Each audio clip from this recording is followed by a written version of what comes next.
At the Tianwu Sects Observation Hall on the northern flow mountain of the demon-hunting continent, over 100 children, aged between 3 and 10, sat cross-legged on a courtyard paved with white jade. Their youthful faces radiated anticipation as they awaited the sect's forthcoming arrangements. These children were the newly recruited disciples of the Tianwu sect for the year, and, as per the sect's regulations, they first took residence in the observation hall.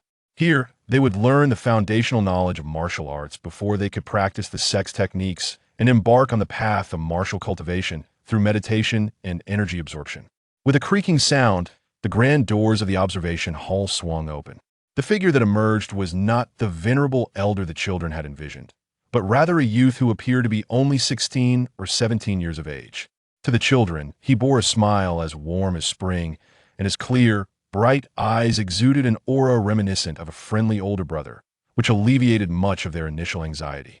Among the bolder children, whispers arose upon seeing the youth. Didn't they say that the teachers of the observation hall were all elderly sages? How can he be so young? Ah, but you see, he is not a teacher at all. He is actually a decade-long student of the observation hall, known as Jiang Huanqing. He entered the hall at the tender age of 6, and now, after 10 years, he still has yet to achieve success in meditation.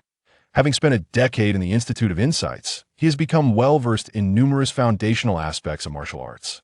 Thus, he chose to remain at the Institute to assist Master Zhang Wen in overseeing its operations, particularly in educating new disciples about the fundamental principles of martial arts.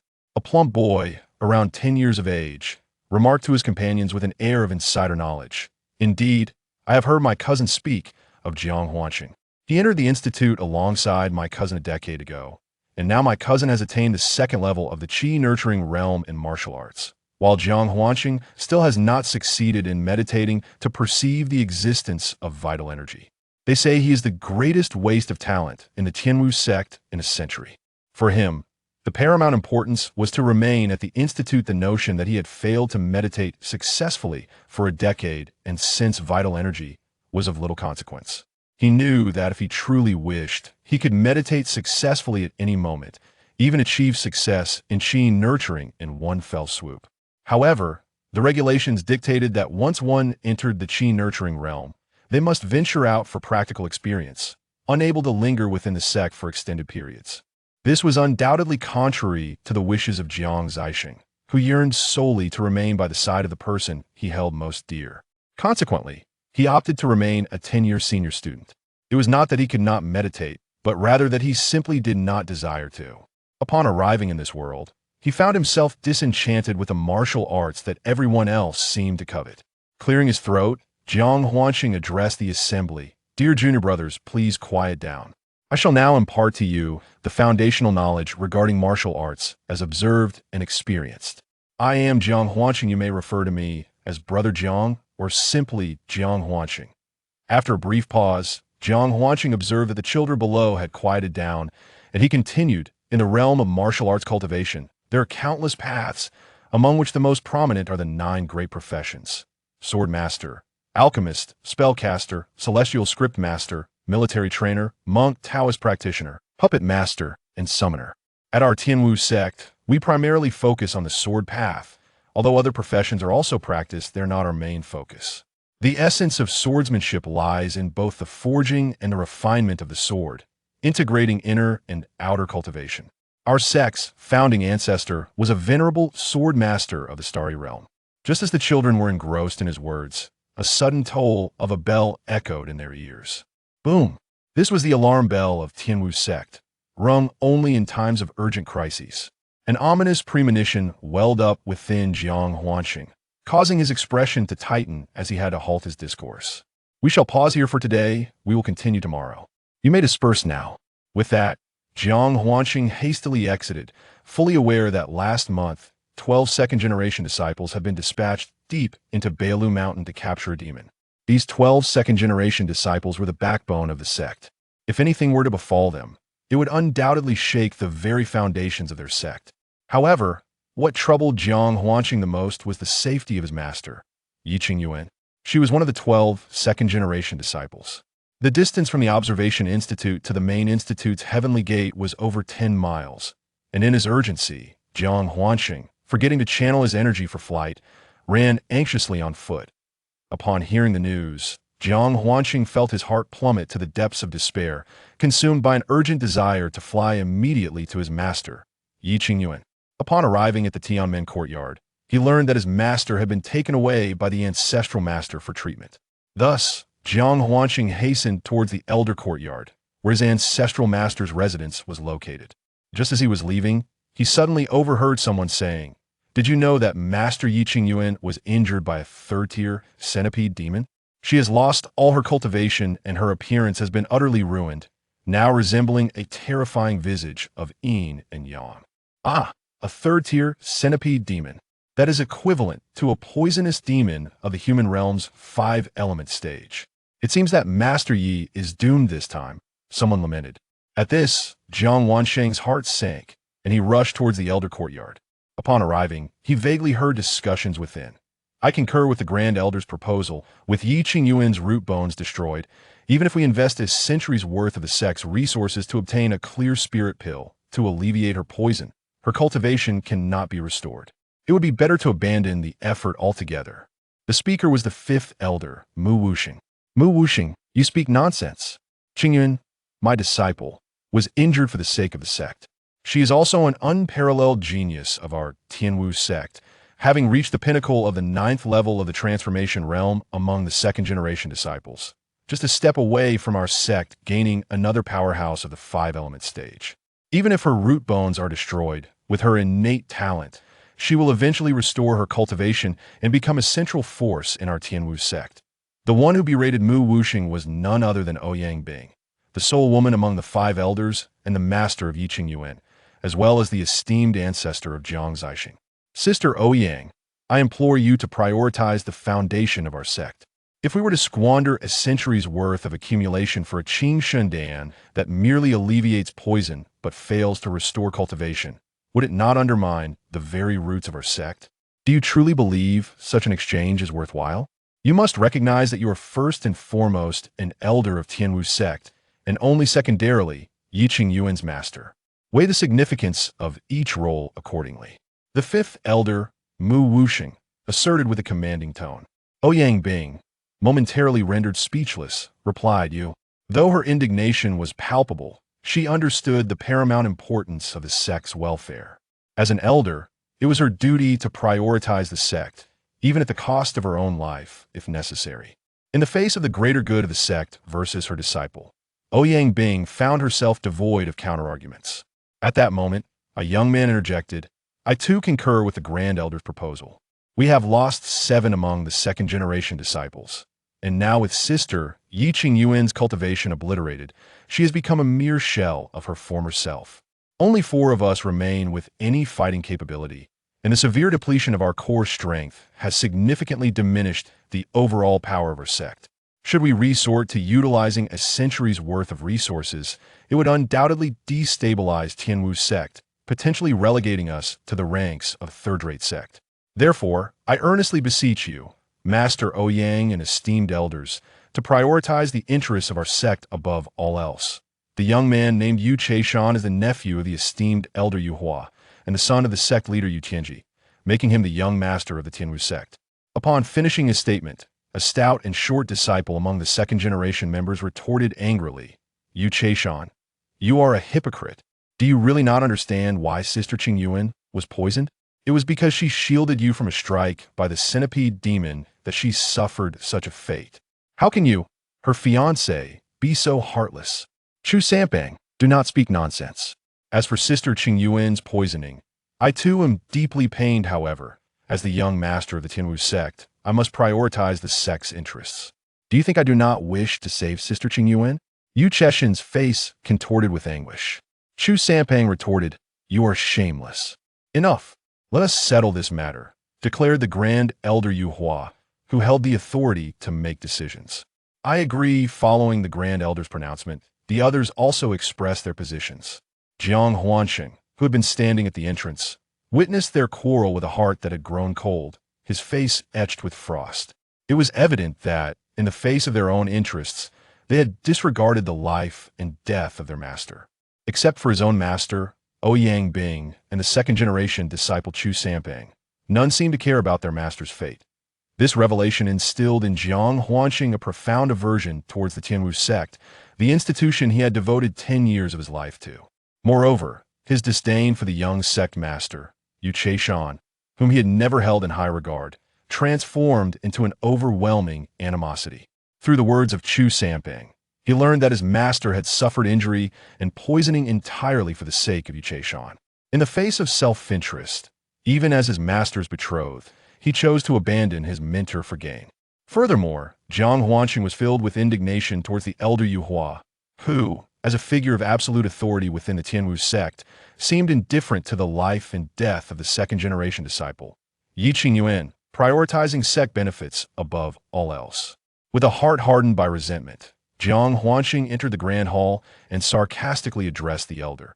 If I recall correctly, the first tenet of the Tianwu sect dictates that we must respect and cherish one another, never abandoning nor forsaking our brethren. This was ordained by our revered founder.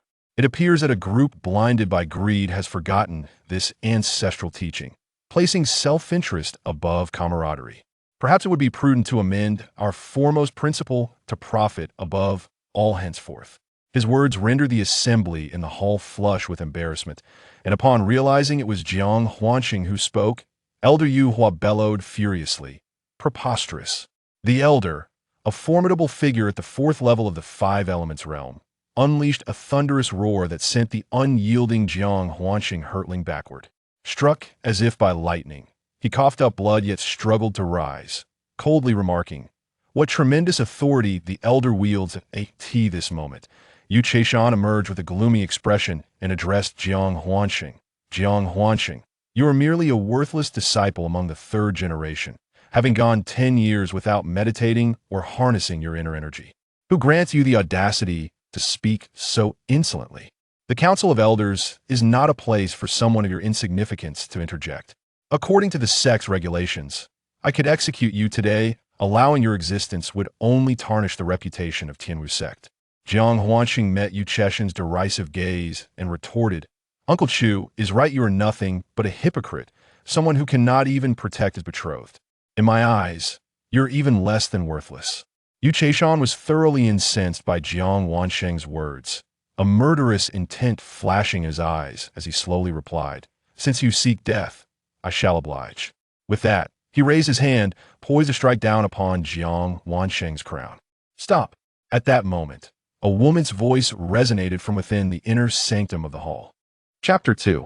From today on, I shall protect you. The voice was one that Jiang Huanqing knew all too well. It belonged to his master, Yi Qingyuan. Upon raising his eyes, he indeed saw Yi Qingyuan standing on the steps of the main hall, her face etched with concern as she gazed at him. A pang of pain struck his heart when he noticed her countenance, marked by the ominous shades of black and red. Great Elder, I acquiesce to any decision made by the Elder Council. However, my disciple is young and impetuous. He acted rashly in confrontation with the esteemed elders. So I implore you not to hold it against him. Yi Qingyuan had been recuperating in the rear hall when she heard the commotion caused by her disciple, Jiang Huanqing, and rushed out in haste. She feared that the Elder Council might impose the death penalty on him for his perceived transgression. Hearing Yi Qingyuan's words, the great elder interjected. Third junior sister, it seems that Qingyuan's disciple himself has consented. Shall we consider this matter settled? Yu Hua discerned that Yi Qingyuan's concession stemmed from her fear of Jiang Huanqing facing punishment. Seizing the opportunity, he turned to Ouyang Bing and inquired about the possibility of the sect providing Yi Qingyuan with the Qing Shindan in exchange for her disciple. As the great elder, it would be challenging for him to navigate this situation, for Ouyang Bing was also a member of the Elder Council. Ouyang Bing, visibly troubled, looked at Yi Qingyuan and said, Yuana, have you truly made up your mind? Yi Qingyuan, forcing a smile despite her inner turmoil, replied, Master, I have considered it thoroughly. Even if the sect were to trade a century's worth of resources for the Qing Shindan, it would not restore my cultivation. Moreover, I have been afflicted by the venom of a third-tier mutated centipede demon. Whether the Qing Shindan can neutralize the poison remains uncertain. What? Mutated demon venom? Ouyang Bing's expression shifted dramatically. She realized that even the poison from a third-tier demonic creature was already quite troublesome. Now that Yi Qingyuan mentioned it was a mutated demonic poison, It seemed that even if they consumed the cleansing spirit pill, it might not necessarily neutralize the toxin, let alone restore their cultivation. Indeed, how could she almost forget it was a third-tier mutated centipede demon? Otherwise, they would not have suffered the loss of 7 fellow disciples this time. Look, even if we were to exchange a century's worth of our sect's resources for the cleansing spirit pill, it might not even work against the poison.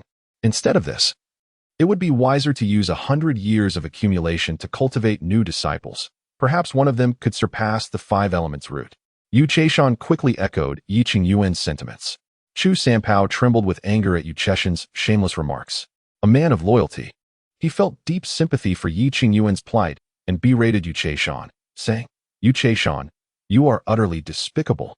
It is clear that your selfishness is driving you. As the young sect master, you are only thinking of hoarding the sect's century-long accumulation for yourself. Sanner, do not speak recklessly. The young sect master has a point. Investing the sect's century-long resources in nurturing new disciples might indeed yield someone who surpasses the 5 elements root." Elder Mu Wuxing, the master of Chu Sanpao, interjected to admonish him. At that moment, many began to nod in agreement, recognizing the validity of Yu Chaishan's argument. Jiang Huanxing observed the expressions of those around him once more, filled with disdain for their hypocritical faces. He understood all too well that each of them secretly wished for the sect's century-long accumulation to be allocated solely to their own lineage. The 5 elders and the second-generation disciples were embroiled in both overt and covert conflicts, their struggles ultimately driven by the desire to seize the sect's century-long accumulated resources. Supporting her master, Yi Qingyuan, and witnessing her current terrifying dual-faced visage, no longer the ethereal beauty she once was, Jiang Huanxing felt an intense ache in his heart. Yu Chaishan, with a grim expression, remarked, "What is there for you to laugh about, you worthless fool? Do you believe my words to be mistaken, or that the elders' decisions are flawed?" The insidious Yu Chaishan cleverly aligned the elders with his stance, pushing Jiang Huanxing into opposition. It must be said that his words, while seemingly mundane, struck deeply. At this moment, Jiang Huanxing's expression returned to its former calmness as he replied, "You will come to realize that you are even less than worthless in my presence." Yu Chaishan, filled with rage, yearned to strike Jiang Huanxing down with a single blow, yet he hesitated in the presence of Ouyang Bing. Subsequently, Jiang Huanxing turned his gaze toward the Grand Elder and the others, slowly articulating, "Elders, if I understand your words correctly, you suggest that should our sect produce a disciple surpassing the 5 elements root bone aptitude, it would equate to the sect's century-long accumulation, sufficient to exchange for the clear spirit pill for my master?"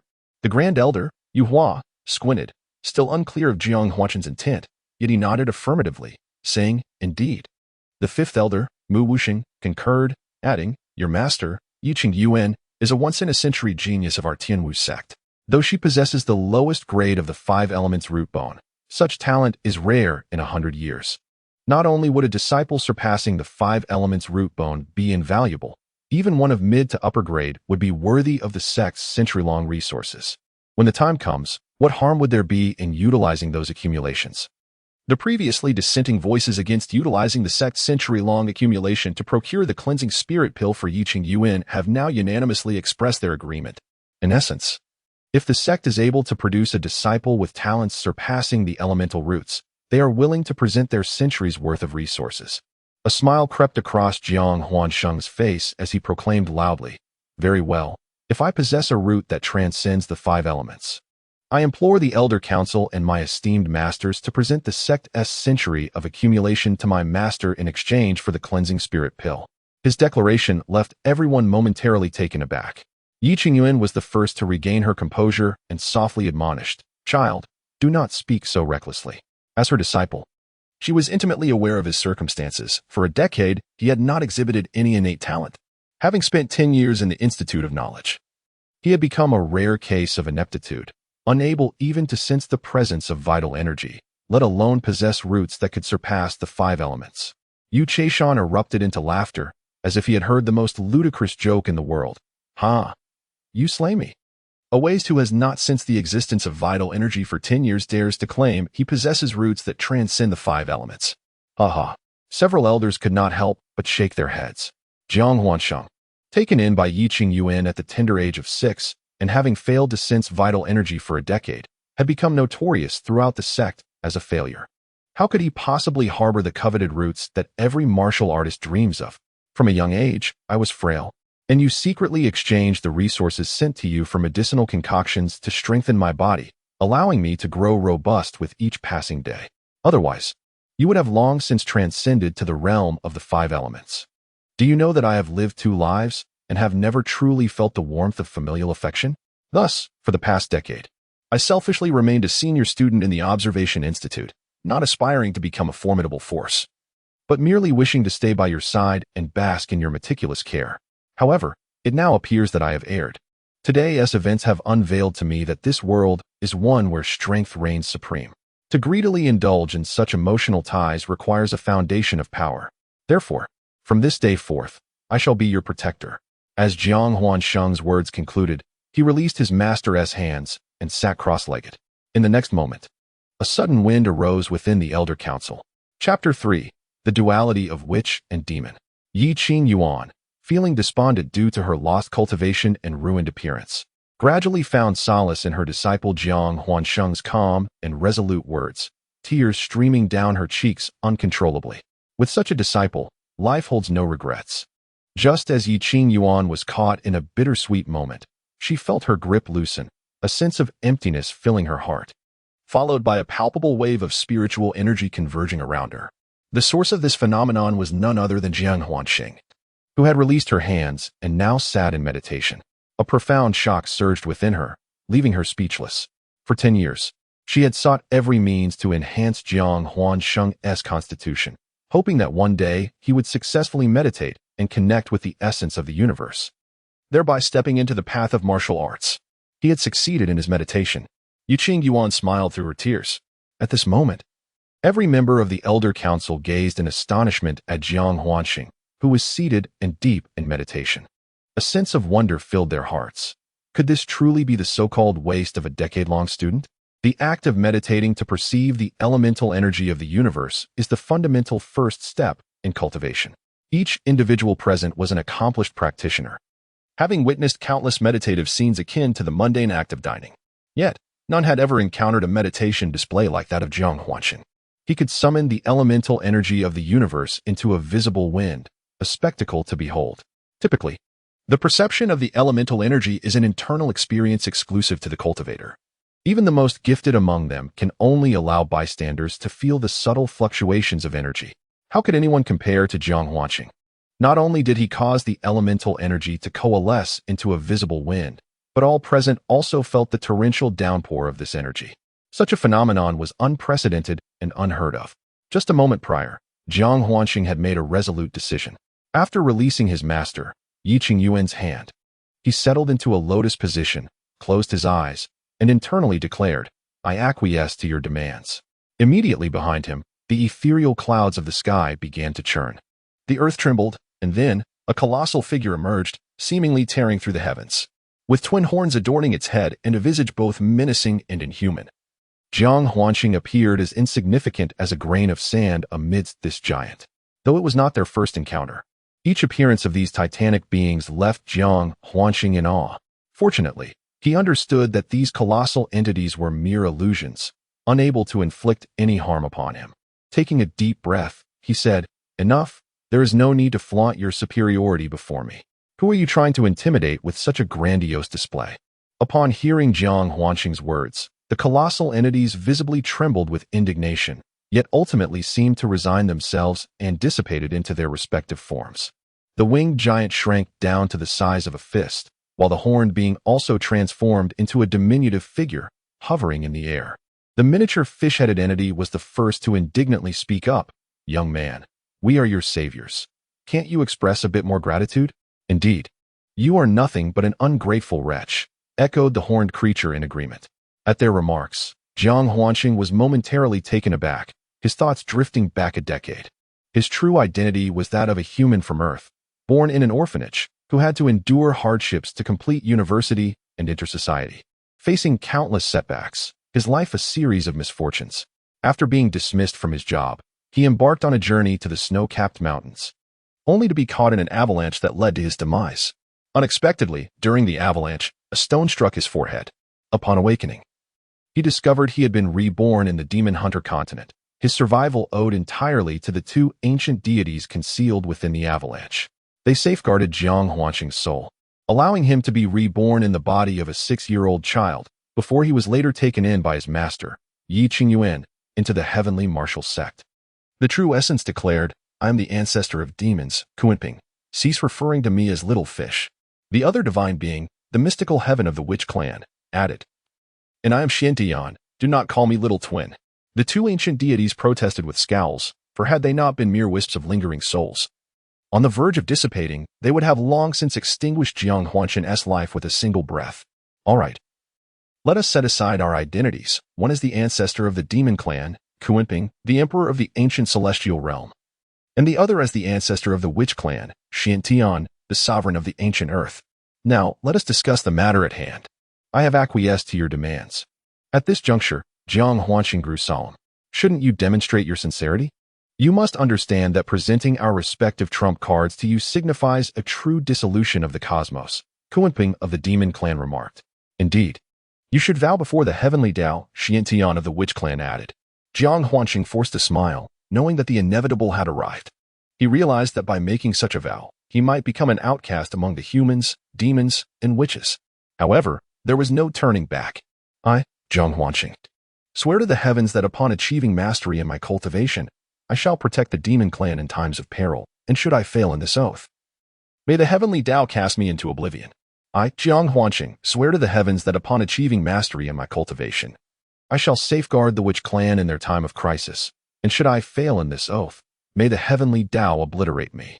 Very well, young man. You have made your vow. I too shall honor my promise. My remaining cultivation is but a wisp of lingering soul, and I possess little to offer in terms of inheritance.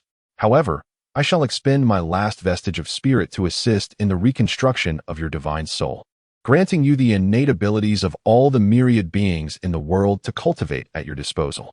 As Kuanping of the demon clan spoke, he transformed into a beam of golden light, piercing into Jiang Huanqing's brow. Xiantian of the witch clan added, "We of the witch clan do not cultivate the divine soul.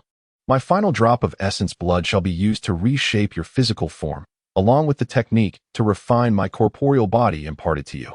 You must bear in mind that should your cultivation fail to surpass the realm we inhabited in life, it is imperative that you refrain from breaking through the vast cosmos.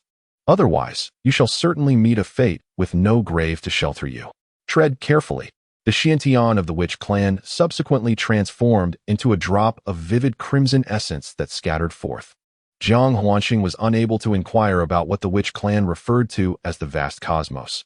Yet deep within his consciousness, he felt a tumultuous storm, each surge inflicting a pain akin to a blade slicing through his very soul. Jiang Huanqing recognized that this was the second ancestor of the witch and demon, reconstructing their divine soul and blood essence, and he gritted his teeth in perseverance. Indeed, even if he wished to act at this moment, both his consciousness and body had become unresponsive to his commands, leaving him no choice but to endure the dual agony inflicted upon his spirit and flesh. Meanwhile, in a stone chamber nestled within the forbidden grounds of the back mountain of Tianwu Gate, an elderly man with white hair and beard suddenly opened his eyes. Within them, celestial shadows flickered, and in an instant, he vanished. Chapter 4. Infusion of Vital Energy in the Elder's Hall. As time passed, the elders and second-generation disciples gathered, observing the profound transformation occurring in Jiang Huanqing, who sat in meditation.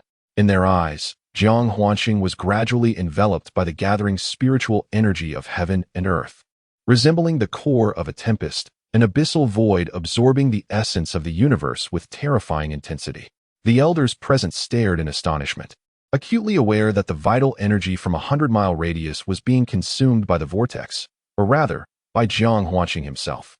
And this phenomenon was continuously expanding with ferocious momentum. A few individuals exchanged glances, and amidst their astonishment, a sense of joy blossomed within their hearts. At that moment, the Elder Council was suffused with an ethereal energy that transformed it into a sanctified realm for cultivation. Neglecting to practice now would lead to a lifetime of regret. Several seasoned practitioners settled into a meditative posture, commencing their inner breathing exercises. Witnessing this, the others gradually awakened to the moment and promptly followed suit. Once Yu Chaishan emerged from his shock, he comprehended the monumental transformation occurring in Jiang Huanqing. though he felt a pang of envy and resentment. He recognized the rarity of such an opportunity and began to cultivate earnestly. Among those present, however, two individuals stood apart: Ouyang Bing and Jiang Huanqing's master, Yiqing Yuan. Ouyang Bing gazed at the extraordinary phenomena surrounding Jiang Huanqing, her eyes gleaming with admiration. Conversely, Yiqing Yuan was incapacitated from cultivating due to the affliction of demonic poison, enduring its torment ceaselessly.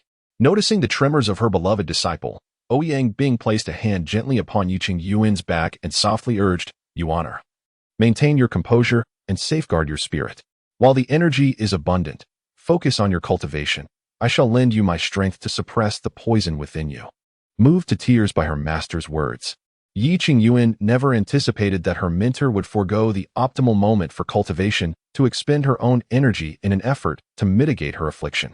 As she felt the profound energy flowing from her master's hand into her being, Yiqing Yuan understood the significance of her master's kindness and diligently began to circulate her energy to counteract the demonic poison. Although her cultivation had been devastated, she was still capable of guiding her energy to suppress the poison, especially since it had reached a critical threshold, inflicting wounds beyond her capacity to endure. Everyone has profoundly benefited from Jiang Huanqing's meditation. In a fleeting moment, the crowd sensed a sudden depletion of the world's vital energy, akin to a parched traveler in a desert who, upon sipping a refreshing drink, finds the flow abruptly cut off, awakening them from their cultivation. They turned their gazes towards the extraordinary Jiang Huanqing, and once again, astonishment filled their eyes. The term vital energy enlightenment resonated within their minds. This phenomenon is a rare occurrence in the realm of cultivation, occurring only once in centuries. Each individual who undergoes this enlightenment experiences an automatic elevation of their cultivation level, with benefits that are unfathomable, both internally and externally. They dared not contemplate that had Jiang Huanqing synchronized his meditation with his cultivation techniques, his current level would not merely be at the third tier of energy absorption. It is entirely possible he could have transcended an entire realm in one fell swoop. Regrettably, he has yet to acquire the sect's foundational teachings, though this too is an anomaly. Who could have anticipated that during meditation, he would channel the world's vital energy into tangible form, resulting in this enlightenment? Under normal circumstances, the first step in cultivation involves meditating to perceive the vital energy of the cosmos. Only after this does the sect pass down the cultivation techniques. The second step is the genuine practice of these techniques, progressing step by step from energy absorption to ascending through various realms. Simultaneously, they felt a flush of warmth on their faces. Just moments ago, they had dismissed him as worthless, looking down upon him. Yet now, of course, these individuals were seasoned veterans in the martial arts world, and to them, it was merely a brief embarrassment. Despite Jiang Huanqing's remarkable talent, he remains merely an ant at the third level of the Qi-gathering realm. In comparison to the arduous and long-term journey of martial arts, the third level of the Qi-gathering realm is hardly remarkable in their eyes. After all, no matter how swiftly Jiang Huanqing cultivates, he has yet to reveal the innate qualities that every martial artist yearns for. These qualities are the foundation upon which they establish themselves among the strong. Only those endowed with such innate qualities can cultivate supernatural powers and manifest their own unique innate weapons. With such qualities, one can withstand the formidable innate abilities of powerful demons, as well as acquire numerous secret techniques for self-enhancement. Just when they believed Jiang Huanqing's cultivation had reached its conclusion, an astonishing phenomenon occurred that left them utterly astounded. A blood cocoon on Jiang Huanqing's chest suddenly cracked open, and a blinding golden light surged forth, forming a vortex the size of a fist that began to spin incessantly. Everyone was captivated by this unexpected spectacle. Several elders widened their eyes, their mouths agape in disbelief, fixated on Jiang Huanqing's chest with an intensity that suggested they dared not blink, fearing they might miss something extraordinary. At that moment, a golden radiance emanated from Jiang Huanqing's chest, and within the center of the vortex, another light gradually emerged. As time progressed, the vortex on Jiang Huanqing's chest ultimately revealed 5 distinct colors: red, yellow, green, gold, and blue. These colors transitioned from their initial dimness to vibrant, pure hues, each one rich and substantial, truly a sight to behold. In the midst of the gathering, the elder Mu Wuxing suddenly trembled, exclaiming, "The essence of the 5 elements." The second elder, suppressing his excitement, added, "The depth of color indicates it is at least of superior quality among the 5 elements."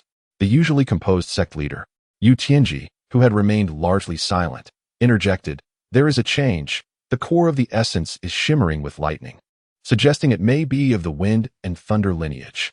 As Yu Tianji's words resonated, the Grand Elder's hand involuntarily trembled, causing a strand of his white beard to fall, a testament to his inner turmoil. Chapter 5. The Sun and Moon Essence.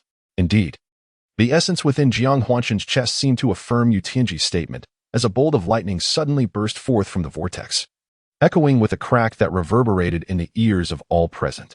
Subsequently, a whirlwind erupted from his chest. Yet, the spectacle was far from over. Glimmers of silver light appeared within the vortex, manifesting as countless stars. The vortex, no larger than a fist, evolved into an ethereal realm, adorned with a celestial expanse. At this juncture, all assembled comprehended that Jiang Huanshan's essence had transcended the wind and thunder level, crossing into the realm of the stars. Moreover, the vortex at his chest continued to whirl without sign of slowing, its pace quickening. This signified that his essence was poised to ascend further, potentially surpassing the star level and reaching the sun and moon tier. Indeed, as everyone held their breath, two faint orbs of silver and red light emerged at the center of the vortex. At this moment, it became clear to all present that these two orbs represented the fourth level of essence, the sun and moon essence. From the subtle hues, it is evident that he has ascended to the realm of the sun and moon's inferior bone quality. The vortex continues its relentless rotation, suggesting that Jiang Huanshan's bone quality is likely of the intermediate to superior grade. Among martial practitioners, those endowed with bone quality are regarded as the elite. And these bones are classified into 5 elements: wind, thunder, stars, sun, and moon, and the legendary earth and sky bones. Each of these 5 major grades is further divided into 3 subcategories: inferior, intermediate, and superior, totaling 15 lesser grades. Currently, Jiang Huanshan possesses the 4th grade of sun and moon bones, just a step away from the legendary earth and sky bones, which heightens everyone's anticipation. They gazed with wide eyes, eager to witness the birth of a legendary earth and sky bone. However, just as they believed that Jiang Huanshan's sun and moon bone was on the verge of advancing to the intermediate grade, the vortex abruptly ceased its movement, coming to an unexpected halt. This scene nearly caused the onlookers to exclaim in frustration. A sense of regret filled their hearts. At that moment, Jiang Huanshan opened his eyes, fully aware of his circumstances, having undergone a complete transformation of his soul and body with the essence and blood of the 2 ancestral lich. He understood precisely what level his bone quality would reach. Deep within, he regarded the intermediate sun and moon bone as his baseline. Just as he was on the brink of achieving the intermediate grade, a sudden surge of overwhelming power from the outside world forcibly suppressed the vortex's rotation at his chest, compelling it to cease. Yet, he felt no disappointment, for he was cognizant that his bone quality's limit had not yet approached its pinnacle. Even if the legendary 5th grade of earth and sky bones were to emerge, he would remain unfazed. The ancient souls and essence of 2 colossal beings encapsulate the notion that anything is conceivable. After all, the foundation of one's being is gradually evolving through exploration. As Jiang Zixin opened his eyes, his gaze instinctively ascended toward the space above him, for he sensed a force from the external realm impeding the rotation of his essence. Indeed, he beheld a figure suspended 3 feet above him, a venerable elder clad in a black robe, with flowing white hair and a beard. Appearing to be in his 70s or 80s, his eyes shimmering with brilliance. A mere exchange of glances instilled in Jiang Zixin a profound feeling of being thoroughly scrutinized, causing his heart to race with an accelerated rhythm. All eyes in the vicinity were fixated on Jiang Zixin, noticing that he was gazing upward. Consequently, they followed his line of sight, and an involuntary shudder coursed through them. Astonishingly, how had they failed to notice the presence of an additional individual? When had he appeared? How had there been no inkling of his arrival? The elders present, all masters of the 5-star realm, were utterly astonished that an outsider could materialize silently above them without leaving the slightest trace. Yu Chaishan was the first to regain his composure, shouting, "Who dares intrude upon the elder hall of Tianwu sect? Prepare to face my blade." With that, a beam of light surged forth toward the black-robed elder, revealing his innate flying sword. Upon witnessing Yu Chaishan's sword hurtling toward the elder, the Grand Elder urgently exclaimed, "Stop." Immediately, Air, San, Si Wu, and the leader Yu Tianji all shouted in unison, "Impossible." Yet it was too late. They could only watch helplessly as Yu Chaishan's flying sword soared towards the cloaked elder. Just as it was about to reach the elder's visage, The black-clad figure casually extended a hand, effortlessly pinching Yu Cheshin's sword between two fingers. The scene left the 5 esteemed elders and several second-generation disciples in utter astonishment. They had not anticipated that the elder could so easily seize Yu Cheshin's life sword with merely 2 fingers. They were well aware that Yu Cheshin, as the young master of Tianwu sect, possessed cultivation second only to the once-in-a-century genius Yi Qingyuan, having reached the 8th level of the transformation realm. Moreover, Yu Cheshin's sword was of superior earthly grade, nearly approaching that of a heavenly artifact. Even a formidable being of the 5 elements realm would hesitate to confront it head-on, let alone casually grasp it as the cloaked elder had done. Were the second-generation disciples of Tianwu sect truly so incompetent? Not a single one possessed even a 5-star realm. With a cold snort, the black-clad elder held Yu Cheshin's sword firmly. At that moment, the Grand Elder was the first to recover from his shock, hastily kneeling and proclaiming, "Yu Hua pays respects to the Supreme Elder." The other 4 elders and the leader quickly followed suit, kneeling in reverence. "We pay homage to the Supreme Elder, welcoming you back from seclusion."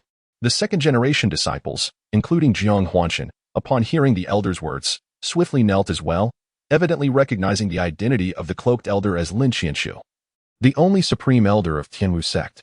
Jiang Huanshan was equally stirred within, having spent a decade at Tianwu Gate. He had certainly heard whispers regarding the esteemed elder Lin Qianshu. It was known that Lin Qianshu, alongside the founder of Tianwu Gate, Yu Dilong, had established the sect 130 years ago. Shortly after its inception, Yu Dilong mysteriously vanished without a trace. In contrast, Lin Qianshu remained as the steadfast guardian of Tianwu Gate, making only 2 appearances over the course of the past century and a half. The first was during the sect's founding, and the second occurred 60 years ago when a formidable demon of the starry realm descended from the depths of Beilu Mountain, nearly bringing the gate to ruin. It was said that Lin Qianshu single-handedly vanquished this great demon with a single stroke of his sword, after which he declared a period of seclusion. Now, after a full generation had passed, this marked his 3rd emergence, each of which had profound implications for the foundation of Tianwu Gate. Lin Qianshu could be likened to the stabilizing anchor of the sect. A collective thought emerged in the minds of those present, and they instinctively turned their gazes toward Jiang Huanshan, pondering whether the elder's reappearance was somehow linked to him. Indeed, Lin Qianshu's voice then resonated with authority. What transpires today must not be uttered beyond these walls, lest it be considered an act of treason against the sect, punishable by the destruction of one's soul. The gravity of Elder Lin Qianshu's words sent a tremor through the hearts of all present. Yet none dared to utter a word of dissent. They nodded in understanding, fully aware that the elder's decree pertained to Jiang Huanshan's possession of the rare sun and moon root. Chapter 6. The treatment of the sect leader in the realm of martial arts. Practitioners are categorized into 2 distinct types: ordinary martial artists and those endowed with innate bone structures. The former can cultivate into martial artists simply by perceiving the elemental energies of heaven and earth during meditation. However, among 1,000, scarcely one can truly sense these energies. The latter, however, is exceedingly rare, with 1 out of 10,000 ordinary martial artists potentially possessing such innate qualities. To possess an innate bone structure is akin to being graced with a natural talent for extraordinary abilities, allowing one to not only learn the innate talents of demonkin but also to embody inherent supernatural powers. Thus, those with innate bone structures represent the elite of the martial world. Within the entirety of the Tianwu sect, those bearing innate bone structures number no more than a handful. It is said that the founding ancestor, Yu Dilong, was blessed with such a structure, specifically the mid-level Wind Thunder bone, which enabled him to establish the Tianwu sect. Among the 6 disciples of the first generation, only the sect leader, Yu Qianji, possessed an innate bone structure, and his was of the mid-level variety within the 5 elements. Consequently, Yu Qianji ascended to the position of sect leader due to his cultivation at the 2nd tier of the 5 elements. Although the Grand Elder Yu Hua and the other 4 members of the council all possessed cultivation levels above the 3rd tier of the 5 elements, their lack of innate bone structures relegated them to the status of elders. In the 2nd generation, it took nearly a century for the emergence of a disciple with a low-level 5 elements innate bone structure, Yi Qingyuan. As for the 3rd generation, led by Jiang Huanshan, no disciples with innate bone structures have emerged since he began accepting students a decade ago, until today, with the advent of Jiang Huanshan himself. When compared to the founding ancestor of the Tianwu sect, the current Jiang Huanshan undoubtedly excels far beyond his predecessor. It is noteworthy that Yu Dilong, with merely the mid-level Wind Thunder bone among the 5 innate structures, established the Tianwu sect, which has endured for a century. Regarding the third-tier star bone, which transcends the essence of wind and thunder, it is exceedingly rare throughout the Demon Hunter continent. Those endowed with such third-tier star bones are undoubtedly extraordinary talents, possessing profound cultivation that sets them apart across the entire land. It is said that among the 10 foremost martial arts sects within the continent, only the leaders are known to possess third-tier star bones. As for the fourth-tier sun and moon bones, they are even scarcer. Akin to a phoenix among a flock of chickens, rumors suggest that the president of the Demon Hunter Guild's headquarters is one such individual, and the contemporary sovereign of the 3 great sacred lands is also said to possess the sun and moon bones. Hence, it is easy to imagine the trouble that would arise for the heavenly martial sect if news of Jiang Zixing possessing sun and moon bones were to leak. Furthermore, should the demon and devil clans discover that a human possesses such a bone, they would undoubtedly go to any lengths to eliminate him, for they would not wish for humanity to give rise to another sacred land. At that moment, Lin Qianshu finally descended from the sky and coldly uttered, "Everyone, please rise." After the crowd stood up, they looked at Elder Lin Qianshu with a mix of trepidation and excitement. As a pillar of the heavenly martial sect, Lin Qianshu commanded admiration from all, whether they had met him before or not, from the elders to the newly inducted disciples. As Jiang Huanqing rose, he felt a gaze directed at him. Turning to follow his intuition, he indeed found Elder Lin Qianshu observing him. His master, a second-generation disciple named Yiqing Yuan, had come out of seclusion to eradicate demons but had been afflicted by demon poison, and he sought Elder Lin Qianshu's assistance. Jiang Huanqing discerned the affectionate regard that the Grand Elder harbored for him, and, seizing the opportunity, articulated his request. Should the Grand Elder acquiesce, he could, without hesitation, forge a verbal agreement with the Chief Elder and others to exchange the sect's century-long accumulation for a Qing Shen Dan for his master.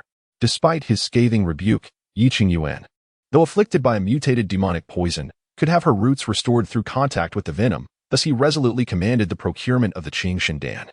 It is worth noting that Jiang Huanqing's celestial and terrestrial roots played a significant role in this decision. Subsequently, he ordered Jiang Huanqing to accompany him in cultivation from that day forth, personally imparting the exclusive techniques of the heavenly martial sect, namely the Tianwu heart method and the Tianwu sword art. Furthermore, he decreed that Jiang Huanqing would henceforth enjoy the same status and privileges as the sect leader. This series of commands left all present astounded, with Yu Chaishan feeling particularly envious. However, in the presence of the Grand Elder, none dared to voice their discontent. Following this, Lin Qianshu's order dismissed everyone, leaving only the master and disciple of Jiang Huanqing. Upon Jiang Huanqing's earnest request, Lin Qianshu meticulously examined Yiqing Yuan's demonic poison, further deepening his fondness for Jiang Huanqing. Initially, it was merely the recognition of Jiang Huanqing's innate talent, possessing celestial and terrestrial roots, that had garnered Lin Qianshu's favor.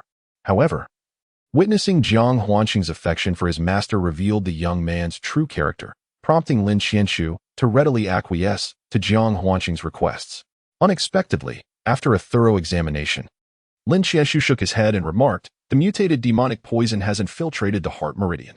Now, even if you consume the spirit-cleansing pill, it cannot eliminate the poison within your master's body, let alone restore his cultivation. For now, preserving his life is already a considerable achievement. Furthermore, every full moon night, the poison will flare up again. This is the mutated centipede poison, and I never anticipated it would manifest in the northern Flow Mountain realm, which we, the Tianwu sect, guard. Could it be that something has transpired in that area? It seems I must pay a visit." After speaking, Lin Qianshu fell into a reverie. However, to Jiang Huanqing, these words struck a deep chord of alarm, as they pertained to the life of his master, Yiqing Yuan. He felt an overwhelming urgency. "Elder, I implore you to save my master," he said, kneeling before Lin Qianshu. "My child, your master is also a disciple of the Tianwu sect, and I will certainly provide assistance. Do not be overly anxious. Although the spirit-cleansing pill cannot eradicate all the demonic poison, it will effectively preserve his life. As for the monthly resurgence of the poison, I will initially seal it. In due course, I shall provide you with a formula to suppress the residual poison. You will only need to gather the necessary herbs to concoct the antidote. In time, you can gradually seek methods to remove the lingering remnants of the poison within the heart meridian," Lin Qianshu reassured him. Pausing momentarily, Lin Qianshu continued. Since the poison has invaded the heart meridian, I cannot forcefully expel it without risking your master's life. Therefore, after consuming the spirit cleansing pill, the poison within your master's body can be managed. Upon hearing this, Jiang Huanqing felt a warmth in his heart, nodding vigorously in agreement. Yiqing Yuan also expressed her gratitude to Lin Qianshu. Lin Qianshu's fondness for the master and disciple duo grew immensely. While the three engaged in casual conversation, the sect leader, Yu Tianji, personally delivered the cleansing spirit pill obtained from the sub-branch in Fengqing. Subsequently, Lin Qianshu summoned Jiang Zixing's grandmaster, Ouyang Bing, to personally attend to Yiqing Yuan as she consumed the cleansing spirit pill. He then prepared to venture deep into Beilu Mountain to investigate the matter of the mutated centipede demon. Before departing, he entrusted Jiang Huanqing with a peachwood sword, urging him to diligently pursue his cultivation. Chapter 7. Past events. The following day, after consuming the cleansing spirit pill, Yiqing Yuan successfully eradicated the majority of the demon poison within her body, temporarily liberating herself from its torment and the peril to her life. However, this was merely a temporary reprieve, as the toxin from the mutated demon poison that had infiltrated her heart meridian remained unaddressed. The first reason was that the heart meridian serves as the foundation of the human body, which should not be easily disturbed. The second reason lay in the tyrannical nature of the mutated demon poison, which could not be eradicated solely by the cleansing spirit pill. Thus, while Yiqing Yuan was no longer in immediate danger, the residual demon poison that had invaded her heart meridian posed a latent threat.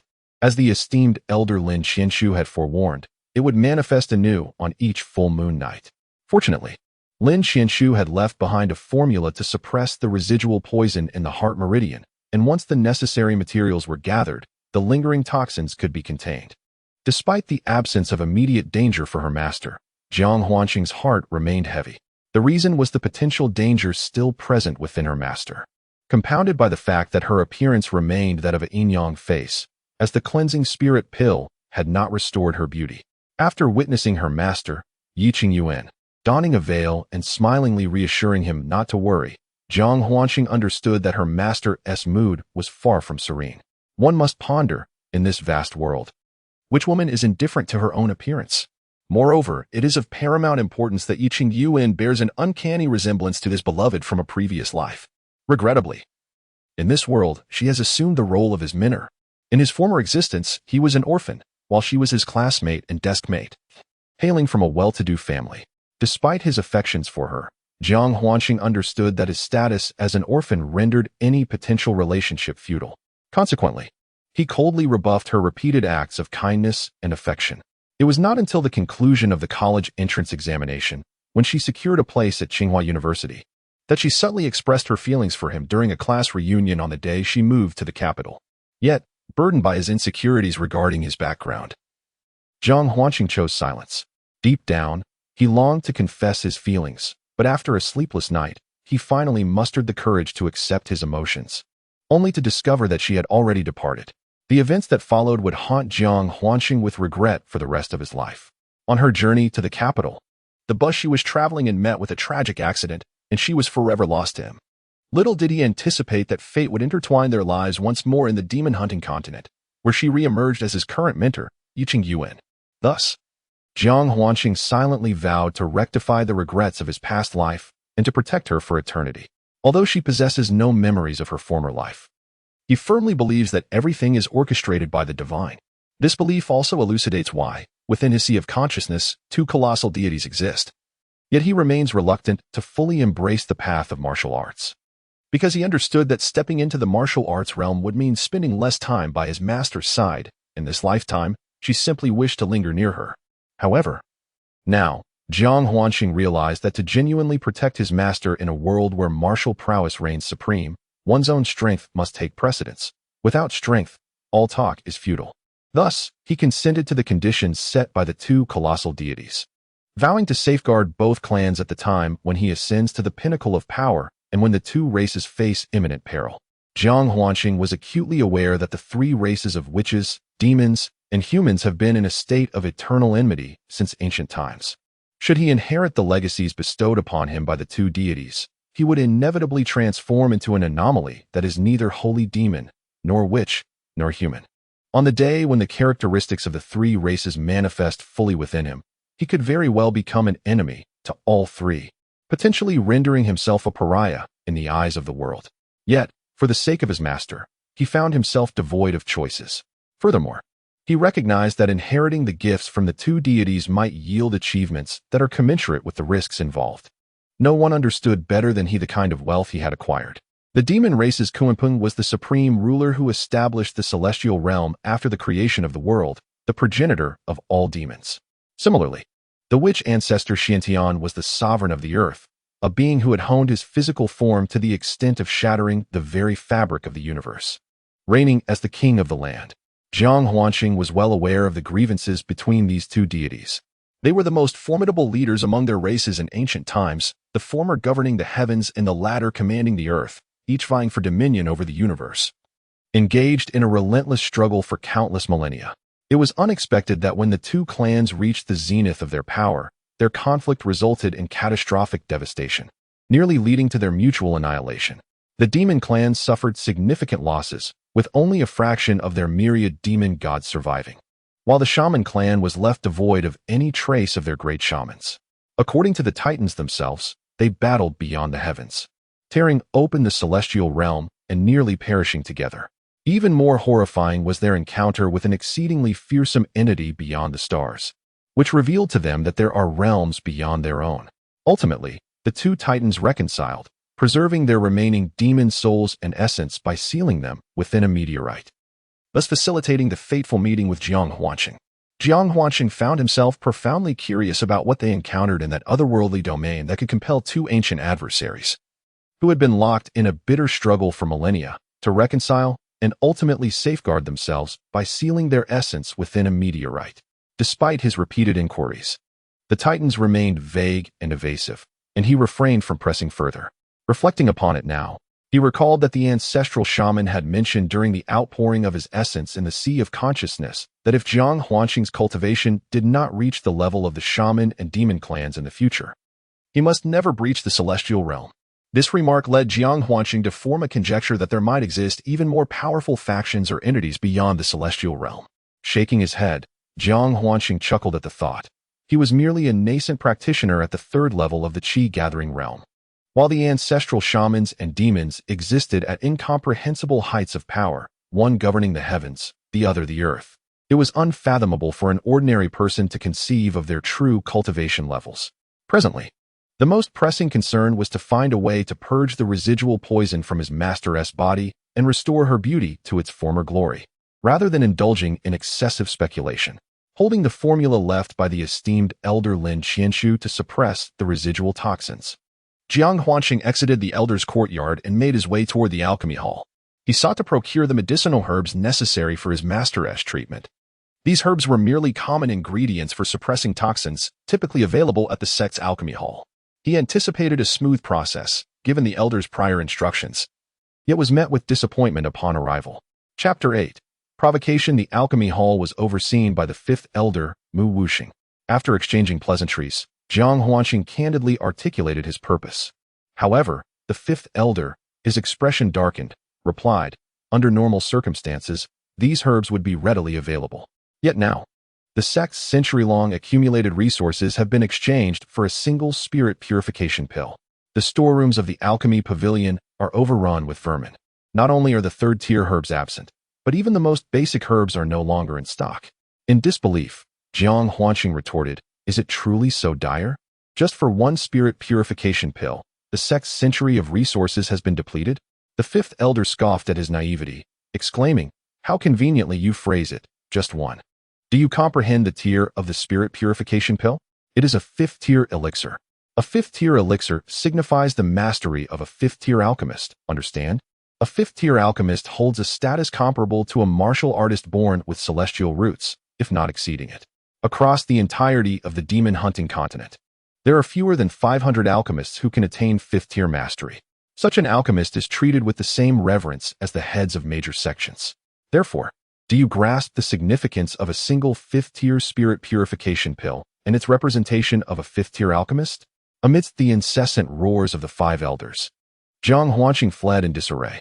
He was aware that alchemists capable of refining elixirs held a prestigious status, yet he had not anticipated it to be so elevated. Even more surprising was the revelation that a single fifth-tier Qing Shendan had truly depleted the century-old resources of the Tianwu sect.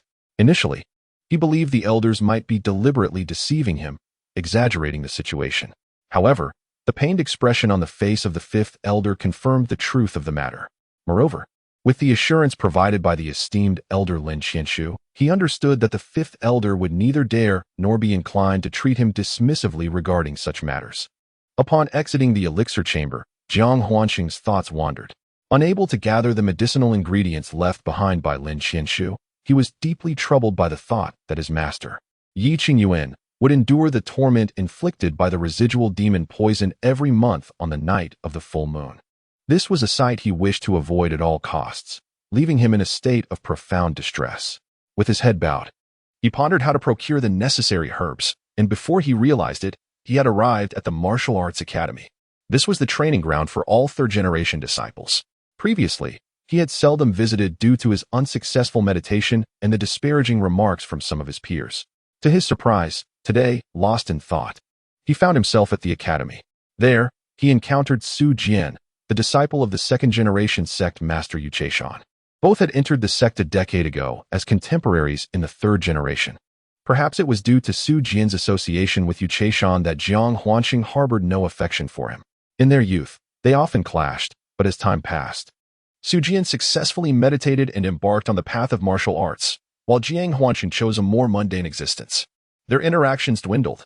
Yet the enmity forged in childhood had not diminished. Instead, it had grown ever more intense. Su Jian's talents stand out among the third-generation disciples, having already attained the 5th level of Qi gathering. Due to the sect's regulations prohibiting Qi gathering disciples from bullying those without any cultivation, Su Jian has consistently attempted to provoke Jiang Huanqing verbally, hoping to incite him into making the first move. This would provide Su Jian with a legitimate reason to deal with Jiang Huanqing. However, Jiang Huanqing, having lived 2 lives, was well aware of Su Jian's ulterior motives and chose to ignore his insults. For a decade, whenever they crossed paths, Su Jian would hurl verbal abuse at him, a habitual practice he relished. Yet this time, Su Jian miscalculated. Jiang Huanqing responded in a calm tone, "Su, if you seek death, I shall fulfill your wish today." Jiang Huanqing was already troubled for failing to procure the herbs needed to suppress the lingering poison for his master, compounded by Elder Wu's furious outburst, which had left him seething with frustration. To his dismay, Su Jian had chosen to provoke him further by insulting his master, Yi Qingyuan. Though Jiang Huanqing felt little attachment from his past life, Yi Qingyuan was an exception. She was his Achilles heel. Thus, while his expression remained composed, his inner fury was palpable. Narrowing his eyes at Su Jian, Jiang Huanqing silently mocked him, realizing that Su Jian might still be unaware of Jiang Huanqing's own advancement to the 3rd level of Qi gathering. This ignorance was somewhat understandable. The circumstances surrounding Jiang Huanqing's unique constitution were strictly forbidden from being disclosed by the Grand Elder, Lin Qianshu, making it unsurprising that Su Jian and the other third-generation disciples were uninformed. Upon hearing Jiang Huanqing's abrupt words, Su Jian was momentarily taken aback, suspecting he had misheard. However, upon observing the incredulous expressions on the faces of his fellow disciples, he quickly realized that he had indeed heard correctly. This old fool dared to retaliate, calling him a lowly wretch and audaciously proclaiming that he was courting death.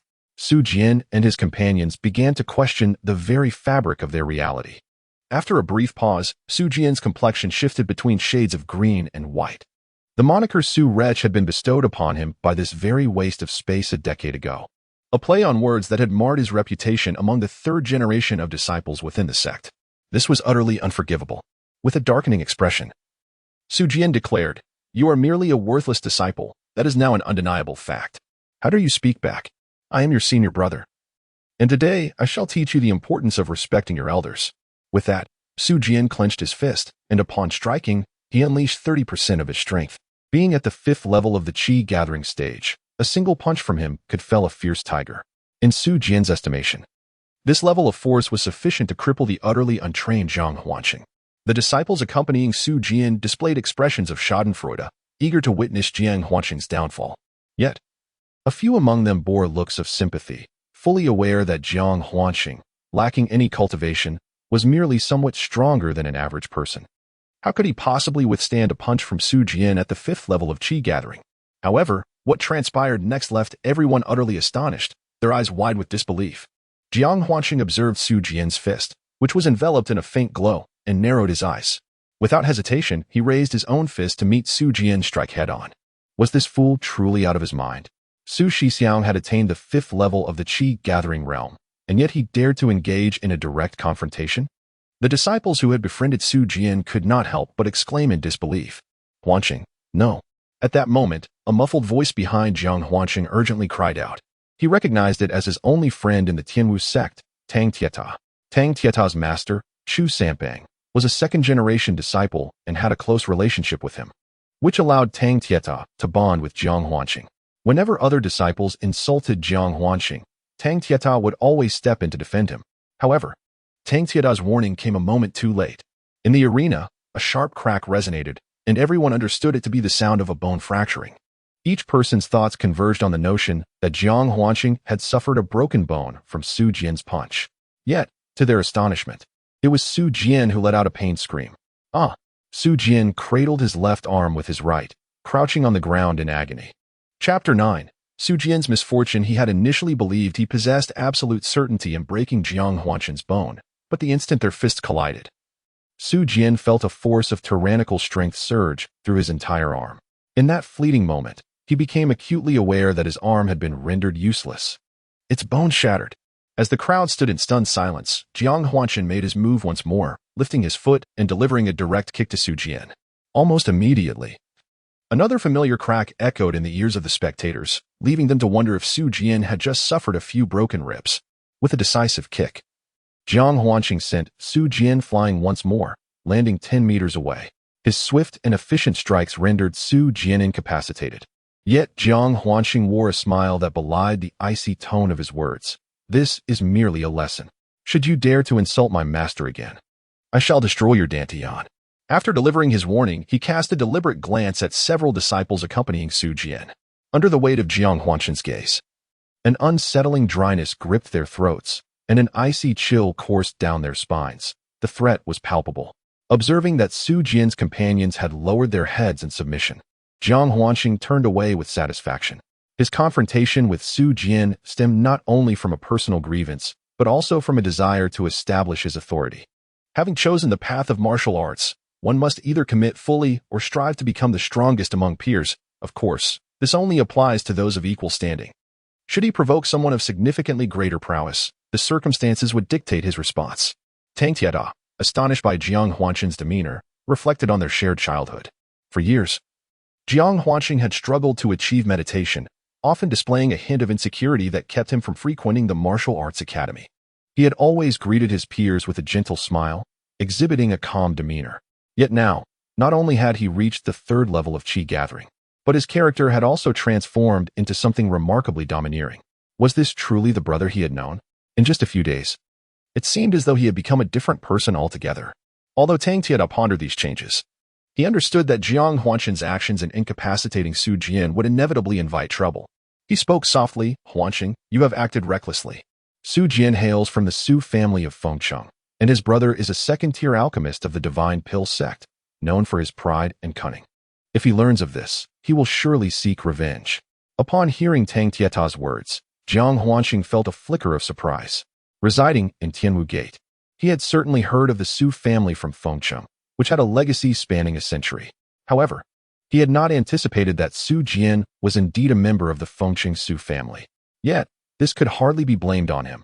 For the past decade, due to his lack of meditation and energy absorption, he had scarcely interacted with his fellow disciples aside from Tang Tieta, making it quite normal for him to be unaware of Su Jian's lineage. Conversely, Su Jian's audacious insult towards his master and the harm he inflicted upon him, provoking a century-old family, did not evoke any regret in Jiang Huanqing. As for the second-tier alchemist from the Shindan Gate, that posed a bit of a dilemma. Who could have foreseen that this Su scoundrel had a brother within the Shindan Gate, and a second-tier alchemist no less? Jiang Huanqing understood that although Tianwu Gate and Shindan Gate were both martial arts sects, they existed on vastly different planes. Tianwu Gate was a sect with a heritage of over 130 years, while Shindan Gate stood as one of the most prestigious forces across the entire Huiyuan continent, boasting a profound history of over 1,000 years and renowned for its alchemical expertise. Every alchemist in the world possesses extensive connections. For the mere ability to concoct pills that enhance cultivation or heal wounds and detoxify is enough to attract the favor of numerous martial artists, let alone the repercussions of offending them. It is worth noting that within the entirety of the demon hunting continent, Shindan Gate was hardly significant. How vast is the Huiyuan continent? Countless martial arts sacred grounds surpass Shindan Gate in both scale and strength. Moreover, Jiang Huanxing had merely offended Su Jian's brother, a second-tier alchemist, and he could hardly believe that he had antagonized the entire Shindan Gate. Conversely, if he offends someone, he remains unperturbed. Possessing the formidable gift of the Lich Ancestor, Jiang Huanxing is acutely aware of his potential and believes that, given time, his cultivation will undoubtedly soar. It is indeed true, the path of martial arts is a defiance against the heavens. Stagnation equates to regression. Which formidable figure in this world is devoid of adversaries? The cultivation of martial arts is intertwined with the refinement of the spirit. In the face of Jiang Huanxing's unwavering confidence, Tang Taita suddenly experiences an epiphany. At that moment, his martial heart quivers, and the stagnation that had plagued him for years begins to waver. Sincerely addressing Jiang Huanxing, he remarks, "I have been too narrow-minded. If he dares to come, I shall lead the charge for you, my brother." Having grown up together, the two brothers exchange glances, and Jiang Huanxing perceives the transformation within Tang Taita, recognizing his advancement in cultivation, which brings him joy. After a brief pause, Tang Taita exclaims, "You little rascal, you have kept this from me for far too long. Let us find a place to sit. Quickly tell me what has transpired with you. In just a few days, you have ascended to the third layer of the nascent chi stage." No sooner had Tang Taita spoken than a voice resonated behind them. "Leaving so soon? Do you think you can simply walk away after causing a commotion?" The presence of the Master Brother is acknowledged by all third-generation disciples present. He is none other than the Master Brother among the third-generation disciples, Situ Yi, the foremost disciple of Yuchei Shan. In his early 20s, he has achieved the pinnacle of the 9th layer of the nascent chi stage and is rumored to be on the verge of breaking into the transformation stage. This individual shares a close relationship with Su Jian, as both are disciples of Yuchei Shan, and due to Su Jian's brother being a second-tier alchemist, he has often received generous gifts of elixirs, fostering a strong camaraderie between them. Just moments ago, Su Jian summoned someone to notify Situ Yi to intercede on his behalf. Situ Yi, who was practicing in the Martial Arts Academy's training room, promptly emerged. Initially sprawled on the ground, Su Jian, upon seeing Situ Yi, lamented with a tearful tone, "Senior brother, you must stand up for me." Chapter 10, the 9th layer of Qi Gathering. Senior brother Jiang Huanxing, naturally acquainted with this third-generation senior brother, remained silent, observing with a cold gaze, eager to see how the senior brother would handle the situation. Meanwhile, Tang Tieta, with a grave expression, positioned himself protectively in front of Jiang Huanxing. Witnessing Tang Tieta's action, Jiang Huanxing felt a surge of gratitude, silently acknowledging, indeed, a brother forged in the fires of adversity. Situ Yi, already inclined to defend Su Jian, was elated to hear Su Jian promise a third-tier true essence pill. He had been stagnating at the 9th layer of Qi Gathering for 2 years, attempting to break through the bottleneck several times without success. If he were to obtain a true essence pill, he was confident he could finally surpass the barrier and ascend to the transformation realm.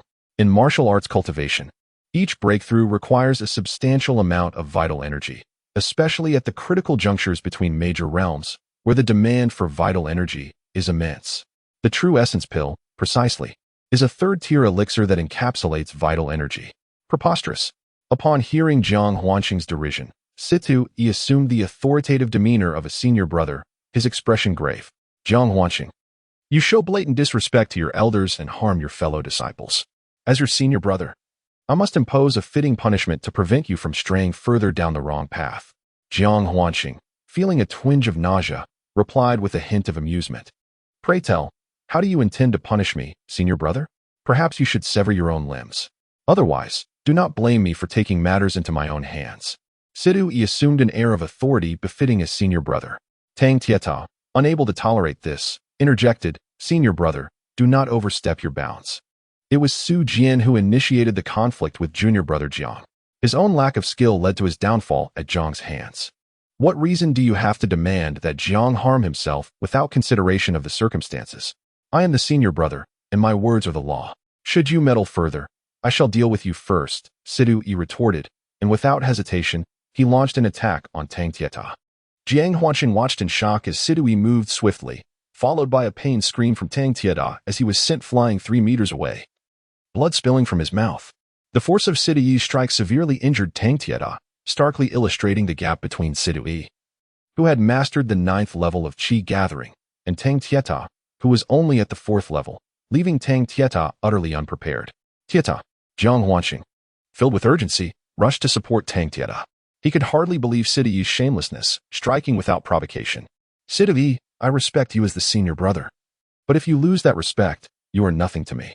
Do not presume that I fear you. Jiang's expression darkened. Oh, you old fool. Do you think that achieving Qi gathering grants you the right to challenge me? Show me what your 3rd level of Qi gathering can do, and let us see if it is as formidable as your words. Sidui sneered dismissively. As the senior brother, he was mindful of his position. Openly punishing Jiang Huanqing would not sit well with the elders of their sect and would cast him in a light of bullying the weaker. Thus, he intentionally provoked Jiang Huanqing, aiming to elicit a response from him, which would grant him a legitimate reason to avenge Su Jian. The elders of his sect would not utter a word of reproach. They would merely declare that Jiang Huanqing had overstepped his bounds. Zaisheng, do not fall into his trap. Sidui seeks to compel you to strike first, and then he will have every justification to confront you. You are not his equal. Tang Tieta whispered, urging Jiang Zaisheng. Tieta, do not interfere. I understand my own limits. Sidui is excessively arrogant, targeting my brother with malicious intent. Clearly, he aims to provoke me. If I retreat, it will weigh heavily on my conscience, Jiang Huanqing declared resolutely. With that, he fixed his gaze upon Sidui and said, Sidui, is it not your desire to have a legitimate opportunity to strike? Allow me to fulfill that wish. He then unsheathed the peachwood sword that the esteemed elder Lin Qianshu had bestowed upon him, directing its point towards Sidui. Sidui was momentarily taken aback.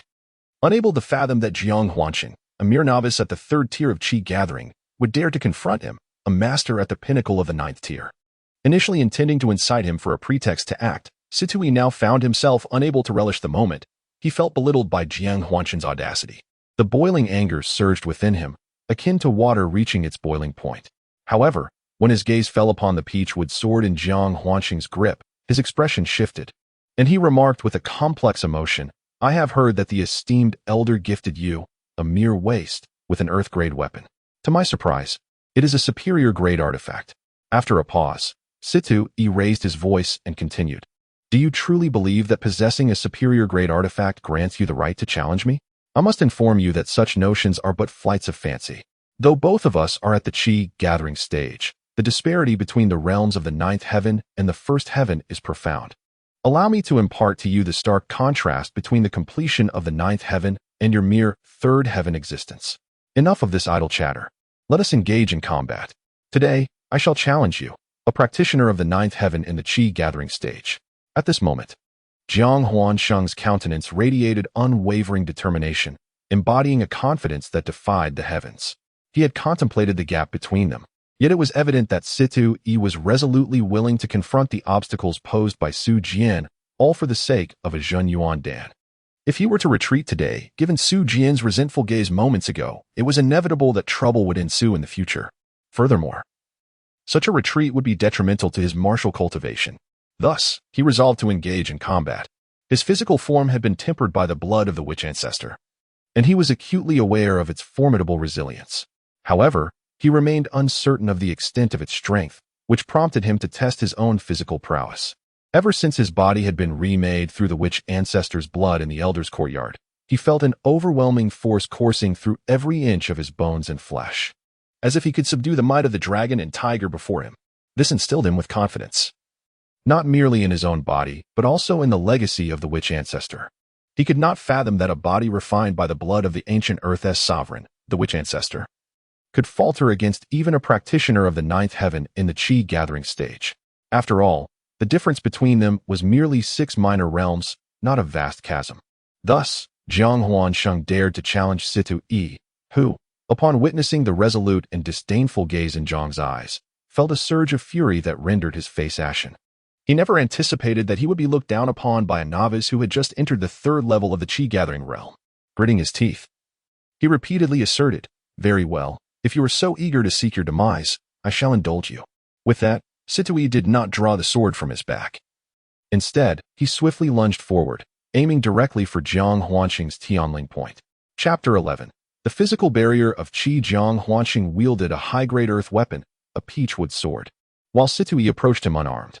From Situi's perspective, having attained the pinnacle of the 9th level of the Qi-gathering realm, he deemed it more than sufficient to deal with Jiang Huanqing, who was merely at the 3rd level. Even with his high-grade earth weapon, Jiang was simply not worthy of Situi drawing his sword against him. Seeing Situi approaching barehanded, Jiang Huanqing felt a surge of delight. He realized that Situi underestimated his cultivation to the extent of neglecting to unsheath his sword, a clear display of arrogance. This was, in fact, more advantageous for him. Without hesitation, Jiang Huanqing swung his sword, engaging in a direct confrontation. Admittedly, he had yet to master any techniques, as he had only recently succeeded in Qi gathering and had not practiced the heavenly martial sword technique passed down by Lin Qianshu. Thus, he was left with the option of brute strength to combat his opponent. Though this approach might be clumsy, it proved to be straightforward and effective. Bang! The peachwood sword collided with Situi's fist, producing a dull thud. To the onlookers, it was evident that when the sword met Situi's fist, a faint white aura manifested around Situi's knuckles. Everyone understood this to be his vital energy. Upon impact, Jiang Huanqing's high-grade earth weapon clashed against Situi's fist, but the latter's robust vital energy effectively absorbed the blow, leaving his fist unscathed. In the realm of martial arts, the weapons wielded by practitioners are classified into earthly and celestial artifacts, each of which is further divided into 3 grades: superior, medium, and inferior. These artifacts are crafted by skilled alchemists. Earthly artifacts are composed of commonly found materials, yet they are not easily attainable by everyone. The materials required for their creation typically range from a century to a millennium in age. In contrast, celestial artifacts are exceedingly rare. Not only do they demand the alchemist's exceptional techniques, but the materials necessary for their forging must also be at least a millennium old, and success is never guaranteed. For cultivators, celestial artifacts are elusive treasures. Thus, possessing a superior earthly artifact is already a remarkable feat, as it closely approximates the potency of a celestial artifact. A proficient martial artist wielding a fine earthly weapon can often engage in battles beyond their level. In this context, Jiang Huanqing, armed with a superior earthly artifact, was impervious to the might of Situi's fists, which clearly illustrated the formidable strength of Situi, who had attained the 9th level of the nascent Qi realm. Observers noted that Situi's punches did not harm Jiang Huanqing. Instead, they merely caused his peachwood sword to be repelled, prompting applause from onlookers. Some, eager to flatter, exclaimed, "Indeed, Master Brother is the foremost of the 3rd generation. This Jiang simply does not recognize the vastness of the heavens and the earth. I wager Master Brother will surely incapacitate him within 3 moves." In my opinion, had it not been for Jiang possessing a superior earthly artifact, Master Brother could easily defeat him in a single blow. A chorus of agreement followed, as many spectators, having witnessed Situi's prowess, harbored little faith in Jiang Huanqing, believing he was destined for a fate of shattered limbs or destroyed foundational cultivation. As Situi faced Jiang Huanqing, who wielded a superior grade weapon, it became evident that the former's prowess was beyond the latter's capacity to contend with, given that Jiang was merely at the 3rd stage of the Qi-gathering realm. The recent exchange of strikes illustrated Situi's formidable strength, rendering Jiang's efforts futile. No matter how fiercely he swung his sword, it was met with Situi's robust vitality, leaving him unscathed. The more they fought, the more Jiang's apprehension grew, even when he infused his sword with his internal energy and struck Situi. It felt akin to striking a block of cotton, ineffectual.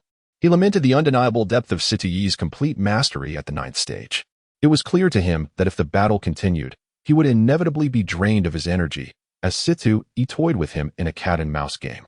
Despite possessing the ability to swiftly subdue Jiang, Situi allowed the wooden sword to strike against him, a smirk of derision on his face, seemingly flaunting his superior prowess. With each of Jiang's attempts to strike with his superior grade weapon, the arena erupted with cheers and jeers, the accolades directed at Situi, while the mockery was reserved for Jiang Huanqing.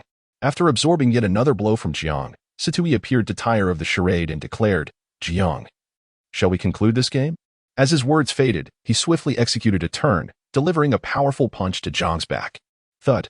Jiang found himself face down on the ground, provoking a chorus of laughter. With a sense of triumph, Situ loomed over him, raising his foot and stating, "I mentioned that you should harm yourself. Why must you compel me to take action?" Beneath his jovial demeanor lay a hidden malice, as the onlookers braced for the impending impact of his foot upon Jiang Huanqing.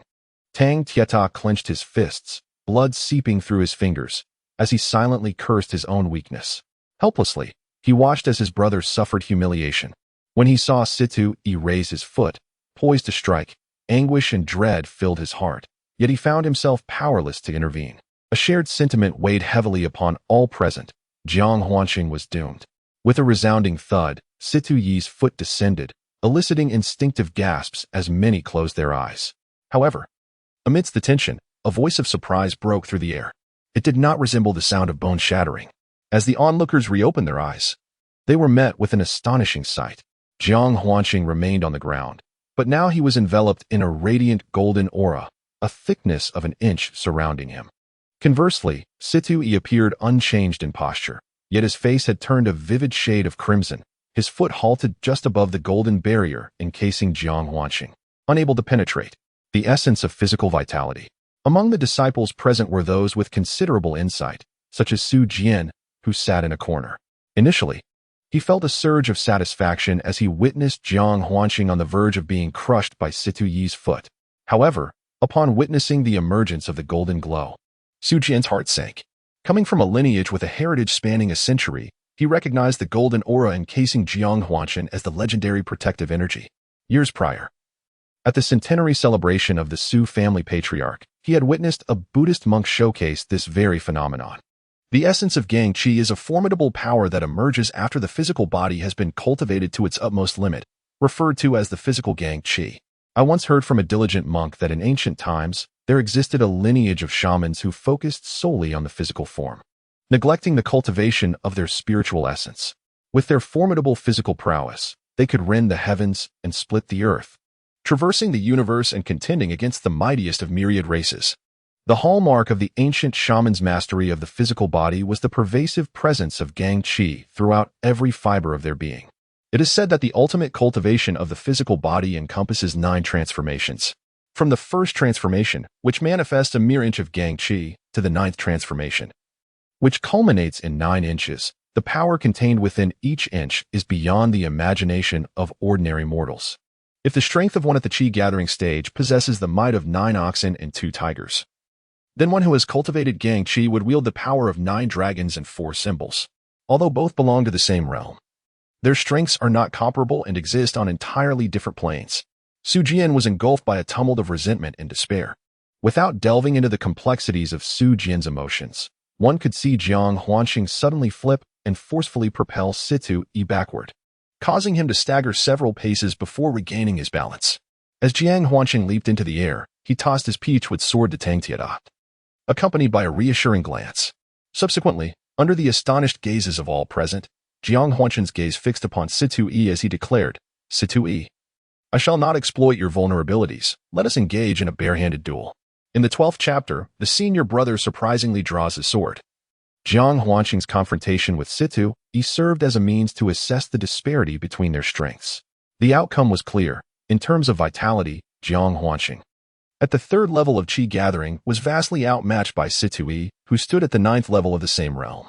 It is often said that the realm of energy absorption is a form of strength cultivation. Attaining the 9th level of this realm indeed grants one the might of 9 bulls and 2 tigers, and within Situ resides the pinnacle of this power. Ultimately, after sufficient practice, he could effortlessly bring Jiang Huanqing to his knees with a single strike. Although this was a rather humiliating experience for Jiang Huanqing, it was not without merit. At the very least, he reaffirmed the resilience of his physical form. When Situ struck him from behind, only he understood that it was a full-force blow. Had it been an ordinary person, such an attack would have surely shattered their spinal bones. Yet he merely found himself knocked down without sustaining any injury. At present, the first transformation is the manifestation of the Gang Qi. Once this initial stage reaches perfection, his entire being will harness the strength akin to 9 dragons and 4 symbols. Currently, his first transformation is merely at a nascent stage, with the hue of his physical Gang Qi a pale gold. Only when the color transforms into a pure gold will it signify the completion of this phase. Despite being in the early stages, Jiang Huanqing felt an uncontainable joy. The Gangqi not only symbolizes power, but also serves as a layer of defense. The moment he activated his Gangqi, he sensed its formidable defensive strength. Situyi's recent kick was a testament to this, regardless of the force he exerted.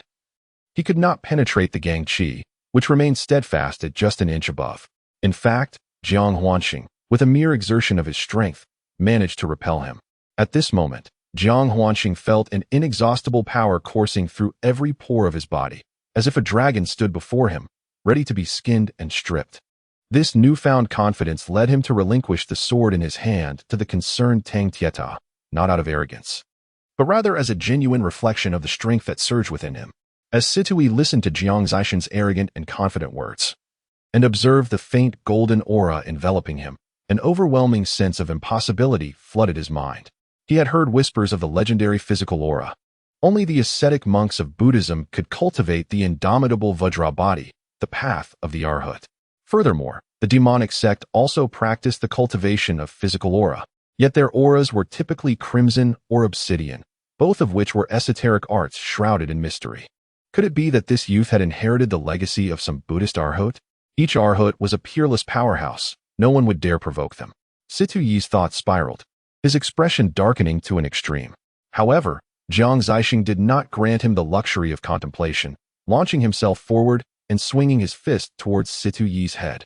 As Jiang's fist approached, Situyi felt the fierce energy emanating from it, deeply aware of the formidable force contained within that strike, realizing it would be no easy feat to withstand.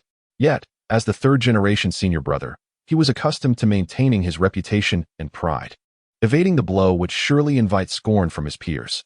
Thus, he steeled himself and braced for Jiang Zixin's aura-infused punch. With a resounding thud, the two separated. Situyi's arm trembled slightly, a sense of trepidation gripping his heart. He had met that strike with all his strength, experiencing the mountain-like force behind Jiang's punch, which was far from trivial. In contrast, Jiang Zixin, after delivering his blow, remained composed, a satisfied smile gracing his face as he exclaimed, "Refreshing, let us go again." With that, he charged forward once more, the scene unfolding into the most primal of confrontations, each punch landing with palpable impact.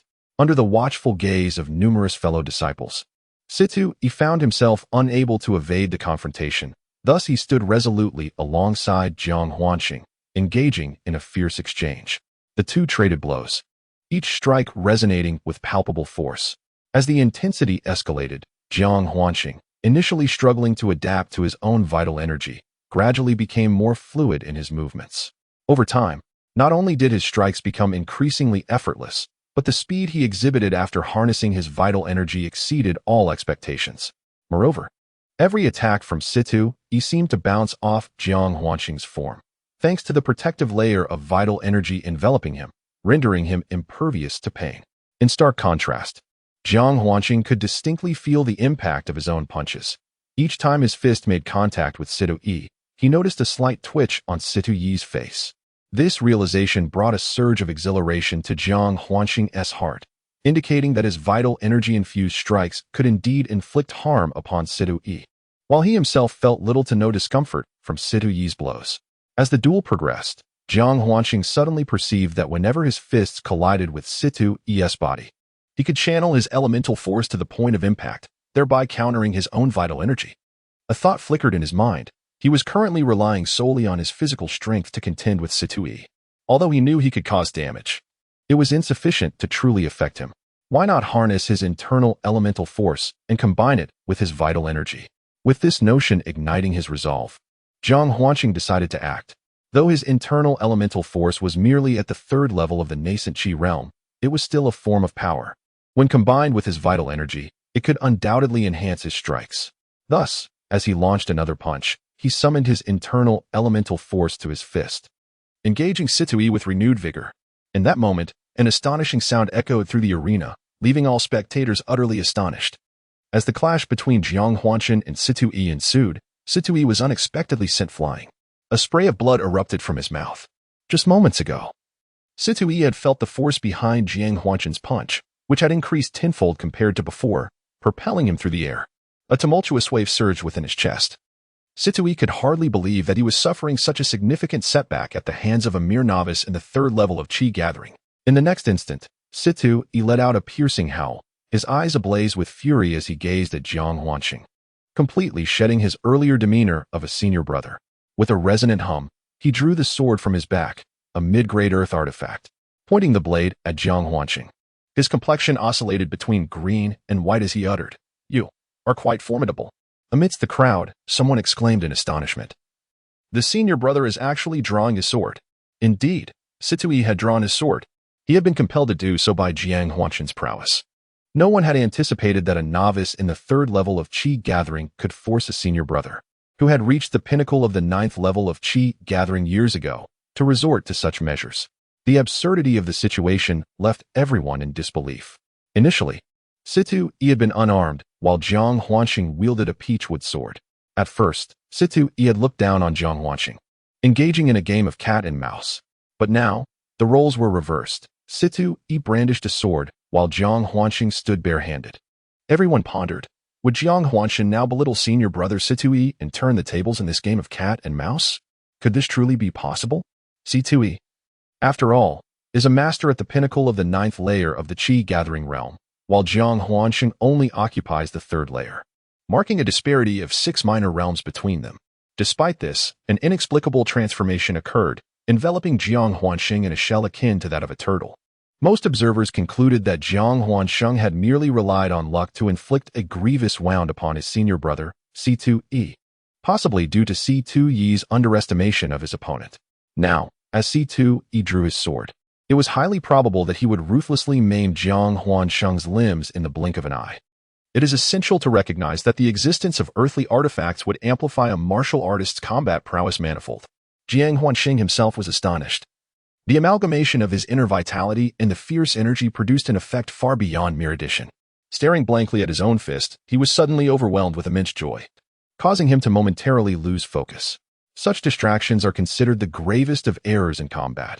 Yet Jiang Huanqing had succumbed to this critical mistake. In the realm of martial cultivation, the act of engaging in battle demands unwavering concentration. A mere lapse could cost one their life in an instant. As Jiang Huanqing remained lost in thought, Situi seized the moment to strike. Humiliation consumed Situi's heart. After suffering a setback, he shed any semblance of underestimation. Channeling the full extent of his ninth layer strength, he unleashed a sword strike of unparalleled ferocity. The chilling aura emanating from Situi's blade and the palpable intent to kill were unmistakable. In a moment of desperation, Jiang Huanqing instinctively summoned his inner energy, raising his hand to meet the impending attack. However, due to the overwhelming force, he felt the energy surge through his arm and into his tightly clenched fist, propelling him forward uncontrollably. In the next moment, he beheld the surge of his own vital energy erupting from his fist, transforming into a faint golden beam akin to the glow of a flashlight, illuminating the sword of Situi. With a resounding clang, Situi's sword was once again dislodged from his grasp, hurtling backwards to pierce the wall of the martial arts academy. Situi staggered back 5 or 6 steps before finally regaining his balance. It was as if his internal power had ascended to a new level, a precursor to the external manifestation of true essence, a phenomenon typically indicative of reaching the realm of transformation. Yet, astonishingly, this occurred in the hands of Jiang Huanqing, a mere novice at the third tier of the chi gathering stage. Everyone was left wondering if the world had turned chaotic or if they were simply hallucinating. However, the subsequent scene unequivocally dispelled any doubts, confirming that this was indeed reality. Yet, no matter how swift he was, he could not outpace the speed of light. A piercing scream escaped Situi as a gaping wound appeared on his left shoulder, blood gushing forth uncontrollably. Meanwhile, Jiang Huanqing, amidst his elation, felt a tinge of regret. He realized that his 6 meridians divine sword could only extend 3 meters. The previous strike had considerably diminished by the time it landed on Situi. Fortunately, the distance between them had been precisely 3 meters. Otherwise, the wound would have been far more grievous than a mere puncture in his shoulder.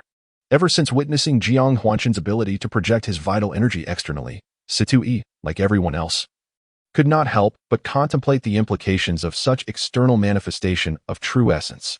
Was Jiang Huanqing truly at the realm of transformation? Yet, it was evident that Jiang Huanqing was merely at the third tier of the chi gathering stage. making it impossible for him to reach the realm of transformation.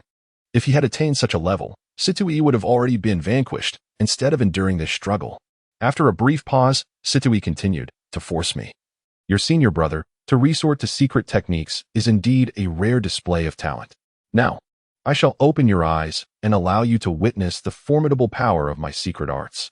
It shall not be in vain that you have ventured into the mortal realm." With that, Situi suddenly let out a thunderous roar, his arms stretching wide as his garments tore apart, disintegrating into fragments that scattered across the ground, revealing his athletic physique. At that moment, everyone beheld a palm-sized scar on his chest, shaped like a crescent moon, radiantly crimson and strikingly alluring. Situi then bit into his fingertip, pressing it against the crescent scar on his chest while muttering incantations. In the next instant, an overwhelming primal aura emanated from the crescent moon, instilling a sense of trepidation in all present, as if a prehistoric beast resided within. Following this, the scarlet crescent erupted in a brilliant bloodlight, his eyes transforming into a shade of crimson, with a pair of feathered wings unfurling from his back. Meanwhile, in a secluded area of the Martial Arts Academy, the 5 elders and second-generation disciples had arrived, silently observing the clash between Jiang Huanqing and Situi. Ouyang Bing, witnessing Situi's transformation, exclaimed, "Demonic bone secret arts.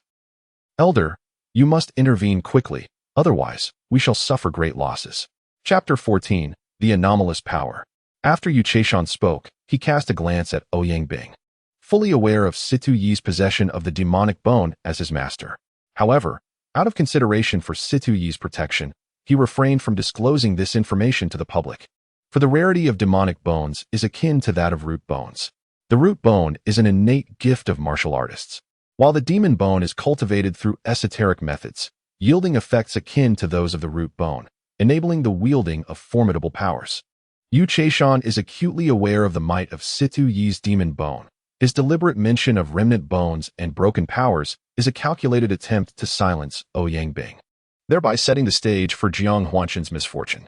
Since Jiang Huanqing successfully harnessed his energy in the Elder Council and showcased the potential of his solar and lunar root bones, he has garnered the attention of the Grand Elder. This has caused Yu Chaishan, as the young master of the Heavenly Martial Sect, to perceive Jiang Huanqing as a threat to his position. After his remarks, the group turned their gazes towards the Grand Elder, Yu Hua, awaiting his judgment. "You are all excessively cautious. The path of martial arts often defies the heavens. To ascend to greatness, one must endure trials. Besides, with Jiang Huanqing possessing both corporeal vigor and the ability to project his energy, do you truly believe he would falter under the powers of Situi's demon bone?" Upon concluding, Yu Hua's gaze swept over the assembly, finally resting on Ouyang Bing as he continued. "The extent of Jiang Huanqing's potential is not only known to the Grand Elder, but is equally evident to us present. Perhaps the weighty responsibility of the resurgence of our heavenly martial sect shall rest upon his shoulders, and I shall ensure his safety. I merely wish to observe the depths of his solar and lunar root bone potential, with Situi's demon bone honing him and us standing by as spectators. How could we allow Jiang Huanqing to suffer? I am not yet so senile as to overlook this." The Grand Elder's eloquent discourse left the others feeling inadequate, and Ouyang Bing's face flushed with embarrassment, her earlier concerns dissipating. With the Grand Elder's assurance of Jiang Huanqing's safety, one could rest assured that he would indeed be protected. Jiang Huanqing is undoubtedly his own disciple. However, he is also a member of the Tianwu sect. Therefore, Yu's transformation into the Grand Elder of the Tianwu sect ensures that he will not suffer any disadvantage, Ouyang Bing mused. The onlookers, hidden in the shadows, dispelled their individual thoughts and refocused their attention on the arena. At that moment, Situi appeared almost demonically, sprouting a pair of crimson wings, his eyes glowing red as he gazed at Jiang Huanqing with an uncanny expression. With a faint smile, he proclaimed, "Junior brother Jiang, this is the first time I am employing my demon bone divine technique. I trust it will not disappoint you. I hope you find it satisfactory, haha." With a wild laugh, Situi's blood-red wings flickered and vanished in an instant. Those watching, both in the light and shadow, felt a jolt in their hearts. Was that invisibility? Or had his speed reached a level beyond the naked eye's perception? Many third-generation disciples pondered in astonishment. The elders and second-generation disciples hidden in the shadows were equally taken aback. After Situi's wings flashed, his speed had increased more than tenfold, rivaling that of a perfected transformation realm expert. Truly, the demon bone divine technique was formidable. had it not been for the remnants of the bone. Situ Yi's speed could have matched that of an ordinary 5 elements realm master, the 5th elder mused sincerely. Upon witnessing Situ Yi's wings flicker and then disappear, Jiang Huanqing felt a sudden surge of foreboding and swiftly rolled to the side. In the next moment, Situ Yi manifested, his hand poised in a slashing motion where Jiang Huanqing had just stood, clicking his tongue in disappointment as he remarked, "Junior brother Jiang, your reflexes are commendable." Situ Yi was secretly astonished. He knew all too well the speed granted by his demon bone blood wings. After the blood sacrifice to the demon bone, he realized his speed had indeed surged tenfold, yet he was surprised that Jiang Huanqing had managed to evade him. Could it be that Jiang Huanqing possesses prophetic abilities? After a brief confrontation, both parties harbored their own thoughts. In the next moment, a radiant surge of golden energy surged towards Situ Yi as Jiang Huanqing, having regained his composure, employed his 6 meridians divine sword to counter Situ Yi. In that fleeting instant, Jiang Huanqing recognized his own shortcomings and became acutely aware of Situ Yi's advantages. Once Situ Yi sprouted his blood wings, Jiang Huanqing understood that he would soon be overwhelmed by Situ Yi's multifaceted prowess. His speed was simply too formidable. Had it not been for the sudden premonition that had crossed his mind, he would likely have already collapsed by now. What should he do? Was he truly destined to be rendered incapacitated by Situ Yi? As Jiang Huanqing unleashed a strike from his 6 meridians divine sword, his mind raced with possible strategies. Currently, only a force akin to the 6 meridians divine sword could potentially keep pace with Situ Yi, albeit just barely. Indeed, as his energy shot forth, it was effortlessly evaded by Situ Yi, who deftly maneuvered with his wings. Nevertheless, this moment granted Jiang Huanqing a sliver of time. He realized that Situ Yi dared not confront the energy head-on and could only evade. Thus, he launched wave after wave of energy towards Situ Yi. For a time, neither could gain the upper hand over the other. Yet, as moments passed, a bitter smile crept onto Jiang Huanqing's face. For the energy of his 3rd layer of qi gathering was rapidly depleting. It appeared that Situ Yi was aware of this as well. He flitted about with his blood wings, displaying no urgency whatsoever. He seemed to revel in the pleasure his wings afforded him, intent on exhausting Jiang Huanqing's energy before delivering a decisive blow to claim victory. After dodging yet another surge of primordial energy, Jiang Huanqing internally lamented his predicament. His internal energy could still sustain 3 more strikes, but after that, it would be the moment of retaliation from Situ Yi. What was he to do? At this juncture, Jiang Huanqing realized he could no longer place his hopes on his primordial energy. He needed to devise a strategy. Yet, what strategy could he conceive? He was already struggling to cope with Situ Yi's speed. Would he sprout a pair of wings himself? As this whimsical thought crossed his mind, he felt a tremor in his heart, as if a gust of wind had swept through the depths of his soul, causing his entire being to shudder. In the next instant, he sensed a warmth emanating from the bones in his chest, and he became aware of a different kind of power.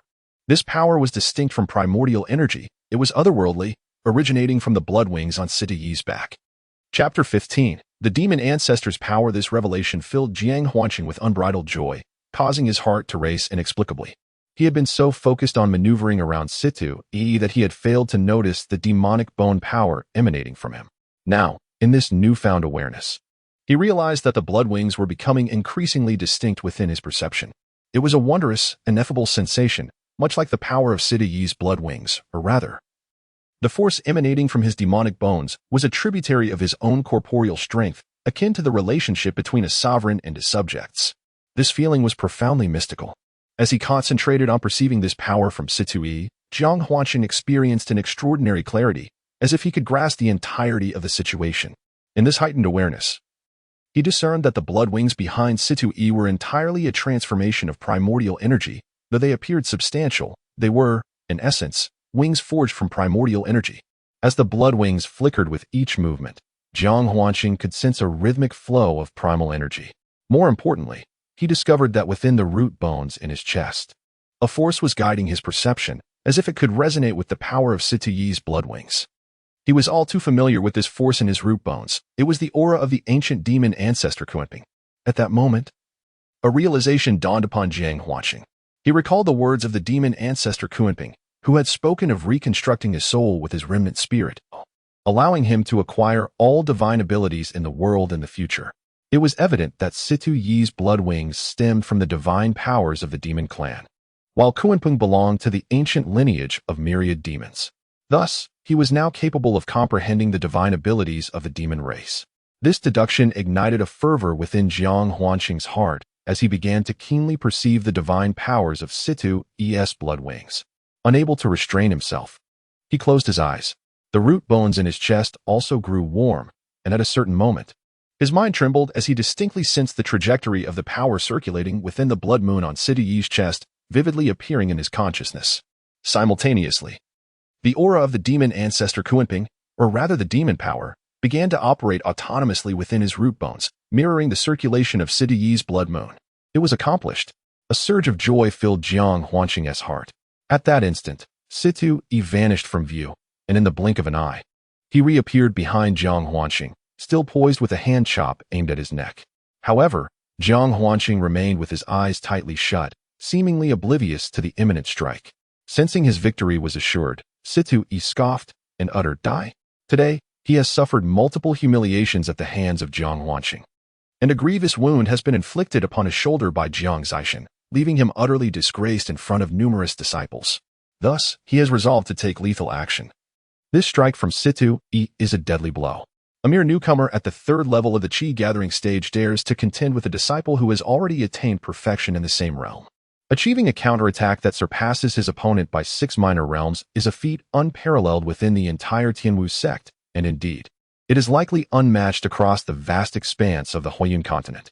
Such a prodigy, it is universally agreed, should not be allowed to perish amidst the shame of his peers.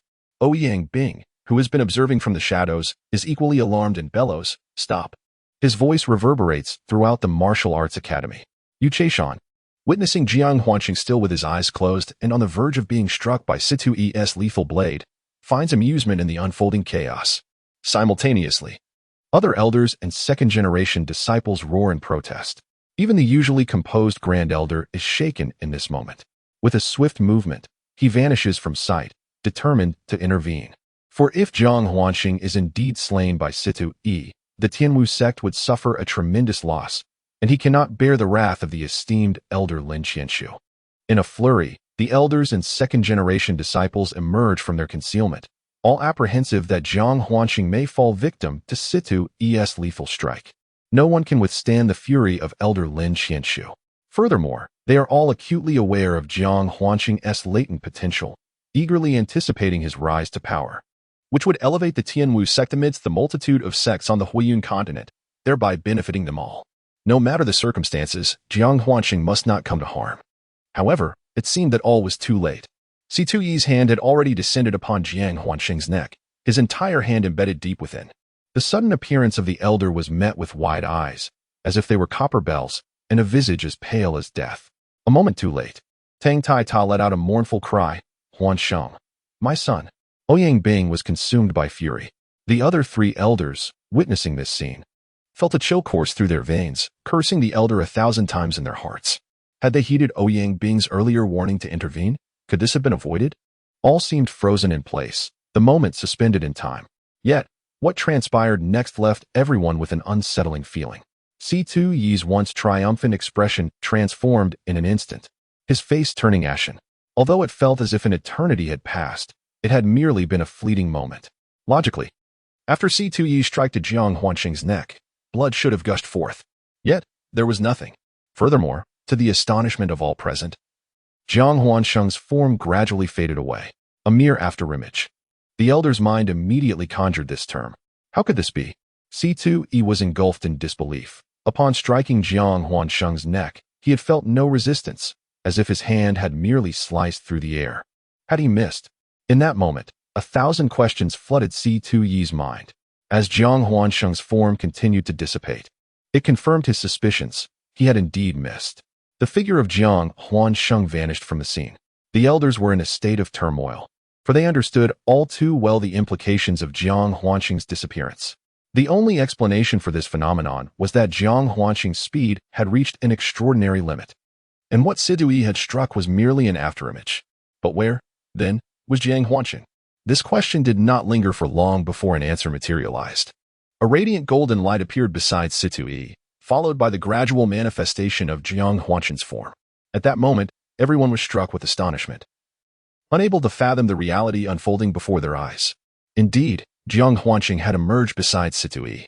However, what set this moment apart was that Jiang Huanqing now possessed a pair of wings behind him, identical to those of Situi. Yet, there was a notable distinction. Jiang Huanqing's wings were a soft golden hue.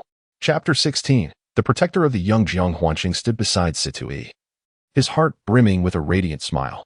He had not anticipated that after the demon ancestor Kunpeng had helped him reconstruct his soul, he would acquire the soul power of the demon ancestor Kunpeng. This power, distinct from elemental force, was undeniably a form of strength. Perhaps it would be more fitting to refer to it as soul power. It resembled an understanding of power, as the demon race Kunpeng had stated, suggesting that in the future, all worldly abilities could be cultivated. Thus, he had just grasped the trajectory of Situ Yi's blood moon operation. Feeling the aura of the demon ancestor Kunpeng within his very bones, he centered himself upon this foundation, simulating the operation of Situ Yi's blood moon power. As expected, a pair of wings blossomed from his back. Thus, at the moment when Situ Yi's blade descended, he unfurled his delicate golden wings, vanishing in an instant from his original position, narrowly evading a fatal strike and reappearing beside Situ Yi. In that fleeting moment, propelled by the golden wings, Jiang Huanqing acutely felt his speed increase tenfold, matching Situ Yi's agility perfectly. The current situation revealed that his velocity was on par with Situ Yi's, and fortified by his corporeal defenses enhanced by vital energy, Situ Yi could not breach his physical barriers. Furthermore, he possessed the 6 Meridian's divine sword, capable of channeling external energy for attacks. After careful consideration, Jiang Huanqing felt confident he could effortlessly dominate Situ Yi. Alas, his internal energy was dwindling, making it evident that overpowering Situ Yi was out of the question. Moreover, he had noticed the elders and second-generation disciples had arrived on the scene, prompting him to reconsider any intentions of outright domination. Nevertheless, he did not intend to let Situ Yi off easily, for he had distinctly sensed the murderous intent directed at him. Steadying himself, Jiang Huanqing moved. In the midst of Situ Yi's astonishment, Jiang Huanqing executed a side kick aimed directly at Situ Yi's martial arts dantian, though he dared not kill Situ Yi in the presence of the elders. Incapacitating his dantian without taking his life was still within reach. Had Situ Yi not harbored murderous intentions, Jiang Huanqing might have refrained from such measures, perhaps only leaving him severely injured, forcing him to languish for a year or more. However, since Situ Yi sought his life, Jiang Huanqing felt no obligation to hold back. He was not a malevolent being, yet neither was he overflowing with compassion. Dare you? Yu Chaishan witnessed Jiang Huanqing aiming a kick at Situ Yi's dantian and immediately let out a thunderous shout, attempting to intervene. Situ Yi was Yu Chaishan's foremost disciple, having reached the pinnacle of the 9th level of the nascent Qi realm, just a step away from successfully transforming into the Yuan stage. Naturally, Yu Chaishan did not wish for Jiang Huanqing to cripple Situ Yi. As Yu Chaishan shouted, he struck towards Jiang Huanqing with a palm. However, Jiang Huanqing had always regarded Yu Chaishan with disdain, fully aware of his treachery and unscrupulousness, and had long been on guard. Upon seeing Yu Chaishan's palm approaching, he unhesitatingly unleashed a 6 Meridian's divine sword, while his momentum remained unyielding as he continued to kick towards Situ Yi's dantian. Having secretly observed the battle between Jiang Huanqing and Situ Yi, Yu Chaishan understood the formidable power of Jiang Huanqing's bizarre externalized Yuan force and dared not take unnecessary risks. His face turned ashen as he gathered his true essence, countering with an externalized true essence strike that neutralized Jiang Huanqing's 6 Meridian's divine sword attack. In the brief moment of distraction, Jiang Huanqing's kick had already reached Situ Yi. Unfortunately, in his initial shock, Situ Yi was awakened by his master's shout, and upon seeing Jiang Huanqing's kick aimed at his dantian, he broke out in a cold sweat, quickly flapping his blood wings to narrowly evade the devastating blow. Although he managed to avoid having his dantian shattered by Jiang Huanqing's kick, Situ Yi was ultimately a fraction slower in reacting due to his momentary daze.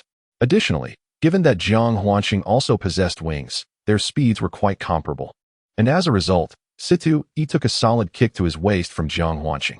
With a dull thud, Situ Yi was sent crashing to the ground.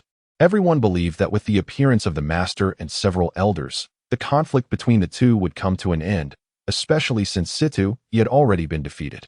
However, the crowd underestimated Jiang Huanqing's audacity and his resolute determination to exact vengeance upon his adversary. As Situ Yi lay on the ground, Jiang Huanqing, beneath the watchful eyes of the master and the elders, once again unfurled his pale golden wings and, in the blink of an eye, reappeared beside Situ Yi. He lifted his foot and forcefully struck down upon Situ Yi's dantian. A piercing scream erupted from Situ Yi, resonating throughout the martial arts academy. Jiang Huanqing had obliterated Situ Yi's dantian with a single blow. Under the gaze of all present, Jiang Huanqing rendered Situ Yi's dantian useless for a martial artist. Such a fate was far more severe than death itself. After his anguished cry, Situ Yi succumbed to unconsciousness. Gasps of shock filled the air as they realized that the third-generation senior brother, a master at the pinnacle of the 9th level of Qi gathering, had been so easily defeated by Jiang Huanqing. On this day, the third-generation disciples bore witness to the extraordinary spectacle of a mere novice at the 3rd level of Qi gathering incapacitating a consummate martial artist, thereby crafting a legend and revealing Jiang Huanqing's unyielding resolve. All of this transpired in the blink of an eye. It was not only Jiang Huanqing's swiftness that astonished them, but also his decisive heart, which left them unable to intervene or even fathom that he would dare to incapacitate Situ Yi in the presence of the master and the elders. "Ah, I will kill you." Seeing his disciple Situ Yi rendered powerless by Jiang Huanqing, Yu Cheshin's eyes blazed with fury as he charged toward Jiang Huanqing. At this moment, Ouyang Bing was not only astonished by Jiang Huanqing's decisive ruthlessness, but also held a greater admiration for him. With a grand sweep of his sleeve, he obstructed Yu Cheshan and positioned himself in front of Jiang Huanqing. Yu Cheshan, his face contorted with rage, had lost his previous composure and glared at Ouyang Bing, exclaiming, "Elder Ouyang, this waste has slaughtered his fellow disciples and should rightfully face death for violating our sect's rules." Ouyang Bing, maintaining a calm demeanor, replied, "Is he dead?" "He merely fainted." Yu Cheshan, furious to the point of near explosion, retorted, "For a martial artist, the dantian is akin to one's very life. My disciple Situ Yi has had his dantian destroyed by him. How is that any different from death?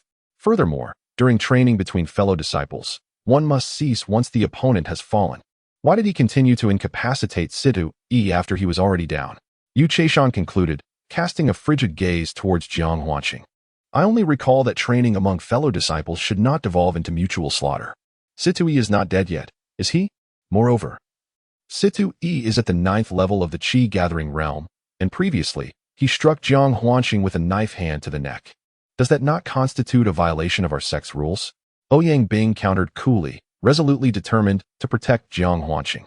Having failed in her duty as a master concerning her disciple Yiqing Yuan, she felt a deep sense of guilt and thus vowed to shield her grand disciple Jiang Huanqing at all costs. Yu Cheshan, driven to madness by Ouyang Bing's protective fervor, stammered, You. But he was abruptly interrupted by the grand elder beside him, who stated firmly, "Yu Cheshan, do not act recklessly." Situ Yi, at the 9th level of the Qi gathering realm, lost to Jiang Huanqing, who is merely at the 3rd level. It is a reflection of his insufficient cultivation. Mistakes are inevitable in martial arts training. Let this matter rest. No further disputes shall arise. Everyone, disperse. Upon hearing the words, Yu Cheshan was momentarily taken aback, lifting his face and exclaiming, "Great Elder." At this moment, the sect leader, Yu Tianji, interjected, "Cheshan, do not act recklessly." This left Yu Cheshan utterly bewildered, as he had not anticipated that his own uncle, the esteemed Great Elder Yu Huahua of the Tianwu sect, along with his father, the sect leader Yu Tianji, would intercede on behalf of Jiang Huanqing. Their words seemingly aligned with Jiang Zixing. It was one thing for Ouyang Bing to protect Jiang Huanqing, but now even the sect leader and the Great Elder were shielding him. Observing the others, Yu Cheshan felt a profound sense of disappointment. No one seemed inclined to speak in defense of his disciple, Situ Yi. Gazing at his fallen disciple, whose dantian had been rendered useless, Yu Cheshan felt a surge in his throat, forcing down a mouthful of blood as he departed from the martial arts academy. Meanwhile, Jiang Huanqing retracted his wings and, with a tranquil demeanor, bowed to the elders, preparing to leave, his heart filled with confusion regarding the unexpected shift in the attitudes of the Great Elder and sect leader. Logically, they should have sided with Yu Cheshan. It was astonishing that the tides had turned in his favor today. However, he had no time to dwell on such matters. It appeared that the situation was no longer of concern. Presently, a significant transformation was occurring within his own roots, compelling him to urgently seek a place to comprehend the issues surrounding them. Chapter 17, The Unknown Peaks of the Root World, with several elders displaying unmistakable goodwill. Jiang Huanxing exchanged a reassuring glance with Tang Tieta before retrieving his peachwood sword and departing the martial arts academy, making his way towards the observation hall. In the decades since joining the Tianwu sect, apart from the time spent at the Jinwu Academy with his master, Yi Qingyuan, Jiang Huanxing had predominantly resided in this place. This is the dwelling place for newly initiated disciples, situated at the lowest tier of the Tianwu sect, characterized by a rather inferior cultivation environment. The reason he has remained in the observation courtyard for 10 years without successfully harnessing energy is that access to a superior setting is contingent upon one's cultivation level. As a decade-long student, he has been responsible for imparting foundational theoretical knowledge to new disciples over the past few years. Originally, the observation courtyard was overseen by a second-generation disciple. However, after Jiang Huanxing became well-versed in the fundamental principles of martial arts, that departed disciple ceased to manage the courtyard entirely. In a certain sense, Jiang Huanxing has assumed the role of a courtyard master, possessing his own training grounds and a secluded chamber, which was the private training space of that second-generation disciple. Although Jiang Huanxing has had access to it for several years, he had not utilized it until today, when he eagerly stepped into the observation courtyard's secret chamber for the first time. After securely closing the chamber door, Jiang Huanxing seated himself in a meditative posture, directing his focus towards the root bone at his chest. During his previous skirmish with Situ Yi, he discovered a latent power within his root bone, a force he could not yet communicate with. Since successfully harnessing energy and the formation of his root bone, he had not taken the time to observe its appearance or adequately cultivate and comprehend his own cultivation state. Just as demons possess demon bones, humans have root bones, both representing innate talents and abilities.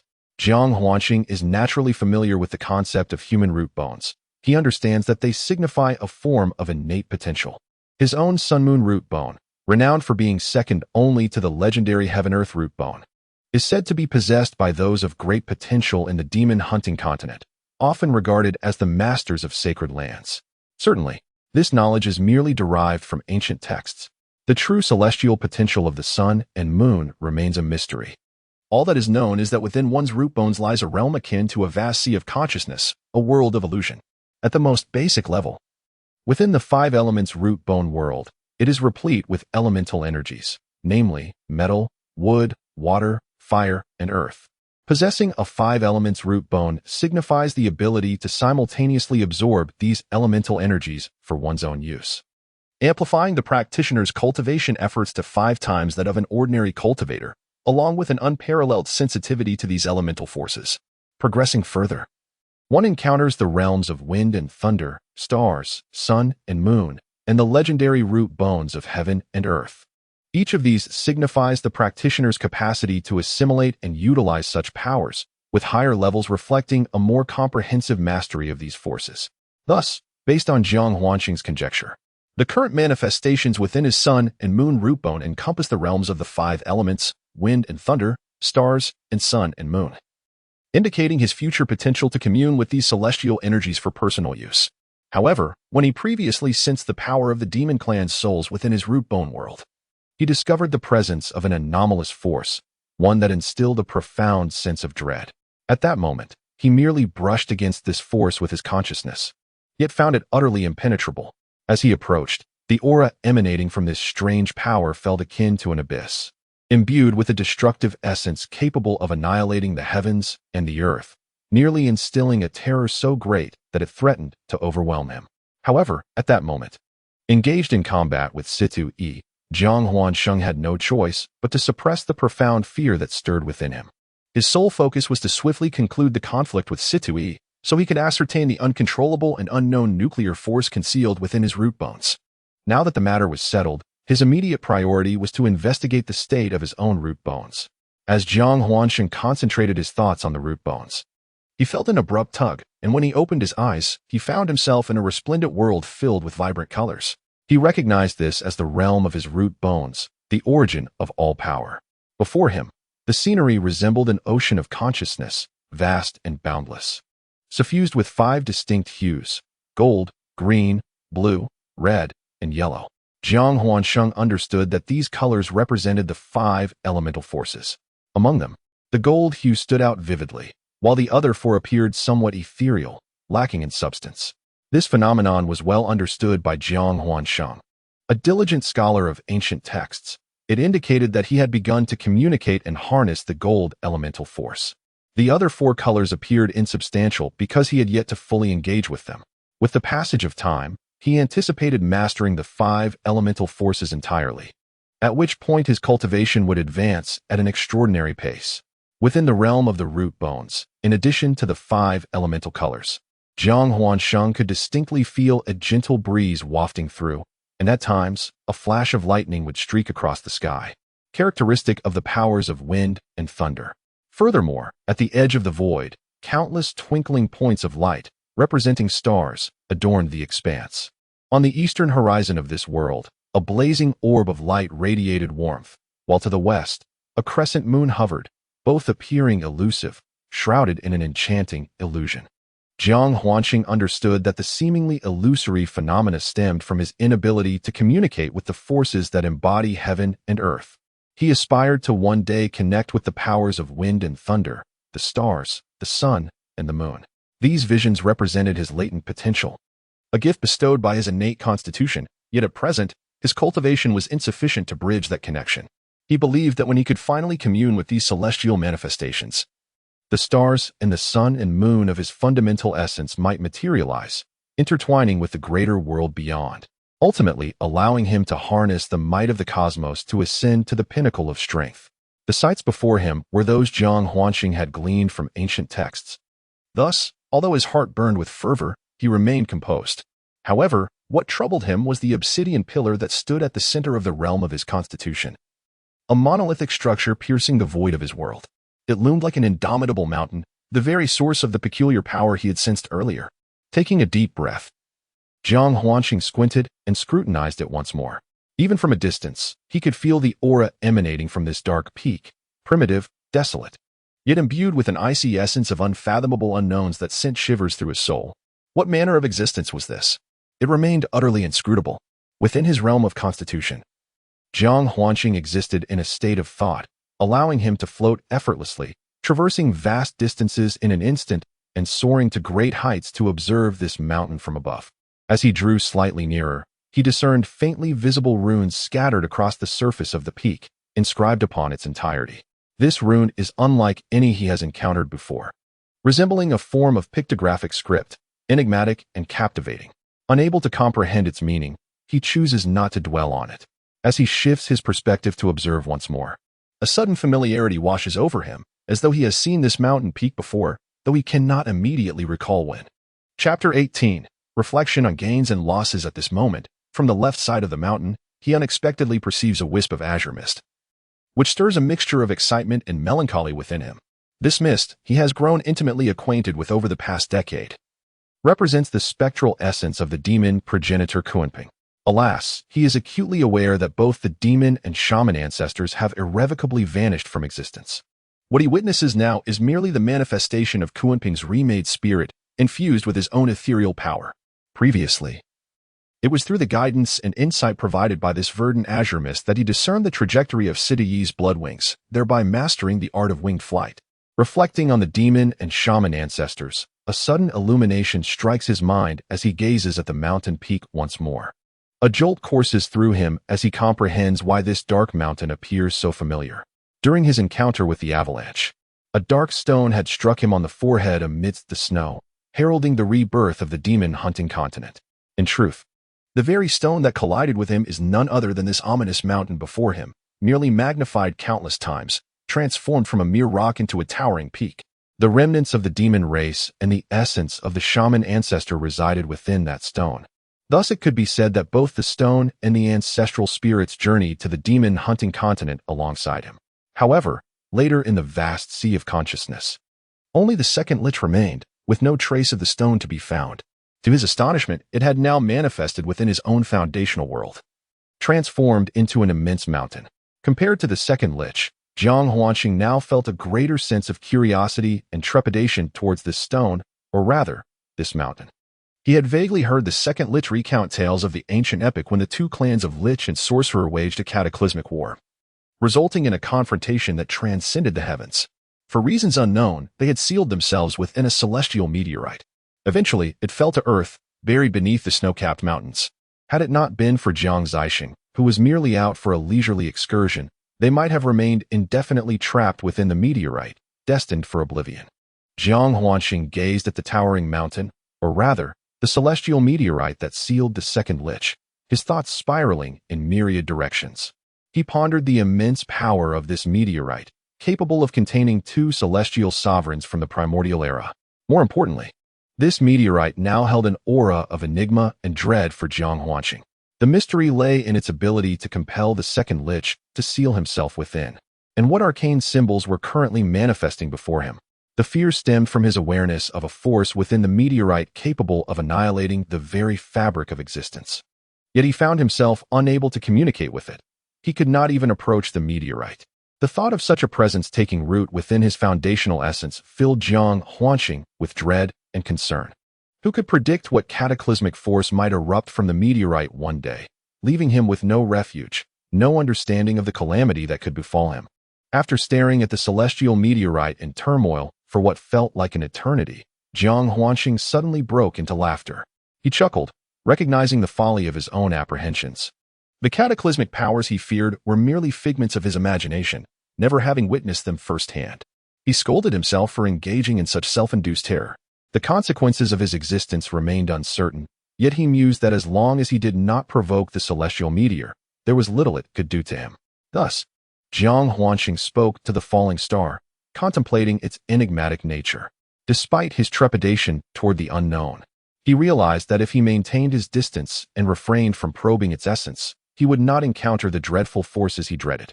Resolving to avoid any confrontation with the meteorite, he concluded that, in essence, it was merely a mysterious stone in his eyes. Having come to this understanding, Jiang Huanxing withdrew from the realm of roots and bones and began to reflect on the outcomes of his battle with Situ Yi. Firstly, he recognized the gains. Through the confrontation, he had acquired knowledge of the ancestral technique, the 9 transformations of the witch ancestor, enhancing his physical prowess. His defenses had escalated significantly, enabling him to withstand the full might of a 9th-tier nascent chi cultivator, and perhaps even endure a strike from a transformation realm practitioner. Moreover, he had discovered the ability of the 6 Meridian's sword to launch distant assaults against foes. Regrettably, its current range was limited to a mere 3 meters and consumed considerable internal energy. However, Jiang Huanxing was confident that this limitation stemmed from his inadequate cultivation level. He believed that with the augmentation of his internal energy, he could extend the reach of the 6 Meridian sword and increase its usage frequency. Finally, he noted an enhancement in his speed, having uncovered a trace of demonic essence left by the demon ancestor within the realm of roots. This essence could facilitate his comprehension of the innate abilities of other demon clans, allowing him to assimilate and utilize these powers for himself.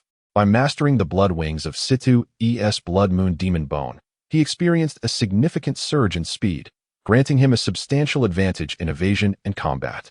In the end, the situation resulted in a grave offense towards the disciples of a family with a legacy spanning a century, and indirectly, it also incurred the wrath of the Su family, particularly the second-tier alchemist brother of that despicable Su. Furthermore, the defeat of Situ Yi has irrevocably severed ties with Yu Shan, leading to the likelihood of numerous grievances within the Tianwu sect in the future. The former possesses immense power, bolstered by a century-old family heritage and the formidable influence of the 3 great sects of Huiyun continent, rendering even the Tianwu sect insignificant in their eyes. Of course, whether this will lead to fortune or misfortune remains uncertain, and it is perhaps best not to dwell on it for now. However, Yu Shan is a different matter altogether. He is the young master of the Tianwu sect, boasting a formidable cultivation level at the 8th stage of the transformation realm, positioning him as a significant adversary. Thus, it is imperative to diligently cultivate, as facing Yu Shan at the 8th stage of the transformation realm instills no confidence whatsoever. The Qi-gathering realm focuses on refining one's own strength, while the transformation realm signifies a transcendence, converting elemental energy into a higher form known as true elemental energy. This advancement not only augments physical power, but also ushers one into the realm of divine techniques and secret arts. Moreover, practitioners of the transformation realm possess their own consciousness, which differs from mere intent. While intent is limited to the range of perception, consciousness can assist in combat, and a potent consciousness can also launch attacks, offering numerous advantages. Furthermore, what weighs most heavily on Jiang Huanshan's mind is the lingering demonic poison within his master Yiqing Yuan's heart meridian. This remains the most pressing concern. The primary objective is to procure the necessary materials to suppress the residual demonic toxin within his master. Regrettably, the medicinal ingredients left by Lin Qianshu are no longer accessible to the Tianwu sect, compelling Jiang Huanshan to devise a means of independently gathering the required herbs to alleviate the poison and restore his master's appearance. He needed to devise a way to restore his master's cultivation, allowing her to resume her training. Only then would his efforts hold any significance. Jiang Huanshan understood that all of this required a solid foundation of strength, so despite his impatience, he settled his mind and began his own cultivation. During his battle with Situ Yi, he sensed a loosening at the threshold of his third level of qi absorption. Thus, he resolved to first elevate his own cultivation before seeking medicinal herbs for his master. Ultimately, it was only through strength that one's words would carry weight. In his mind, he quietly recited the heavenly martial arts taught by Lin Qianshu, feeling a warm current flowing through his dantian toward the meridians. After completing a full circulation, Jiang Huanshan felt a tremor in his body. Chapter 19. The foremost of the third generation as he sensed the enhancement of his dantian's vital energy. A smile graced Jiang Huanshan's face. He had finally reached the fourth level of qi absorption. Remarkably, he had ascended a minor realm overnight, a testament to his rapid progress in cultivation. It appeared that it was already the following day. Considering he still needed to visit his master, Jiang Huanshan ceased his training and exited the secret chamber. As he made his way out, he encountered numerous third-generation disciples, who greeted him with titles such as Brother Jiang or Junior Brother Jiang. How amusing it was to think that Situ Yi had been rendered powerless by Brother Jiang. From this point forward, he was undoubtedly the foremost among the third generation. Though he had moved on, the successful absorption of qi had sharpened Jiang Huanshan's senses, allowing him to distinctly hear the whispers of his fellow disciples. He couldn't help but reflect. Indeed, this was a world where strength reigned supreme. Resolutely, he vowed to exert even greater effort in his cultivation, for all respect could only be earned through power.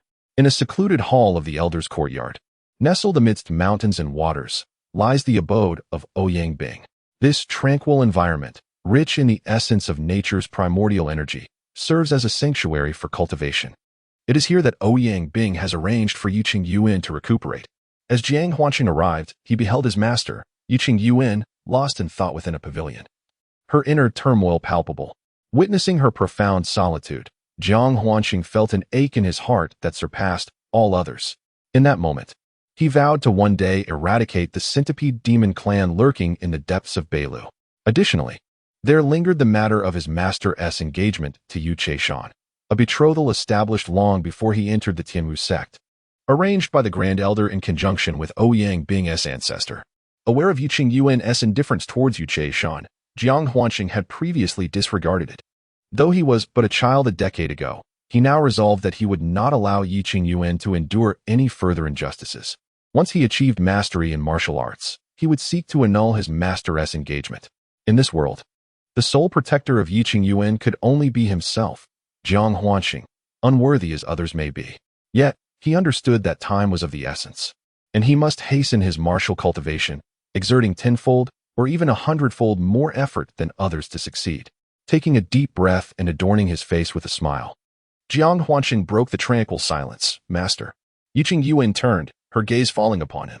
Despite her veil, Jiang Huanshan sensed the warmth of her smile upon seeing him. Child, she responded, rising to approach him, her hand gently stroking his head, a gesture unchanged over the years. This is a tender exchange between master and disciple, a reflection of Yiqing Yuan's affection for Jiang Huanshan. Although Jiang Huanshan relishes this adoration, he feels it insufficient, for he is acutely aware that her feelings over the past decade have been akin to those of a mentor towards a student, devoid of ulterior motives. A bittersweet thought lingers in his heart, and he yearns to tell Yiqing Yuan, I have never regarded you merely as a master. Yet, he understands that some sentiments must be expressed with patience, and he believes that one day he will reveal his true feelings to her. As time unfolded, the two engaged in numerous conversations. Yiqing Yuan inquired about Jiang Huanshan's cultivation progress and shared her own experiences painstakingly. Subsequently, her words grew sparse, allowing Jiang Huanshan to regale her with humorous anecdotes from his past life, bringing her joy and laughter. The hours slipped away swiftly amidst their light-hearted banter, until dusk fell upon them. At that moment, their grandmaster, Ouyang Bing, arrived. Upon seeing Jiang Huanqing, she greeted him with a smile, saying, "I never expected the first of the third generation to harbor such a wealth of little stories within." She added playfully, "You must share them with your grandmaster in the future." Hearing Ouyang Bing's words, Yiqing Yuan looked puzzled and asked, "The first of the third generation?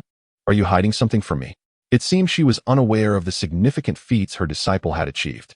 Ouyang Bing teased Yiqing Yuan further before turning to Jiang Huanqing. "Did you not recount yesterday's events to your master?" Feeling slightly embarrassed by the playful banter, Jiang Huanqing scratched his head and replied, "It was merely a skirmish with someone else, hardly a glorious affair. Telling my master would only cause her worry. In truth, I owe my gratitude to you, Grandmaster, for your protection yesterday. Little monkey, let us not speak of the fact that Yu Chaishan was in the wrong.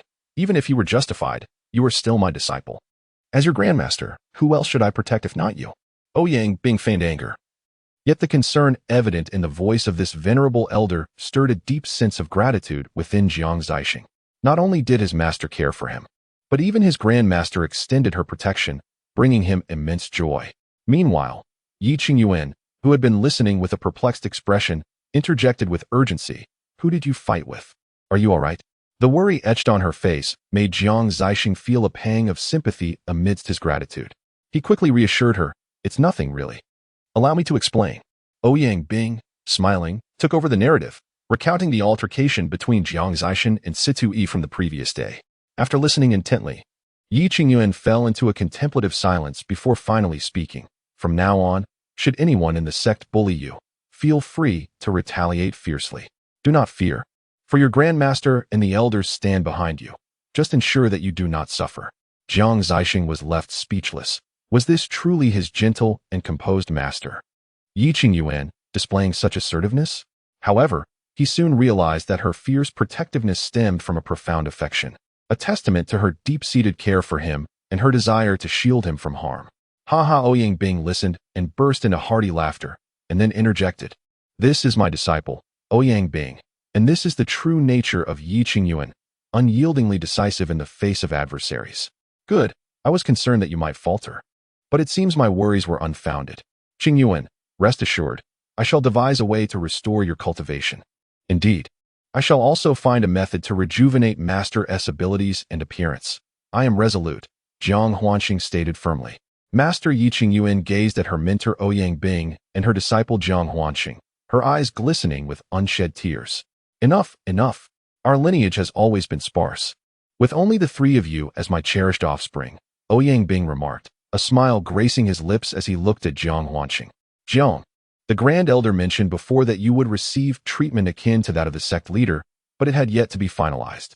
However, your display of power yesterday did not go unnoticed by the Elder Council. Consequently, they have decided to implement your entitlements. First, you may choose a residence within the Tianwu sect, selecting an appropriate cultivation environment, excluding the forbidden areas of the sect. Furthermore, you are permitted to access the library at any time to peruse the sacred texts and techniques. As for spiritual herbs and elemental stones, the sect's resources are currently limited.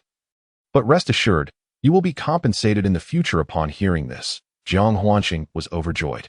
These tangible benefits were indeed gratifying. He understood that the sect had nearly depleted its resources in procuring the Qing Shun Dan from Master.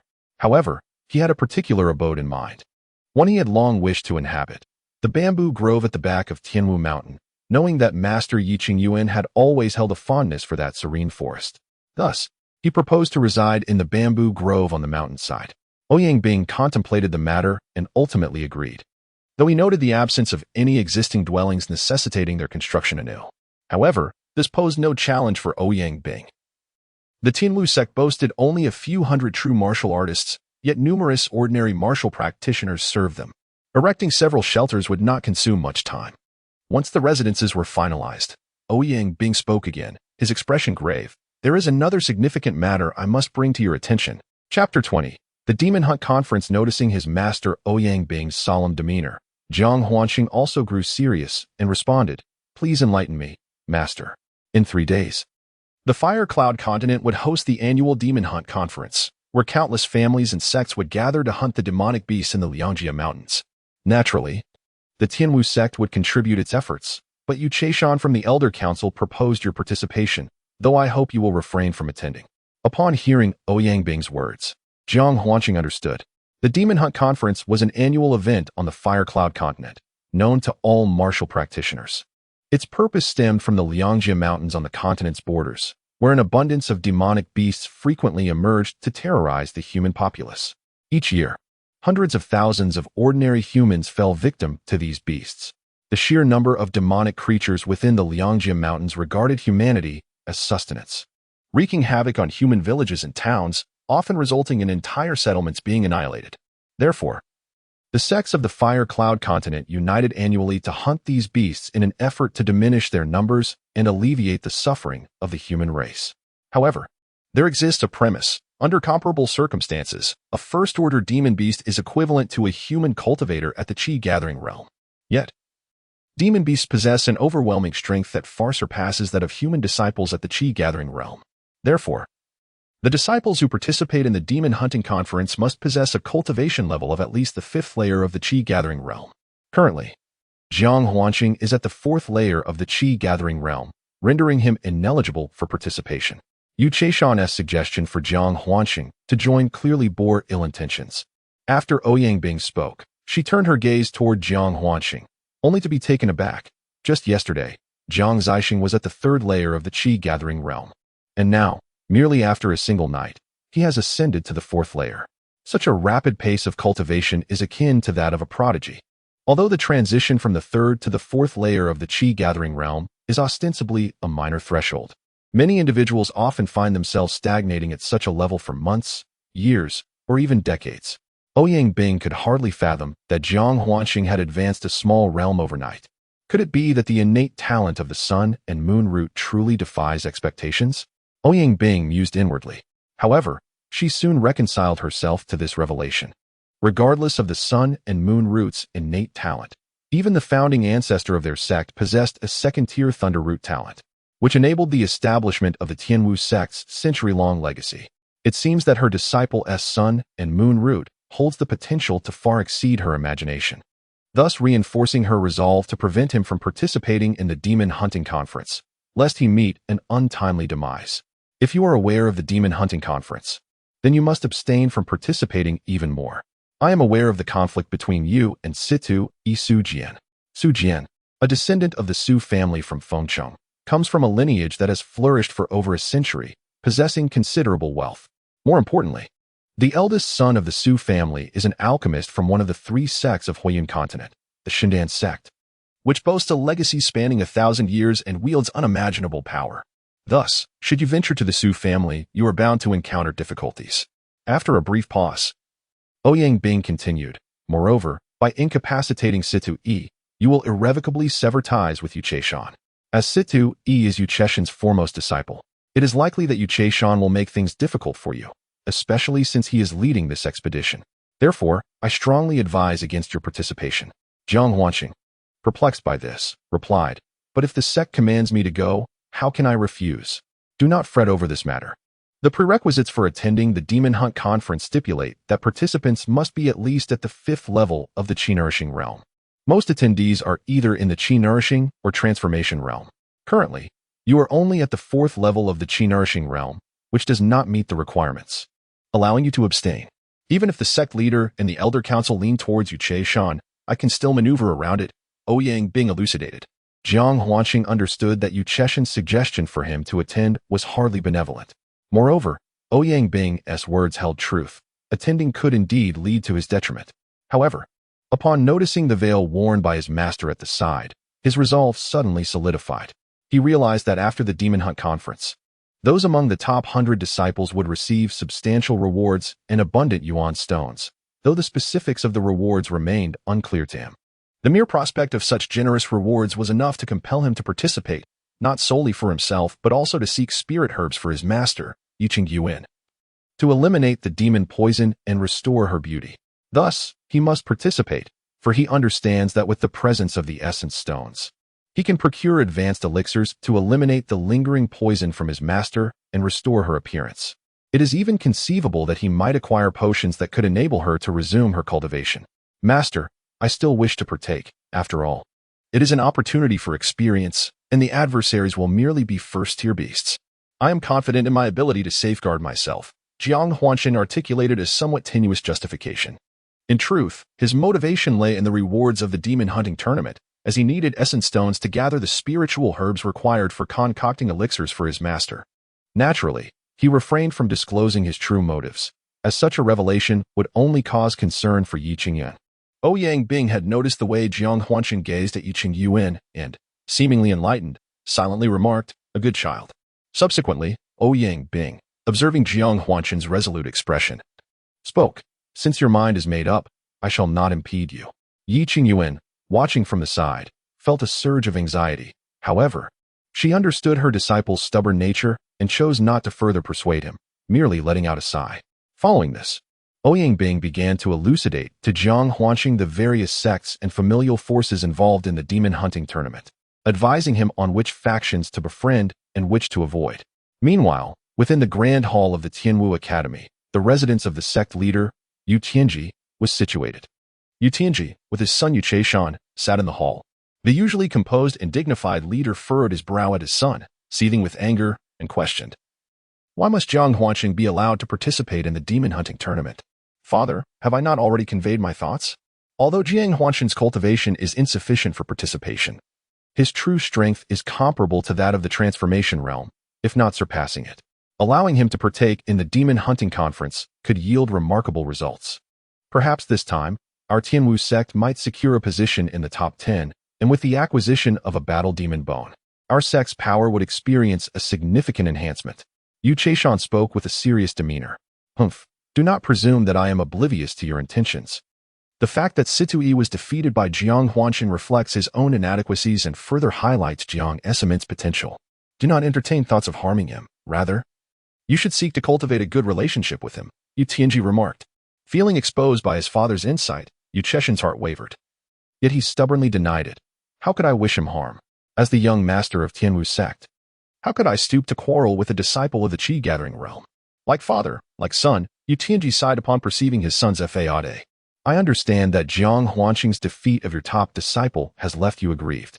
However, as you have stated, you are the future leader of the Tianwu sect and must not harbor excessive personal desires. Jiang Huanshan possesses the roots of the sun and moon and boundless potential. It is crucial that you foster a good relationship with him. He may one day assist you just as Elder Lin Qianshu aided our ancestral founder. Do you comprehend this? Yes, I understand, father, Yu Chaishan replied, lowering his head under his father's stern gaze, yet his resentment towards Jiang Huanshan deepened even further within. In his view, Yu Cheshan's achievement of reaching the 8th level of the transformation realm at the tender age of 30 was a testament to his remarkable talent. Why then?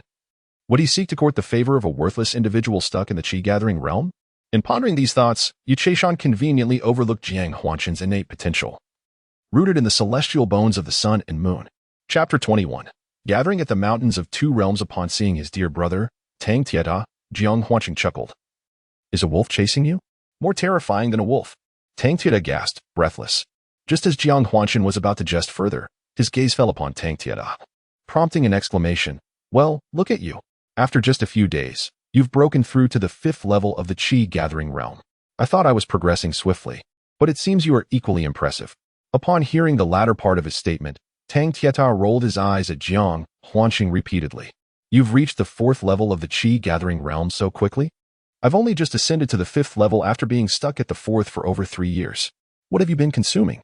It has been 10 days since your successful advancement to the Qi-gathering realm, and you've already reached the 4th level. Tang Tieta remarked in astonishment. Isn't it a good thing that we both experienced breakthroughs? Why make such a fuss? By the way, what was that serious matter you mentioned earlier? Jiang Huanshan casually inquired. Ah, you nearly made me forget.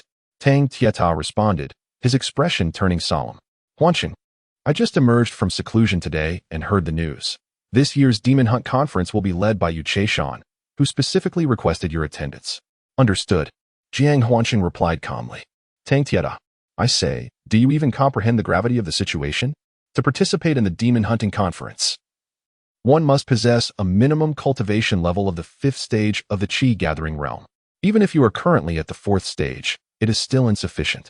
Attending would merely make you fodder for the beasts. Furthermore, you have incapacitated Yu Cheshan's foremost disciple, Situ Yi, and offended Su Jianren, with Yu Cheishan leading the expedition. Accompanying them would be akin to walking into the jaws of a tiger. Tang Tieta exclaimed anxiously. Tang Tieta's concerns were well understood by Jiang Huansheng, and he was touched by his friend's consideration. However, Jiang Huansheng had made up his mind, and there was no room for alteration. For the sake of his master, he was willing to brave mountains of blades and seas of fire.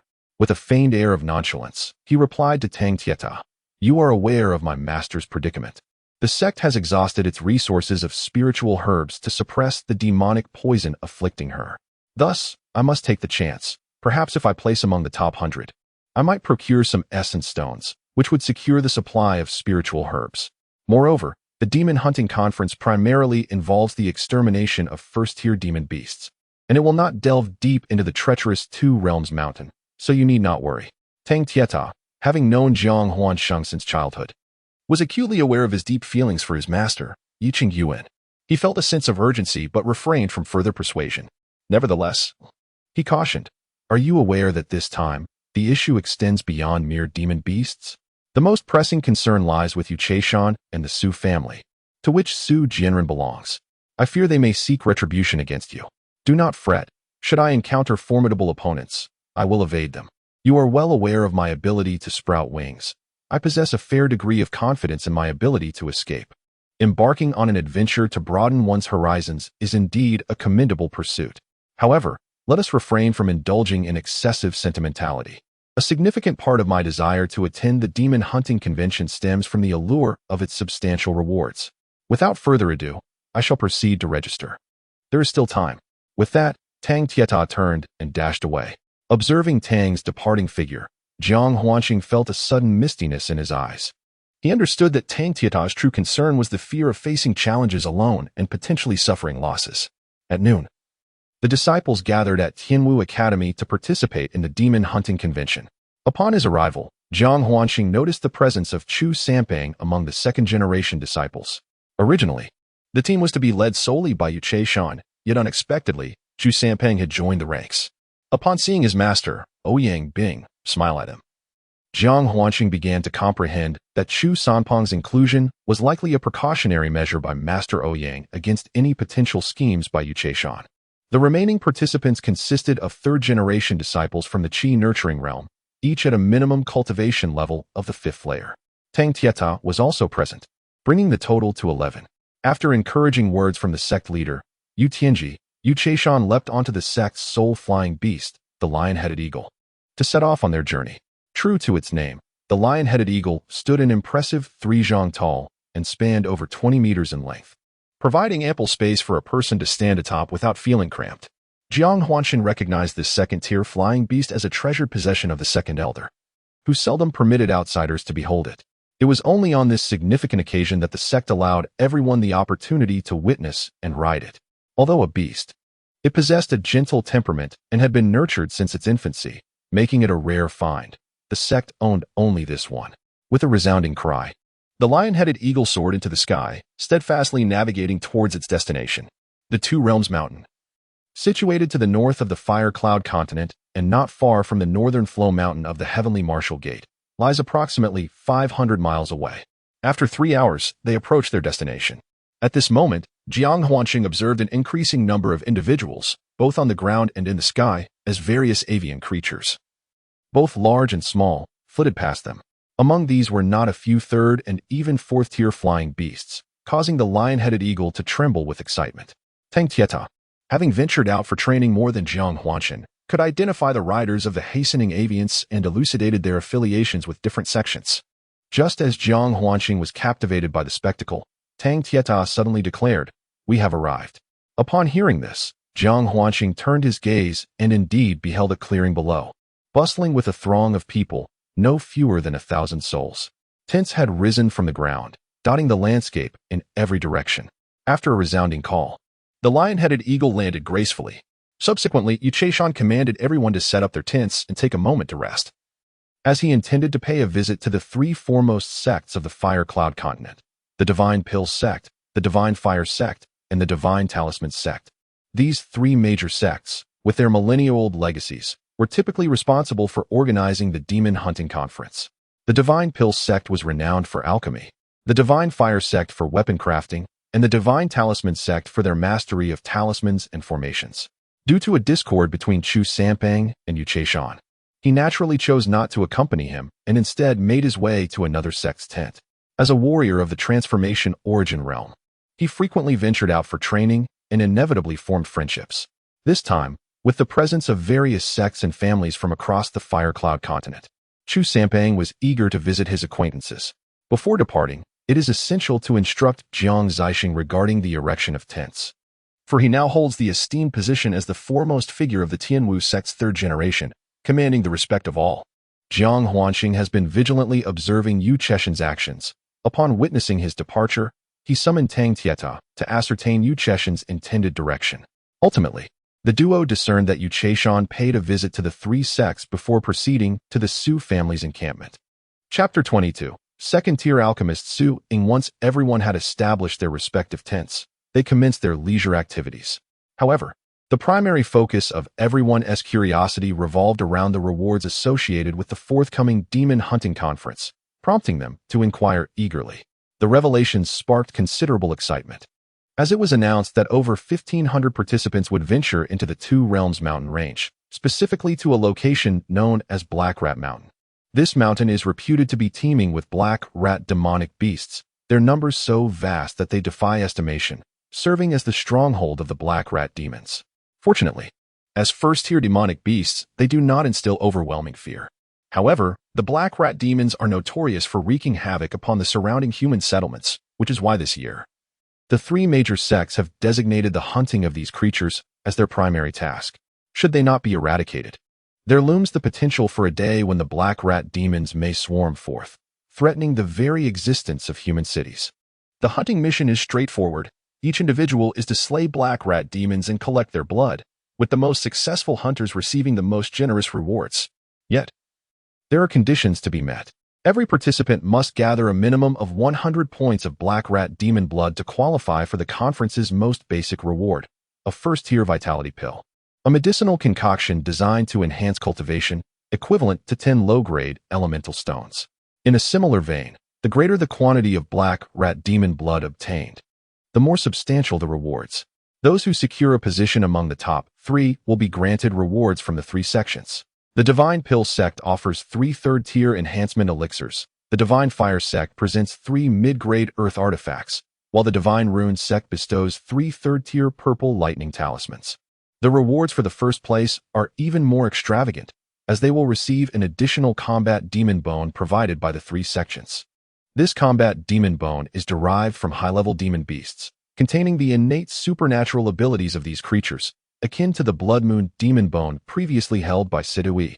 However, the distinction lies in the fact that the combat demon bone possesses formidable offensive capabilities and is comprehensive, unlike Sidui's Blood Moon demon bone, which is merely a remnant bone that can only provide the assistance of wings for flight. Thus, the rewards for this demon hunting tournament have stirred great excitement among all participants. Each individual eagerly prepares themselves, expressing their intent to engage in a grand endeavor. Only Jiang Huanxing, who has lived 2 lives, understands that such bountiful rewards often correspond to risks that are disproportionately high. Observing Yu Cheishan dutifully trailing behind the young man with a demeanor of subservience, Jiang Huanxing is taken aback. Despite the young man possessing a mere 9th level of the Qi-gathering realm, Yu Cheishan, being at the 8th level of the transformation realm, willingly follows him like a dog. This not only fills Jiang Huanxing with disdain, but also sparks a realization. He begins to suspect that the young man may indeed be targeting him. As anticipated, once everyone is gathered, Yu Cheishan introduces the young man. Allow me to present. This is Master Su Ying, the eldest son of the Su family from Feng City. He is also the brother of Su Jian from our Heavenly Martial sect, thus establishing a familial connection with us. Aside from being the eldest son of the Su family, young Master Su is an extraordinary talent, having reached the pinnacle of the 9th level of the Qi-gathering realm before the age of 30.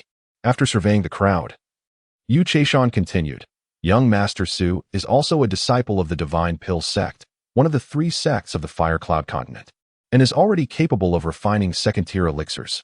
In the future, should anyone require assistance in elixir refinement, they may seek the favor of young Master Su. Yu Cheishan praised Su Ying to the point of near idolatry, his demeanor suggesting he would kneel to kiss the young man's shoes, which left Jiang Huanqing feeling a wave of nausea.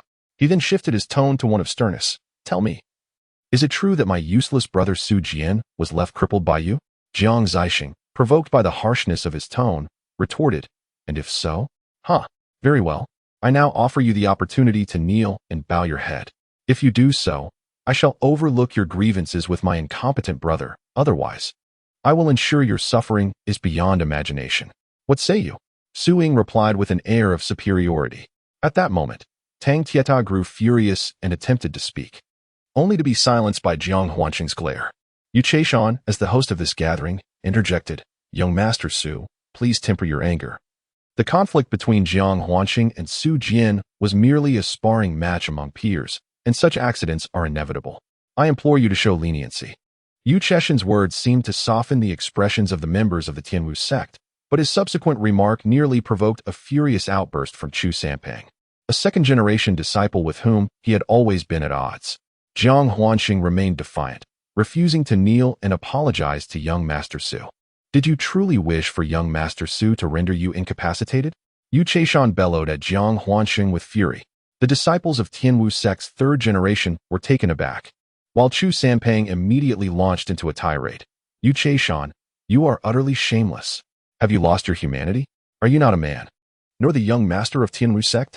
Even Jiang Huanqing was bewildered. He had not anticipated the depths of Yu Chaishan's disgraceful behavior. He erupted in laughter, exclaiming, Yu Chaishan, I begin to suspect you are possessed by a demon. With a swift turn, Jiang Huanqing's gaze fell upon Su Ying, adorned in a robe embroidered with the emblem of a Dan furnace. A few years ago, I bestowed upon Su Jian a notorious nickname, Su the Despicable. Since you are his brother, allow me to grant you a moniker as well. You entered with an air of superiority, almost as if your glasses were perched upon the heavens. How amusing. Moreover, your speech is rather foolish. Henceforth, you shall be known as Su the Buffoon. How does that sound? This nickname resounds throughout my homeland. Su the Buffoon. Originally composed, Su Ying's countenance shifted dramatically from pale to flushed upon hearing Jiang Huanqing's words. He finally managed to squeeze out 3 words through gritted teeth. You seek death. Chapter 23. Striking Su Ying among the third-generation disciples who had witnessed Jiang Huanqing's battle with Sidu Yi, there was a general disregard for Jiang Huanqing's formidable presence. They remained unfazed by Su Ying, a second-tier alchemist of the same 9th level of qi refinement, who posed no real threat to Jiang Huanqing. Some, who were inexperienced, have begun to harbor concerns for Jiang Huanqing, doubting whether the current 4th level of the qi-nourishing realm can truly contend with Su Ying. As Jiang Huanqing's brother, Tang Tieta, though anxious, remains confident that Jiang will not suffer defeat. Meanwhile, Yu Chaishan, standing nearby, briefly reveals a glimmer of cunning triumph in his gaze. In Yu Cheshan's view, whether Jiang Huanqing emerges victorious over Su Ying or not, his objective is achieved. If Jiang is vanquished by Su, it would serve as a means for Yu to vent his own frustrations. Conversely, should Jiang prevail, it would only serve to deepen Jiang's enmity with Su and the Su family, possibly even incurring the wrath of the Divine Elixir sect. Su Ying's seething remark, You seek death, epitomizes the fury bubbling within him. He could hardly fathom that a mere 4th-level practitioner from a small sect would dare to insult the heir of a century-old family, a second-tier alchemist of one of the 3 great sects of Huayun continent. This affront incensed Su Ying, who was accustomed to being lauded as a prodigy wherever he goes, causing his blood to boil. He raised his hand, aiming to strike Jiang Huanqing across the face, maliciously contemplating turning Jiang's visage into a grotesque mask, compelling him to kneel and plead for mercy. Yet, could this truly be achievable? Jiang Huanqing, having dared to insult him, was well prepared for the confrontation. In Jiang's eyes, had Su been a formidable figure of the transformation realm, he might have felt a modicum of trepidation. However, the audacity of a mere 9th level of the qi-nourishing realm to provoke him and demand submission was something Jiang would not tolerate. After all, he had faced opponents of the 9th level before, with Situ Yi serving as a testament to his capabilities.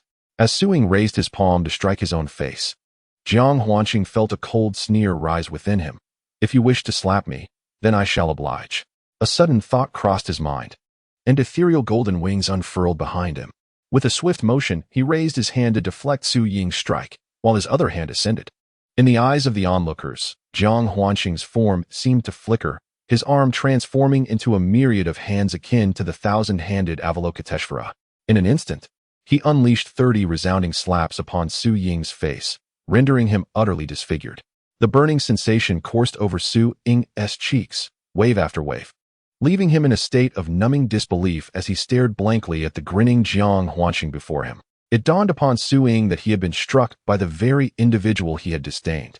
A tumultuous storm of emotions swirled within him: fear, humiliation, fury, and heartache, all converging in a cacophony of distress. The blood surged within his chest, and a salty taste filled his throat, ultimately leading him to expel a mouthful of old blood. The very purpose of bringing Su Ying here was to set a trap for Jiang Huanqing, and it was evident that the trap was cleverly laid. Jiang Huanqing had unwittingly leapt into it. What was meant to be a spectacle of Su Ying humiliating Jiang Huanqing had ended in a farcical manner. Among the third-generation disciples, those who had not witnessed the clash between Jiang Huanqing and Situ Yi had previously doubted the sect's rumors, believing that his title as the foremost of the third generation was unwarranted, inflated by other disciples. However, having now witnessed the event, they were left in awe.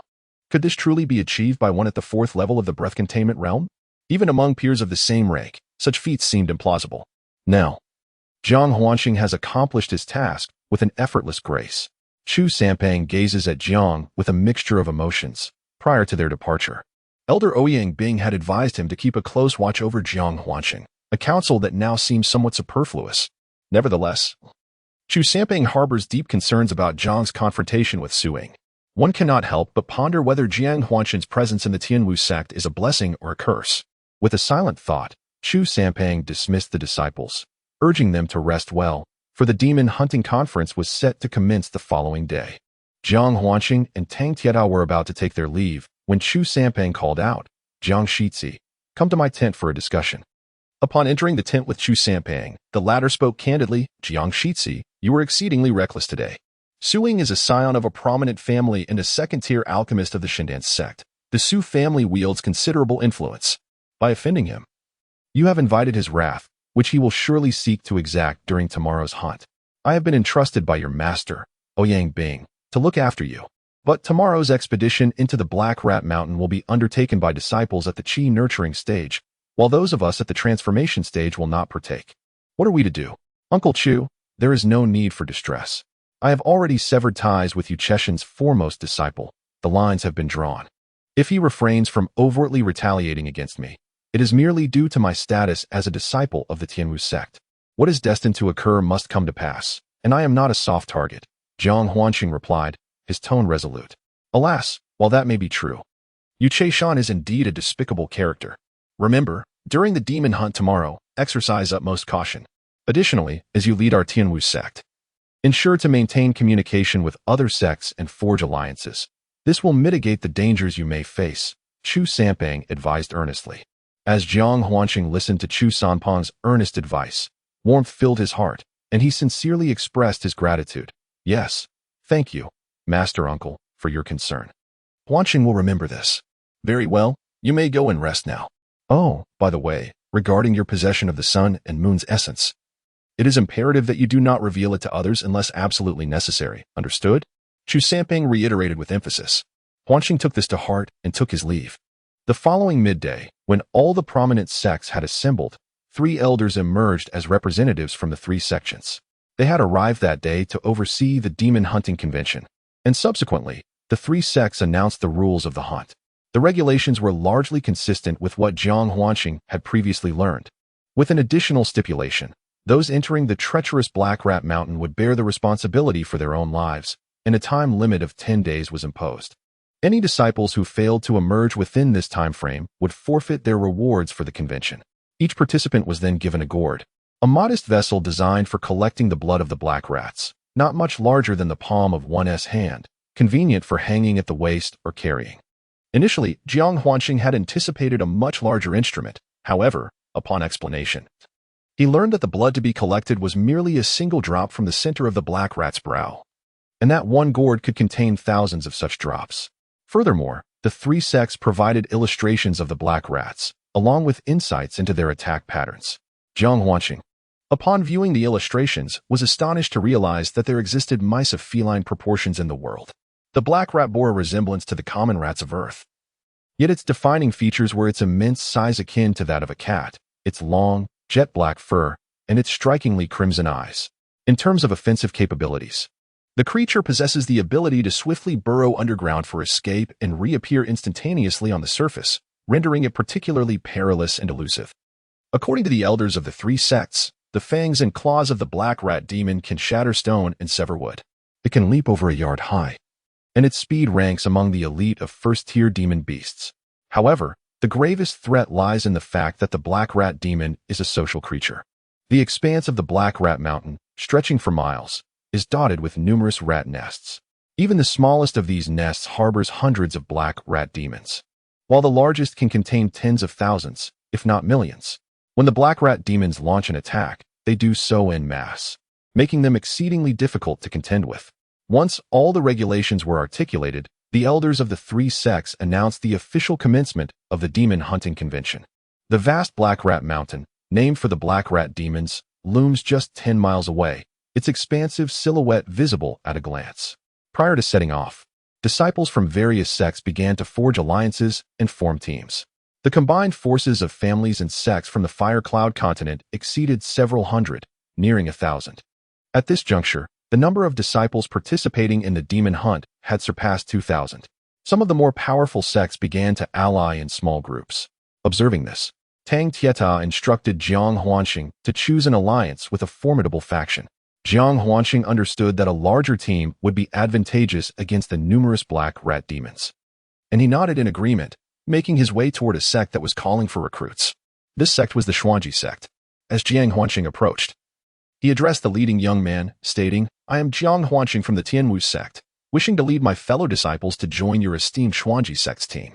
The youth of the Xuaniamen felt a surge of joy upon seeing new arrivals. To him, the more, the merrier.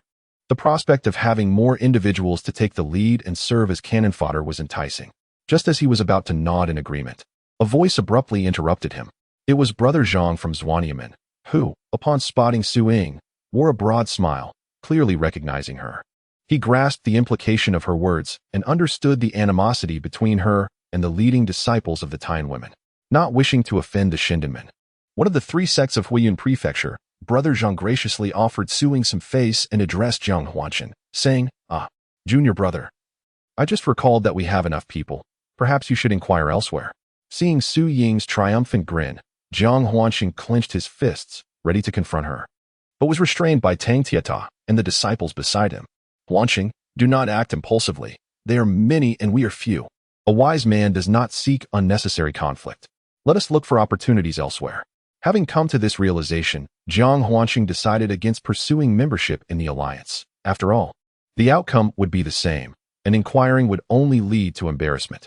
He had considered forming his own team, but the Tian women held little renown in Huiyun Prefecture, and lesser factions would naturally be disinclined to join, opting instead for more powerful sections.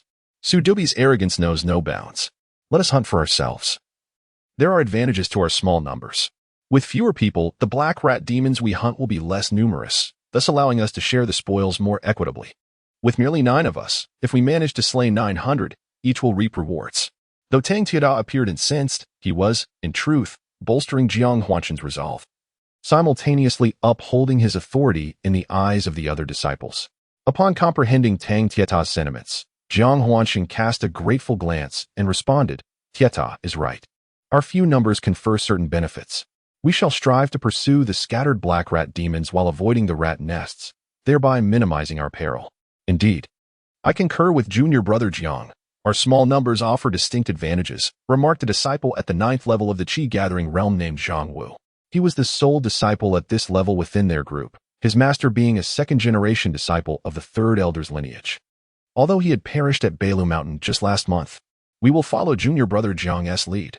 Whatever you decide, we shall adhere to," the others echoed in agreement. Jiang Huanxing felt a profound satisfaction with the support of his peers, relieved that their unity would prevent chaos. With such solidarity, he felt emboldened to confront the black rat demons. After all, he possessed unwavering confidence in his abilities. The first-tier black rat demons were akin to the Qi-gathering realm of humanity, while the beasts might possess greater strength. Jiang Huanxing had never lost to a fully realized 9th-level Qi-gathering opponent. and thus he held no fear of the first-tier black rat demons that did not transcend the transformation origin realm. Nevertheless, he mentally noted a dead ode to Suing, as well as Yuche Shan. If the two continue to sabotage, Jiang Huanshan would not hesitate to resort to violence, though he is reluctant to take a life. Subsequently, Jiang Huanshan chose a direction and led his companions into the Black Rat Mountain. Along the way, he observed that not all sects and families opted to join the alliance. There were also scattered martial artists venturing into the mountains alone. Once they entered, fearing an assault from the rat hordes, they dared not disperse, instead lingering at the periphery of Black Rat Mountain, hoping to hunt some stray black rat demons. However, as time slipped away, the sun began to set, and they had made no gains. Perhaps they had strayed from the area where the black rat demons roamed. Noticing the despondency among the group, Jiang Huanshan felt a pang of urgency within. After some contemplation, he suggested, as the sun is about to set, let us proceed a bit deeper. Iron Tower, and I will scout for traces of the black rat demons. You all can remain here to rest, and we shall venture further tomorrow. After all, the day has almost passed, and there is no need to rush. Not long after, Tang Tieta suddenly exclaimed in dismay, prompting Jiang Huanshan to spring forward and inquire. What happened? Curse my luck, I've stepped in dung, Tang Tieta replied, stamping his feet in annoyance. For heaven's sake, could you refrain from making such a fuss? I thought you had been bitten by a black rat in a rather sensitive area, Jiang Huanshan retorted angrily. It reeks terribly. Just try not to step in it yourself. Tang Tieta jested. Ignoring him, Jiang Huanshan glanced down and saw a pile of dark, walnut-sized excrement beneath Tang Tieta's feet. The Iron Tower seemed to be reminiscent of the descriptions of rat droppings found in books, appearing as though it had been recently deposited. We should exercise caution. Perhaps a black rat spirit lurks nearby. Tang Tieta, however, expressed his skepticism, stating, You are overly cautious. We are merely 10 miles into the vast Black Rat Mountain. Where could so many rats possibly emerge? If one does, I shall readily cleave it with my sword for practice. No sooner had he spoken than the trees to the left rustled ominously, and with a swift whoosh, a shadowy figure lunged towards him at breakneck speed. Jiang Huanshan, ever vigilant, shouted a warning, be careful. But it was too late. The shadow collided forcefully with the unsuspecting Tang Tieta, sending him sprawling and eliciting a pained cry. In that instant, Jiang Huanshan discerned the identity of the shadow. It was indeed the first-tier demon beast known as the Black Rat, as described in the literature. This creature was entirely black as ink, roughly the size of an average adult cat, and covered in hair that resembled steel needles, a truly gargantuan rodent. Jiang Huanshan pursued. And as the Black Rat assaulted Tang Tieta, his fist struck the beast as well. The dull thud of impact reverberated as Jiang Huanshan's fist connected with the rat.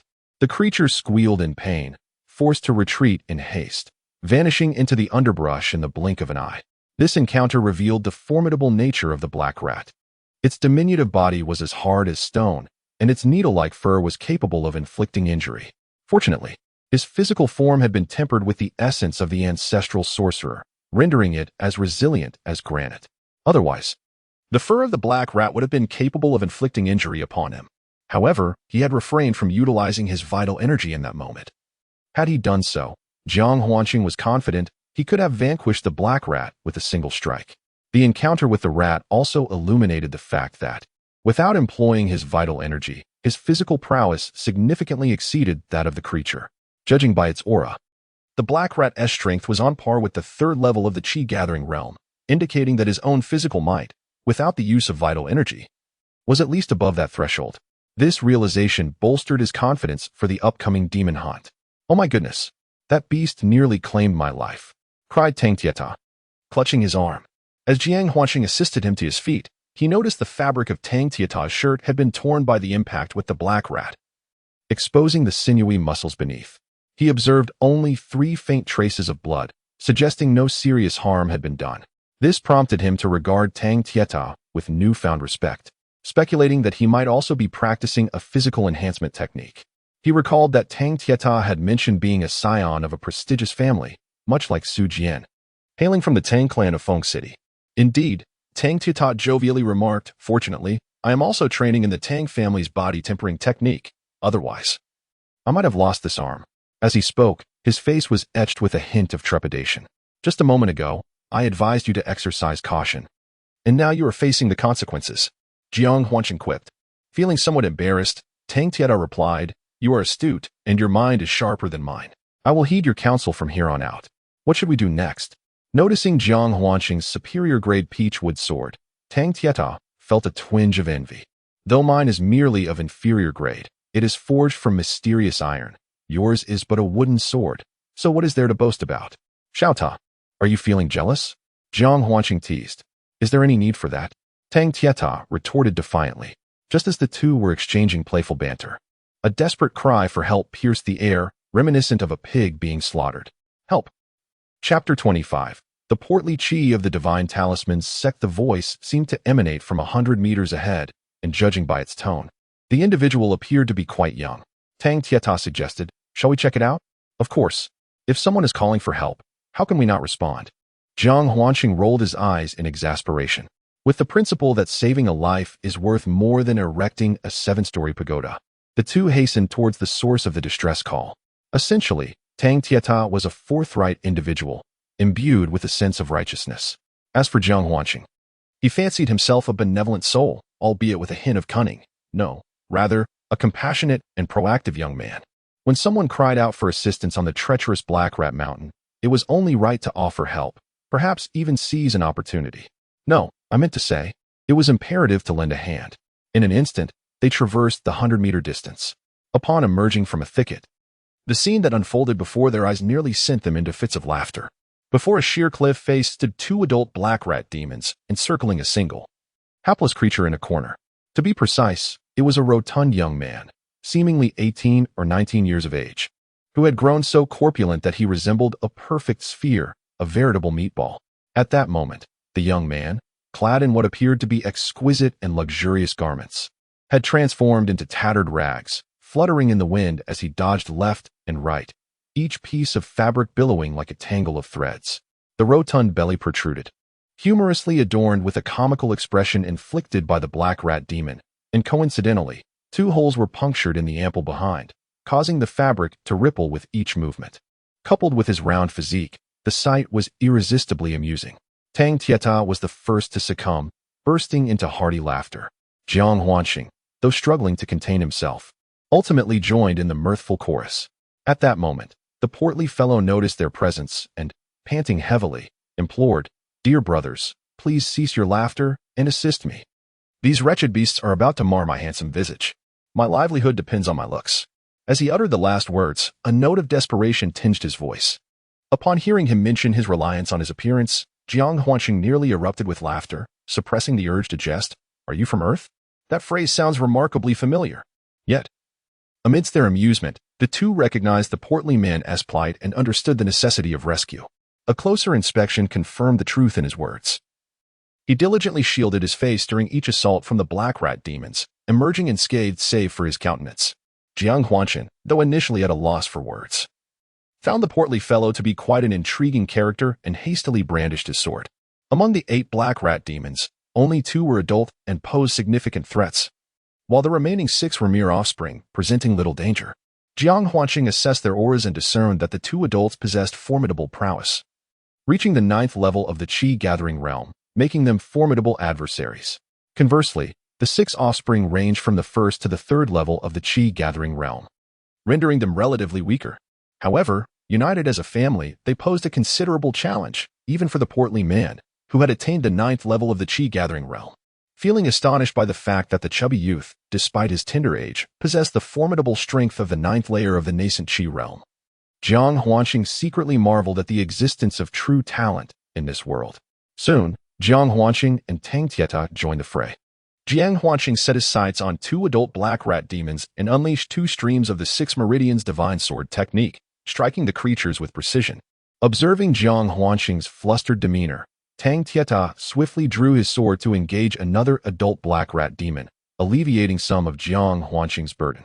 However, as Jiang Huanqing noticed that all the firepower was drawn towards him and Tang Tieta, he was taken aback when the chubby youth suddenly turned to flee. Enraged, he shouted, "You wretched glutton, I shall not spare you."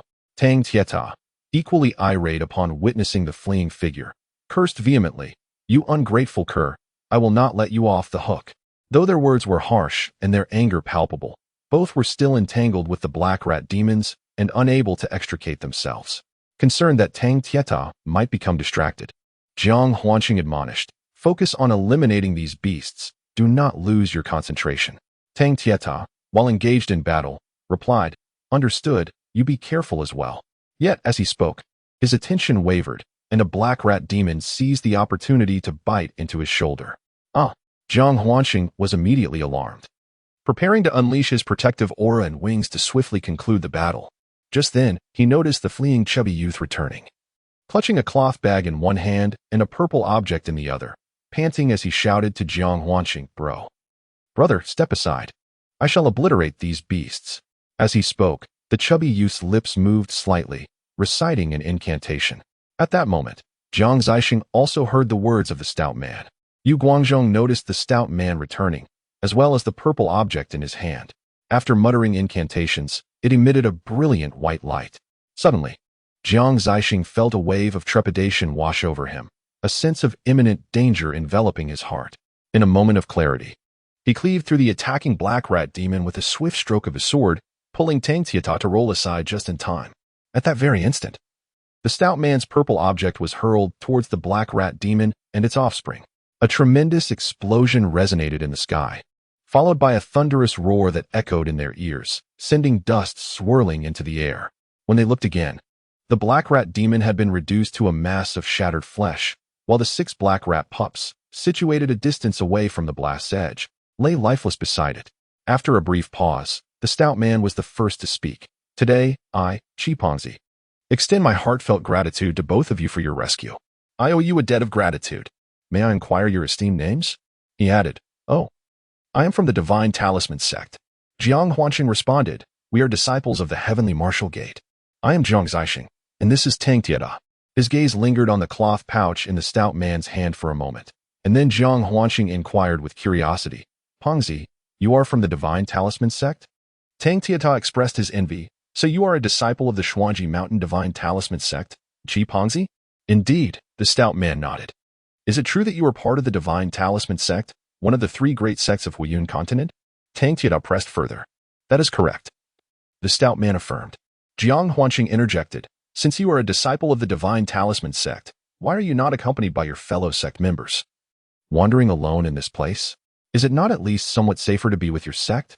Upon hearing Jiang Huanqing's words, the rotund fellow scoffed disdainfully.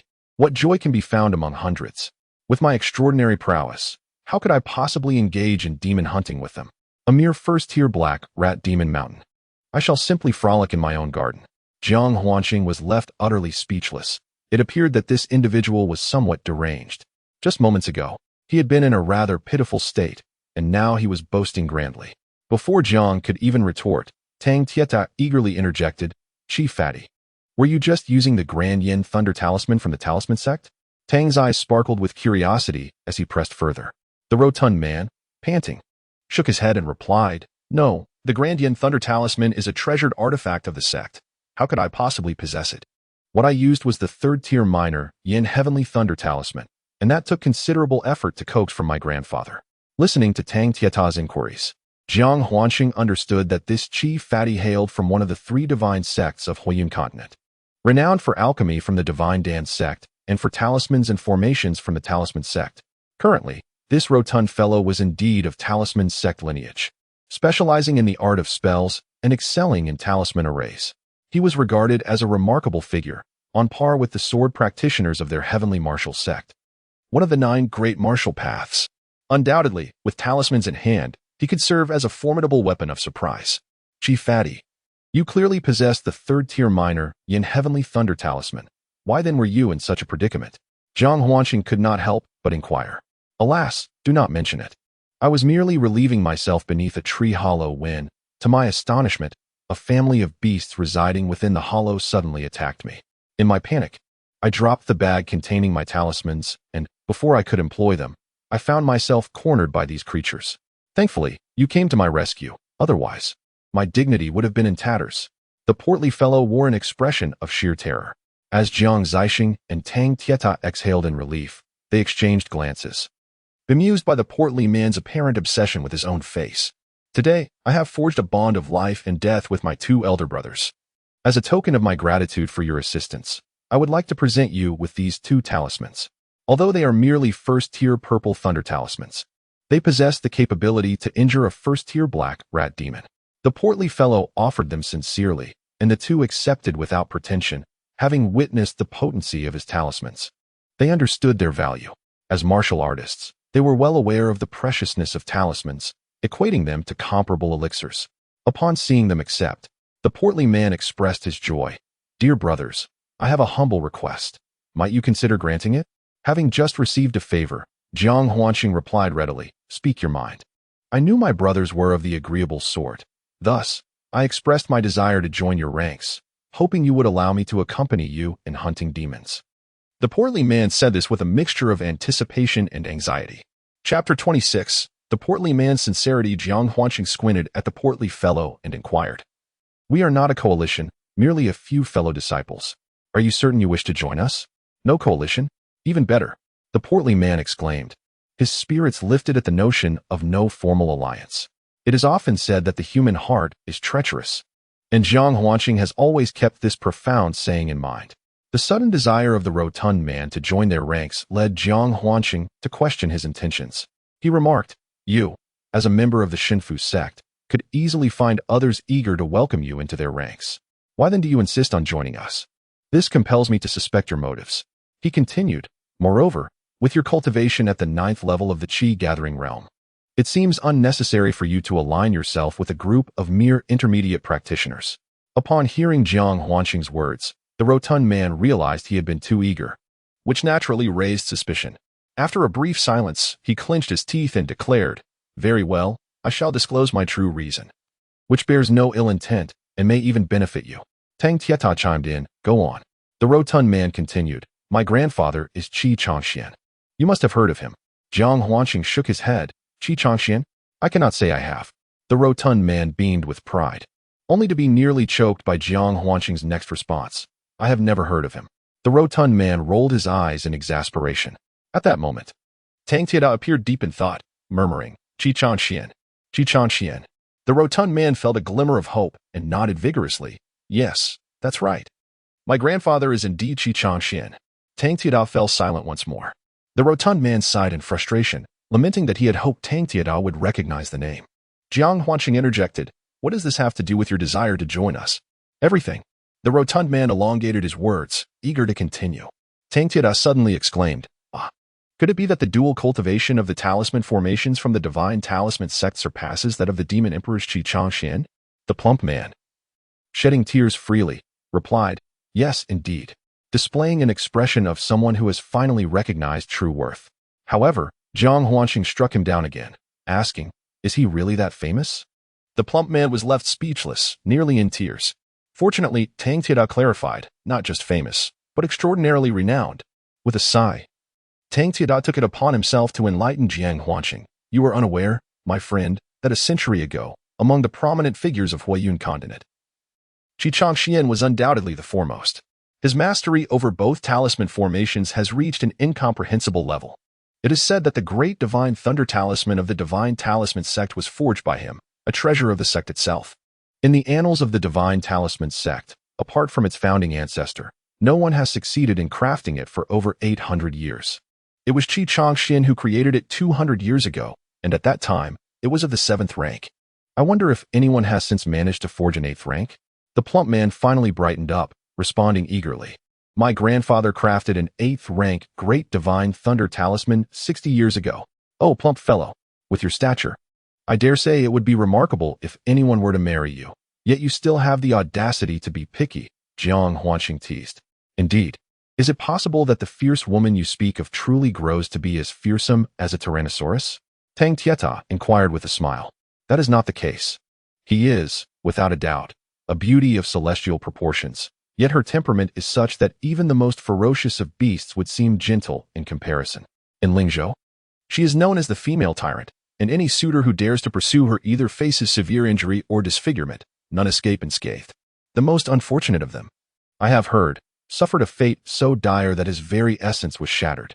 Can you blame me for wanting to flee?" The portly fellow wore an expression of palpable dread. In response, Jiang Huanqing and the rotund man expressed their profound sympathy.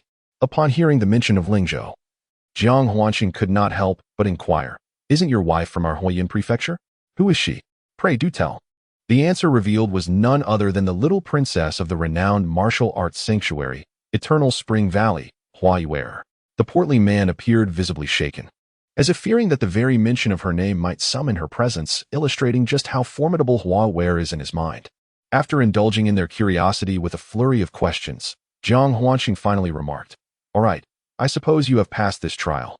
But what do you mean by good fortune for us?"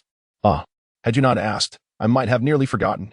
20 miles north of here lies a nest of black rats. I have scouted the area, and within a radius of 50 miles, there are no other nests. It is an ideal location for hunting. Tang Tieta exclaimed loudly. Chi Pongzi, ever familiar, chimed in, "We are brothers now. How could I possibly betray a brother? Besides, I will arrange formations at the nest to control the black rat demons. You need only slay them when the time comes." Jiang Huanqing pondered this unexpected kindness from the portly man. But wait, Pongzi, considering your generous offer to assist us, what is it that you seek in return? Upon witnessing the stout man prepare to speak with an air of righteous indignation, Jiang Huanqing interjected, "Speak plainly, you rotund fellow. If you do not, we shall take our leave immediately." Under Jiang's unwavering gaze, the stout man's cherubic face flushed with embarrassment as he confessed, "Truth be told, I seek the Mouse King residing within the lair. Fear not, for I speak with sincerity. I can ensnare thousands of black rat demons using a formation.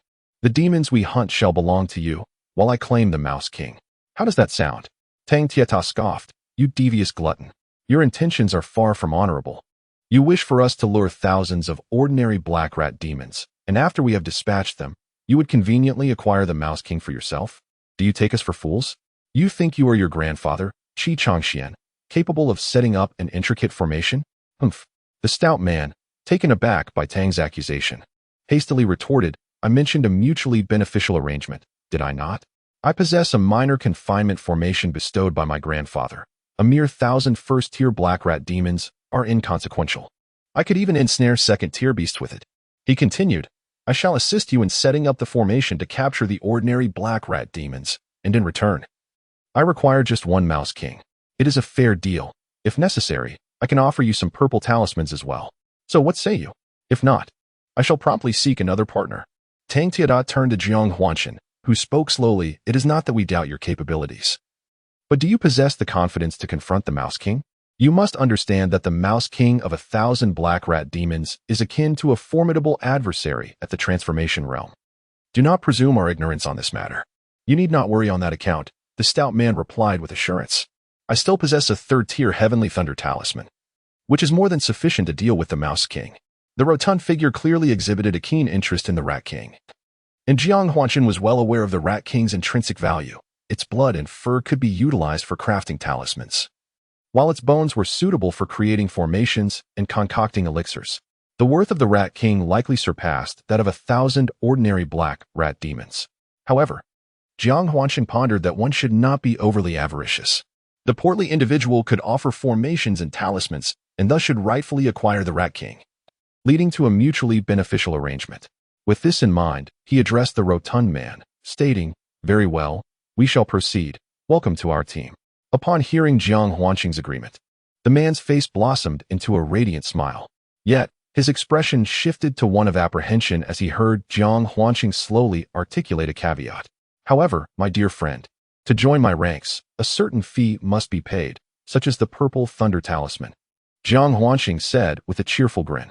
Tang Tieta eagerly echoed, "Indeed. Indeed, a fee must be paid." The rotund man, wearing a wry smile, replied, "Did I not just give each of you one earlier?" Jiang Huanqing, with a cunning glint in his eye, responded, "That was merely a token of our introduction. Now this is the formal fee for your entry into our ranks. Do bear in mind that there are 9 of us and only 1 of you. In the spirit of cooperation, equity must prevail. 9 to 1. We would be at a disadvantage, hence you must provide compensation." Chapter 27. Luring the rat out of its hole, the rotund man whispered. A gentle breeze swept through, prompting everyone to involuntarily hold their breath.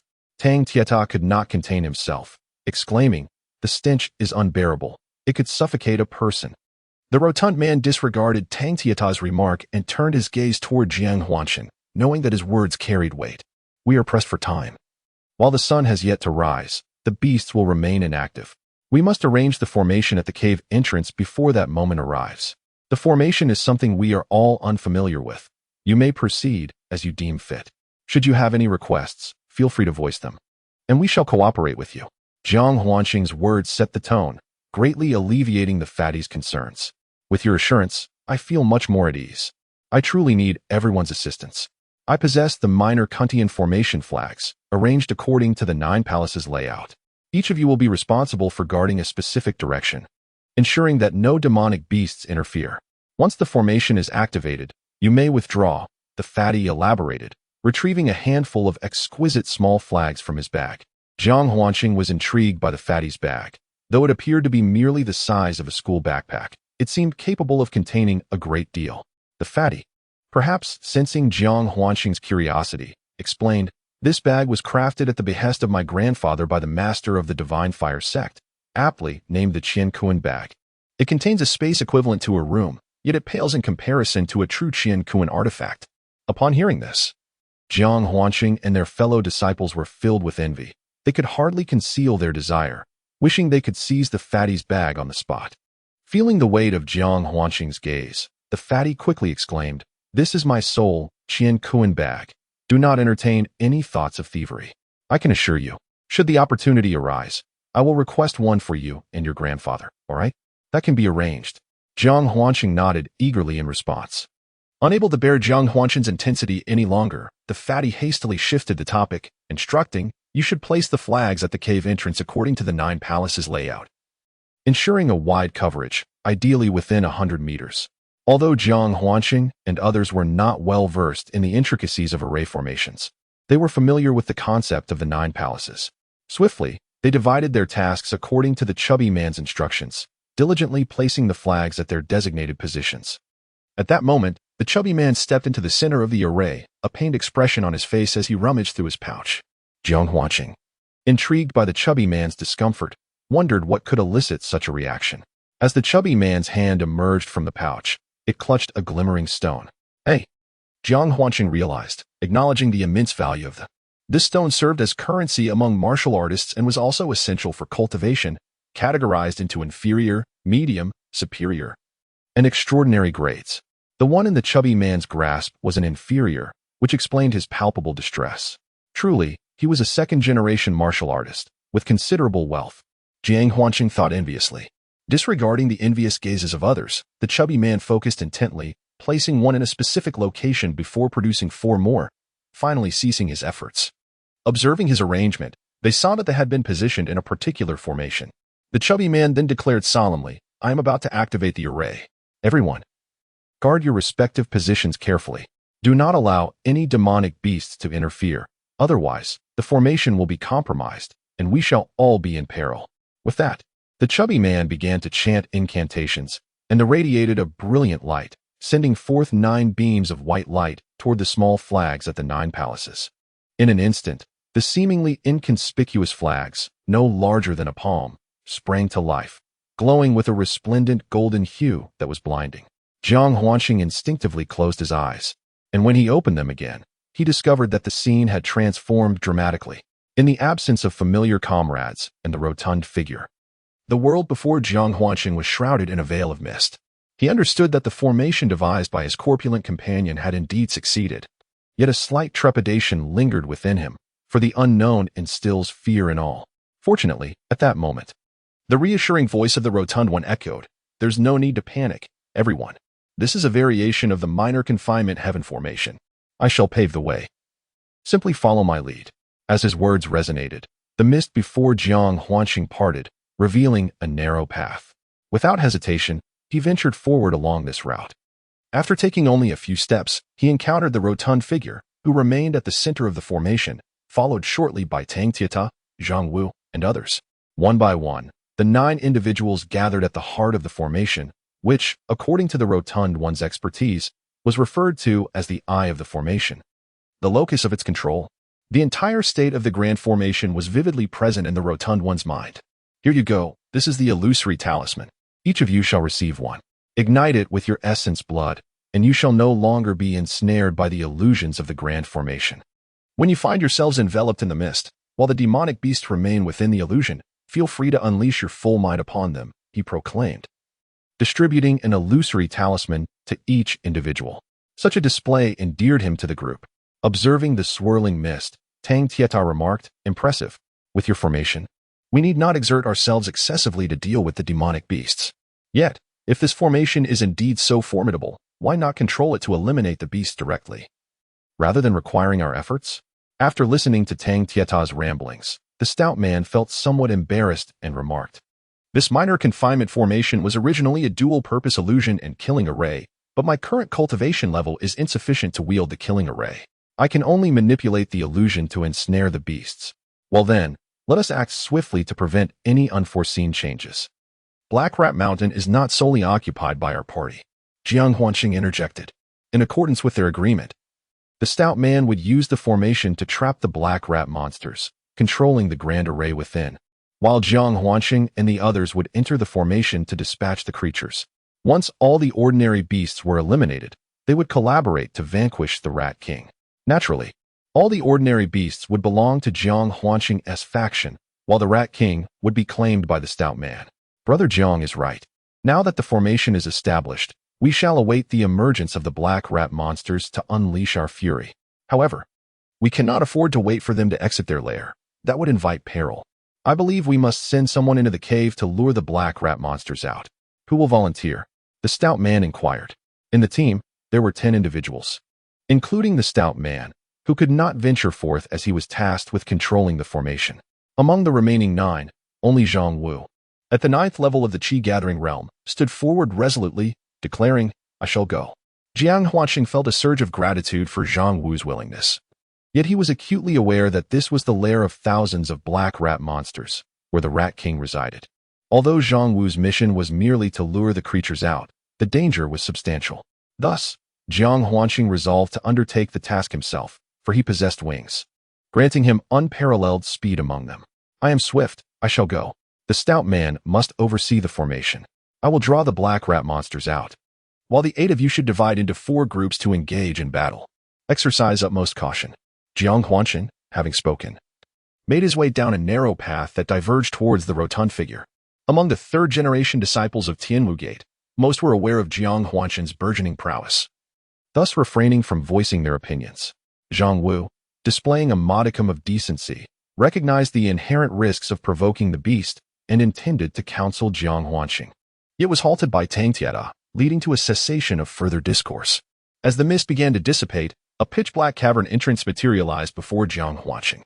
Without a moment's hesitation, he activated the 9 transformations golden body technique, enveloping himself in a formidable aura, while ethereal golden wings emerged from his back. With a sudden flicker, he soared into the depths of the cave. The stench within was overpowering, but buoyed by the aid of his wings, Jiang Huanqing swiftly traversed a distance of over 10 meters. As he contemplated how to lure out the horde of black rat demons, a series of high-pitched squeaks echoed towards him, growing increasingly insistent. Realizing that the black rat demons had detected his intrusion, he mused to himself that this might simplify matters. Upon closer inspection, he beheld a cavern expansive enough to accommodate a football field, teeming with black rats that glared at him with blood-red eyes, illuminating the entire lair with their malevolent glow. A wave of trepidation washed over Jiang Huanqing, and in an instant, he turned to flee. The entire cavern began to tremble, the cacophony of squeaks piercing his eardrums as he recognized the furious pursuit of the black rat horde. He thought to himself, fortunate indeed to possess the wings, otherwise, should they catch up, he feared he might be reduced to mere bones. With over 1,000 black rat demons agitated by his intrusion into their sanctuary, escape would not come easily. They pursued him relentlessly, their furious cries echoing behind him. Outside the cavern, Tang Tieta and the others were already poised, their eyes fixed anxiously upon the entrance. Suddenly, a series of high-pitched squeaks filled the air. The stout man whispered, "They're coming. Prepare for the hunt." No sooner had he spoken than a golden beam of light streaked toward them, causing him to feel a surge of anxiety. As the golden light came to a halt, he realized it was Jiang Huanqing, and he breathed a sigh of relief. However, upon noticing the pale golden wings behind Jiang, he was initially taken aback, but soon regained his composure. A throng of rat demons surged into the formation like a tidal wave, prompting the stout man to focus intently on controlling the array. he refrained from closing the gate to the black rat demon's lair, intending to wait until all the rat demons had entered before sealing it. His gaze remained fixed on the endless stream of rat demons pouring into the array, and he felt a swell of nervousness, fearing that the Rat King might follow closely behind. Such an occurrence would be quite troublesome.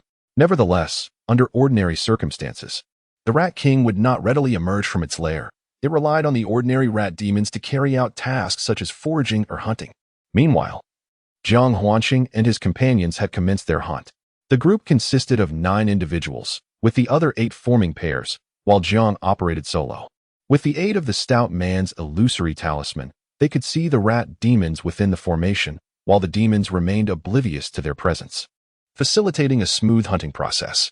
Each pair easily dispatched a single rat demon, resulting in a one-sided massacre. Chapter 28. The Hunt for the Rat King. After approximately an hour and a half had passed, the stout man noticed that no more black rat demons emerged from the lair, nor had the Rat King ventured out, which greatly eased his mind. He proceeded to seal the gate and concentrated on managing the array. With his adept control of the mist, the group's hunting efficiency increased significantly. In the formation, Jiang Huanqing wielded a peachwood sword, his physical body enveloped in protective vitality, rendering him impervious to the onslaught of the rat demons. The amalgamation of his elemental energy and the protective aura infused the peachwood sword, which, originally a superior-grade artifact, now possessed enhanced potency. Coupled with the swiftness granted by the wings upon his back, hunting the black rat demons became as effortless as slicing through cabbage. Within merely half an hour, the corpses of the black rat demons lay piled at Jiang Huanqing's feet like a mountain. The rotund figure controlling the formation was acutely aware of Jiang Huanqing's formidable prowess. It was said that he single-handedly hunted over 300 black rat demons, prompting the stout man to exclaim internally at the sheer abnormality of it all. He was astonished that Jiang Huanqing, merely at the 4th level of the Qi refinement realm, could exhibit such extraordinary might. Upon witnessing Jiang Huanqing's aura, the stout man's heart trembled, his corpulent frame quivering incessantly. The members of the heavenly martial sect rejoiced. This massacre was sufficient for everyone to secure at least the minimum reward. Just as the group was on the verge of exterminating the last of the black rat demons within the formation, a thunderous roar suddenly erupted, startling everyone. The sound emanated from the lair of the black rat demons, echoing far and wide. The stout man's complexion paled, declaring, "The Rat King is about to emerge. Everyone, quickly gather." Simultaneously, approximately 80 miles away, Su Ying, accompanied by a disciple of the Divine Elixir sect, also heard this fearsome roar. Su Ying and his coalition, comprising over 10 sects and families, had amassed a force of hundreds, having hunted thousands of black rat demons. However, divided among the various sects and families, their gains were evidently insufficient, prompting discussions among the leaders to initiate a raid. Thus, whenever there is a hint of disturbance within a 100-mile radius, their people will promptly investigate and report, seeking to engage in a highly lucrative venture. Jiang Huansheng, truly, the heavens have favored me. This time, I shall ensure your demise. Su Ying gritted his teeth and declared, ever since entering the mountains, he had been inquiring about Jiang Huansheng's whereabouts.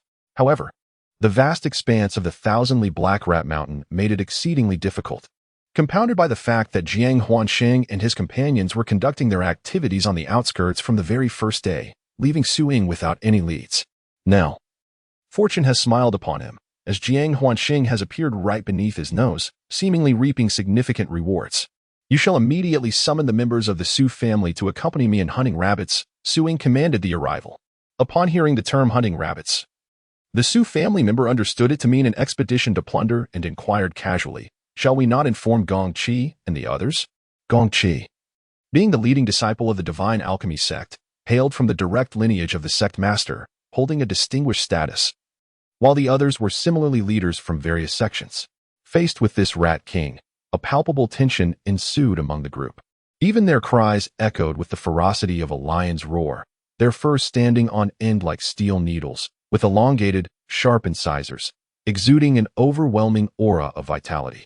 As it charged out of its burrow, it was ensnared within the formation set by the rotund figure. Despite being aware of its confinement, a sense of trepidation lingered in their hearts. At this juncture, they all surrounded the focal point of the formation, observing the Rat King rampaging within, bellowing in fury. Tang Tieta, with a trembling voice, inquired, You. Do you possess the confidence to handle this? This Rat King appears to transcend the first tier. The stout man wore a grave expression and remarked, from its aura, it appears to be at the pinnacle of the 9th layer of the Qi accumulation realm, without any signs of second-tier enhancement. However, we cannot dismiss the possibility that the Rat King has consumed some extraordinary treasure, resulting in an anomaly. He paused momentarily and continued. Yet, we are now in a situation where we must act. Brother Jiang, you and the others will join me shortly. If we can hold the Rat King for just 3 breaths, I am confident I can subdue it. Jiang Huanshan recognized the truth in the stout man's words. Having slain thousands of the Rat King's offspring, both parties were now locked in a merciless conflict. Reluctantly, he steeled himself and placed his trust in the stout man. Very well, we shall do our utmost. You keep track of the time. With that, Jiang Huanshan signaled his companions to advance towards the frenzied Rat King. As they charged through the mist, they encircled the Rat King, launching their attacks in unison. However, the Rat King, driven mad by the carnage of its offspring, initiated its own assault the moment Jiang Huanshan and his companions appeared. The two sides struck almost simultaneously. In Jiang Huanshan's view, he witnessed the Rat King leap, transforming into a shadowy blur. A wave of astonishment washed over him. He had not anticipated the Rat King's speed, nearly rivaling that of his own wings. He shouted, "Be cautious." But the Rat King's velocity was overwhelming. A disciple's anguished scream echoed as they were sent flying. At that moment, the collective attacks of Jiang Huanshan and his companions struck the Rat King. The sound resonated like metal clashing, and when Jiang Huanshan's peachwood sword struck the Rat King, he felt its body was far tougher than he had imagined. Instead of cleaving the creature in two with all his might, he merely carved a deep gash into its flesh. Then, the Mouse King, with a thunderous roar, launched another assault, causing the weaker disciples to emit muffled groans. Tang Tieta was the first to sustain injuries, a significant chunk of flesh torn from his chest. Among the 9, half were severely wounded after a single exchange. Even Zhang Wu, who had attained the 9th level of the Qi nurturing realm, suffered setbacks. In a moment of urgency, Jiang Huanshan exclaimed, "You are no match for the Mouse King. All of you retreat." After uttering these words, Jiang Huanshan resolved to draw the Mouse King's attention towards himself, providing others a chance to escape. With a swift thrust of his sword, aided by his wings, he managed to inflict a wound upon the Mouse King, creating a gaping hole in its flesh, and ultimately, the others managed to flee. At last, the Mouse King's focus was solely on Jiang Huanshan. With this realization, Jiang Huanshan felt a sense of relief. He understood that the others lacked his swiftness, and that engaging with the Mouse King was an entirely unequal contest. It was far better for him to confront the beast alone, thus minimizing the losses for everyone. Armed with his protective aura and the speed bestowed by his wings, he was confident he could tangle with the Mouse King. Roar! The Mouse King bellowed at Jiang Huanshan. As Jiang Huanshan gazed upon the scene, a chill ran down his spine. After the furious roar, the Mouse King's body inexplicably doubled in size. The portly disciple, witnessing this transformation, exclaimed in shock, "Good heavens! This creature is indeed a mutated breed." With that, he produced a 3rd-tier thunder talisman with his left hand, beginning to chant incantations. Jiang Huanshan, observing the Mouse King's enlarged form, saw it leap towards him, and to his dismay, he distinctly felt that the Mouse King's speed had significantly increased, even surpassing his own. Alarmed, he hastily sought to evade its advance. Unexpectedly, before he could completely evade, the arm wielding the peachwood sword felt as though it had been struck by a tremendous force, causing the sword to slip from his grasp and fall to the ground. It was the King of Mice who had struck his wrist with a powerful claw. Immediately, the King of Mice lunged at him once more. Without the peachwood sword, Jiang Huanshan was left with no choice but to confront it with a fist. He summoned all his strength into a single punch aimed squarely at the King of Mice's head. This punch was a fusion of his vital energy and the essence of his being, representing a form of mutated power. The force behind this blow was nothing short of astounding. With a resounding impact, the King of Mice was sent hurtling back. Yet there was no trace of elation on Jiang Huanshan's face. He could sense that the physical prowess of the King of Mice was comparable to his own. Indeed, in the blink of an eye, the King of Mice returned, seemingly unscathed by Jiang Huanshan's formidable punch, charging forth with an even fiercer demeanor and astonishing speed. Given the King of Mice's swiftness, Jiang Huanshan chose not to evade. Fortified by his protective energy, he was unperturbed by the prospect of injury. This time, he unleashed a dual assault, his fists emanating a blend of pale gold and milky white energy, signifying the power he had achieved through fusion. The onlookers were awestruck by the visceral clash of fists, each impact resonating with a profound intensity. They were left in admiration of the King of Mice's might, while simultaneously cheering for Jiang Huanqing. As the battle unfolded, it became increasingly evident that Jiang Huanqing held the upper hand against the King of Mice. Each strike from the king upon Jiang Huanqing's body inflicted no harm, as his protective energy repelled the assaults effortlessly. In stark contrast, every time Jiang Huanqing's fist connected with the King of Mice, it produced a dull thud, accompanied by roars or the creature being sent reeling backward. Overall, both parties exhibited formidable strength. However, the Rat King, after enduring a barrage of punches from Jiang Huanqing, evidently began to show signs of fatigue. Its retaliatory speed in the air seemingly diminished. As the principal participant, Jiang Huanqing keenly observed this decline. Thus, when the Rat King lunged at him once more, he braced himself to endure a claw strike, seizing the moment to leap into the air, channeling all his might into a powerful punch that struck the Rat King. A resounding boom echoed as his fist connected, sending the Rat King crashing into the ground and creating a substantial crater.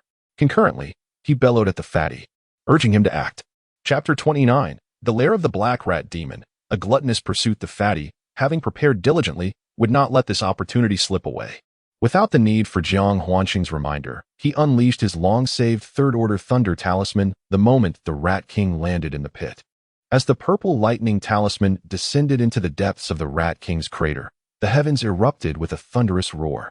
The ground trembled beneath everyone's feet, akin to a minor earthquake, while dust billowed from the pit where the Rat King had fallen.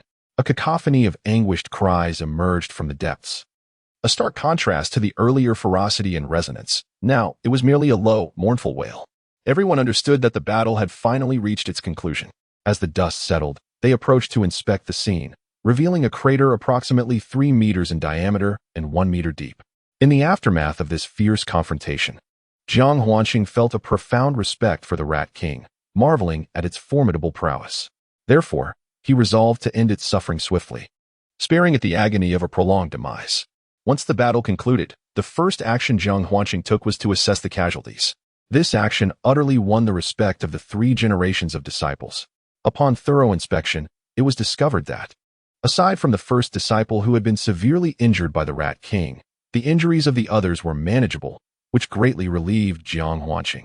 He then proceeded to issue orders for everyone to collect the blood of the black rat demons as swiftly as possible and to vacate the area without delay. The earlier roar of the Rat King had been quite loud, and he feared it might attract other black rat demon clans, or even humans. The disciples were deeply moved by Jiang Huanqing's selfless defense against the Rat King's formidable attack, coupled with the display of his exceptional strength, which instilled in them a profound sense of trust and obedience to his commands. They promptly began gathering the blood of the black rat demons.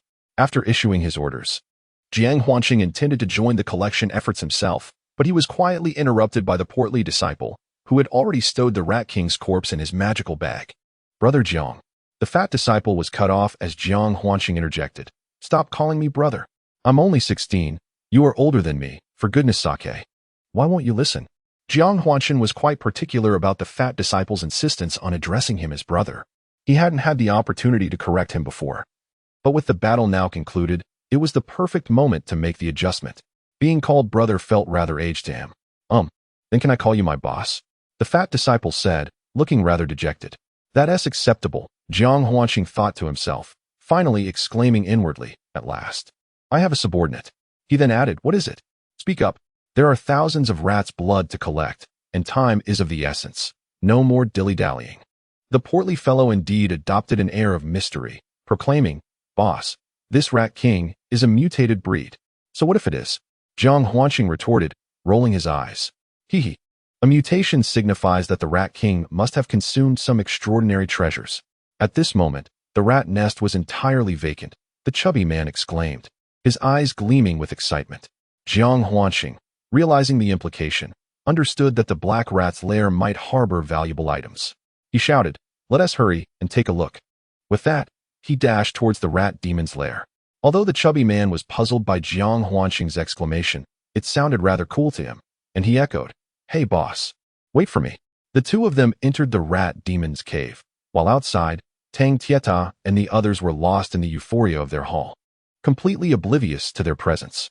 Deep within the black rat demon's lair, Jiang Huanqing and the chubby man arrived at a cavernous space, vast as a sports field, and came to a halt. The cave was engulfed in darkness, prompting Jiang Huanqing to remark, "It's too dark, fatty." "Boss, I've got a solution." "Just wait a moment," the chubby man replied, rummaging through his bag. Soon, a fist-sized luminous pearl emerged in his hand, casting a brilliant light that illuminated a large portion of the pitch-black cave. Jiang Huanqing mused that had he possessed such a magnificent luminous pearl in his previous life, he would not have been oppressed by his miserly partner, would not have resigned from his job, and thus would not have embarked on that journey to the snowy mountains to seek solace, which ultimately led to his transmigration. He thought, drifting too far into contemplation. As he pondered the moment, Jiang Huanqing was still contemplating how to cleverly procure the luminous pearl from the rotund fellow. Oh no, it was actually to acquire the night pearl. To his astonishment, the portly man generously declared, "Boss, if you desire it, I shall gladly give you one. Although this night pearl is indeed precious, I have an abundance at home. I could provide you a whole box in the future." After speaking, the hefty man retrieved a similarly sized night pearl from his cloth bag and presented it to Jiang Huanqing. In that instant, tears welled in Jiang Huanqing's eyes. Overwhelmed by emotion, "You are truly loyal, my friend. I hereby accept you as my little brother." With those words, Jiang Huanqing unreservedly accepted the night pearl from the portly man's hand. No one could fathom the sentiment a terrestrial being held for the value of a night pearl. If it were on Earth, such a gem would not only be priceless, but could potentially be exchanged for several luxury villas. "Wait, did you never consider me a little brother before?" The portly man felt a pang of disappointment. Cough. "Of course not. Our bond has only grown closer now," Jiang Huanqing boldly replied. There was one aspect Jiang Huanqing understood but would not voice. The term little brother he employed stemmed from Earth's customs, yet to the portly man, it signified a bond akin to that of brothers. The portly man remained unaware that Jiang Huanqing regarded him as a younger brother in a more casual sense rather than as a subordinate. As they walked and conversed, the two night pearls illuminated their surroundings, allowing them to discern the general layout of the cave. In the distance, they observed a high platform directly ahead, resembling the main seat of the cavern, prompting them to approach it. However, as they drew within 10 meters of the platform, an enticing fragrance wafted through the air. How delightful the aroma is. "I told you, boss, this mouse nest holds treasures," the rotund fellow exclaimed, his nose twitching in delight. "Let us take a closer look, shall we?"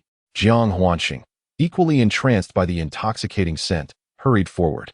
After ascending a couple of steps to the more than 2-meter-high platform, he gazed ahead. The illuminated area stretched over 30 meters, yet the end of the elevated platform remained elusive.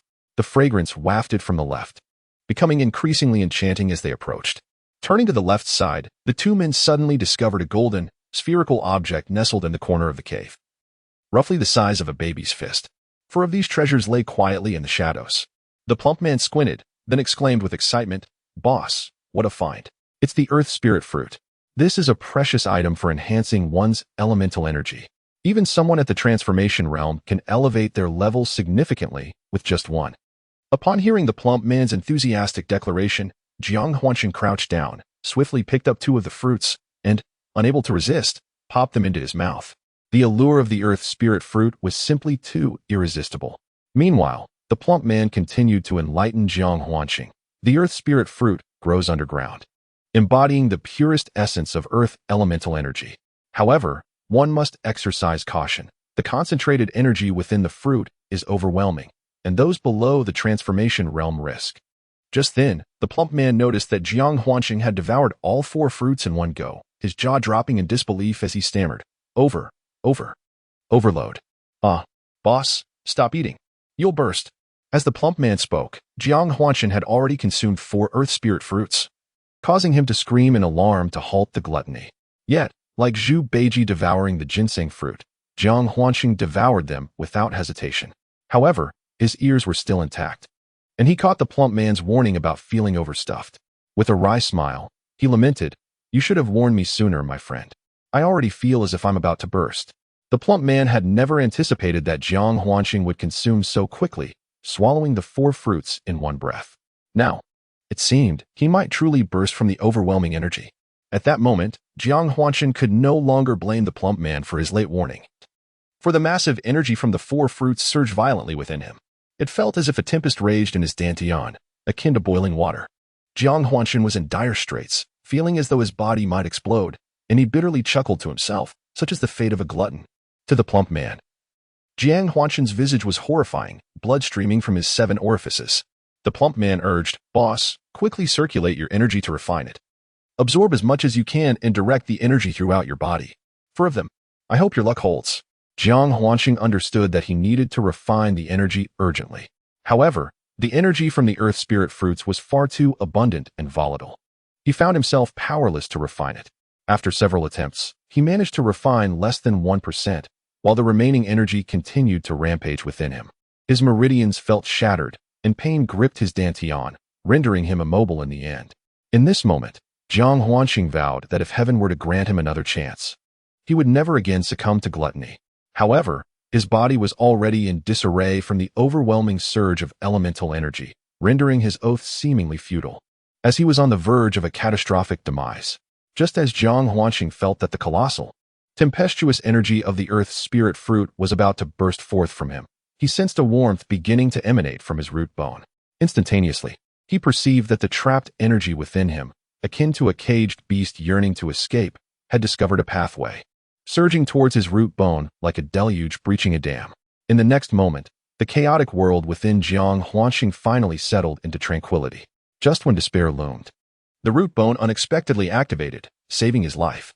In Chapter 30, titled Significant Advancement, the entire realm of his root bone was now suffused with the earthy hue of elemental energy. Jiang Huanshan recognized that he had turned misfortune into fortune, awakening the power of earth, representative of the 5 elemental energies. This meant that from this point forward, he could absorb an additional type of elemental energy during his cultivation. Previously attuned to metallic energy, he now embraced earthy energy. At this juncture, Jiang Huanshan fully grasped the immense advantages of possessing a root bone for a martial cultivator. The vibrant color of earthy energy within the realm of his root bone illuminated as it gradually mingled with the incoming energy of the earth's spirit fruit.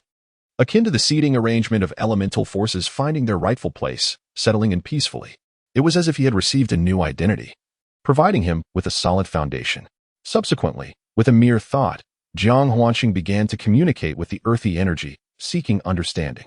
In the next moment, he rejoiced, realizing that he could now guide the vast energies of the earth's spirit fruit. Subsequently, Jiang Huanshan guided the essence of the earth's spirit fruit, emerging from the realm of root bones and re-entering his dantian. At this moment, the essence was remarkably docile, and under Jiang Huanshan's willful direction, it moved in an orderly manner, no longer rampaging wildly, but rather swirling gracefully within his dantian. Once he had mastered the control over this essence, Jiang Huanshan commenced the practice of the heavenly martial heart method, mending his damaged meridians and dantian. As time passed, both his dantian and meridians were restored to their original state. However, the essence of the earth's spirit fruit remained vast. Hence, Jiang Huanshan continued to cultivate, refining this essence to enhance his own cultivation. With the continuous influx of vital energy surrounding his dantian, the 9 transformations golden body technique, which tempered his flesh, began to operate autonomously. This filled Jiang Huanshan with immense joy, as he had not anticipated that in the presence of abundant essence, the 9 transformations golden body technique would activate on its own to refine his corporeal form. Everything progressed in a harmonious and auspicious direction, as the heavenly martial heart method circulated and refined the essence within his dantian. Jiang Huanshan distinctly sensed the vital force within his dantian expanding from the size of a soybean to that of a walnut. Suddenly, his body trembled as he broke through to the 5th level of the chi-gathering realm. Yet, the essence of the earth's spirit fruit continued to flow ceaselessly from the root bones into his dantian, and his cultivation did not cease. Moreover, the refinement through the 9 transformations golden body technique exhibited a noticeable enhancement. In Jiang Huanshan's perception, with each cycle of the 9 transformations golden body technique, every inch of his flesh became increasingly resilient. Of course, these sensations were merely his internal perceptions. He remained unaware of the astonishing transformations occurring externally, which left the onlooker astounded. Initially, the plump man, upon witnessing the blood seeping from Jiang Huanshan's body, believed that Jiang was doomed. Feeling utterly helpless, he anxiously paced around, fervently praying for Jiang's survival. Just as he was convinced that Jiang was about to meet his end, he could no longer bear to watch and instinctively shut his eyes, unable to witness the tragic demise. However, after waiting in darkness for what seemed an eternity, the absence of any sound prompted him to slowly reopen his eyes, only to be utterly astounded by the scene before him. Jiang Huanqing was enveloped in a resplendent golden light, exuding an aura of sanctity. Then, he sensed a significant surge in Jiang's vitality, astonishingly witnessing him break through to the next level. Yet, that was merely the beginning. As time progressed, Jiang underwent yet another breakthrough, showing no signs of slowing down. The plump man watched in awe as Jiang Huanqing ascended from the 4th to the 5th, and then to the 6th level of the Qi-gathering realm. The intervals between these transformations were unprecedented, even in the annals of genius cultivation texts from the demon-hunting continent. With wide eyes and a gaping mouth, the plump man continued to observe Jiang. Should Jiang ascend yet another level, he felt he might just hurl himself against a wall in disbelief. Fortunately, after reaching the 7th level, Jiang finally came to a halt, the brilliant light dissipating and returning to its original state. Jiang opened his eyes, and a fleeting flash of golden light within them startled the plump man once more. Jiang Huanqing felt a chill as he noticed the stout man's gaze fixed intently upon him, causing every hair on his body to stand on end. Instinctively crossing his arms, he retorted, "What are you up to, you fat oaf?" "I am perfectly normal." The stout man nearly choked on Jiang Huanqing's words, replying, "I am quite normal as well." Then, with a leisurely tone, he inquired, "Boss, could it be that you are the reincarnation of some ancient specter?" To which Jiang Huanqing shot back, "You are the ancient specter." Meanwhile, the 9 transformations golden body technique had improved significantly. Though the first transformation had not reached perfection, it had solidified considerably. The aura's hue transitioned from a faint golden to a resplendent gold after rigorous refinement. Jiang Huanqing could distinctly feel his physical strength elevate to a new level. With newfound confidence, he believed that a casual punch could unleash immense power, not accounting for the fusion of elemental energy. As for being called an ancient specter, he dismissed it, saying, "Enough of this prattle, let us see if there are any treasures left." Deliberately changing the subject, he turned and walked away. The stout man protested behind him. "The earth spirit fruit must be consumed with utmost caution, yet you, in the Qi-gathering realm, have devoured 4 in succession without exploding. Instead, you've turned misfortune into fortune. Calling you an ancient specter isn't entirely unfounded. I relish the risk of exploding," the stout man countered. As they exchanged banter, they arrived at the center of a high platform, where they discovered a pile of fur, entirely composed of black rat demon fur, suggesting it might be the lair of the Rat King. With the earlier appearance of the earth spirit fruit, both were intrigued by the prospect of what other rare treasures might lie within this space. The lair was expansive, measuring over 10 meters in diameter, with fur piled high like a mountain. The stout man leapt up to investigate, and Jiang Huanqing asked him, "Why don't you go for it?" The portly individual protested, "I am your superior. You are but a subordinate. Enough with the chatter, hurry along. For there may be treasures within that could benefit you." Jiang Huanqing displayed an air of entitlement. Although the rotund man was reluctant, he ultimately acquiesced to Jiang's words and leaped into the 1-meter-high nest of fur. Jiang Huanqing possessed an innate aversion to rats. Even though the rodents in this realm were monstrous beasts rather than the commonplace vermin scurrying about in earthly sewers, he still felt a sense of unease. Thus, he had no choice but to send the hefty man into the fray. After a brief wait, seeing that the plump fellow had not emerged, he called out, "Have you stumbled upon any treasures? Why are you still inside?" "Ah, there is nothing at all. I shall come out now." The fat man's voice carried a tone of deep disappointment. Sure enough, moments later, he emerged from the nest of fur, wearing a disgruntled expression. "Just a pile of fur. Not a thing to be found." His words bore a sense of disillusionment, yet a glimmer of excitement flickered in his eyes. Jiang Huanqing began to harbor doubts, and by the light of the luminous pearl, he caught sight of the man's gaze. Narrowing his eyes, he scrutinized the hefty man, asking, "Did you truly find nothing? Are you certain?" The fat man shook his head in affirmation. "Listen closely, my hefty friend. I offer you a chance to speak the truth. Otherwise, be wary of your visage."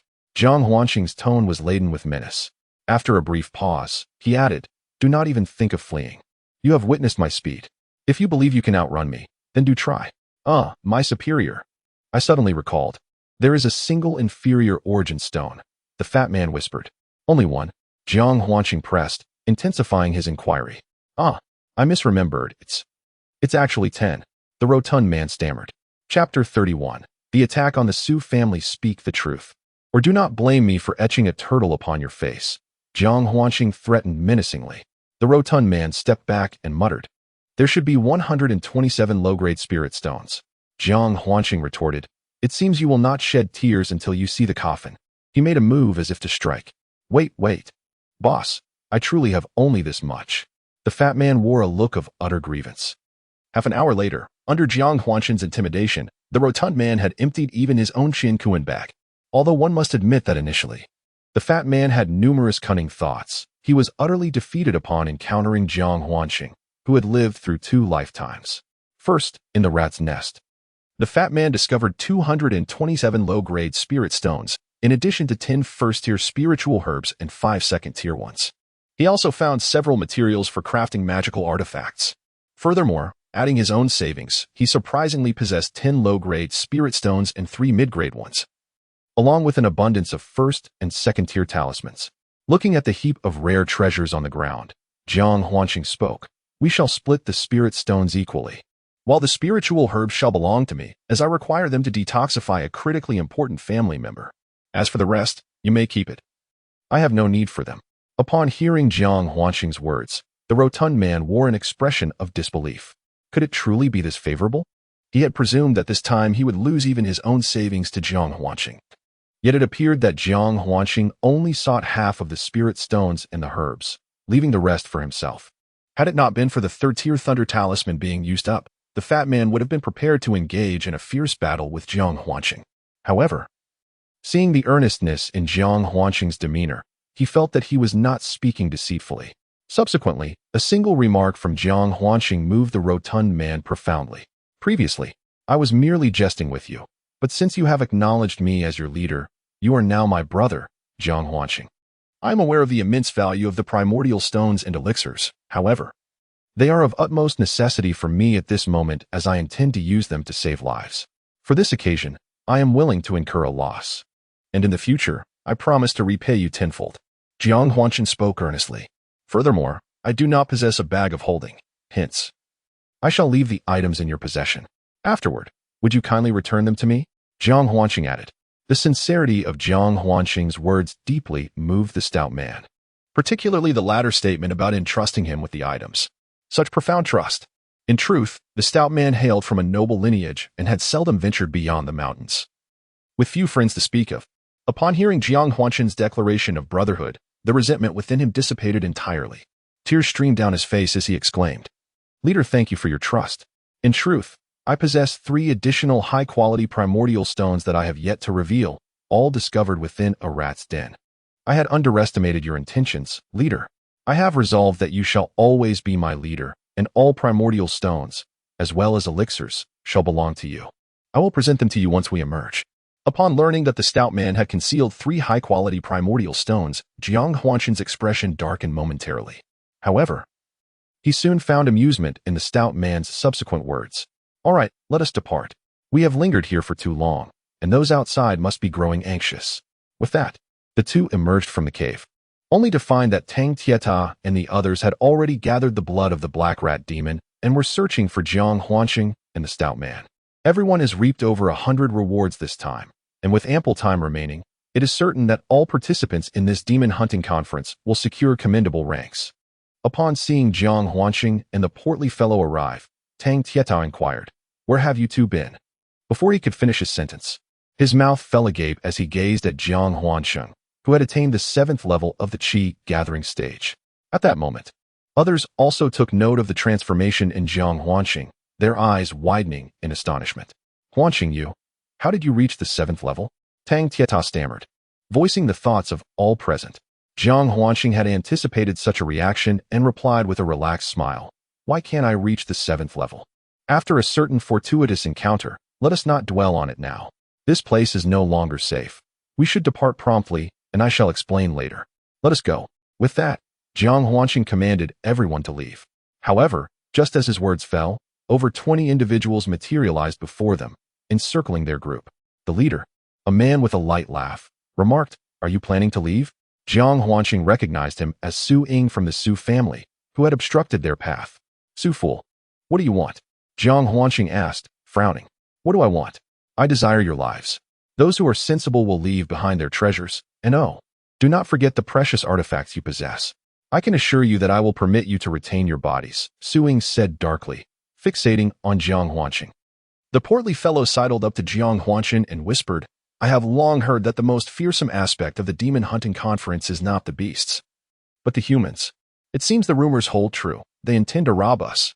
Without a doubt at this moment, Jiang Huanqing comprehended that the Su family had come seeking vengeance, intent on plundering and committing acts of violence, just as the rotund individual had suggested. Observing Su Ying and his entourage of 23, among whom 8 were at the 9th level of the Qi nurturing realm, with the rest at least at the 6th level, Jiang Huanqing mentally calculated the odds of survival should a fierce battle ensue. Undoubtedly, having recently ascended to the 7th level of the Qi nurturing realm, his strength had significantly increased.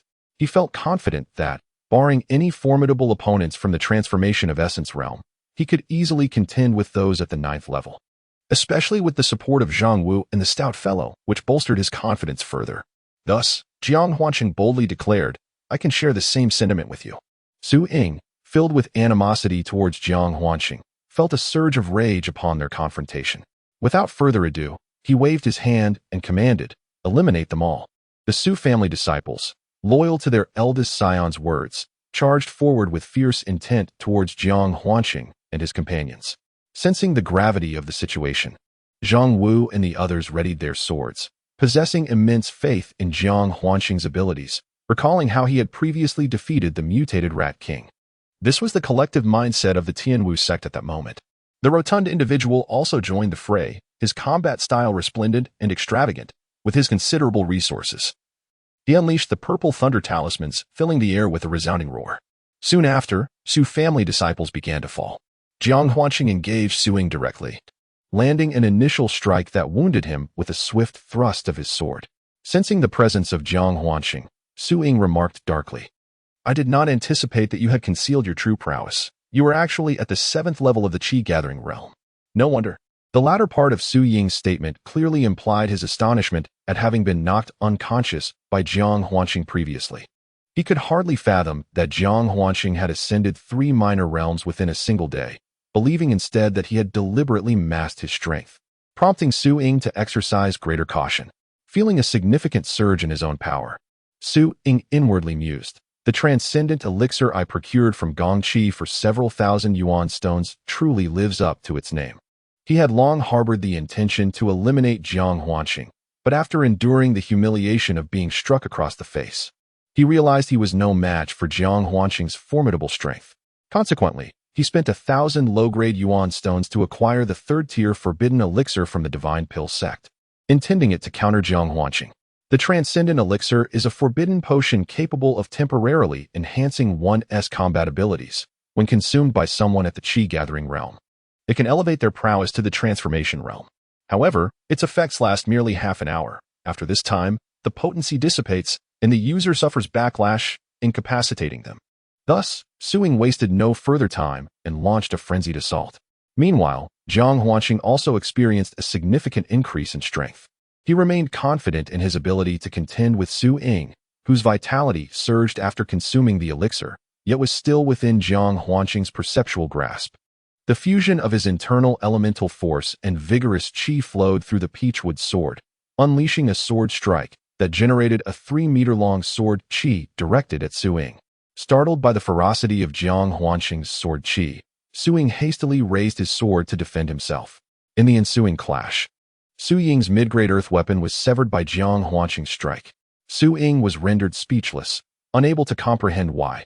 After consuming the overstep pill, he possessed the power of the transformation realm, yet could not withstand Jiang Huanqing's sword strike.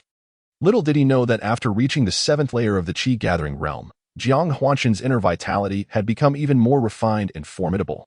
Combined with an enhancement in his aura, the fusion of these forces surpassed the capabilities of Su Ying, who was merely a pseudo-transformation realm practitioner. Thus, the might of Jiang Huanqing's sword was beyond what Su Ying could counter. At that moment, A scream pierced Jiang Huanqing's ears, and he witnessed a disciple of the Tianwu sect being slain by a member of the Su family, his head rolling onto the ground.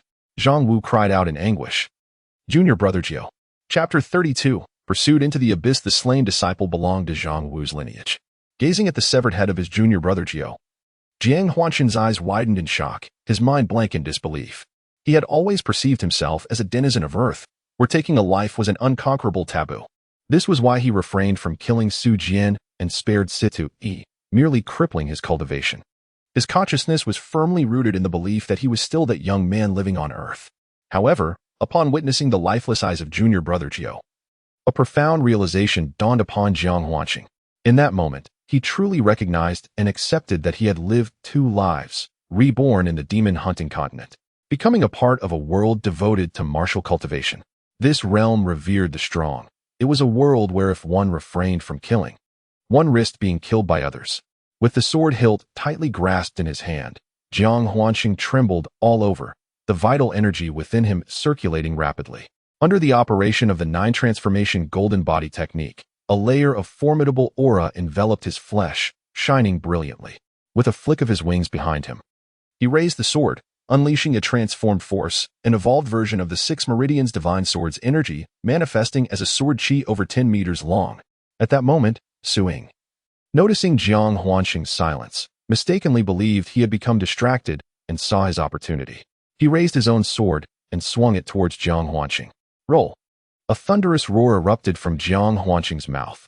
With a single stroke, he cleaved Su Ying in two, marking the end of the Su family's eldest grandson. Following a furious shout, Jiang Huanqing's wings flashed once more, propelling him to a speed akin to light itself. In the blink of an eye, he reached Tang Tieta's side, severing a Su family member who was raising a sword against him, causing internal organs to spill onto the ground. This gruesome sight left Tang Tieta feeling nauseated as he stared, bewildered, at the frenzied Jiang Huanqing as he charged towards the remaining Su family members, commencing a massacre. Within mere breaths, Jiang Huanqing, sword in hand, had annihilated all the Su family disciples. Excluding the one slain by Zhang Wu and another who fell to the fat man's explosion, the remaining 21 Su family members all met their demise beneath Jiang Huanqing's blade.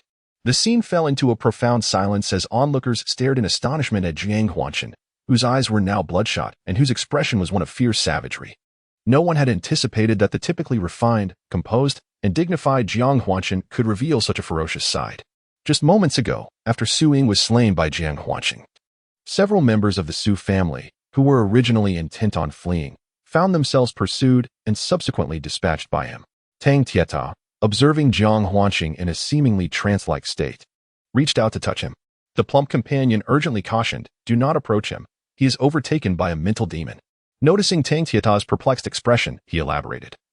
"Our leader is currently in a state of delirium. If you approach him, he may strike you down. What shall we do?" Tang Tieta expressed his concern. "Do not fret. I possess a spirit-cleansing talisman."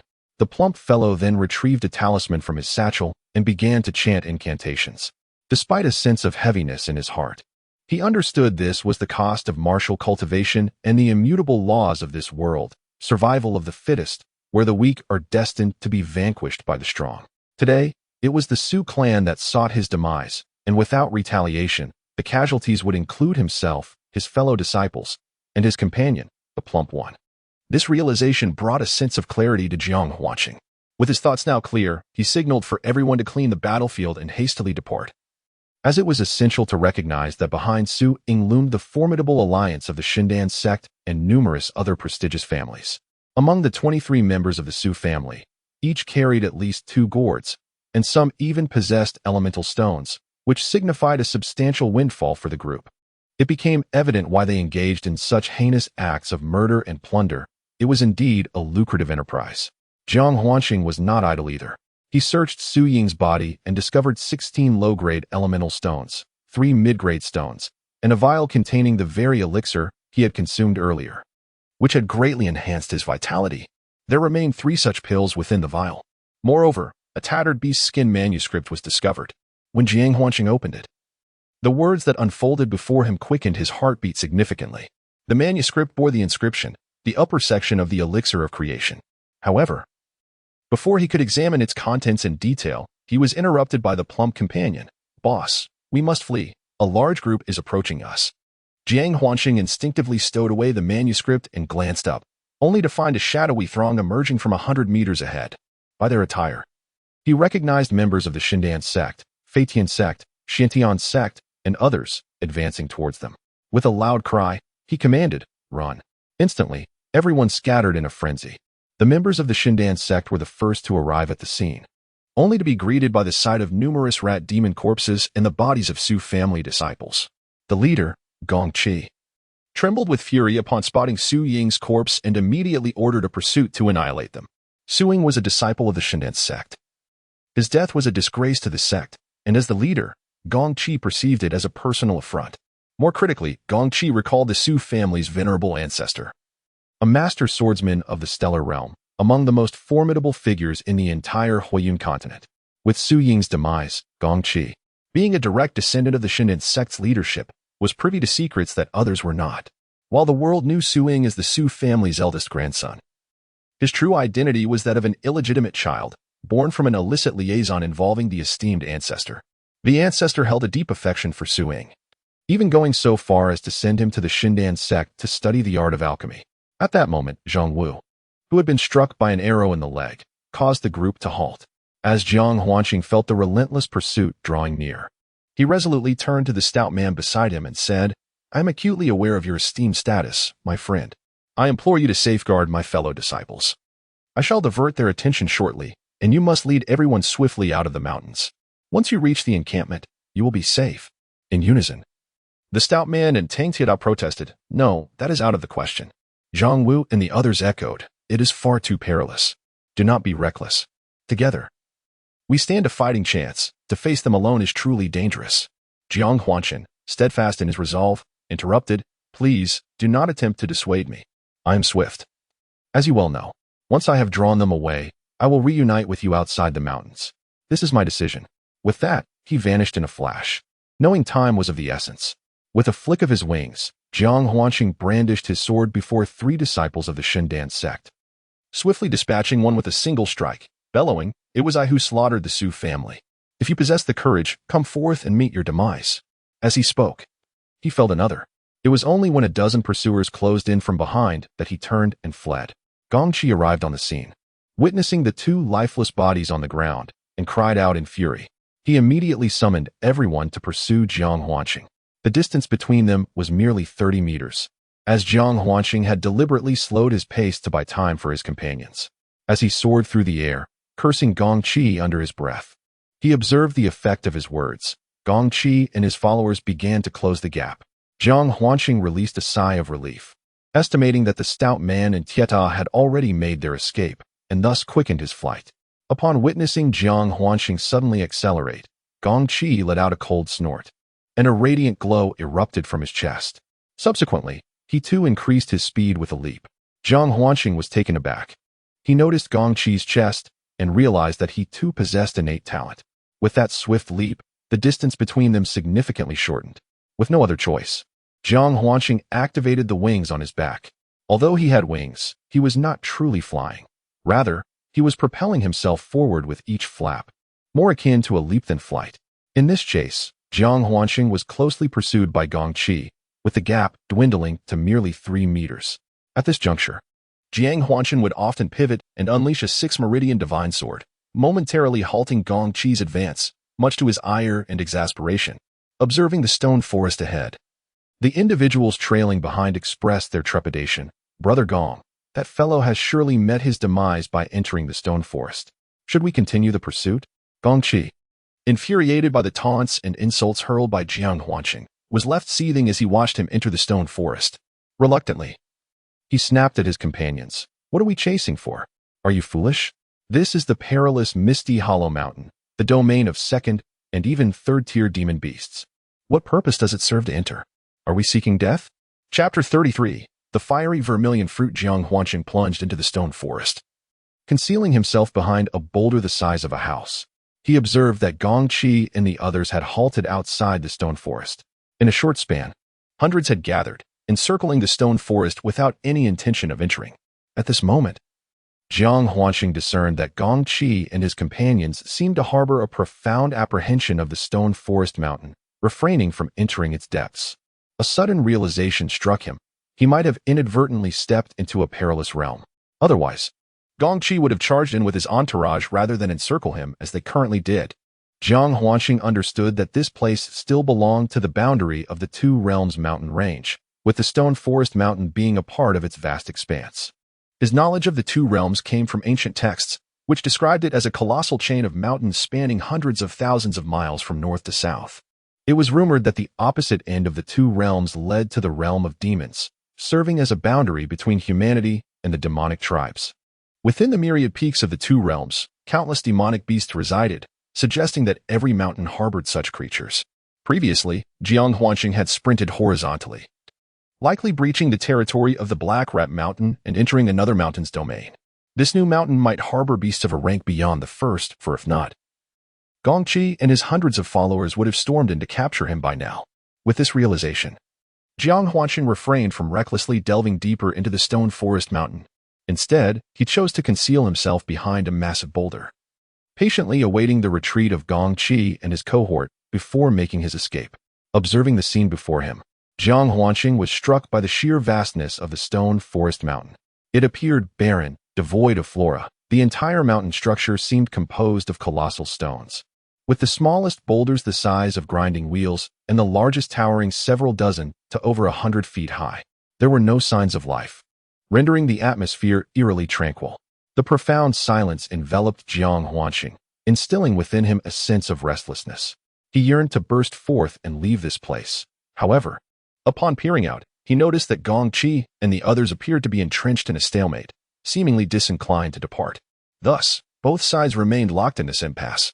Concealed behind a massive boulder, Jiang Huanqing found himself utterly bored and retrieved the beast skin alchemical formula he had obtained from Su Ying. The first line of the formula read, "Seizing the heavens and transforming the earth, reviving the dead and restoring flesh and bone." Upon perusing the entire content, his heart swelled with a bittersweet mixture of joy and regret. It turned out that this alchemical formula, known as the creation elixir, was crafted by a formidable being from ancient times known as the creation elixir deity, and it was divided into two parts. The formula could be regarded as one of the three supreme elixirs.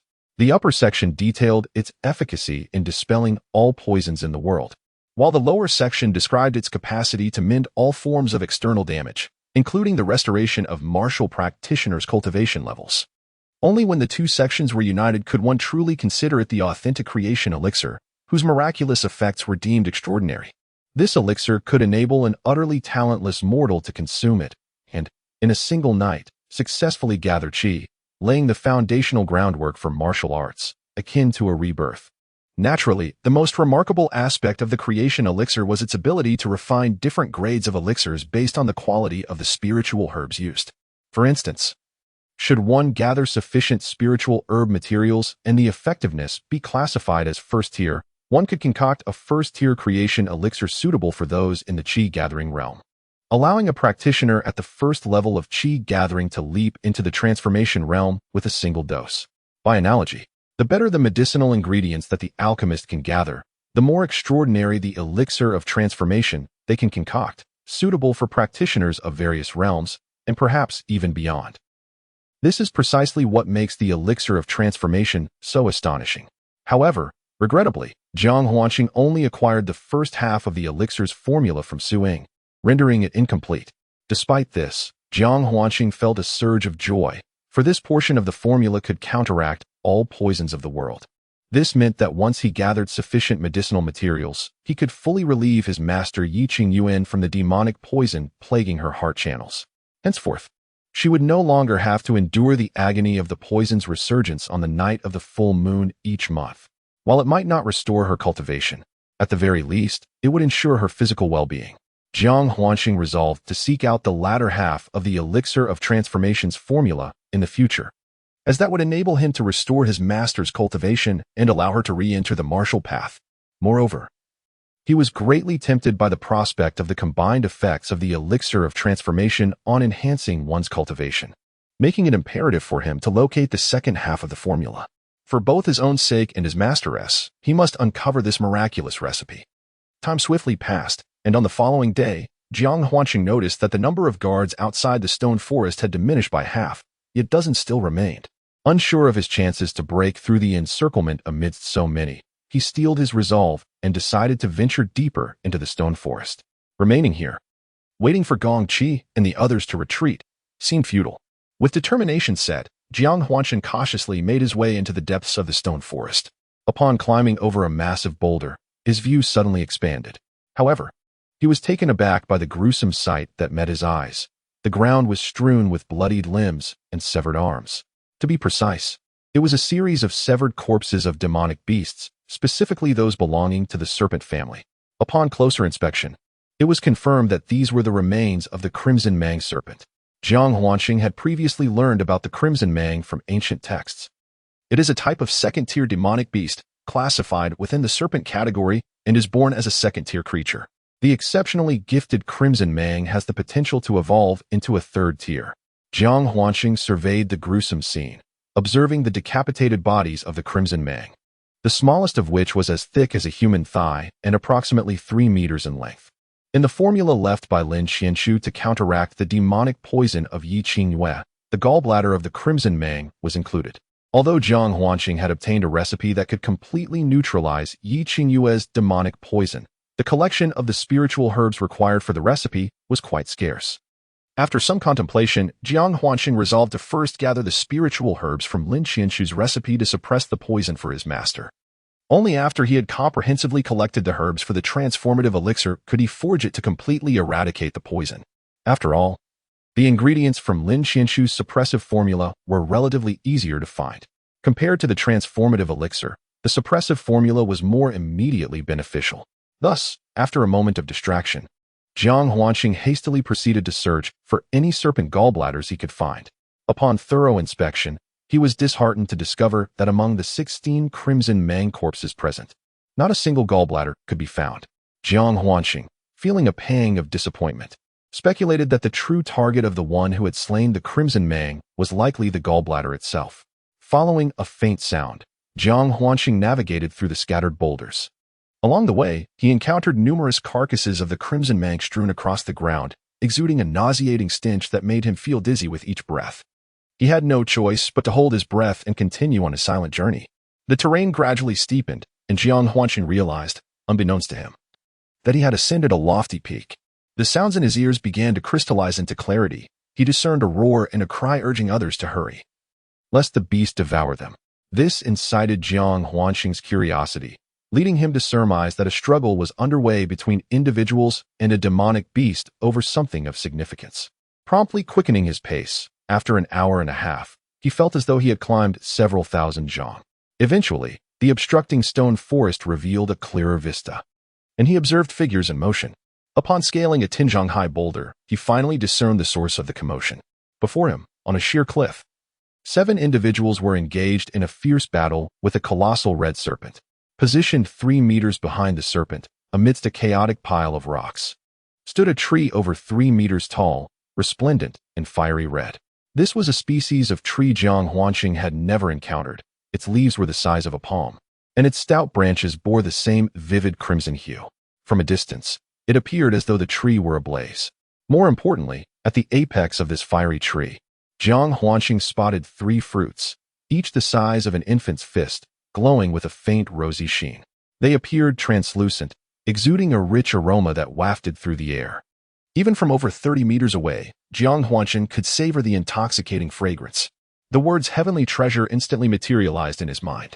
It became evident to him that those individuals were contesting with the red serpent for these precious fruits. Jiang Huanqing had perused various ancient texts and understood that in most cases, places abundant with extraordinary treasures are invariably guarded by mystical beasts.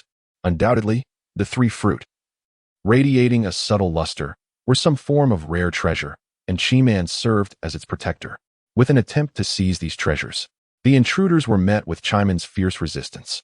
Jiang Huanqing found himself approximately 30 meters away from the fiery tree, positioned on slightly elevated terrain, allowing him a clear view of the combatants and their surroundings. The summit of this mountain was relatively small, spanning just over 40 square meters, shaped like a spoon. The fiery tree stood at the edge of the spoon's tip, surrounded by an abyss of unfathomable depth, intermittently shrouded in swirling mists, exuding an air of profound mystery. Chi-Man stood defiantly before the fiery tree, confronting 7 assailants, rendering them utterly helpless. Jiang Huanqing sensed a flicker of familiarity with the 3 fruit, a memory lingering just beyond his grasp. As he pondered, a sudden voice pierced the air, shouting, "Everyone, accelerate. The flame Zhu fruit is on the verge of ripening. If we fail to subdue this beast, we shall face peril." Upon hearing the mention of Zhu fruit, a spark ignited in Jiang Huanqing's mind. The flame Zhu fruit, he suddenly recalled, and a surge of warmth spread through him. Chapter 34. Becoming a fisherman. Jiang Huanqing realized that the flame Zhu fruit was indeed one of the spiritual herbs documented in the creation elixir recipe. Although the recipe lacked illustrations, it meticulously described the characteristics of the flame Zhu fruit, akin to the sight of flames in his line of vision. The flame Zhu fruit derived its name from its fiery appearance. It is truly a marvel of heaven and earth. Such spiritual fruits possess no hierarchy, as they are all treasures born from the essence of the cosmos. Although the specific effects of the flame Zhu fruit remain undocumented, the fact that it is sought after by the 7 adept practitioners of the transformation realm and fiercely contested by a formidable Crimson Mang beast suggests it must be an extraordinary spiritual treasure. Upon realizing that this fruit is recorded in the recipe for the creation elixir, Jiang Huanqing felt a surge of determination, not for any other reason, but for the opportunity to refine the creation elixir, which could potentially cure his master, Yi Qingyuan, of her demonic poison. This alone compelled him to vie for it.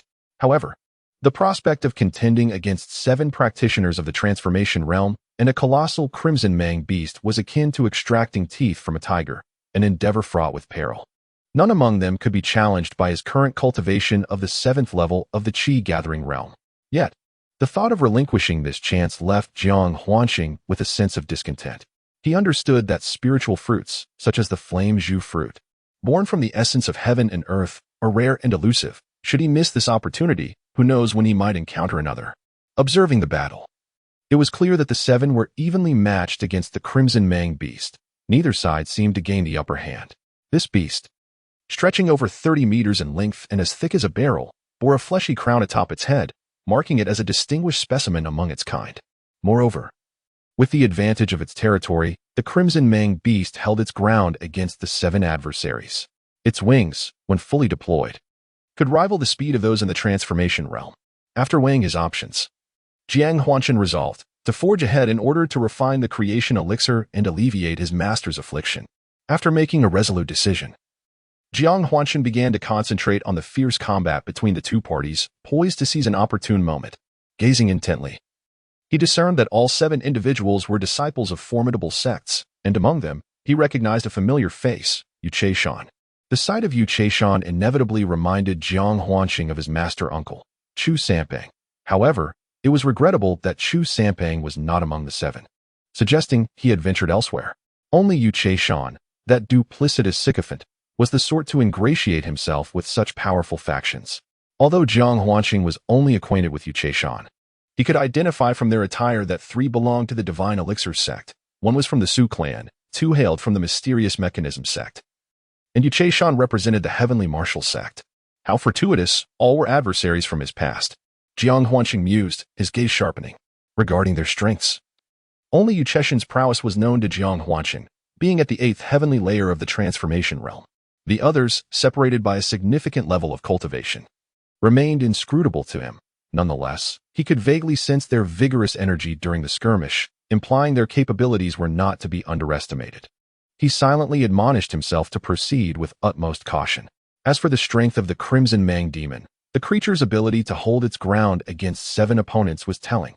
Should it confront any one of them individually, it would undoubtedly devour them with ease.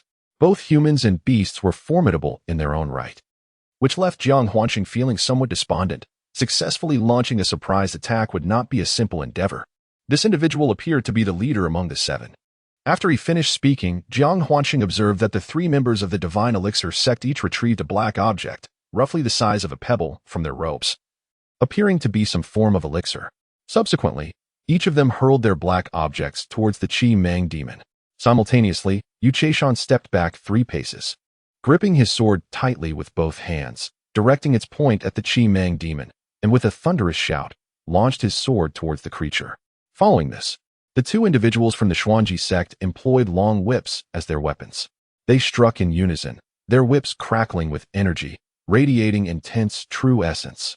The whips, initially 3 meters long and as thick as a finger, suddenly elongated to over 10 meters, thickening at the wrists before transforming into two formidable serpents that lunged at the Qi Mang demon. The final participant, a member of the Su family wielding a long spear, leapt into the air and thrust the spear forward with tremendous force, its silver-white true essence spiraling toward the demon's eyes. As Jiang Huanqing watched, the first to act, the 3 members of the Divine Elixir sect unleashed their black elixirs, which transformed into 3 streaks of dark light, striking the demon's abdomen, specifically at its 7-inch mark. This was immediately followed by 3 dull thuds as they detonated. Jiang Huanqing's eyes widened in astonishment. He could hardly believe that elixirs could explode in such a manner. The Qi Mang demon's abdomen was torn open, 3 gaping wounds oozing blood, scales flying in disarray. A piercing roar of pain escaped the demon. Almost instantaneously, Yu Chaishan's sword arrived, piercing into the demon's head. However, the creature's cranium appeared exceedingly resilient, as Yu Chaishan's flying sword penetrated merely an inch. The wounded Crimson Serpent demon shook its massive head, flinging Yu Chaishan's flying sword away, which with a resonant thud embedded itself deep within a nearby boulder, the hilt entirely out of sight. This demonstrated the immense power of the Crimson Serpent demon, which was indeed extraordinary. Almost simultaneously, the 2 members of the Xuanji sect unleashed their long whips, striking fiercely against the serpent's body, forcing it to stagger backward, thwarting its intended assault. After the whips lashed against its flesh, a large swath of crimson scales shed from its form. The serpent howled in pain, its cries echoing with fury, a testament to the indignation it felt. However, given the relentless onslaught it faced, it was hardly surprising that it struggled to respond. Once more, the serpent let out a deafening roar, and Jiang Huanqing observed a sudden flash of crimson within its bell-like eyes, as a faint red glow flickered atop its fleshy crest. Concealed behind the boulder, Jiang Huanqing could not help but silently applaud the 7 warriors. Their attacks were executed with an almost seamless synergy, each strike meticulously coordinated to prevent the demon from retaliating. The series of assaults had significantly weakened the Crimson Serpent. When a member of the Su family thrust their spear into the demon's left eye, it emitted a distinctly different roar, one imbued with a deep, mournful resonance, causing its entire body to shudder. The others, witnessing the success of the Su family member, erupted in delight. For their previous synchronized strikes had been strategically aimed at setting the stage for this decisive blow, intending to inflict grave damage upon the serpent demon. The outcome was evident. The final thrust from the Su family successfully penetrated the eye of the Red Mang demon. Undoubtedly, while this strike may not have been lethal, it significantly diminished the creature's strength, laying a crucial foundation for the subsequent hunt. The leader of the Divine Pill sect exclaimed with delight, "Now is our moment. Let us collectively bring down this beast." Hearing this, the others sprang into action, striving to slay the Red Mang demon in one decisive effort. However, at that very instant, after being blinded, the Red Mang demon let out a ferocious cry, and its immense body writhed violently. Chapter 35. The Fisherman profits in its agony. The demon's tail whipped around with astonishing speed, akin to a flash of lightning, targeting the Su family member whose hand still clutched the spear. At that moment, the spear remained lodged in the creature's eye. It appeared he was on the verge of withdrawing it. Yet, perhaps driven by the thrill of a potential victory or the tension of the moment, he hesitated and did not pull it out. Just then, the demon's tail launched an attack. Indeed, the time elapsed was but a blink. From the moment the Su family member struck the demon's eye to the retaliatory sweep of its tail, mere instants passed. The Su family member had not anticipated such a swift counterattack. As he sensed the monstrous tail approaching like a mountain, he attempted to abandon the spear and escape. But it was too late. The moment he relinquished his grip, the demon's tail struck him with tremendous force. Jiang Huanqing, observing from a distance, heard the resounding crash accompanied by the sound of breaking bones. In his line of sight, he witnessed the Su family member being violently flung away by the demon's tail. The direction in which he soared was precisely where he had concealed himself. With a thunderous roar, Jiang Huanqing watched as a member of the Su family fell beside the massive boulder where he was hidden. Upon closer inspection, he noted that blood gushed from the Su family member's mouth, his eyes rolled back, and his body convulsed. It was evident that he was on the brink of death, though still clinging to life. At that moment, Jiang Huanqing peered out to observe the fray, witnessing the Qi-Man demon in a frenzy. Entangled with 6 others in a fierce struggle, leaving no one to attend to the fallen Su family member. Thus, Jiang Huanqing redirected his attention to the injured Su. Crouching down to approach him, a small fish had taken the bait, thanks to the cover provided by the stones and the chaotic scene unfolding. Jiang Huanqing's actions went unnoticed as the combatants were wholly preoccupied with their deadly confrontation. As he neared the Su family member, the latter, still writhing in agony, seemed to sense his presence and caught sight of Jiang Huanqing. His eyes widened in terror. Immobilized by a heavy blow from the Qi-Man demon, he attempted to cry out. In a swift motion, Jiang Huanqing clamped a hand over his mouth to stifle any sound, while his other hand formed a fist and struck fiercely at the man's heart. With a sickening crunch, Jiang Huanqing's blow crushed the Su family member's chest. Thus, the already feeble and gasping Su breathed his last, his eyes wide with disbelief, as he could scarcely comprehend the treachery that had befallen him, wondering how an adversary had appeared in this dire moment. The member of the Su family had never encountered Jiang Huanqing, yet he met his demise beneath Jiang Huanqing's lethal blow, departing this world with unclosed eyes. He could not comprehend why Jiang Huanqing had chosen to strike him down with such ferocity. However, Jiang Huanqing was acutely aware that he had slain Su Ying, the eldest grandson of the Su family, and that this act had been exposed. The animosity between him and the Su family had reached an irreparable point. Consequently, taking the life of another Su family disciple posed no moral dilemma for him, as he knew that the Su family would undoubtedly seek vengeance. Either the Su family would claim his life, or he would be compelled to eliminate more of their kin. After extinguishing the life of this Su family member, Jiang Huanqing began to search his body. Having previously engaged in a similar endeavor, he found that he had developed a penchant for the thrill of murder and plunder. It was worth noting that he had obtained a fragment of the elixir recipe from Su Ying. Now, he was eager to uncover even greater treasures from this Su family disciple, particularly if he could discover the remaining portion of the elixir's formula. With boundless fantasies swirling in his mind, Jiang Huanqing set to work. Regrettably, after a thorough search, he found nothing of value on this Su family member, not even the Earth-grade artifact that was still lodged in the eye of the Crimson Beast. How impoverished! He exclaimed in disbelief. It was inconceivable that a practitioner at the transformation stage would possess fewer riches than a mere nascent energy martial artist. Yet, the stark reality lay before him. This Su family member was utterly devoid of wealth. Frustrated, Jiang Huanqing could not fathom that a transformation stage practitioner would lack even a single essence stone. In a brazen move, he resolved to inspect the man's undergarments, extending his hand to unfasten the white jade belt of the Su family disciple. As Jiang Huanqing's hand grazed the jade belt, a wave of warmth enveloped him, bringing an unexpected comfort. Suddenly, a flash of inspiration struck him. He recalled the rotund man's cosmic bag. Jiang Huanqing remembered the man's casual mention of similar cosmic bags, the most rudimentary of storage artifacts, which could take the form of bags, belts, and more. In that instant, the phrase cosmic belt surged to the forefront of his mind. Overcome with joy, he roughly yanked off the white jade belt worn by the Su family member. Upon examining it, he discovered that the belt was entirely crafted from supple white jade, with an inner lining composed of an unfamiliar material that resembled fabric and leather, yet was distinctly different. Regardless of its appearance or texture, the belt exuded an air of extraordinary quality. The rotund man had also explained the method of using such storage artifacts. It was remarkably simple. By merely concentrating one's thoughts, one could peer into the cosmic interior and retrieve objects solely through mental focus, one thought to collect, one thought to take. With excitement coursing through him, Jiang Huanqing directed his thoughts toward the white jade belt and began to probe its depths. Yet, as his consciousness made contact, he sensed a different force repelling him from within. Although his initial attempt had faltered, Jiang Huanqing felt a surge of elation. The resistance he encountered confirmed that this white jade belt indeed possessed the essence of cosmic storage. Through further exploration, Jiang Huanqing discerned that the force obstructing his thoughts was not particularly formidable. He realized that with determination, he could shatter this barrier. Thus, he concentrated his mind once more and forcefully thrust his consciousness against the white jade belt. At the same moment, Jiang Huanqing remained oblivious to the fact that a luminous white halo at the center of the Su family's forehead trembled violently upon the collision with his intent, causing the already dim light to lose even more of its brilliance. Subsequently, this fist-sized orb of light silently detached itself from the Su family member's brow and vanished into the distance. Had Jiang Huanqing noticed this orb at that moment, he would have recognized it as the very soul of the Su family member.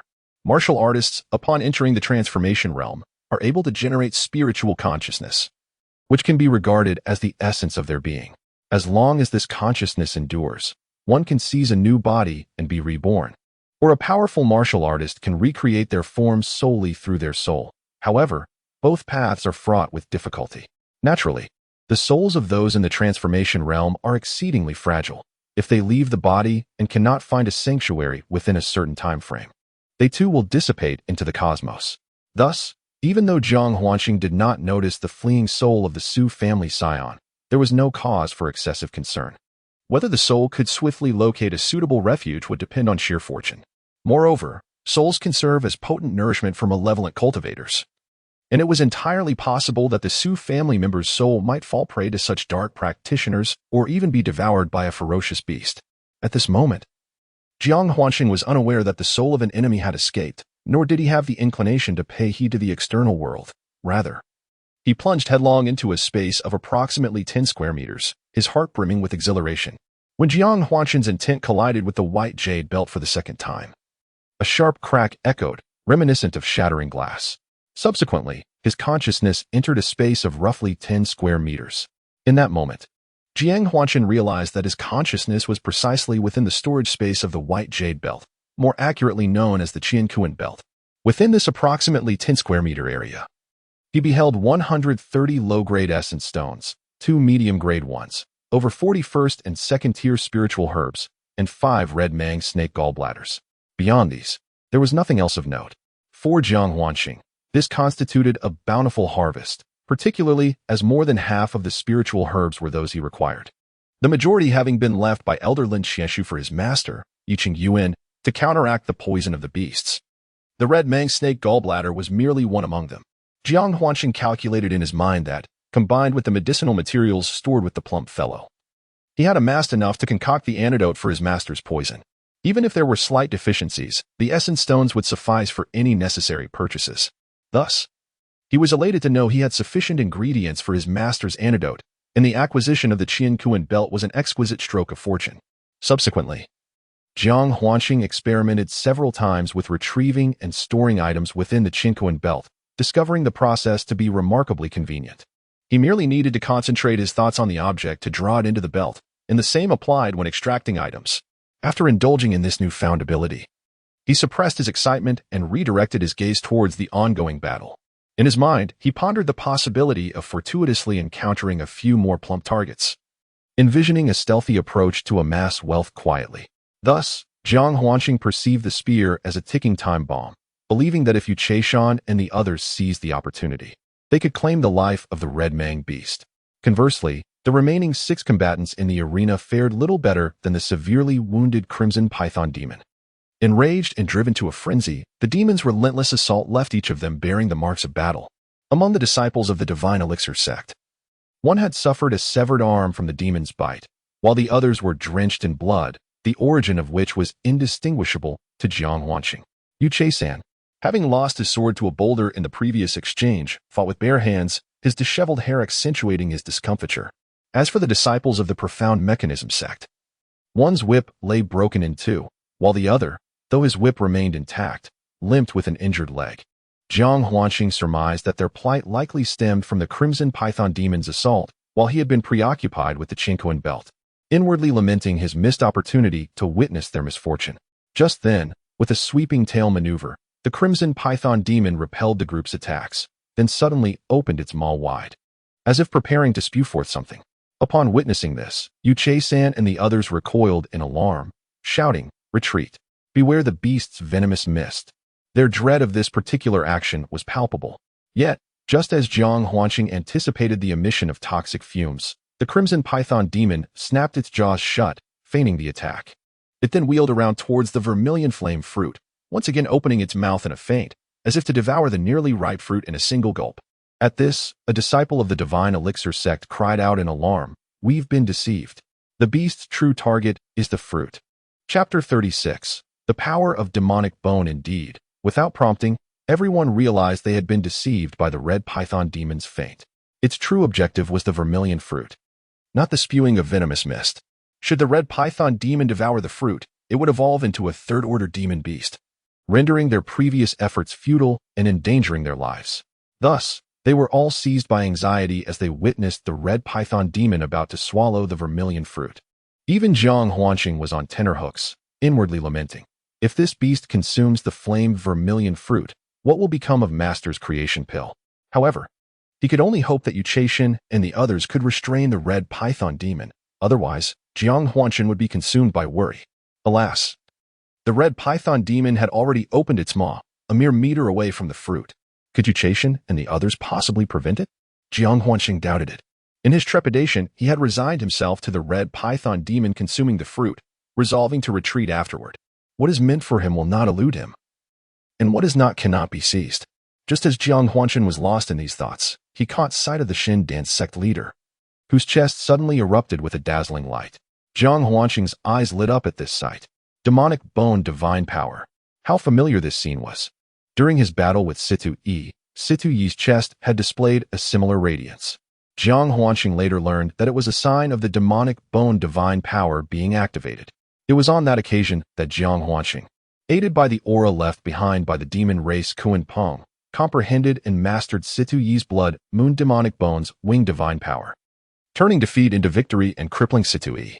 The demon bone mystique, an innate supernatural ability possessed by the inherently gifted demon clan, is characterized by the unique powers contained within each demon bone.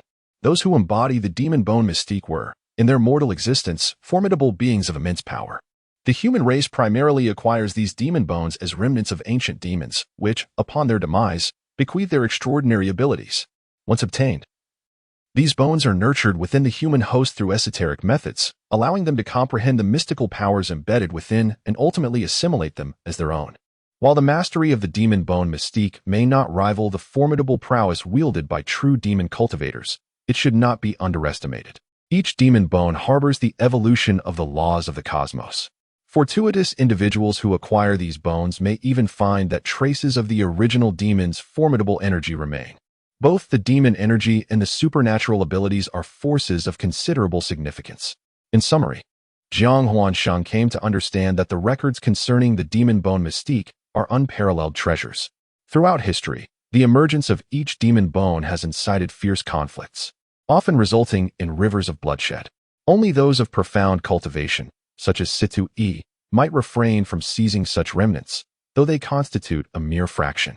Situ Yi's remnants have long been concealed, but upon encountering the peculiar Jiang Huanqing, he was compelled to reveal them, leading to his own downfall as Jiang Huanqing successfully gleaned the knowledge. As Jiang Huanqing awaited the outcome, he observed the disciple of the divine elixir sect, whose chest emanated a brilliant radiance. Suddenly, a beam of blinding white light, as robust as an arm, shot forth from his chest, directed towards the formidable Qimeng demon. This powerful beam of light flew forth in a straight trajectory, and Jiang Huanqing was abruptly enveloped by an overwhelming primal aura emanating from the white light. The summit of the mountain peak was momentarily enveloped by an overwhelming, primordial aura. This was a peculiar force, distinct from the elemental energy cultivated by humanity, brimming with wild and enigmatic power. Jiang Huanqing, fused with the remnants of the Kuanping spirit of the demon race, recognized this as demonic energy, a vestige of ancient demon cultivation lingering within the bones of the fallen. He silently envied the disciple of the divine elixir sect, who retained traces of this ferocious energy within the divine bone techniques he had acquired. The Qimeng demon, being a creature of the demon race, was particularly sensitive to this force. It sensed both oppression and danger. In the next moment, it emitted a mournful cry, twisting its body in an attempt to evade the assault of the otherworldly white light. Alas, it was too late. The Qimeng demon was struck by the white light, crashing to the ground, narrowly missing the fiery zhu fruit. As it fell, its massive form shattered a boulder on the side of the flame tree into fragments. In the aftermath of the dust settling, the Qimeng demon lay motionless, seemingly either slain or rendered unconscious by the earlier white light emanating from the demonic bone. Ultimately, it rolled over a few times before succumbing to silence.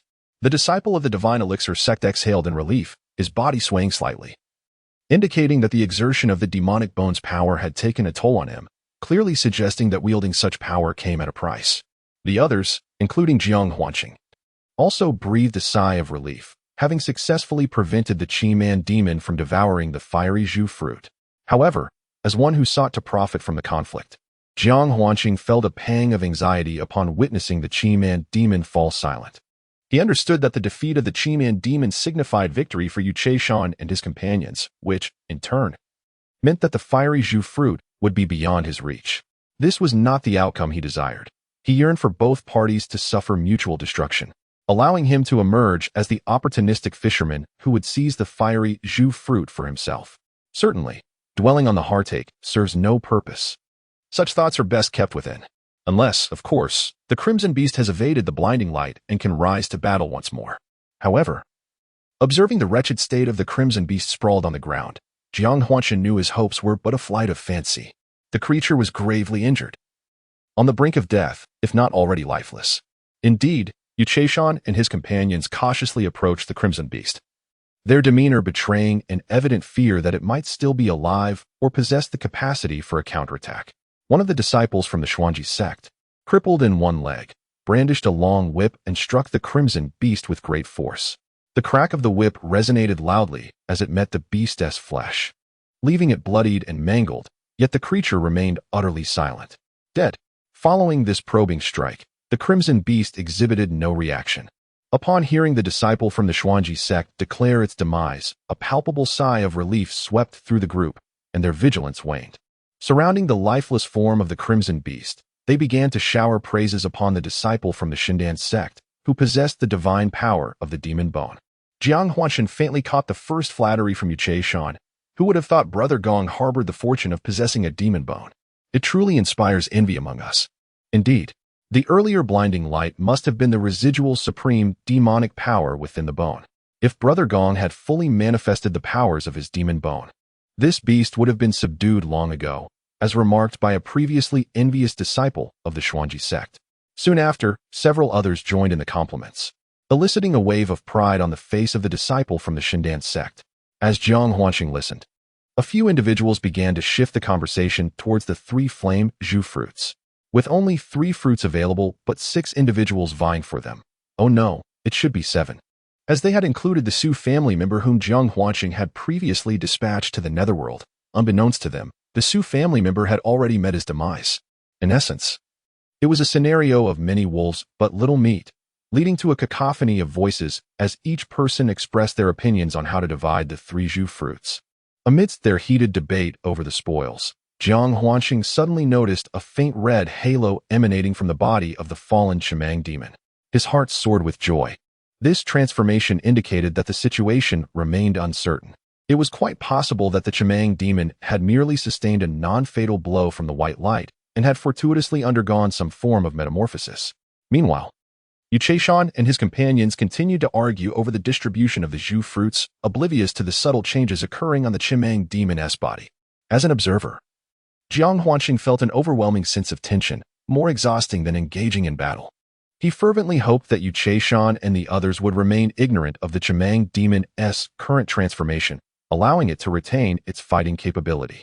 In that case, he could play the role of a relaxed fisherman, reaping the benefits. However, being in proximity to the Chimang demon, one of the disciples from the Xindan sect eventually noticed the red halo on its body. With a loud exclamation, he shouted, "This beast is not dead. Ah, it is evolving."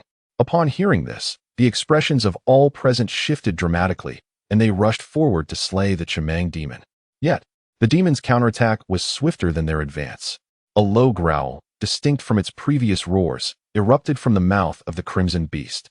Its colossal head tilted back, revealing a gaping maw filled with venom, unleashing a torrent of toxic gas towards the 6 individuals. Simultaneously, the creature's tail swept through the air. The sudden turn of events left Yu Cheishan and his companions utterly unprepared to retaliate. The noxious fumes exploded among them, claiming 2 members of the Xuanji sect, whose bodies began to rot instantaneously, their agonized screams culminating in the transformation into mere heaps of white bones. Jiang Huanqing gasped in horror, contemplating the sheer ferocity of the poison. Yu Cheishan and the 3 members of the Xindan sect managed to react slightly quicker, standing together. Yet they too were tainted by the toxic gas, suffering varying degrees of injury. Almost immediately, the Crimson Beast's tail came crashing down. Among the 4, Only the Shindan sect disciple, who possessed a demon bone, exhibited remarkable reflexes. As the tail approached, he leaped into the air, narrowly evading the sweeping attack. However, one of his arms was struck by the poison, swiftly turning to bone, a ghastly sight. In his agony, this disciple, fueled by desperation, soared closer to the beast's head, where the very spear that had been driven into its eye by a member of the Su family lay nearby. Chapter 37. Plunging into the Abyss. Jiang Huanqing watched as the disciple, undeterred, grasped the spear lodged in the beast's eye with a frenzied expression. Meanwhile, Yu Chaishan and the other two Shindan sect disciples were not so fortunate, as they were swept aside by the creature's tail, unable to evade the onslaught. Two disciples of the Shindan sect were struck by the tremendous force of the tail of the crimson beast, sent flying through the air. Ah! Ah! Their cries of anguish gradually faded as they were flung off the cliff. This location was atop a mountain peak, surrounded on three sides by sheer cliffs, with an abyss yawning beneath. Even with their cultivation at the transformation realm, survival was a mere illusion, especially since they had previously been afflicted by toxic gas. As for Yu Chaishan, he too was propelled outward by Jiang Huanqing's lament, yet by a stroke of fortune, he did not plummet into the chasm. Instead, after being struck by the tail of the crimson beast, he collided with a massive boulder, producing a thunderous sound as the rock fractured like a spider's web. Upon hitting the ground, Yu Chaishan coughed up blood. One of his hands had come into contact with the toxic gas, now emitting a hissing smoke, rendering him utterly incapacitated. The counterattack from the crimson beast was relentless, nearly annihilating them all. In the arena, the only one still capable of action was the disciple of the Shindan sect who bore the demon bone. He gripped his spear tightly, acting like a madman, exerting every ounce of strength to thrust the spear into the creature's eye. The crimson beast roared in pain, its massive body twisting violently as it lashed out with its tail at the disciple. Nevertheless, the disciple refused to relent, inching the spear closer to the beast's skull with unwavering determination. Meanwhile, behind the boulder, Jiang Huanqing witnessed the impending clash between the crimson beast and the disciple, his heart swelling with delight as he muttered to himself, "The fisherman shall reap the rewards at this moment." With that, he unfurled his wings and swiftly made his way toward the blazing Zhu fruit. Merely 30 meters away lay the flame Zhu fruit. With the swiftness granted by the wings upon his back, Jiang Huanqing arrived before the fiery tree in the blink of an eye. Yu Chaishan found it utterly incomprehensible that a novice, merely at the chi-gathering realm, would appear in such a perilous situation, particularly with his sights set on the Zhu fruit that they had all been fiercely contending for, and to make matters worse, he had succeeded in obtaining it. At that moment, the last remaining disciple of the divine elixir sect was locked in a desperate struggle with the crimson Mang demon. As he caught sight of Jiang Huanqing lurking in the shadows, plucking the fruit like a conniving thief, he roared, "You dare, little rogue." Even the crimson Mang demon, noticing Jiang Huanqing's brazen act, let out a furious growl. Both the human and the demon were so consumed by their relentless battle over the Zhu fruit that they were on the verge of self-destruction. And upon witnessing Jiang Huanqing's audacity, they each felt blood rise in their throats. Yet their conflict had escalated to a deadly stalemate, where neither could gain the upper hand. The divine elixir sect disciple clung fiercely to the demon's eye with his spear, thrusting it deeper to prevent the creature from breaking free. Yu Chaishan, gravely injured, found himself immobilized, leaving the two, one human and one demon, no choice but to watch helplessly as Jiang Huanqing seized the Zhu fruit. Once he had secured the coveted fruit, Jiang Huanqing prepared to make a hasty retreat. He understood his own limitations. Despite their injuries, neither adversary was within his capability to confront. At this juncture, with Yu Chaishan incapacitated and the divine elixir disciple ensnared by the crimson Mang demon, he recognized that remaining any longer would spell his doom once their duel reached a conclusion. With that in mind, Jiang Huanqing unfurled his wings and took flight, eager to escape. At this moment, the crimson Mang demon, pierced by the long spear held by a disciple of the divine elixir sect, writhed in agony, its several dozen-meter-long form thrashing about. In a chaotic flail, the demon's tail struck the ground with a thunderous crash. Jiang Huanqing felt the earth shudder beneath him, and a long fissure rapidly spread before his eyes, severing the area within 3 meters surrounding the flame tree. Standing beside the flame tree, Jiang Huanqing was taken aback by the suddenness of it all, unable to react as the ground beneath him began to plummet. The rapidity of these events left him no time to respond. As he descended with the mountainside, panic gripped him, and he desperately flapped the wings on his back, yearning to leap upward. However, The clash between the Crimson Mang demon and the disciple of the Divine Elixir sect was exceedingly fierce, causing the entire mountaintop to collapse. With debris raining down incessantly, rocks plummeting from above struck Jiang Huanxing, extinguishing any hope of his ascent. Filled with rage, he lamented his oversight. Despite having secured the Zhu fruit, he found himself plummeting into an unfathomable abyss. At this moment, disappointment welled within him regarding the wings on his back. And he bitterly chuckled to himself. They were ultimately mere imitations, not true wings capable of flight. For they were but a manifestation of the remnant bone technique he had surreptitiously learned, conjured from the innate energy within him, and could not be considered genuine flying wings. The true utility of the wings ultimately lies in harnessing the elemental force. With each flap, they provide a fleeting moment of elevation. However, the rapid descent, compounded by the incessant fall of debris, rendered Jiang Huanxing unable to evade the calamity of plummeting into the abyss. Faced with the inability to ascend, he resigned himself to the inevitability of his fall, his mind racing to strategize how to maximize his chances of survival during the descent. Although it is termed an unfathomable chasm, only the heavens could ascertain its true depth. Gazing downward, he beheld a tumultuous sea of clouds, obscuring any clarity regarding what lay beneath or where the bottom might be. This abyss was far more than merely profound. As he plummeted at an alarming speed, Jiang Huanxing activated the 9 turns golden body technique to its utmost potential, unleashing the full force of his vital energy. The wings of elemental power behind him flapped relentlessly, striving to decelerate his descent, as it was preferable to land gently rather than be shattered into a mere heap of flesh. Alas, the vastness of the abyss was overwhelming. All he could perceive were the swirling mists, devoid of any visible cliffs or precipices. Were there a rock face nearby, he might have devised a means of survival. It seemed that the only path available was to plunge into the abyss. Under the extraordinary exertion of his wings, his falling speed diminished slightly. Yet, this endeavor came at a cost. His internal elemental energy was depleting rapidly. After half an hour, Jiang Huanxing still could not discern the bottom of the chasm. A wave of despair washed over him, for his vital energy had dwindled to a mere flicker. Without such energy to sustain him, death by impact appeared inevitable. What to do? Jiang Huanxing's heart raced with urgency. Suddenly, a spark of inspiration ignited within his mind. Elemental energy. The source of primordial energy is none other than the essence of heaven and earth, he mused. With this thought, he quickly focused his mind and retrieved a primordial stone from his Qiankuan belt. Holding it in his hand, he hastily began to absorb and refine its energy to support the flapping of his wings. He secretly rejoiced, grateful that he had plundered the Qiankuan belt of the Su family. With the primordial stones within, he could ensure a continuous supply of primordial energy. However, his elation was short-lived, as his expression soon turned to one of despair. He realized that the rate at which his wings consumed primordial energy was far greater than the speed at which he could absorb it from the stone. If each flap of his wings required 10% of his internal energy, he could only manage to extract 1% from the primordial stone. The comparison was stark and disheartening. Primordial energy was a force that could be utilized directly, while the essence within the stone required cultivation methods for absorption and refinement before it could be transformed into usable energy.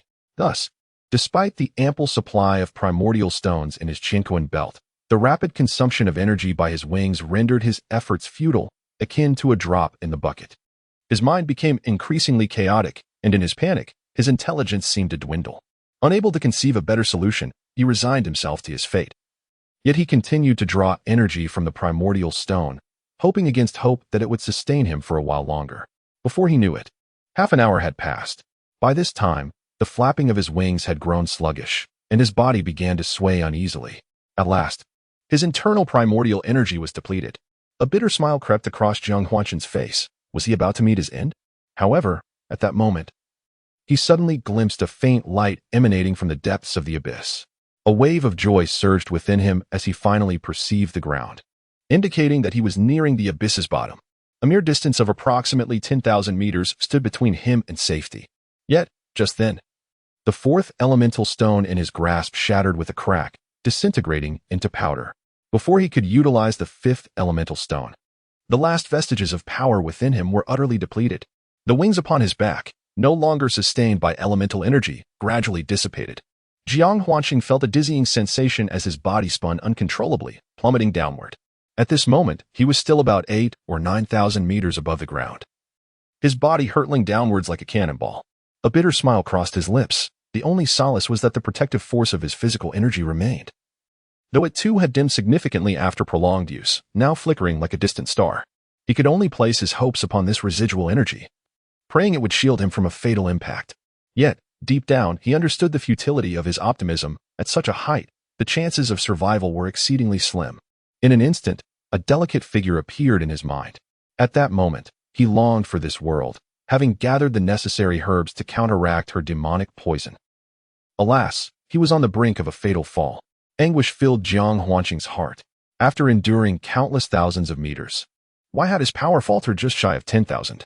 Yuanli, he pondered, the image of the 3 crimson fruits vividly appearing in his mind. How could he have forgotten about the flame crimson fruit? The crimson fruit is a crystallization of the essence of heaven and earth, nurturing the purest vital energy within, a force that can be directly absorbed and utilized. How could he have overlooked the crimson fruit? Truly, a disordered mind leads to a loss of focus. With this realization, Jiang Huanqing hastily concentrated his thoughts, intending to extract the crimson fruit from the Qiankuan belt for consumption. However, just as he was about to execute this intention, an abrupt jolt coursed through his body, accompanied by a searing pain that tugged at his very soul. In an instant, Jiang Huanqing slipped into the abyss of unconsciousness. Boom! At the depths of the chasm, a deafening sound reverberated. It was the moment Jiang Huanqing had landed. Chapter 38. The half-dead logically, for the sake of safety, they should have departed upon receiving their rewards. Yet, none of them chose to leave, including the rotund fellow. With one disciple of Tianwomen having perished, the remaining 7 resolved to stay. They understood that the rewards and escape from peril were all earned through Jiang Huanqing's efforts. Having shared life and death experiences, they held a deep respect for Jiang Huanqing.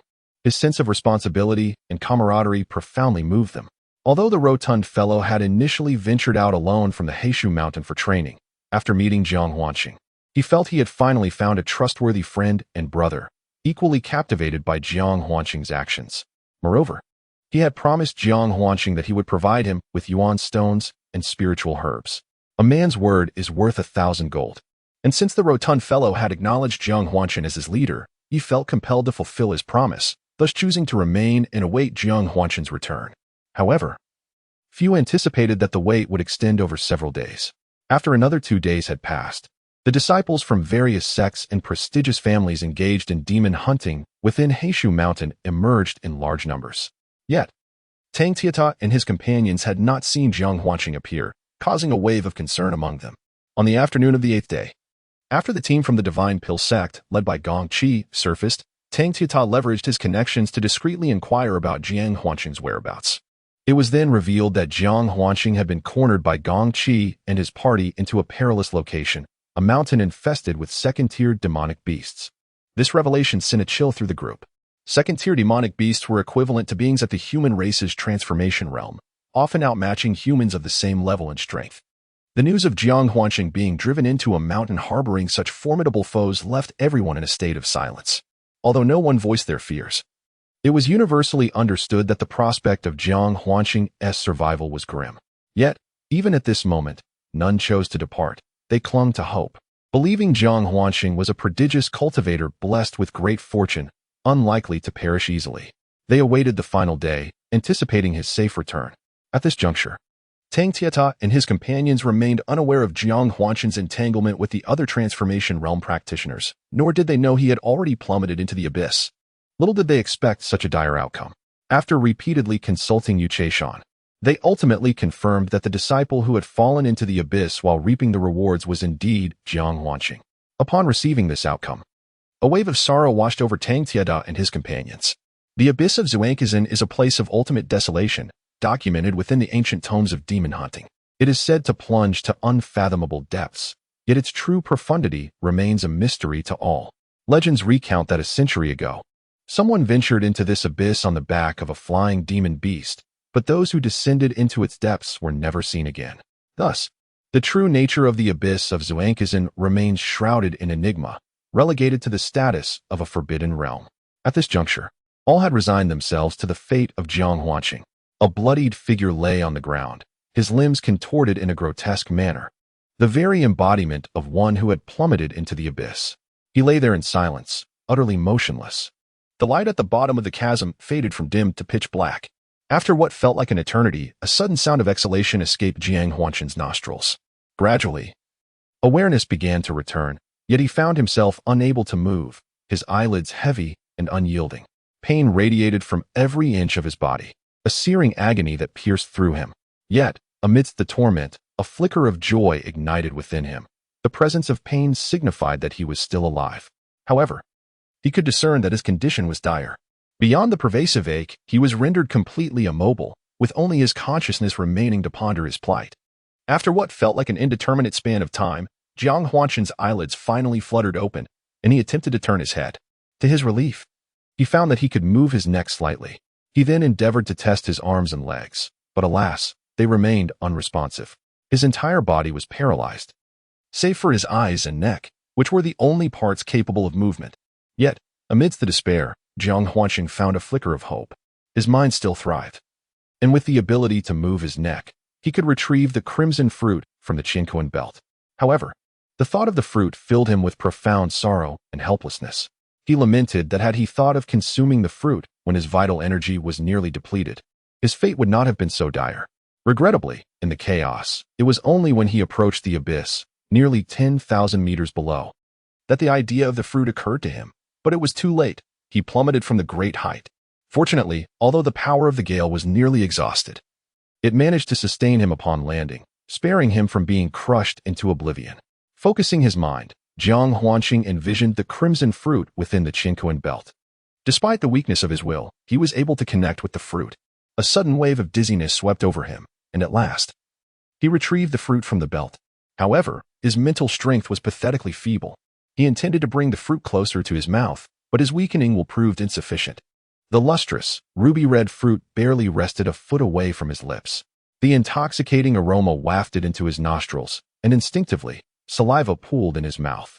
Tears streamed down his face as he helplessly gazed at the tantalizing fruit, just a foot away. His body remained immobile, and while his neck could turn slightly, the distance felt insurmountable. In his current state of half-life, Jiang Huanshan was engulfed by bitterness. The fruit, so close, exuded an alluring fragrance, yet remained still, tantalizing him mercilessly. And yet, you were utterly helpless, a poignant realization washing over you. The thought consumed Jiang Huanshan, igniting an unbearable yearning within him. He was acutely aware that consuming this spiritually imbued fruit, born of heaven and earth, would resurrect him from his current state of suspended animation. Yet it remained tantalizingly out of reach. Gazing at the vermilion fruit, Jiang Huanshan imagined it taunting him, as if whispering, "Inaccessible, inaccessible, forever inaccessible." At this moment, he desperately wished for someone to materialize beside him, to place the fruit within his grasp. He would vow an eternal debt of gratitude, offering himself in marriage if a woman, or forging an unbreakable brotherhood until death if a man. Alas, he knew this was mere wishful thinking. Those who had peered into the abyss had likely long since departed, oblivious to the existence of any life form at its bottom. Not even the trace of a humble caterpillar. Suppressing these unrealistic fantasies, Jiang Huanshan extended his tongue, hoping to reach the fruit that lay a mere foot away. After half an hour, sweat poured down his brow, his tongue numb and tingling. He had failed to grasp the fruit, instead filling his mouth with gritty soil. Finally relinquishing the effort, Jiang Huanshan gasped for breath and roared in frustration. In that instant, Jiang Huanshan was reminded of a scene from a past life movie. Jet Li's rendition of Kung Fu Cult Master, where Zhang Wuji, having mastered the fire emissary's 9-yang divine skill, shattered the emissary's earthen sphere with a single kick. The emissary, rendered immobile, could only watch helplessly as Zhang Wuji departed with Xiao Zhao. The emissary's utter resignation mirrored his own predicament in that moment. Jiang Huanshan despaired, wondering if he was truly destined to perish in the abyss. Had it not been for the existence of the life-saving vermilion fruit, he might have resigned himself to death. However, the elusive fruit hung tantalizingly close, yet remained beyond his grasp, leaving him to witness the lifeline slip away in despair. A torrent of unwillingness surged within him, an anguish so profound that even death could not quell his yearning for clarity. Just as Jiang Huanshan was drowning in despondency, a gentle sound suddenly pierced through the silence. A soft chirp echoed, unmistakably the call of a creature. Initially, he felt a flicker of joy, swiftly followed by alarm. Could it be an animal? Perhaps a beast of remarkable prowess had emerged in this desolate abyss. The mere presence of such a creature suggested benevolence. Yet his heart sank once more. Unable to obtain the fruit, he now feared it might fall prey to this mystical being. A profound sorrow enveloped him. However, a sight that unfolded before his eyes ignited a glimmer of hope within him. A creature, entirely cloaked in pristine white, cautiously entered his line of vision. Not a beast. Jiang Huanshan's instincts remained sharp. He discerned that this creature, akin to a snow weasel from his previous life, bore no trace of malevolence or energy. This indicated it was not a beast, thus sparing him from the peril of being devoured. Chapter 39. Evolution and Communication. This diminutive, snow-white creature, resembling a cat, bore no distinguishing marks. Under Jiang Huanshan's gaze, it was devoid of any mottled fur. Its large, round eyes, dark and bright, echoed the likeness of human eyes. It appeared quite lively. Yet the white weasel seemed apprehensive of humans. As Jiang Huanshan observed, it cautiously approached him with nimble hops, its eyes brimming with curiosity, darting between him and the fruit. Its expressive features revealing a rich tapestry of emotions. With a few steps, it crouched down, lifting its two front paws to gently touch its little ears.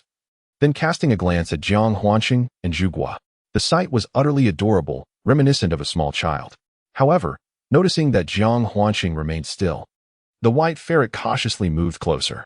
Upon reaching within a meter of Zhu Guo and Jiang Huanshan, it halted once more, observing them intently before sniffing the air. Jiang Huanshan soon discerned that the white ferret was drawn by Zhu Guo's scent. Its intention was clearly focused on Zhu Guo. At that moment, Jiang Huanshan was torn between relief and despair. When he could not obtain Zhu Guo, he fervently wished for a being to assist him, yet now, with the appearance of the white ferret, it seemed that Zhu Guo might be lost. He realized that he was utterly powerless. Praying that the white ferret would not devour Zhu Guo, but rather place it in its mouth to spare his own life. Gazing into the ferret's lively eyes, Jiang Huanshan clung to hope and attempted to communicate. Little ferret, Zhu Guo is my lifeline. Please do not eat it. Come here and help me by putting it in my mouth, will you? He endeavored to maintain a calm and gentle tone. However, as soon as he spoke, the ferret, startled like a bird released from a bough, emitted a series of squeaks and dashed away. Its speed was astonishing. Jiang Huanshan merely caught a glimpse of the ferret transforming into a streak of white light, retreating 10 meters in the blink of an eye. He inhaled sharply, realizing with astonishment that, despite sensing no latent power within the ferret, its speed was remarkably swift, seemingly outpacing his own wings by several fold. The world is indeed a realm of wonders. As Jiang Huanshan marveled, he also noticed that the little white ferret was quite timid, which eased his mind considerably. At the very least, its fearful demeanor would not pose a threat to him. The white ferret retreated to a distance of 10 meters, but did not leave its round, expressive eyes constantly fixated on the jujube fruit, occasionally sniffing the air. Jiang Huanshan discerned that the fragrance of the jujube was immensely appealing to it. He couldn't help but chuckle inwardly. Now unable to enjoy the jujube himself, he found himself worrying that this little creature might consume it instead. What a predicament. Subsequently, the white ferret, noticing Jiang Huanshan's lack of movement, cautiously approached once more. Each time he spoke, it would scurry back, displaying a high level of vigilance. Yet its timidity was even more pronounced. Gazing at the jujube, just a foot away from Jiang Huanshan's mouth, the little creature appeared teary-eyed and seemingly aggrieved. The adorable and somewhat silly expressions of the ferret left Jiang Huanshan both amused and exasperated. Thus, a peculiar interaction ensued between Jiang Huanshan and the white ferret. Every time he uttered a word, it would retreat, only to come closer again after a while. After repeating this dance dozens of times, the white ferret seemed to comprehend that Jiang Huanshan could not move his body, merely his mouth, and gradually grew bolder. Finally, after yet another attempt, the ferret ventured close to the jujube, extending its tiny paws. Jiang Huanshan widened his eyes in astonishment, watching as the little creature, with remarkable anthropomorphism, delicately grasped the jujube with its tiny front paws, sniffing it with delight, displaying an expression of sheer bliss as if ready to devour it whole. At that moment, Jiang Huanshan exclaimed urgently, "Little ferret, do not eat that. The jujube is mine. Mine, it is a life-saving fruit." At that moment, no matter how Jiang Huanshan tried to communicate, even resorting to shouting, the white ferret remained utterly indifferent. It was evident that the ferret had realized Jiang Huanshan's inability to move, allowing him only to speak, and it no longer felt fear. Jiang Huanshan's attempts to intimidate the ferret proved fruitless. In his fury, He watched as the creature finally opened its tiny mouth and elegantly took a bite of the crimson fruit. In that fleeting moment, Jiang Huanshan beheld the ferret's expression, rich with ecstasy and delight. To his astonishment, after savoring a bite, it brazenly winked at him. Then, under Jiang Huanshan's furious gaze, as if to taunt him further, the ferret squatted beside his mouth, delicately consuming the fruit piece by piece with remarkable grace. Soon, the sound of gentle snoring filled Jiang Huanshan's ears. In a state of despair, he noticed the dimming light at the abyss's bottom, realizing that night had fallen and another day had slipped away. Infuriated and exhausted from the day's tribulations, Jiang Huanshan succumbed to sleep as darkness enveloped him. During the night, he was abruptly awakened by an overwhelming brightness beyond his eyelids. Upon opening his eyes, he discovered that the white ferret had not departed. Instead, it was enveloped in a radiant glow, shimmering with an extraordinary and divine aura. Jiang Huanshan's mouth fell agape as a realization dawned upon him. It seemed that the white ferret had undergone a transformation after consuming the crimson fruit. Rather than being overwhelmed by the essence within the fruit, its body appeared to have evolved in some remarkable manner. At this moment, Jiang Huanshan found himself devoid of sleep, captivated by curiosity towards the white weasel. Despite being an animal that seemed devoid of any inherent power, how could it consume a flame jus fruit without bursting? It is well known that such rare and extraordinary spiritual fruits contain immense celestial essence. Remarkably, this weasel, no larger than a cat, appeared unscathed. Jiang Huanshan couldn't help but be intrigued. Thus, driven by curiosity, he gazed at the shimmering white weasel, eager to discover what transformation awaited it after consuming the jus fruit. Perhaps it would evolve from an ordinary creature into a mystical beast, thereby adding a cultivator weasel to the world.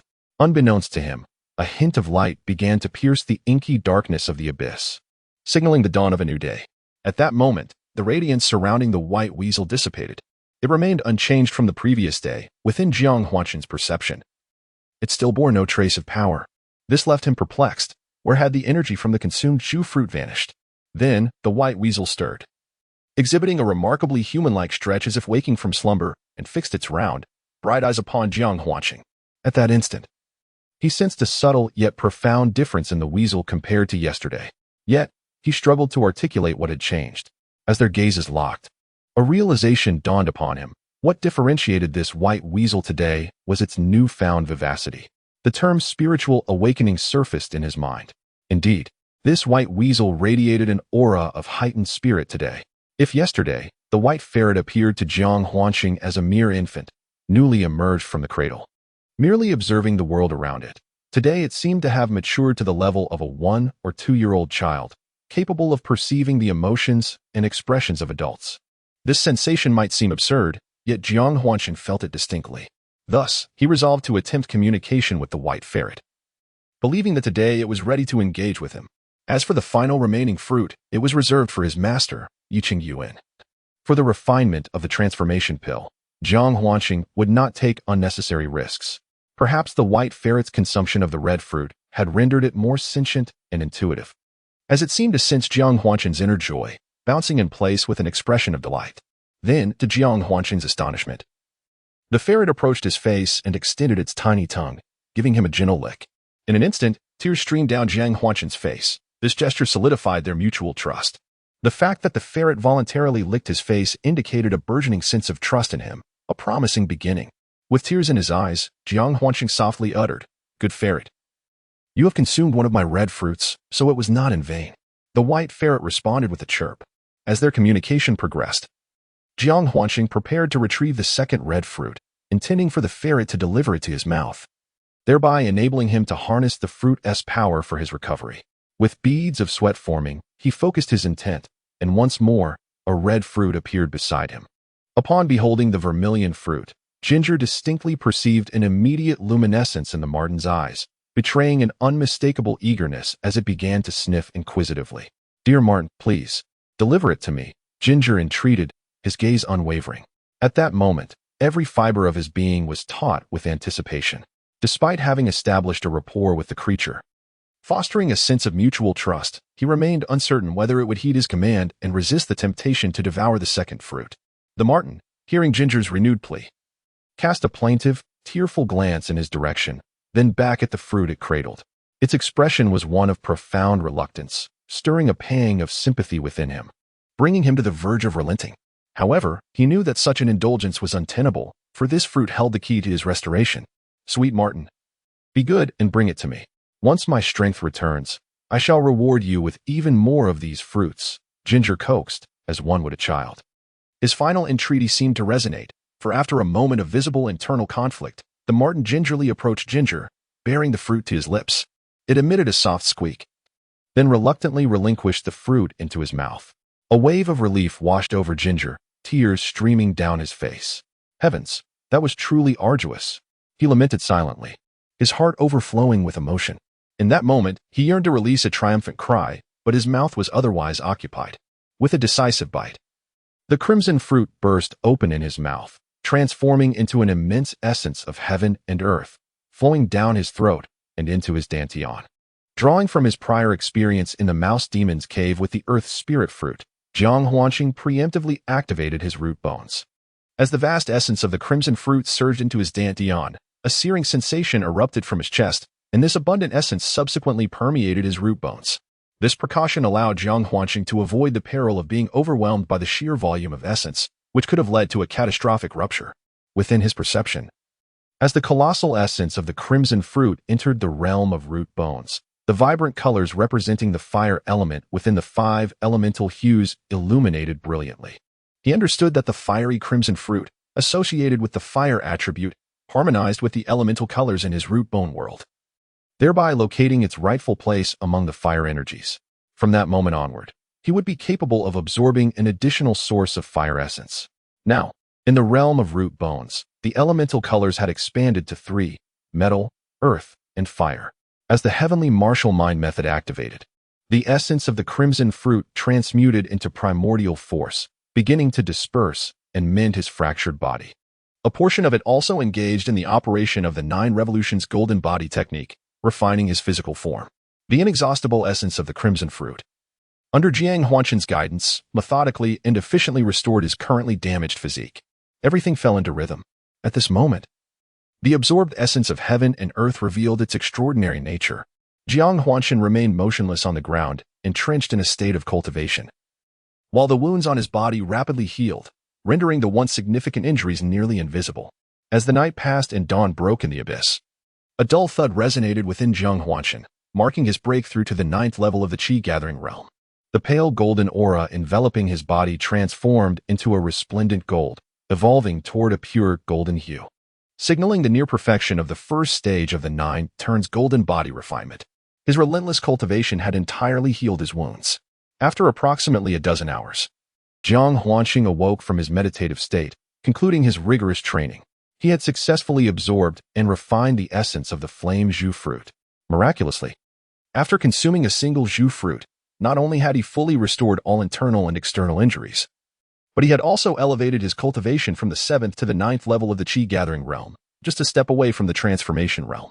Regrettably, the essence of the Zhu fruit had been depleted, and he understood that the transition from the perfected Qi-gathering realm to the transformation realm required not only sufficient vitality, but also profound insight and fortuitous opportunities. Furthermore, the 9 turns golden body refinement had finally reached its first stage of completion, granting him the strength equivalent to the power of 9 dragons and 4 symbols purely through physical prowess, rivaling and perhaps surpassing the legendary Vajra body of Buddhism. With his training concluded, Jiang Huanqing moved, causing a cacophony of cracking sounds throughout his bones. He leapt with vigor, soaring 10 zhang into the air. Upon landing, the ground trembled with a resounding impact. His entire being brimmed with strength, and a wave of satisfaction surged within him. Having endured immense suppression, he released a long, cathartic howl towards the heavens, liberating the pent-up frustrations that had burdened him. After calming his mind, Jiang Huanqing began to take in his surroundings. Having been incapacitated for several days following his fall, he had been unable to observe the environment around him. At that moment, a sound akin to squeaking filled his ears. A smile crept onto Jiang Huanqing's face as he focused his gaze. A streak of white light shot towards him with such speed that he barely had time to react before it landed on his shoulder. It was the white weasel, which, upon hearing Jiang Huanqing's long cry, had hastened back to him. The weasel, displaying a sense of loyalty, had not fled. While astonished by the weasel's incredible speed, Jiang Huanqing chuckled and spoke to it.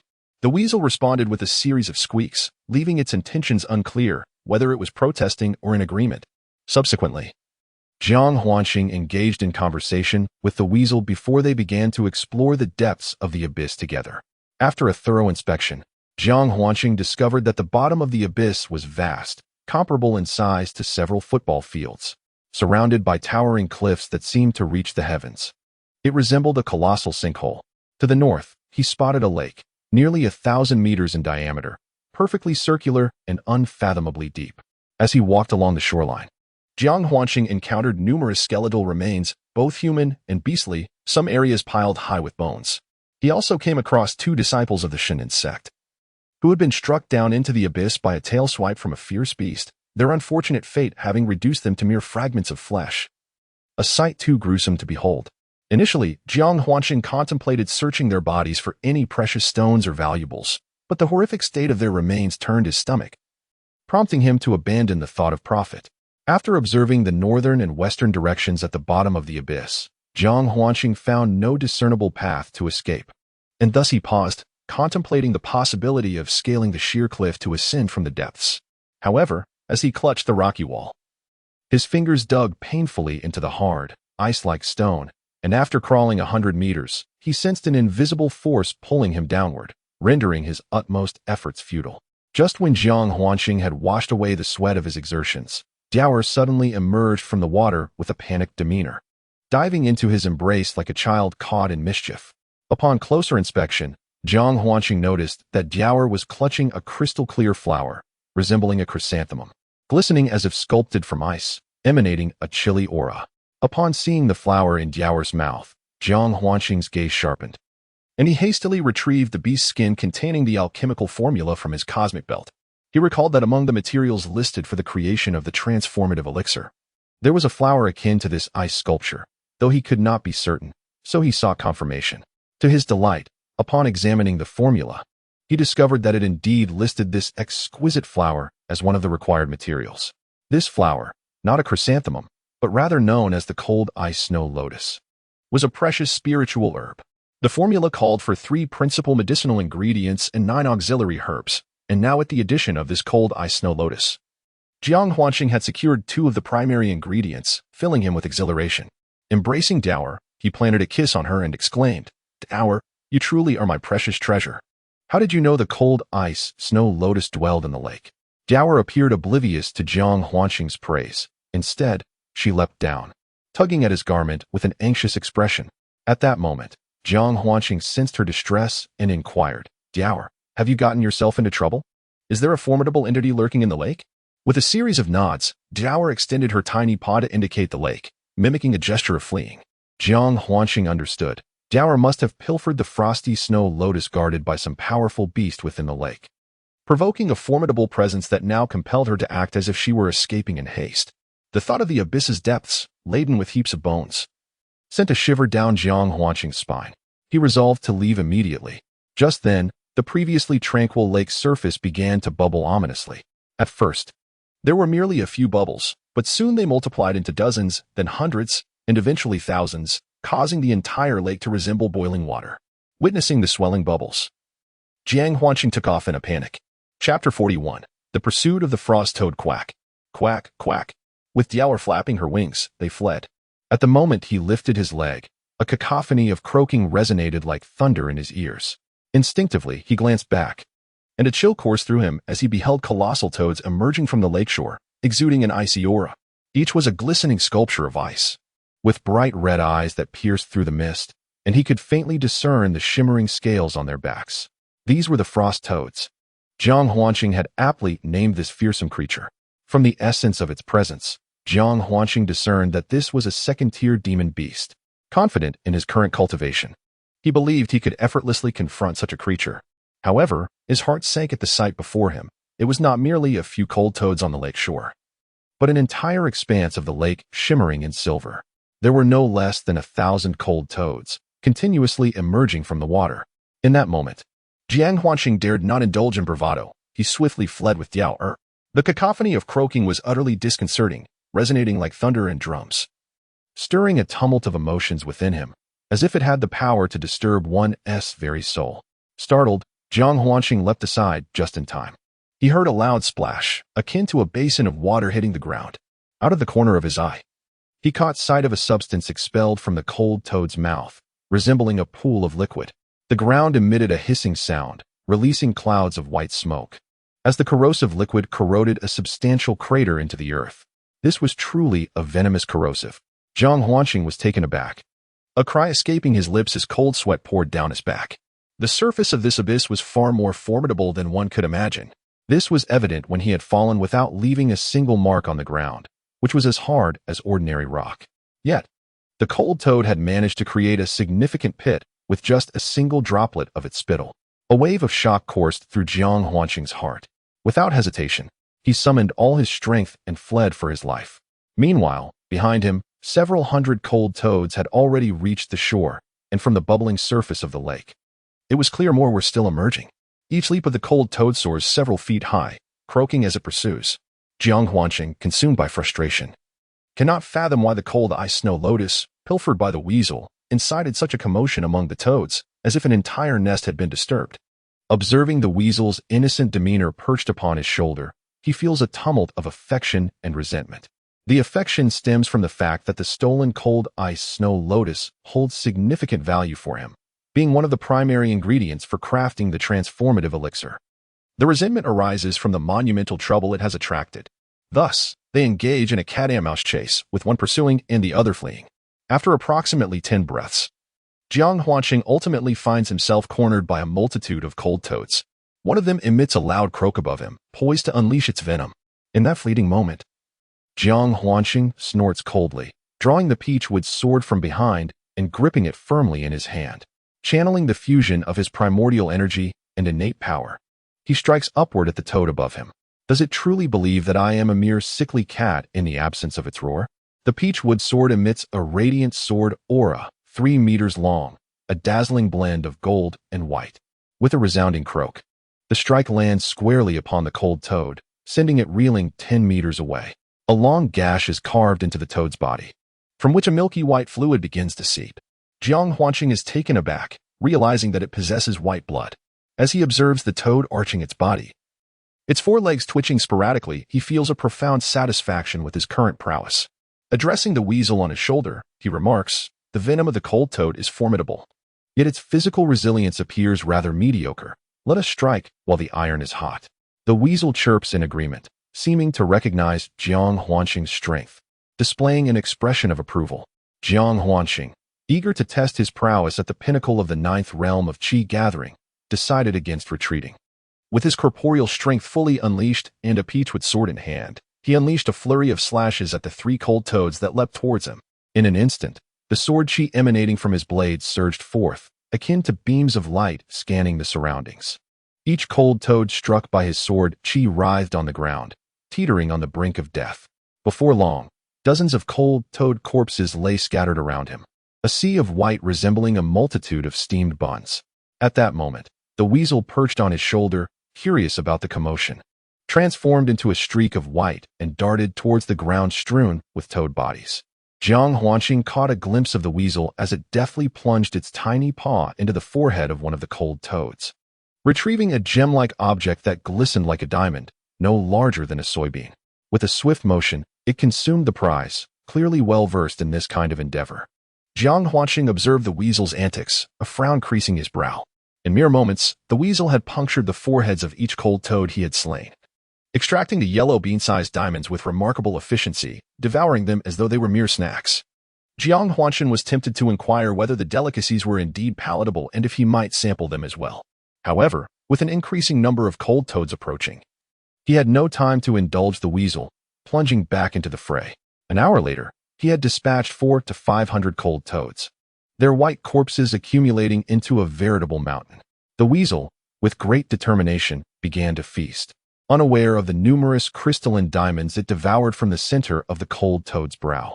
Eventually, it let out a satisfied burp and ceased its indulgence, transforming into a beam of white light that gracefully settled upon Jiang Huanqing's shoulder. After another hour had passed, Jiang Huanqing gradually began to feel fatigue. By this time, he had slain no fewer than 1,000 cold toads. The essence of his internal energy was evidently depleting, and it dawned on him that he could no longer continue the slaughter.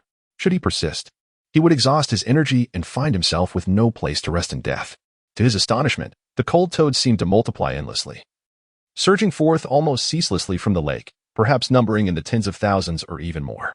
Moreover, upon surveying his surroundings, he realized he was surrounded by a vast expanse of cold toads, their incessant croaking filling the air. A sense of retreat began to take root within Jiang Huanqing. After dispatching 2 advancing cold toads with a swift stroke of his sword, he prepared to flee.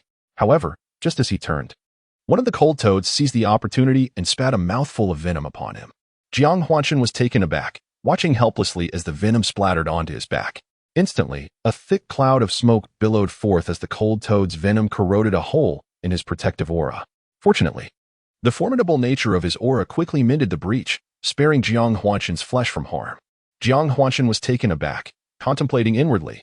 This venom appears to be extraordinary, capable of corroding even the protective aura of his own flesh, creating a gaping hole.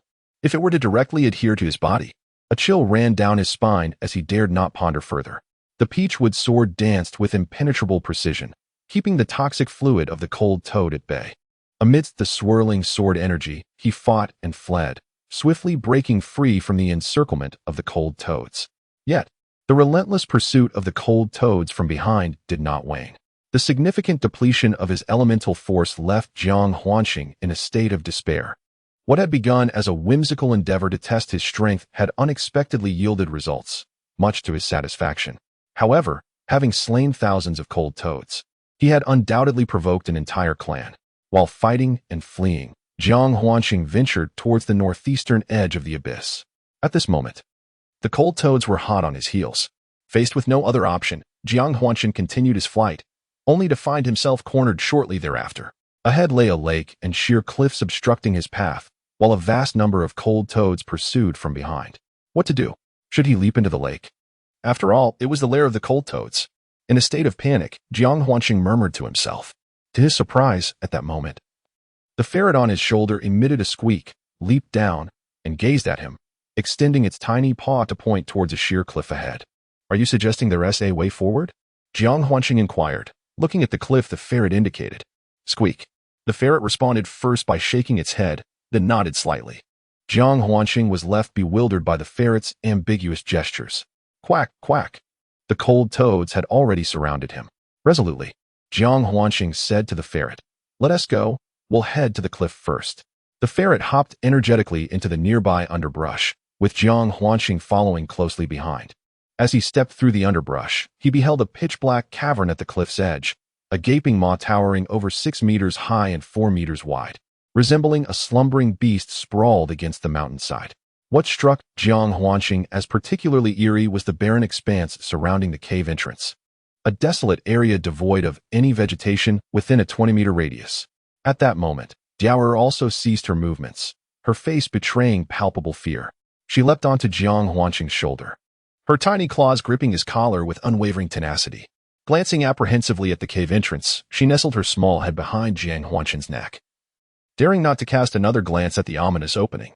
The unusual behavior of Diaoer, coupled with the cave's unsettling aura, sent a shiver down Jiang Huanqing's spine. Lifting Diaoer from his shoulder, he inquired, "Diaoer, have you ventured into this cave?" She shook her head in response. "Is there a formidable presence dwelling within?" He ventured, his thoughts spilling forth. Diaoer nodded vigorously. Enraged, Jiang Huanqing exclaimed, "You are aware of a powerful entity residing within the cave, yet you brought me here? Is this not akin to courting death?" Diaoer, exhibiting a remarkably human-like demeanor, appeared aggrieved, then pointed toward the approaching Han Chan and glanced back at the cave entrance. Jiang Huanqing grasped her meaning. She was indicating that, pursued by Han Chan, they had no choice but to seek refuge within the cave. Quack, quack, quack. Han Chan was already upon them. With a resolute heart, Jiang Huanqing, alongside Diaoer, plunged into the depths of the cavern. At that moment, he was astonished to discover that the Han Chan behind them abruptly halted, coming to a stop 3 meters from the cave's entrance, refusing to venture further. It appeared that even the Han Chan held a deep-seated trepidation regarding whatever lay within the cave. Jiang Huanqing let out a sigh of relief. Finally free from the relentless pursuit of the cold toad, he sank onto the ground, beginning to regulate his breathing and recuperate. The recent skirmish had left him quite fatigued. The weasel immediately burrowed into Jiang Huanqing's embrace, tucking its little head in and refusing to emerge. After approximately 3 hours, Jiang Huanqing awakened from his meditation. All traces of exhaustion dissipated. Upon focusing his gaze, he noticed that the cold toad remained stationed outside, seemingly resolute in its determination, unwilling to retreat until it had devoured him. Jiang Huanqing shook his head and smiled wryly, reflecting on the peculiar situation, unaware of the entities that resided within this cave. He had narrowly escaped from the jaws of one predator only to stumble into the den of another, a most unfortunate turn of fate. As he contemplated the cave, his heart suddenly leaped with joy. He retrieved the luminous pearl gifted by the rotund man and prepared to venture deeper into the cavern. Yet, upon noticing Jiang Huanqing's intent to enter, the weasel began to screech in alarm. The cold toad at the cave's entrance showed no signs of retreat, and Jiang Huanqing realized that he could not afford to be trapped indefinitely, nor could he place his hopes on the toad's voluntary withdrawal. Thus, he resolved to devise a means of escape. Just moments ago, he had sensed a gentle breeze wafting from within the cave, so faint that it would easily go unnoticed without careful attention.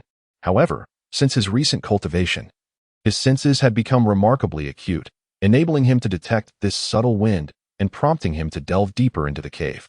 Despite the understanding that formidable entities or unknown dangers might lurk within, however, he found himself with no other option. It had been several days since he had plummeted into the abyss, and only 4 days remained until the deadline of the Demon Slayer conference. If he remained silent for 4 or 5 days, Tang Tieta and the others would undoubtedly grow concerned. Moreover, Jiang Huanqing feared that news of his disappearance would reach his sect, and Master Yiqing Yuan would certainly worry. More importantly, the onset of her demon poison was imminent, compelling Jiang Huanqing to find a solution or a way out swiftly. Even if the cave harbored unknown dangers, he resolved to delve deeper. In response to Jiao Er's restless agitation, Jiang Huanqing offered reassurance. Jiao Er, the gentle breeze that just wafted through the cave indicates the presence of a vent. Perhaps there lies a way out. We must explore further, rest assured. I promise to take you along and will not abandon you. Previously, during their conversations, Jiang Huanqing had vowed to bring Jiao Er with him, for it seemed as though Jiao Er was quite alone in this place, feeling a profound loneliness. Having established mutual trust with Jiang Huanqing, Jiao Er had grown reliant on him. Chirp. Jiao Er understood Jiang Huanqing's words, let out a couple of calls, and then settled down, leaping onto his shoulder. Since Jiang Huanqing discovered that Jiao Er had consumed the Zhu fruit, its spirit had blossomed remarkably. As if its wisdom was expanding with each passing moment. Over time, it began to comprehend his words. Subsequently, holding the luminous pearl in his hand, Jiang Huanqing ventured deeper into the cave, which was already quite spacious, and the interior only grew more expansive as he proceeded further. However, there was one aspect that brought joy to Jiang Huanqing. The stone cave had no branches, presenting a linear path. Occasionally, a gentle breeze would sweep through, instilling a flicker of hope within him. He ventured deeper into the cave. After traversing approximately 100 meters, Jiang Huanqing suddenly spotted a faint red glow several dozen meters ahead. At that moment, instead of feeling a chill, the cave embraced a warmth. Upon seeing the light, Jiang Huanqing assumed it was the exit, and with a surge of elation, quickened his pace toward the luminous spot. To his surprise, what seemed to be a mere few dozen meters away remained distant as he progressed. Jiang Huanqing could not help but think it peculiar. The temperature within the cave escalated to an intense heat, causing beads of sweat to form on his forehead. He halted, raising a hand to wipe away the perspiration. At that moment, the weasel, which had been nestled on his shoulder, began to chirp, extending its tiny paw. Are you suggesting I open my hand? Jiang Huanqing inquired tentatively. The weasel nodded eagerly in response. Indeed, he had guessed correctly. He then spread his palm and asked, what is it? You wouldn't happen to have something for me, would you? I have already received the ice lotus into my Qin Kuan belt. Could it be that you intend to spit in my hand? Jiang Huanqing initially made a jest at the weasel's expense, yet to his astonishment, the weasel indeed spat into his palm. However, this was no ordinary saliva. Contemplating, Jiang Huanqing remarked, are you suggesting that this substance can alleviate the heat? The weasel chirped affirmatively. Jiao Er wore an expression of agreement, nodding repeatedly and exclaiming, Jiang Huanqing's face darkened as he muttered to himself, you expect me to consume the saliva you've produced? Squeaking in discontent, Jiao Er seemed to have heard him. All right, your saliva is indeed delightful, I suppose I shall partake. He understood that Diao air meant well, and as he held the crystalline gem, reminiscent of a diamond, a refreshing chill emanated from it. Perhaps it could truly alleviate the heat. He raised it to his mouth and swallowed. Upon reaching his stomach, this tiny gem, no larger than a soybean, transformed into a wave of cool vitality that surged towards his dantian. While it was referred to as a diamond, that description was somewhat misleading. It was more accurately the essence of the cold-toed demon beast cultivation. Despite its small size, Jiang Huanqing perceived the immense vitality contained within it. And soon his entire body felt a soothing coolness, tempering the fiery heat within. Moreover, a refreshing sensation radiated from his chest, a feeling Jiang Huanqing was all too familiar with. He realized that this essence from the cold toad possessed properties aligned with one of the 5 elements, specifically the water element. It activated the foundational power of the water element within his skeletal world. With yet another source of vitality ignited, Jiang Huanqing was overjoyed. Regrettably, he lamented the countless cold toads he had dispatched without extracting their essence from the third eye, a grievous waste. Fortunately, that little rascal, Diao Air, had secretly hoarded some. Jiang Huanqing was aware that it had consumed quite a bit. He immediately extended his hand towards Diao Air, saying, "Diao Air, do share some more." Upon hearing this, Diao Air squeaked, shaking its head vigorously and spreading its tiny paws in a gesture of emptiness. Jiang Huan, in a fit of anger yet with a mocking smile, threatened, "Spit it out quickly. I know you still have more in your belly. If you don't, I won't take you away." This tactic proved effective as Diao Air squeaked twice, filled with indignation, and reluctantly opened her small mouth to regurgitate a single essence into Jiang Huan's palm. "Just one? Is this a meager offering? After all, I am the one who vanquished the cold toad. You contributed nothing." At this moment, the shameless Jiang Huan seemed to have forgotten that he had perilously extracted Diao Air from the lair of the cold toad, claiming the ice lotus without reservation. Under Jiang Huan's oppressive demeanor, Diao Air pitifully expelled 5 more essences for him before ceasing her reluctant compliance. Subsequently, the pair, 1 human and 1 beast, continued on their journey.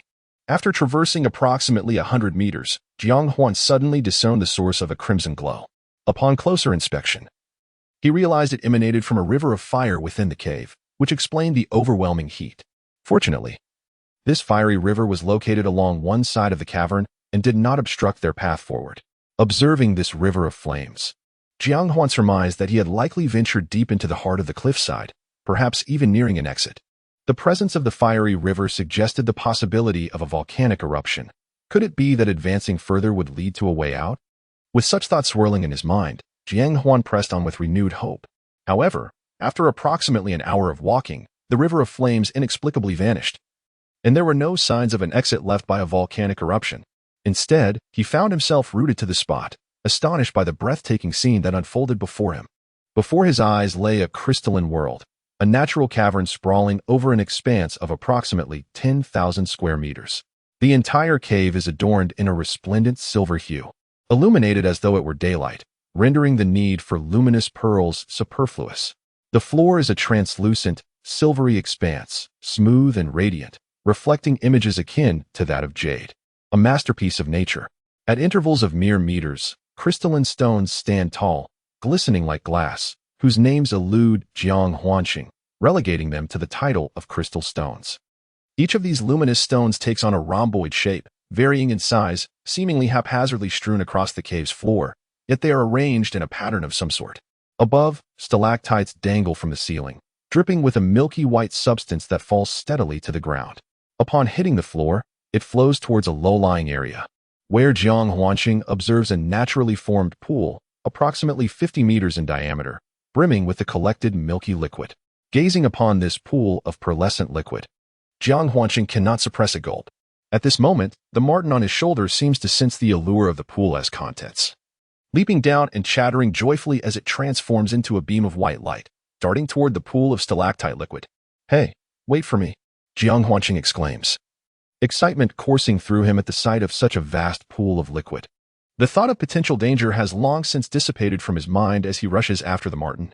He recalls reading about the legendary stalactite liquid in ancient texts, aware that it is a rare treasure formed over millennia. The creation of stalactite liquid is indeed a rare phenomenon. Any place adorned with stalactites can be regarded as a natural spring of ethereal energy. It can also be said that each drop of stalactite essence is a drop of spiritual liquid, particularly the finest quality stalactite essence, which shimmers with a crystalline luster amidst its milky hue. This pool of stalactite essence is indeed the most exquisite recorded. Typically, the production of ordinary stalactite essence yields merely a few dozen drops. Gathering a barrel would be considered an extraordinary feat, far from the abundance present in this pool. The applications of stalactite essence are remarkably diverse. It can be directly ingested to enhance one's internal energy cultivation, employed in alchemy, or utilized for crafting talismans, among other uses. In essence, it is a precious resource for life-saving purposes, imbued with the vital force of regeneration, which is its paramount function. One must ponder, is there anything more precious in this world than the vitality of life itself? Diao Air, seizing the opportunity, rushed to the edge of the stalactite essence pool, leaping in with a splash. Following a series of enthusiastic gulps, when it emerged once more, its expression was one of sheer ecstasy, licking its tiny tongue, embodying the essence of delectable indulgence. Observing Diao Air's reckless abandon, Jiang Huanqing felt a pang of regret for the squandered treasure, shaking his head as he leaned over the pool to drink. After a hearty drink, Jiang Huanqing belched contentedly, his own tongue dancing in delight, his face alight with intoxication. Every pore of his body felt invigorated, as the vast and gentle spiritual energy enveloped his dantian, causing the Tianwu heart method to operate automatically, refining the vital energy contained within the stalactite essence.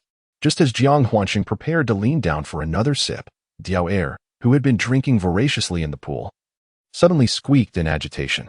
In a swift motion, it leaped onto Jiang Huanqing's shoulder and pointed with its tiny paw towards the center of the stalactite essence pool. Chapter 43. An existence neither dragon nor not. Jiang Huanqing followed the delicate paw of the weasel and beheld a magnificent crystal sculpture that had mysteriously materialized at the center of the stalactite pool. Perhaps it had always been there, unnoticed by him until now. Towering at over 10 meters in height, this crystalline figure spiraled upwards. At first glance, it appeared unremarkable. But upon closer inspection, Jiang Huanqing discerned something extraordinary. The sculpture depicted an animal form, one that struck a profound chord of familiarity within him, leaving him utterly astonished. As a denizen of Earth, the sight of this statue stirred a tempest within his soul, akin to thunder rolling in the distance. The word dragon leapt to his mind. With antler-like horns and the head of a chelan, it possessed 4 claws and bore a pair of wings upon its back, its body adorned with overlapping scales the size of leaves. Was this not the very visage of the dragon, the totem of the Huaxia world? The sole distinction lay in the presence of wings, for the dragons of Huaxia lore are typically depicted without such appendages. Could it be a Western dragon? Perhaps a lizard-like creature? Jiang Huanqing pondered this notion, only to dismiss it. Lizards lack the ethereal grace embodied in this statue, which, aside from its wings, mirrored the Huaxia totem in every other respect. An existence that was dragon-like yet not quite a dragon? A statue of a dragon? Was this a natural formation of the cavern? In an instant, Jiang Huanqing's mind raced with a myriad of thoughts. After further examination, he noted that this sculpture shared the same material as the other crystals within the cave, which eased his apprehension considerably. Turning to the weasel, he reassured, "Fear not. It is merely a sculpture, not a living creature. You seem excessively timid." As Jiang Huanqing spoke, Diao's anxious chirps grew increasingly urgent, her tiny paws tugging at his clothing, conveying an unmistakable desire to flee. Wasn't it stated that it was merely a statue? If you do not believe me, I could chip off a scale for you to examine. The statue exudes no semblance of life. In an effort to reassure Diao, Jiang Huanqing boldly stepped into the pool of stalactite liquid, advancing toward the statue. At that moment, even he could not fathom why he felt no sense of danger emanating from the statue. An impulsive urge compelled him to draw nearer, to touch it. The pool's depth barely reached half a meter, the liquid only splashing against Jiang Huanqing's calves, far from the threat of drowning. As he approached the statue, his intention was not to chip off a dragon scale, but rather, driven by the reverence that the people of Huaxia hold for dragons, he simply wished to satisfy his curiosity by observing it closely and reaching out to touch it. Ignoring Diao's anxious demeanor, he extended his hand toward the statue. In that instant, Diao's fur bristled, her gaze fixed on Jiang Huanqing, torn between the urge to flee and a lingering hesitation. Ultimately, she chose to remain, her eyes filled with concern as she watched him. At long last, Jiang Huanqing's palm made contact with the statue. Suddenly, the crystalline statue erupted in radiant light, blindingly bright. In that moment, Jiang Huanqing felt as though he had awakened from a dream. The instant his arm brushed against the dragon crystal statue, he distinctly sensed it tremble, as if it were on the verge of coming to life. Almost immediately, he felt a ferocious pull within him, as if his inner energy was being forcibly drawn away. The source of this unsettling force was none other than the dragon crystal statue itself. The sensation arrived swiftly and departed just as quickly. From the trembling of the statue to the sudden siphoning of his vital energy, it all transpired in the blink of an eye. Yet, Jiang Huanqing acutely felt that a significant portion of his inner energy had been drained in an instant. In that fleeting moment, clarity surged through him like a wakeful dream, leaving him drenched in cold sweat. Deep within his heart, he had sensed the imminent danger when Yao Air had alerted him, realizing that this statue was likely the unknown threat lurking in the cave, prompting him to withdraw. However, upon gazing at the dragon crystal statue, he felt as though his very soul had become ensnared, compelled by an incessant voice urging him to approach and touch the statue. Despite the instinctive aversion pulsating from the depths of his being, he found himself powerless to resist, even uttering insincere reassurances to Jiao Air about the statue posing no danger. As he involuntarily reached out to make contact, this overwhelming sensation resembled a bewitchment, completely beyond his control. Consequently, a considerable portion of his vital energy was siphoned away in that instant.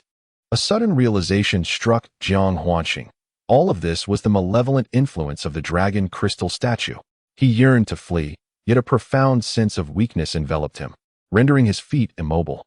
At that moment, the statue radiated a brilliant light, and he heard a sound akin to glass shattering in his ears. Subsequently, he beheld the statue's surface fracturing, resembling a spider's web. Initially, he assumed the statue was on the verge of shattering, and a flicker of hope surged within him. However, before he could fully indulge in that joy, another sound resonated in his ears, a howl that echoed like a dragoness roar. In that instant, his heart plummeted to the depths of despair. In the ensuing moments, he witnessed large shards of crystal cascading from the statue. It was but a layer of crystalline fragments on the surface of the statue that had fallen away. Following the dragon's roar, these shards dislodged, casting a blinding radiance that illuminated the entire cavern. Jiang Huanqing instinctively shut his eyes. Before long, another dragon's roar reverberated, a deafening cry that pierced the heavens and the earth, causing the very cave to tremble. Jiang Huanqing struggled to maintain his balance, his body swaying unsteadily. The seismic tremors swiftly subsided. At that moment, a burst of maniacal laughter echoed in Jiang Huanqing's mind. Ha ha ha, I have finally awakened and been unsealed. The voice was imbued with an air of arrogance, a disdain for the universe. Strangely, Jiang Huanqing realized that this voice resonated within his mind rather than through his ears. He opened his eyes and, upon gazing ahead, felt a sudden jolt in his heart. Before him hovered a creature of pure silver, a diminutive replica of the previously seen dragon crystal statue, now reduced to a third of its original size. It measured 3 meters in length, robust as a common pillar. It was indeed a silver dragon. Its pair of silver wings unfurled, spanning approximately 2 meters, while 4 dragon claws adorned its abdomen. Its entire body was covered in scales resembling fish scales, each as large as leaves. A pair of dragon whiskers danced gracefully, and beneath its horns glimmered a pair of copper bell-like eyes, distinctly black and red. At this moment, it observed Jiang Huanqing with keen interest. Under the gaze of those black and red eyes, Jiang Huanqing felt as if he were an unclothed being, completely exposed from within. Even more unsettling was the aura emanating from the silver dragon, reminiscent of a primordial force, as formidable as mountains and seas, causing his very soul to tremble. Under the gaze of the silver dragon with crimson eyes and obsidian pupils, Jiang Huanqing seemed to behold a chasm, a whirlpool that threatened to engulf him at any moment. "It is I who speaks to you," the voice declared, as the silver dragon's form swirled gracefully in the air. At this moment, Jiang Huanqing regained a modicum of strength and retreated a few paces, inquiring, "Are you a dragon or a lizard?" With what appeared to be an affront at being labeled a lizard, the dragon opened its maw and emitted a resonant roar. Jiang Huanqing observed that its tongue was forked, reminiscent of that of a serpent. Then, a voice surged in his mind, brimming with indignation. "I am the progeny of the divine dragon and the ancient demon, the winged serpent, a noble creature unparalleled throughout the ages. How could a mere lizard ever compare?" Suddenly, an absurdity welled up within Jiang Huanqing. He could not shake the feeling that this beast, which was neither entirely dragon nor entirely serpent, was a narcissist, clearly a hybrid of dragon and snake. It persisted in proclaiming itself of noble lineage.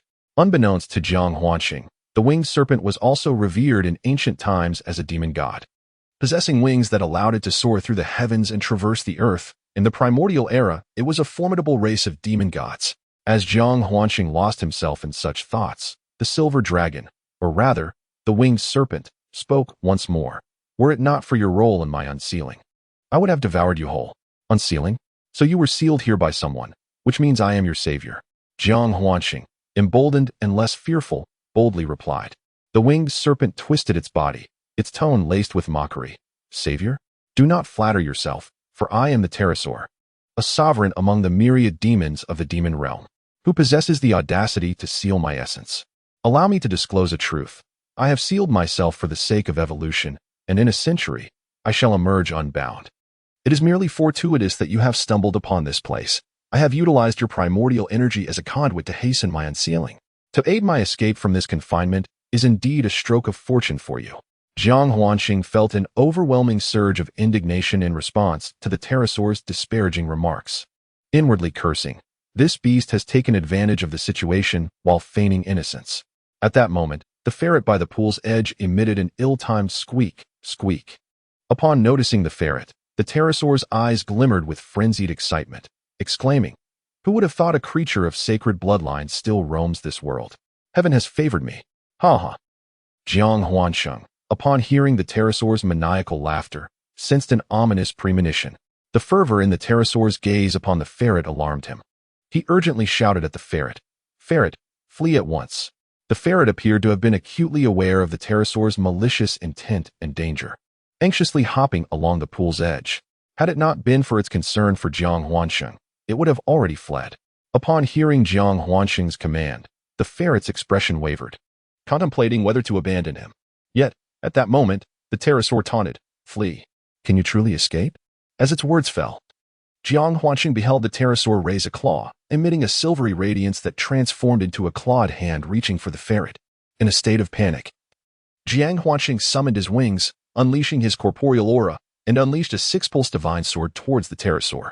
However, to Jiang Huanxing's astonishment, a remarkable scene unfolded before him. The claws formed from the white light of the pterosaur dissipated upon making contact with the weasel, as if they were mere shadows. Failing to exert any influence on the creature, it appeared that the weasel was immune to the supernatural power emanating from the dragon's claws. At that moment, Jiang Huanxing unleashed a strike of the Six Meridians' divine sword, which also struck the pterosaur. Yet, the once proud prowess of his Six Meridians' divine sword proved utterly ineffective against the beast. The pterosaur's scales shimmered with a silver light, effortlessly neutralizing Jiang Huanxing's attack. Seeing that its formidable claw strike had failed against the weasel, the pterosaur displayed an expression of realization, followed by an overwhelming joy, seemingly undeterred by its misfire. Instead, it appeared even more convinced of certain matters. Subsequently, sensing the impact of Jiang Huanxing's Six Meridians' divine sword upon itself, the pterosaur directed its gaze towards him. Upon observing the golden wings and the vigorous aura surrounding Jiang Huanxing, the creature's pupils suddenly constricted, followed by a boisterous laughter. "Ha ha ha. Today marks a momentous occasion for me, for it turns out you too are a treasure. You possess 3 distinct powers within you, which is truly extraordinary." The pterosaur continued, fixing its gaze upon Jiang Huanxing. "I had no intention of consuming you, but to my surprise, there resides within you the essence of the ancient demon god. Pray tell, have you acquired the power of the ancient demon god? Which demon god's strength do you possess?" The pterosaur inquired with palpable excitement. Chapter 44. The collision with the starstone. Upon hearing the excited words of the pterosaur and witnessing its fervent gaze directed at both himself and Diaoer, Jiang Huanxing felt a surge of trepidation within his heart. He had not anticipated that merely revealing a fraction of his inner force would allow the pterosaur to perceive the aura of the demon ancestor. He understood all too well the significance of the demon ancestor Kunping and the witch ancestor Xiantian in this world, and he was acutely aware that the power bestowed upon him by these two ancient beings was shrouded in secrecy, a profound mystery residing within him. He had always believed that very few, if any, could discern such truths. Yet, to his astonishment, This pterosaur had effortlessly penetrated his being and perceived the three distinct forces within him. The combined powers of the witch and demon ancestors, along with his own, amounted to precisely three forces, raising unsettling questions about the cultivation level of this pterosaur. Moreover, Jiaoer had been mentioned by the pterosaur as possessing the bloodline of a sacred beast, a notion that was entirely foreign to Jiang Huanqing. Observing the pterosaur's demeanor, he sensed that Jiaoer's origins were steeped in mystery. Regardless of the circumstances, Jiang Huanqing was acutely aware that both he and Jiaoer were on the brink of calamity. After capturing Jiaoer, the pterosaur ominously stated, "If you were truly a sacred beast of that lineage, perhaps I would indeed be at a loss. However, the current you is merely a descendant with the bloodline of a sacred beast, even if you possess the innate ability to resist all forms of magic in this world. Attempting to escape from beneath my gaze would be nothing short of a delusion."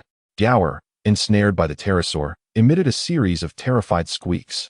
Realizing his inability to resist, Jiang Huanqing found an unexpected calmness within himself and inquired of the pterosaur, "What do you desire?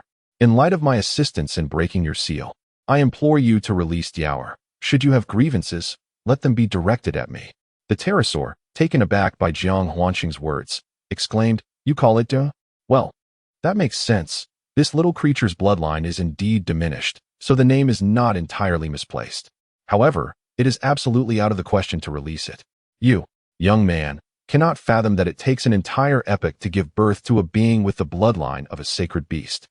Only with this Jiaoer alongside you can I truly evolve into a being akin to a divine dragon, potentially even ascending to the ancestral bloodline level, rather than remaining as a mere pseudo-dragon, which I despise for its serpentine traits." Listening to the pterosaur's musings, Jiang Huanqing began to comprehend the situation. It seemed that the creature harbored intentions of consuming both him and Jiaoer, drawn by the aura of the ancestral demon Kunping emanating from him, as well as the hint of sacred beast blood within Jiaoer. It appeared that both were advantageous to the pterosaur, facilitating its further evolution. "Are you planning to devour us?" Jiang Huanqing's mind raced as he sought to buy time with conversation. "Nay, I have no intention of consuming you, merely the demonic divine power and ancient witchcraft within you. Yet, I am quite curious. Historically, the witch and demon are like fire and water, while your human race regards them as malevolent. How is it that you possess an amalgamation of the powers of witch, demon, and human within you?" The pterosaur seemed to catch on to Jiang Huanqing's subtle maneuvers and declared, "Do not presume to act like anything more than an ant before me. Even if you could wield your elemental force, it would be futile in my presence." The pterosaur's blatant disdain ignited a fire within Jiang Huanqing. Yet he found himself utterly powerless, his strength entirely shackled. "Wretched lizard, you repay kindness with malice."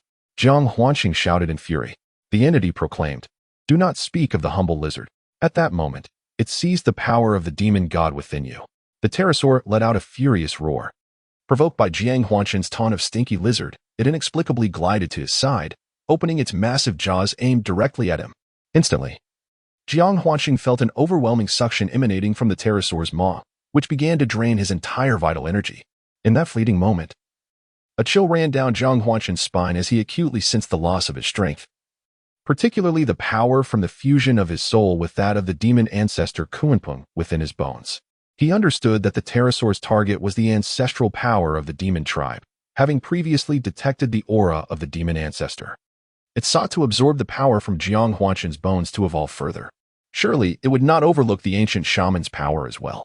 What should he do? Jiang Huanqing's mind raced, akin to ants on a hot pan.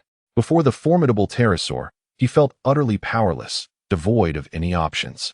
Was he truly destined to watch as this beast drained him of his essence? "I cannot perish. My master's demonic poison remains unalleviated, and Jiaoer is still ensnared in the pterosaur's claws." In an instant, countless thoughts flooded Jiang Huanqing's mind. He had survived the fall into the abyss. Yet he was now on the verge of being completely drained by the pterosaur. No matter how he considered it, he refused to accept such a fate. However, the current situation seemed to have reached an inevitable deadlock. The formidable prowess of the pterosaur is evident in its ability to instantaneously teleport and effortlessly confine the space around it. It is undoubtedly a creature of unimaginable ferocity, perhaps even a demon king or the sovereign of demon kings, despite having ascended from a mere novice, deemed worthless by peers, to the pinnacle of the 9th level of the chi-gathering realm within a mere month. I find myself utterly powerless against the pterosaur. The chasm between us is as vast as the divide between heaven and earth. Feeling the rapid depletion of the primordial energy within my dantian and the soul power, fused with the ancestral spirit of Kuanping in the bone world, being incessantly siphoned away by the pterosaur, despair envelopes Jiang Huanqing. His loathing for the pterosaur knows no bounds. Yet its unparalleled strength leaves him with no recourse. In this moment of bleak reflection, a haunting vision of the celestial stone mountain from the bone world invades his thoughts. The celestial stone emerged during a catastrophic avalanche on Earth, harboring the lingering souls of the two ancestral liches. It radiates a power so cataclysmic that even Jiang Huanqing feels its overwhelming energy, shrouded in enigma.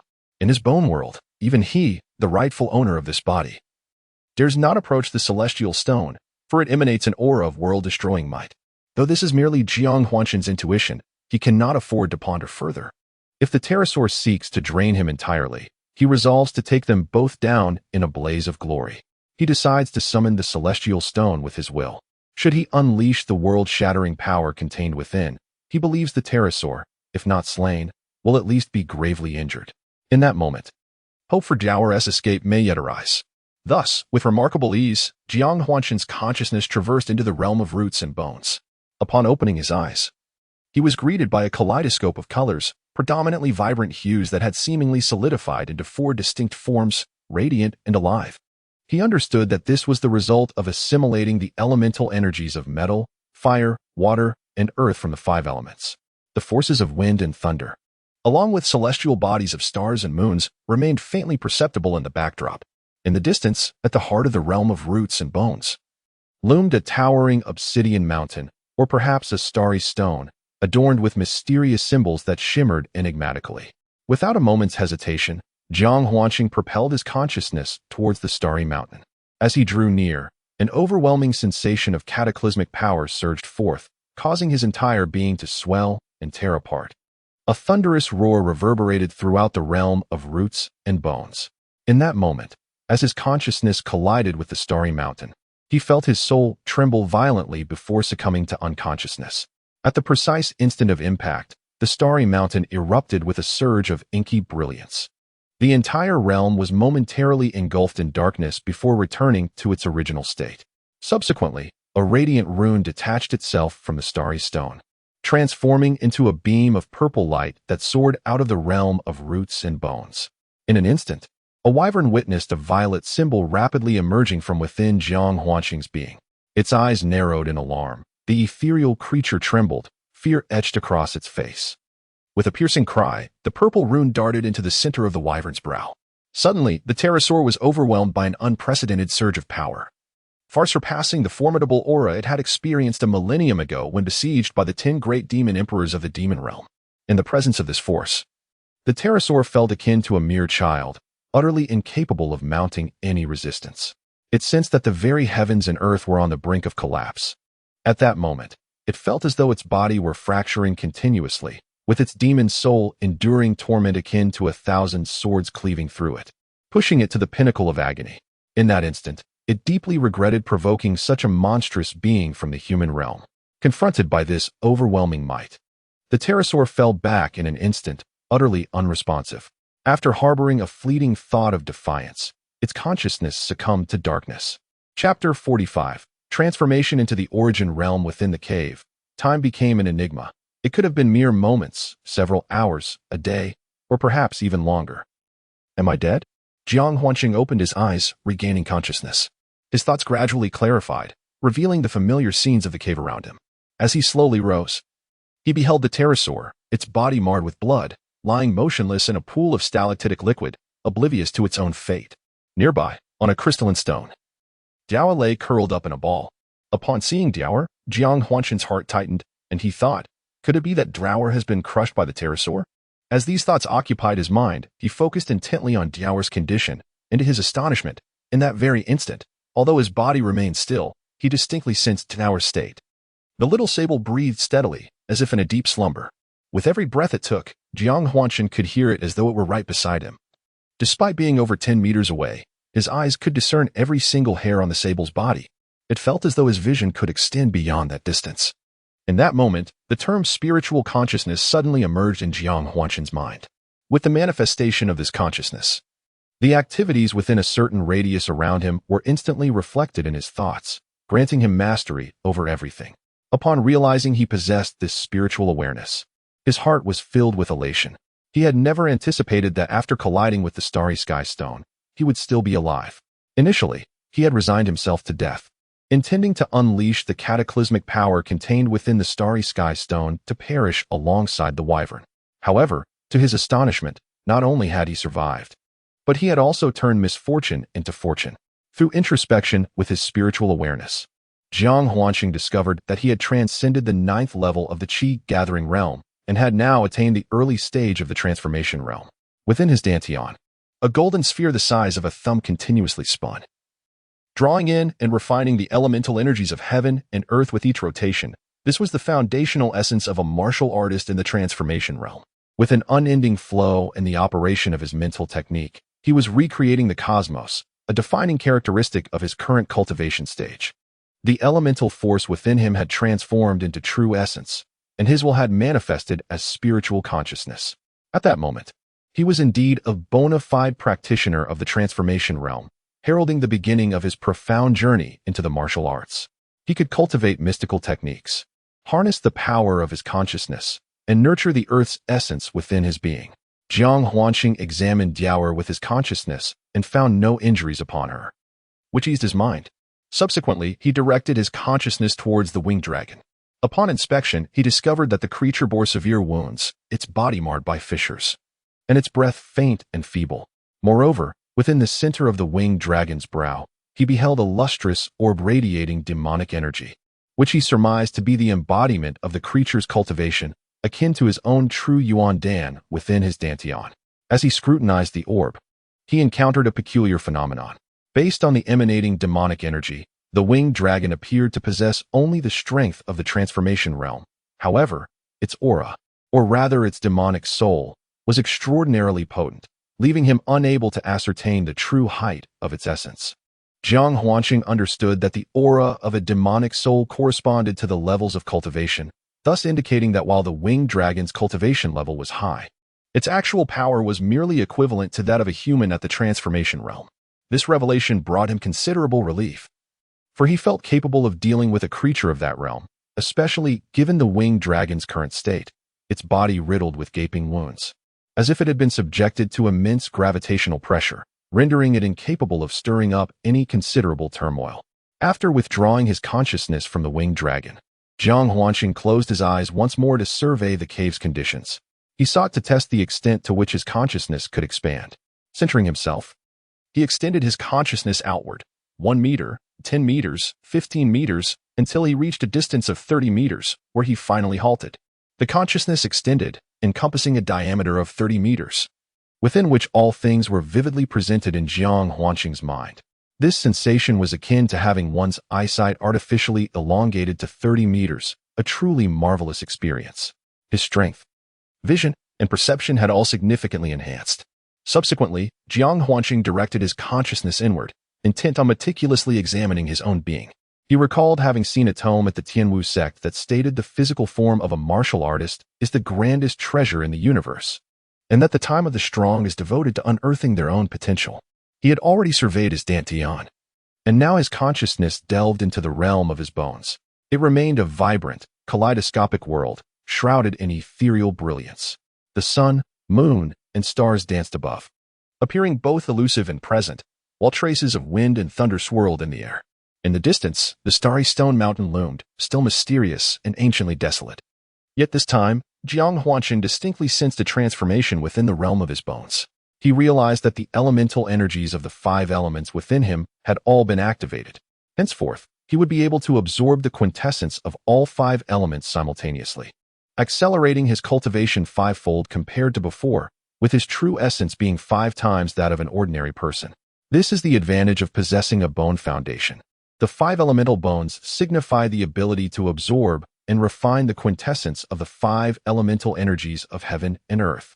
In contrast, martial artists without such a foundation can only absorb one type of elemental energy at a time. To forcefully absorb all 5 would result in a loss of balance, leading to the dangers of madness or even catastrophic bodily destruction.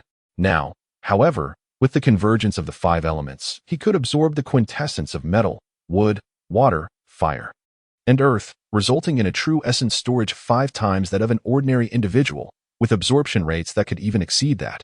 This illustrates the advantages bestowed by one's innate talents. Indeed, every celestial phenomenon that manifests within the realm of one's roots symbolizes a distinct force, much like the 5 hues present in one's foundational world, which represent the quintessence of the 5 elements: earth, water, fire, metal, and wood, as well as the might of wind, thunder, celestial bodies, sun, and moon. However, awakening or establishing a connection with these forces proves to be a formidable challenge. The harmonious convergence of the 5 elemental powers within him was achieved through the consumption of 5 extraordinary treasures, each imbued with the essence of the 5 elements. The Tianwu Heart Method, a cultivation technique aligned with the metal element, facilitated the initial communion with his metal energy within the realm of his roots. Subsequently, he ingested the earth spirit fruit within the Black Rat Cave, enabling the connection with the earth energy. Furthermore, by consuming the flame vermilion fruit, he was able to establish a link with the fire energy, thus connecting with the fire energy of the greater world. As for the water energy, Jiang Huanqing speculated it might be the crystal from the cold toad's brow. Jiaoer had consumed a considerable amount, and later, while traversing the flame river, she shared some with him, activating the water energy in his foundational world. Lastly, the wood energy was influenced by the liquid stalactites, fortuitously found in a pool within the cave. The liquid stalactites harbor an immense vitality, with wood energy symbolizing life itself. Consequently, all 5 elemental energies in Jiang Huanqing's root world were activated through the consumption of these extraordinary treasures, serving as a conduit between his foundational realm and the elemental energies of the greater world. This convergence positions his foundational world as a bridge, allowing for a more efficient absorption of the elemental energies. It can be said that Jiang Huanqing has established a robust and formidable foundation for cultivation, henceforth. By devising methods to awaken and connect other forces in his foundational world, such as wind, thunder, and celestial bodies, to their corresponding powers in the greater world, he shall undoubtedly become even more powerful. After observing the realm of roots for a while, Jiang Huanqing ultimately did not dare to approach the starry stone. He felt a lingering dread, recalling the moment when his consciousness collided with the starry stone, an experience that nearly tore his soul into shreds. The pain penetrating deep into his very essence. Had he a choice, he would undoubtedly avoid the starry stone altogether. At a certain moment, he noticed from a distance that a purple rune on the starry stone was shimmering with brilliance. The scene resembled the activation of elemental energies. This stirred within Jiang Huanqing a mix of anticipation and trepidation. The anticipation stemmed from the possibility that the rune on the starry stone might signify a force akin to the elemental energies, suggesting that he could acquire an unknown yet formidable power. The trepidation arose from the fact that the rune on the starry stone appeared to be activated, raising concerns about the potential calamity it might bring upon him, given his utter ignorance of the mystery and terror surrounding the starry stone. After indulging in these restless thoughts for a time, Jiang Huanqing found no answers and dared not investigate the starry stone further. Thus, he resolved to cease his contemplation and withdrew his consciousness from the realm of roots. At this juncture, he examined 2 specific locations within his body: the dantian, situated 3 inches below his navel, traditionally known as the lower dantian, and the root bone located at his chest, which constituted the middle dantian. The upper dantian resided at the center of his brow, the domain of the soul or spirit, and was regarded as the most enigmatic of the 3 dantians. Previously, the remnants of the ancient shamanic ancestors resided within his upper dantian, also referred to as the Sea of Consciousness.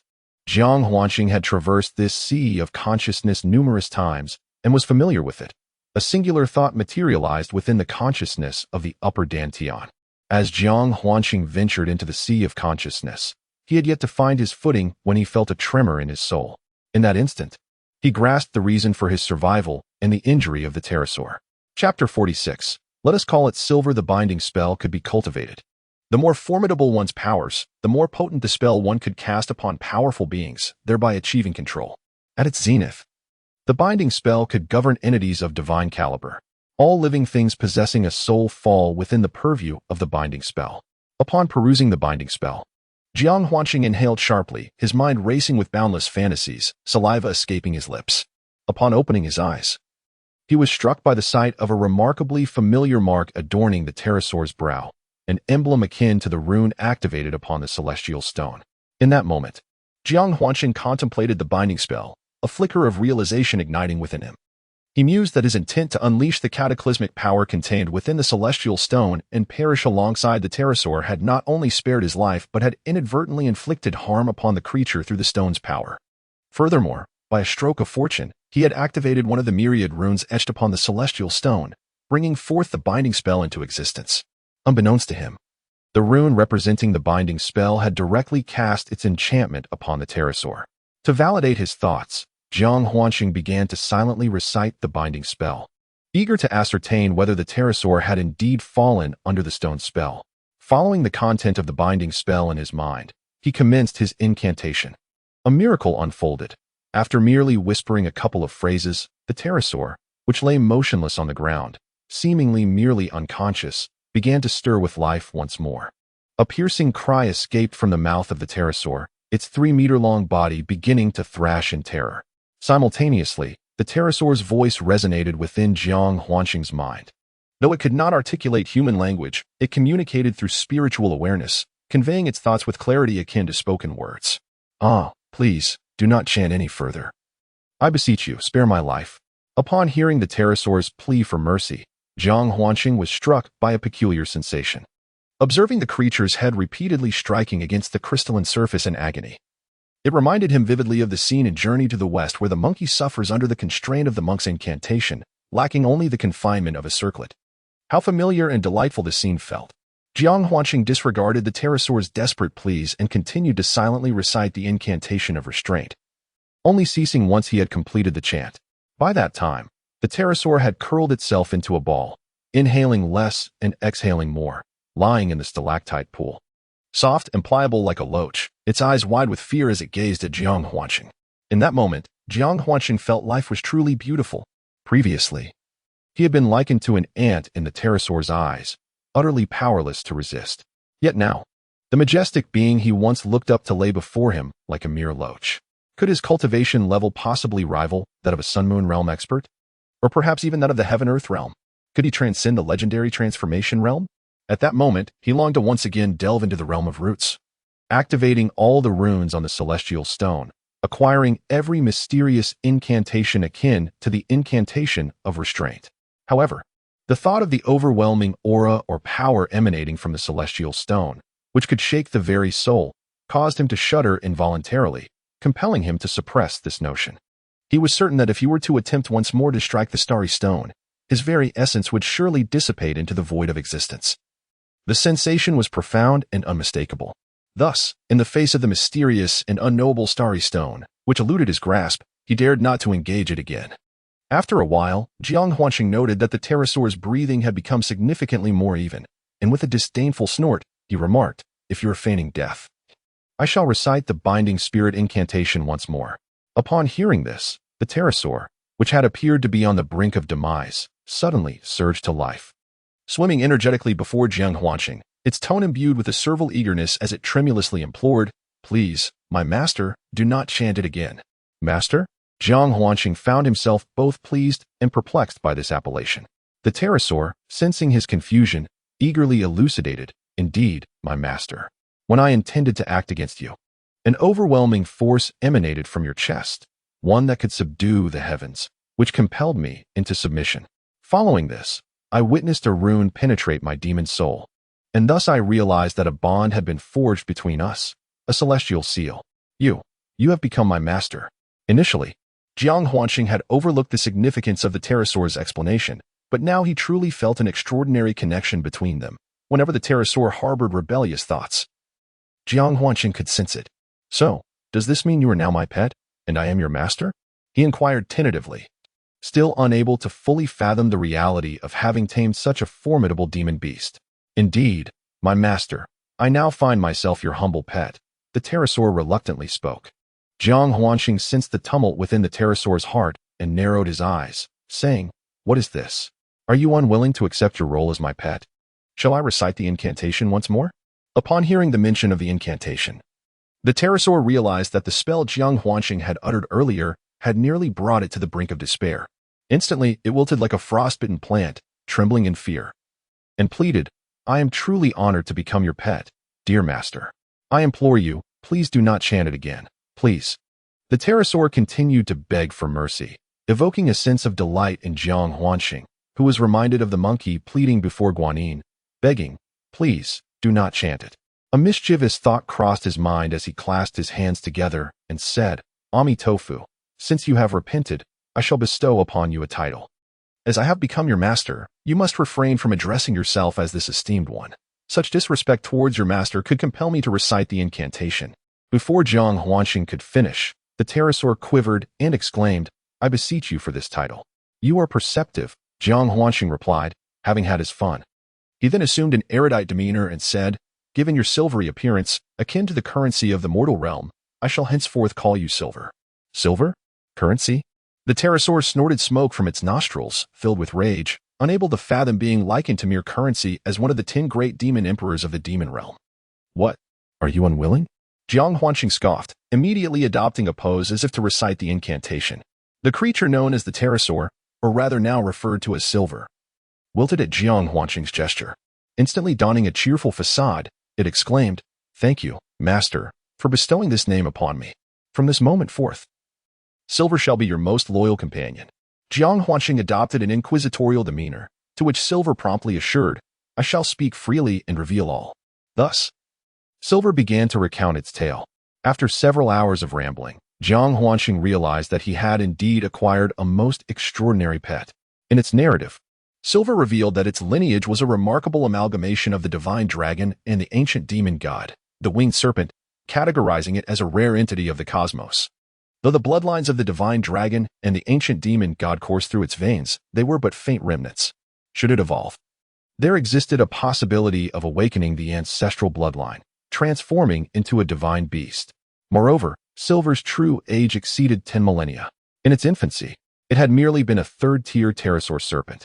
However, after millennia of cultivation, it gradually awakened a portion of its draconic heritage, significantly augmenting its power. Eventually, it ascended to become one of the 10 demon emperors within the demon realm. Yet, its overwhelming pride led it to regard itself as a descendant of the divine dragon, dismissing the other 9 demon emperors with disdain. This arrogance incited the ire of the 9, who conspired to vanquish Silver, leaving it gravely injured.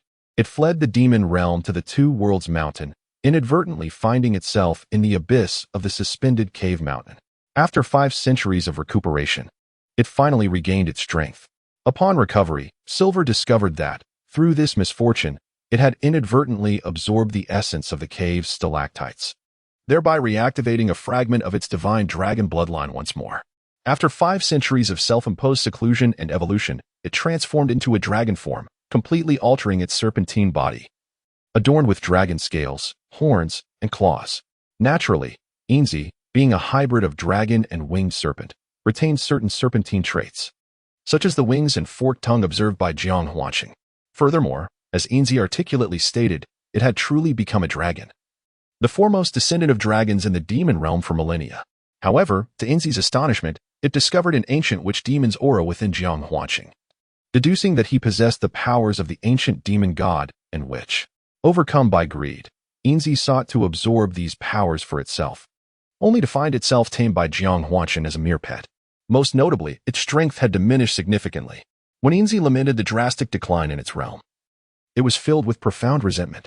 Upon Jiang Huanqing's inquisitive inquiry, Inzi recounted with trepidation that its original prowess was at the pinnacle of the 7th tier, mere steps from entering the sacred realm. However, it was forcibly suppressed to the 2nd tier by a sudden eruption of black light from Jiang Huanqing's chest. Now, Inzi's true strength rested at the 2nd tier, though it remained fortunate that its realm was still at the 7th tier. With sufficient energy in the future, it could regain its former glory. At this revelation, Jiang Huanqing inhaled sharply. In my heart, I could not help but exclaim, "What an astonishing existence of the 7th tier." Chapter 47. Jiaoer is the leader if we were to draw a comparison between the realms of humanity and the beast kin.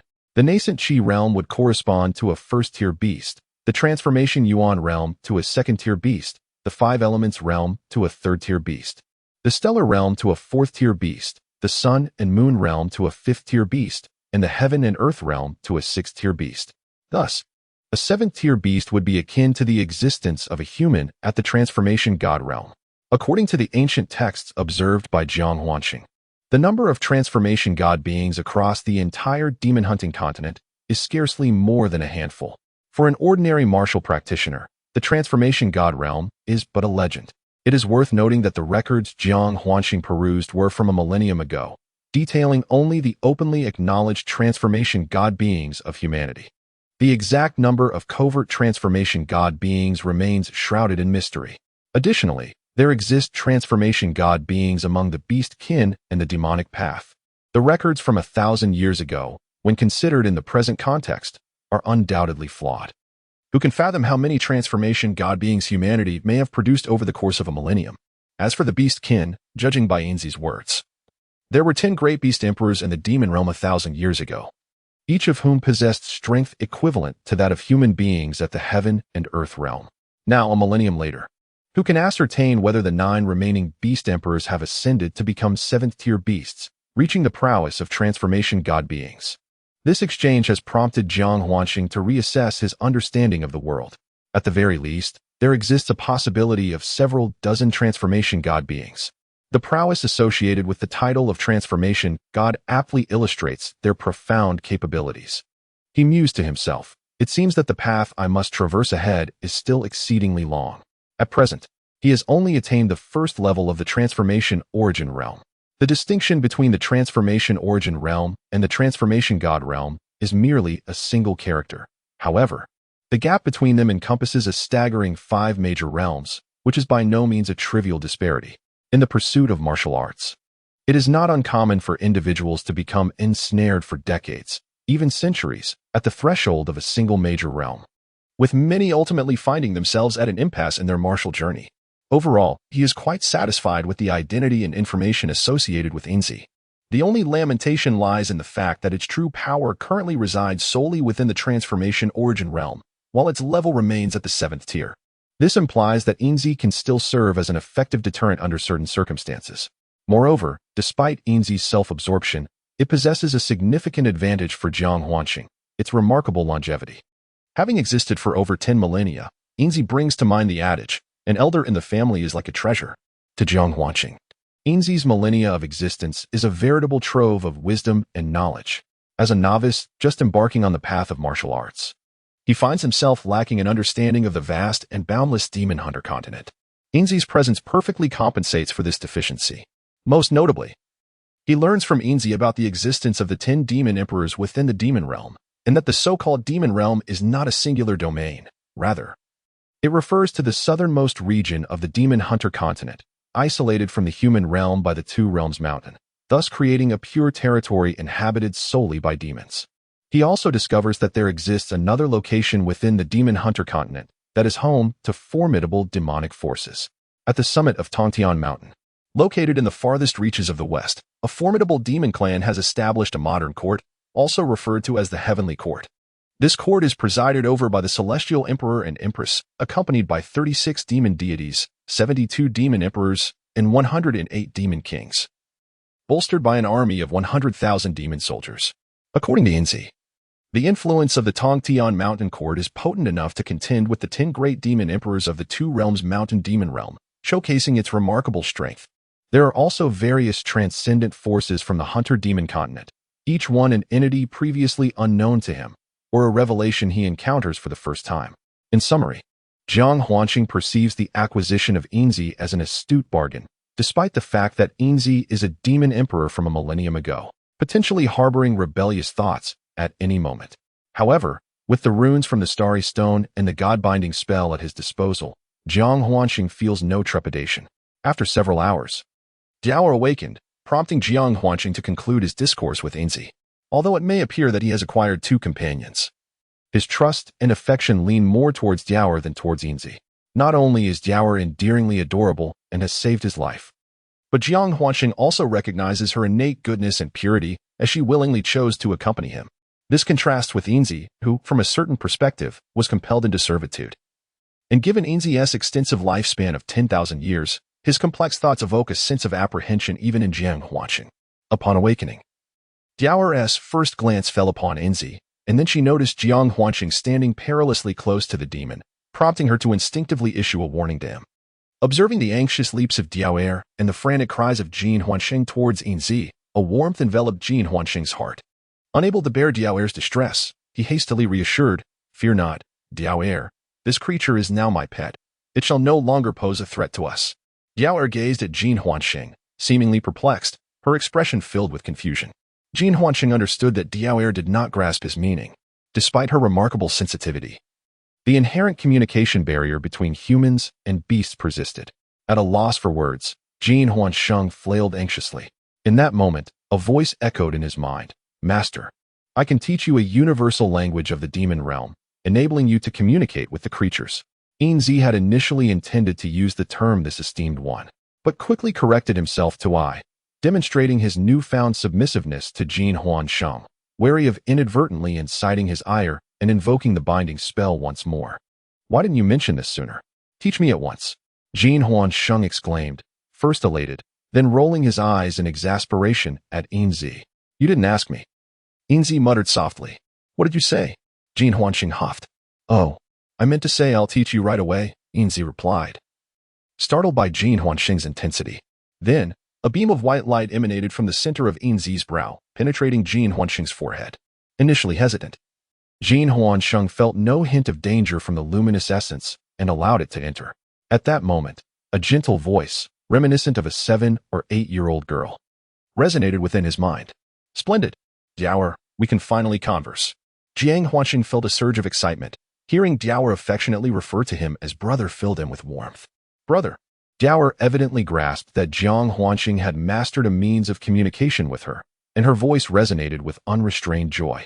Once they established this connection, Jiang Huanqing explained to Diao that he had tamed Inzi, who was now his pet, obedient and docile, assuring Diao that there was no need for fear. Upon hearing Jiang Huanqing's words, the innocent Diao was filled with happiness for him. She relied on him deeply, regarding him as her brother from the depths of her heart. Learning that Inzi had become Jiang Huanqing's pet, Diao felt a sense of pride and leaped onto Inzi's head, declaring, "Inzi, you are not to bully Diao anymore. Otherwise, I shall have my brother deal with you." At that moment, Diao resembled a lively child of 7 or 8 years. As for Inzi, the esteemed demon emperor, her submission to Jiang Huanqing stemmed from his ability to recite the binding spell, compelling her to yield. However, Diao was different. Being of the same demon lineage and clearly still a fledgling, she was insignificant in Inzi's eyes. How could she tolerate Diao perched atop her proud head? In a fit of rage, Inzi shook her head and retorted, "Little one, I shall end you." With that, she unleashed 2 beams of light from her mouth, one silvery and the other fiery red. Beside them, the ferret was startled by silver, finding itself leaping into Jiang Huanqing's embrace, voice trembling with a hint of tears. "Brother, the stinky silver is bullying me." Observing the ferret's pitiful demeanor, Jiang Huanqing felt a surge of affection and gently reassured, "Do not fear, dear ferret. I shall take care of it." As he spoke, his gaze turned icy towards Silver, teeth clenched in anger. This frightened Silver immensely, causing it to tremble in trepidation. Fearing Jiang Huanqing might utter the incantation, bowing its head in haste, it pleaded, "Master, please spare me. I shall never dare again. The ferret can do as it wishes. Just do not recite that spell." Seeing Silver quaking in fear elicited a chuckle within Jiang Huanqing, though his exterior remained stern. "The ferret saved my life. I regard it as family. Should you dare to bully it again, I swear I shall recite the incantation tenfold. You must apologize to the ferret. And if it forgives you, I shall refrain from casting the spell this time." Silver realized the profound significance the ferret held in its master's heart. It was evident that no matter how mighty it was as a demon emperor, it could never compare. Resolute, Silver decided it would never provoke the little creature again. Recognizing that to untie the bell, one must find the bell ringer, it understood that seeking the ferret's forgiveness was paramount. At that moment, Jiang Huanqing heard Silver's insincere apologies echoing in his mind, also comprehending that Silver had intentionally made itself audible to appease him. "Dear ferret, you are the boss from now on. Do as you please. I admit my fault this time. Would you kindly forgive me?" The ferret, however, remained unimpressed by Silver's apology, letting out a haughty snort and turning away, refusing to acknowledge it, leaving Silver in an awkward predicament. Upon observing the demeanor of Diao and then glancing at Jiang Huanqing's face, which seemed less somber, Inzi finally exhaled in relief. He continued to speak in a conciliatory tone to Diao Air. Dear Diao Air, to express my sincere apologies, I have prepared a delightful treat for you, and I hope it pleases your palate. Upon hearing of the delectable dish, Diao Air immediately perked up, eagerly awaiting with her large, round eyes, brimming with anticipation as she gazed at Inzi.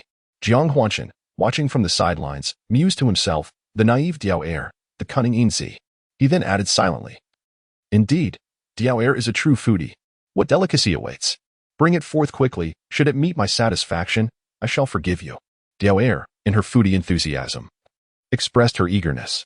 Jiang Huanxing observed Inzi, who appeared to wear a faint smile, seemingly having anticipated Diao Air's reaction.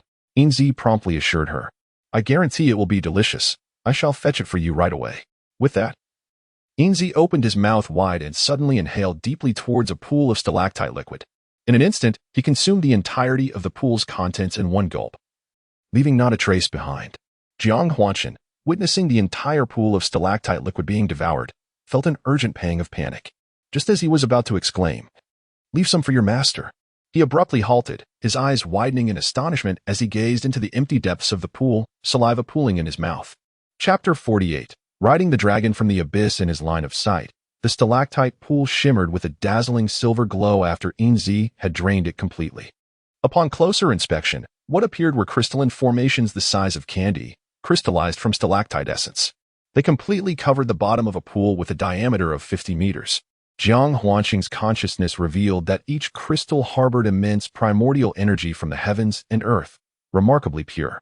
These were all the result of stalactite essence solidifying over an extended period, with each crystal containing primordial essence that was no less than that found within elemental stones. In a certain sense, due to the life force embedded within the stalactite essence, the value of these stalactite crystals surpassed that of equivalent elemental stones at the same rank. Jiang Huanxing, drooling, ceased his complaints as Inzi drained the entire pool of stalactite essence. In the presence of these stalactite crystals, the worth of the stalactite essence seemed trivial. This represented a substantial fortune.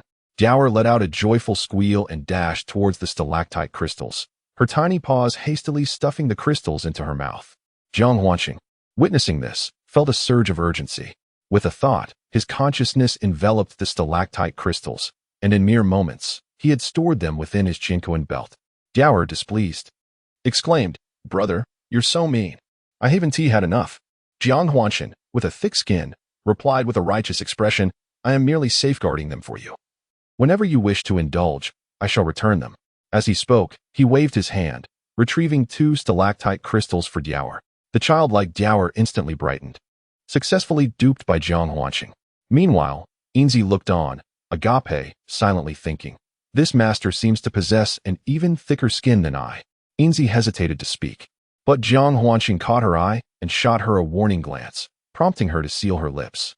Subsequently, Jiang Huanxing, filled with delight, utilized his spiritual perception to assess the quantity of stalactite crystals, which amounted to an impressive 5,000. However, upon examining the essence of the heavens and earth contained within, he discerned that the crystals were categorized into 4 distinct grades.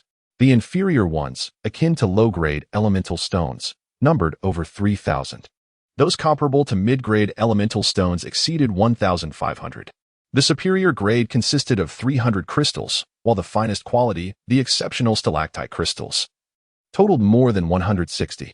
Satisfied and in high spirits, Jiang Huanxing lavished praise upon Inzi, evoking a sense of overwhelming emotion in the latter.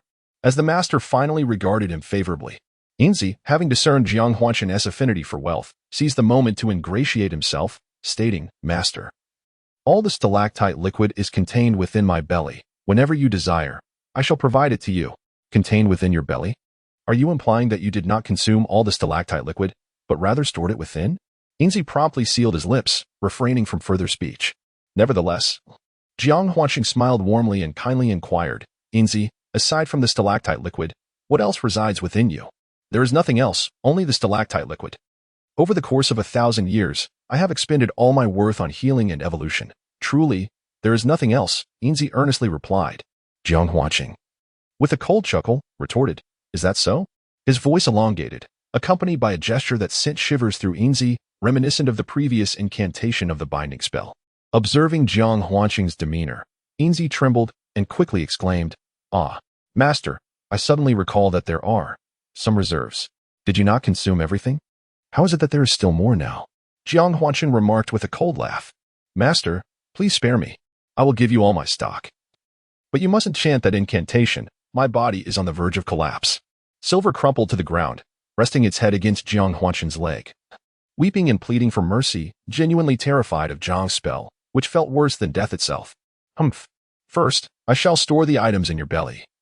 I will demand what I need later." Jiang Huanqing scoffed, secretly delighted at his successful extortion.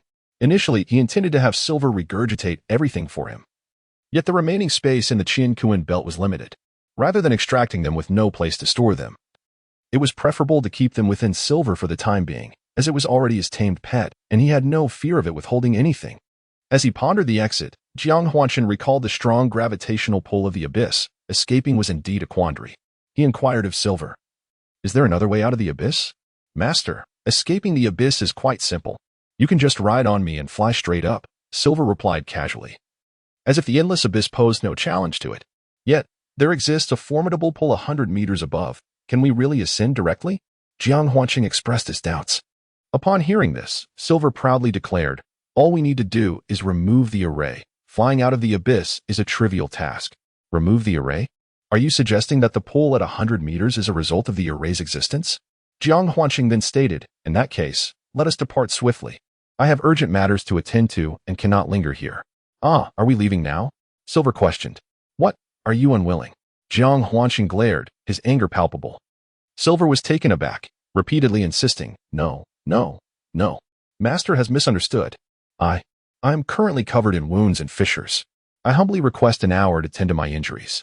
It then dawned on Jiang Huanqing that Silver had been continuously suppressed since awakening and had not yet healed, appearing quite pitiful, drenched in bloodstains. Feeling a tinge of embarrassment, he recalled that Silver's injuries were inflicted by the celestial energies of the star stones within his own bone realm. Softening his tone, he replied, "Then please take care of yourself. Thank you for your understanding, Master." Grateful for the consideration, Silver gracefully glided to the side to begin its healing process, restoring its wounds.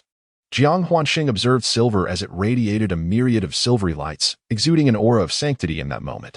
Meanwhile, the weasel, having consumed the stalactite crystal, sought more from Jiang Huanqing, indulging in its gluttonous enjoyment. With nothing to occupy his time, Jiang Huanqing recalled some records regarding the cultivation in the transformation realm found in ancient texts. Upon reaching the transformation realm in martial arts, one's true essence in the dantian would coalesce into a true essence pill, allowing the true essence to be externalized and facilitating the blood sacrifice refinement of earthly artifacts, nurturing them within the dantian, and practicing sword control techniques. With this thought in mind, he retrieved the high-grade earthly artifact, the peachwood sword, from his back, forcing a drop of his essence blood from within and allowing it to drip onto the sword. Following the method of blood sacrifice refinement, he began the process.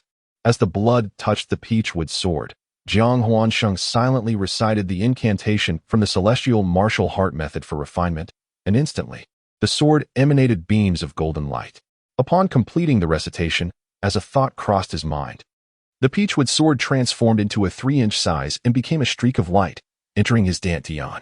Beneath the veil of introspection, one observes the peachwood sword levitating above the essence orb of true energy, enveloped in a nurturing aura, gradually absorbing its vital essence. Jiang Huanqing realized that the blood sacrifice had been successful. The triumph of the inaugural blood ritual filled him with joy, for he had heard that the first attempt at nurturing a terrestrial artifact through blood sacrifice was often fraught with difficulty. Some required numerous attempts before the artifact could be assimilated into the dantian. Upon concluding the ritual of the terrestrial artifact, Jiang Huanqing noted that Inzi had ceased its healing process, now hovering nearby in a state of readiness. At this moment, every wound on Inzi's body had healed. The bloodstains erased, revealing a body that shone with a luminous silver sheen, its dragon scales glimmering resplendently. It exuded an aura of sanctity and grandeur. Jiang Huanqing mused to himself that having such a pet take flight would surely enhance his stature. Subsequently, the trio, 1 man and 2 beasts, departed the cavern, eager to make their exit. Taking full advantage of his position as master, Jiang Huanqing mounted Inzi's back, with Dower perching upon his shoulder. Despite Ainzi's internal conflict and palpable frustration, it soared toward the cave's entrance. As they burst forth into the open air, Ainzi let out a resonant roar. A dragon's cry filled with authority. In that fleeting moment outside the cave, Jiang Huanshan's ears were filled with startled croaks. He soon perceived that the cold toads had remained stationed outside the entrance, but were now scattered in panic at the sound of Ainzi's roar. Some unfortunate toads, unable to escape in time, huddled on the ground, their bodies trembling slightly, clearly stricken with fear of Ainzi. Jiang Huanxing understood this to be the manifestation of the supremacy held by higher-order demon beasts. The cold toads were merely second-tier creatures, and in the presence of Ainzi, an imposing seventh-tier demon emperor, they were instinctively afraid. Upon witnessing the cold toad, Jiang Huanxing was reminded of the crystal nestled within its brow, which held significant power for cultivating the essence of water. Moreover, the venom emitted by the cold toad appeared to be quite effective for nefarious purposes. He thus commanded Ainzi to eliminate several of these creatures. Although Ainzi's true cultivation level was merely at the transformation realm, its lineage, derived from the divine dragon and the ancient demon serpent, combined with a formidable seventh-tier presence, rendered it capable of effortlessly subduing the cold toads, akin to bullying a child. There was no need for Jiang Huanxing to intervene, as Ainzi unleashed a miasma of ethereal white mist. Jiang Huanxing was uncertain of the nature of this mist, yet it exuded a remarkable potency. Wherever the mist traversed, the cold toads met their demise, transforming into frozen sculptures. In mere moments, thousands of cold toads lay encased in ice beneath Ainzi's mist. The remaining toads, driven by sheer terror, hastily retreated into the depths of the lake. Ainzi was poised to pursue them, but Jiang Huanxing halted its advance, reasoning that with thousands already fallen, it would be unwise to annihilate their entire species. He then instructed Ainzi to consume all the cold toad corpses into its spatial realm, intending to extract their demon crystals later. After Ainzi had devoured the remains, Jiang Huanxing lavished praise upon it. However, Ainzi was far from pleased. In its own words, it lamented the indignity of a dignified demon emperor stooping to prey upon mere second-tier demon beasts and becoming a mount for another, a tale that would surely bring shame. It implored Jiang Huanxing to refrain from assigning it to confront second-tier beasts in the future, as its pride had already suffered a significant blow. Chapter 49. The final day. Gazing into the unfathomable abyss, Jiang Huanxing stood upon the precipice where the fiery crimson fruit thrived, overwhelmed by a rush of emotions. It was here that, in pursuit of the precious flame jus fruit, essential for the concoction of the transformative elixir, he ventured into perilous waters, akin to a cunning fisherman. Ultimately, he struck gold, acquiring 3 extraordinary treasures from another realm, the flame jus fruits. However, this triumph came at a cost. He was violently cast off a cliff by the fierce Qi Mang, plummeting into the abyss. Upon landing, he was left in a state of near death. Yet this misfortune brought him unexpected fortune. He obtained a mystical bloodline, embodied in the ethereal creature known as the spirit white weasel, revered as a sacred beast by the Silver Clan. As it matured, this creature would grant immunity to all forms of sorcery in the world. Furthermore, he tamed the Silver Entity, a demon emperor beast of the 7th tier, possessing a 2nd tier of power. More significantly, Jiang Huanxing's cultivation ascended from the Qi gathering realm to the Yuan transformation realm. Yet, for him, none of this compared to the significance of the runes inscribed on the starry stone within the bone world. Although the starry stone is shrouded in mystery and fraught with danger, a single rune has elevated his cultivation to the Yuan transformation realm, bestowed upon him the god binding spell, and allowed him to subdue the silver entity. It can be said that the starry stone is now his greatest secret, a potential source of unknown peril, yet also his most formidable trump card for survival. All these revelations await his gradual exploration. The runes covering the starry stone are densely packed, so much so that even Jiang Huanxing cannot ascertain their exact number. One thing is certain: each rune harbors profound esoteric knowledge akin to the god-binding spell, as corroborated by his experiences with the silver entity. Thus, for Jiang Huanxing, the starry stone stands as a vast and unparalleled treasure trove, with each rune representing an unimaginable wealth of cultivation resources. Regrettably, he remains unaware of how to unlock this treasure, to extract the enigmatic incantations contained within each rune, and to harness them for his own use. Despite successfully subduing the silver creature with a rune containing the binding spell, obtained through a mental assault on the celestial stone, Jiang Huanxing was acutely aware that such a method was tantamount to courting death. The memory of that initial experience lingered vividly in his mind, and even with the knowledge he possessed, he dared not attempt it again. As these thoughts coursed through his mind, a sense of urgency enveloped him, compelling the silver creature to soar with greater speed. Though its true prowess had been reduced to the second tier by the celestial stone, the silver creature, a rare anomaly born of divine blood, possessed the natural wings of a pterosaur, enabling it to fly at remarkable speeds, far surpassing Jiang Huanshan's own force-enhanced wings. In the sky, a streak of silver light traversed the horizon, and in the blink of an eye, Jiang Huanshan beheld the looming silhouette of Black Rat Mountain. As the silver creature approached the mountain's apex, Jiang Huanshan was unexpectedly delighted to discern the presence of figures still lingering within the mountain's confines. A wave of joy washed over him as he mused. It appears the Demon Hunt Conference has yet to conclude.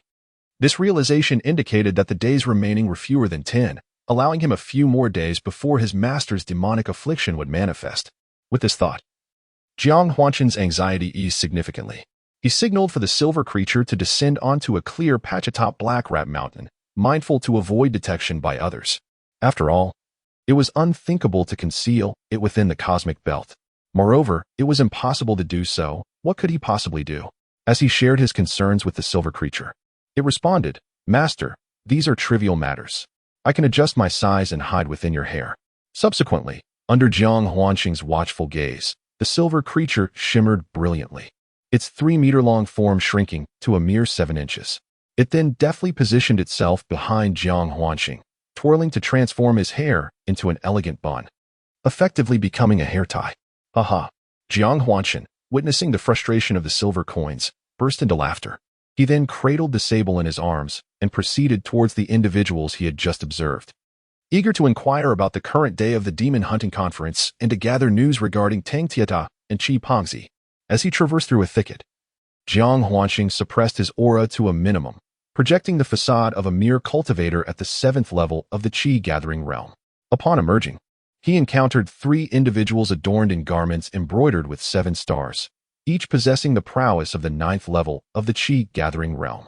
They were gathered together, extracting essence blood from the brow of a black rat demon amidst a scene of chaos, with hundreds of black rat demon corpses scattered around, alongside several dozen human corpses, evidently the aftermath of a recent bloodbath. Noticing that the deceased wore garments distinct from those of the group, Jiang Huanshan's heart stirred with a sense of clarity. At that moment, the 13 individuals adorned with 7 stars also caught sight of Jiang Huanshan as he emerged from the woods. When he approached within 10 meters of them, he halted, clasped his hands in salute, and said, "I am Jiang Huanshan of the Heavenly Martial Sect, honored to meet you, esteemed seniors. May I inquire how many days have passed in this demon hunting conference?" Jiang Huanshan spoke with a blend of sincerity and feigned ignorance.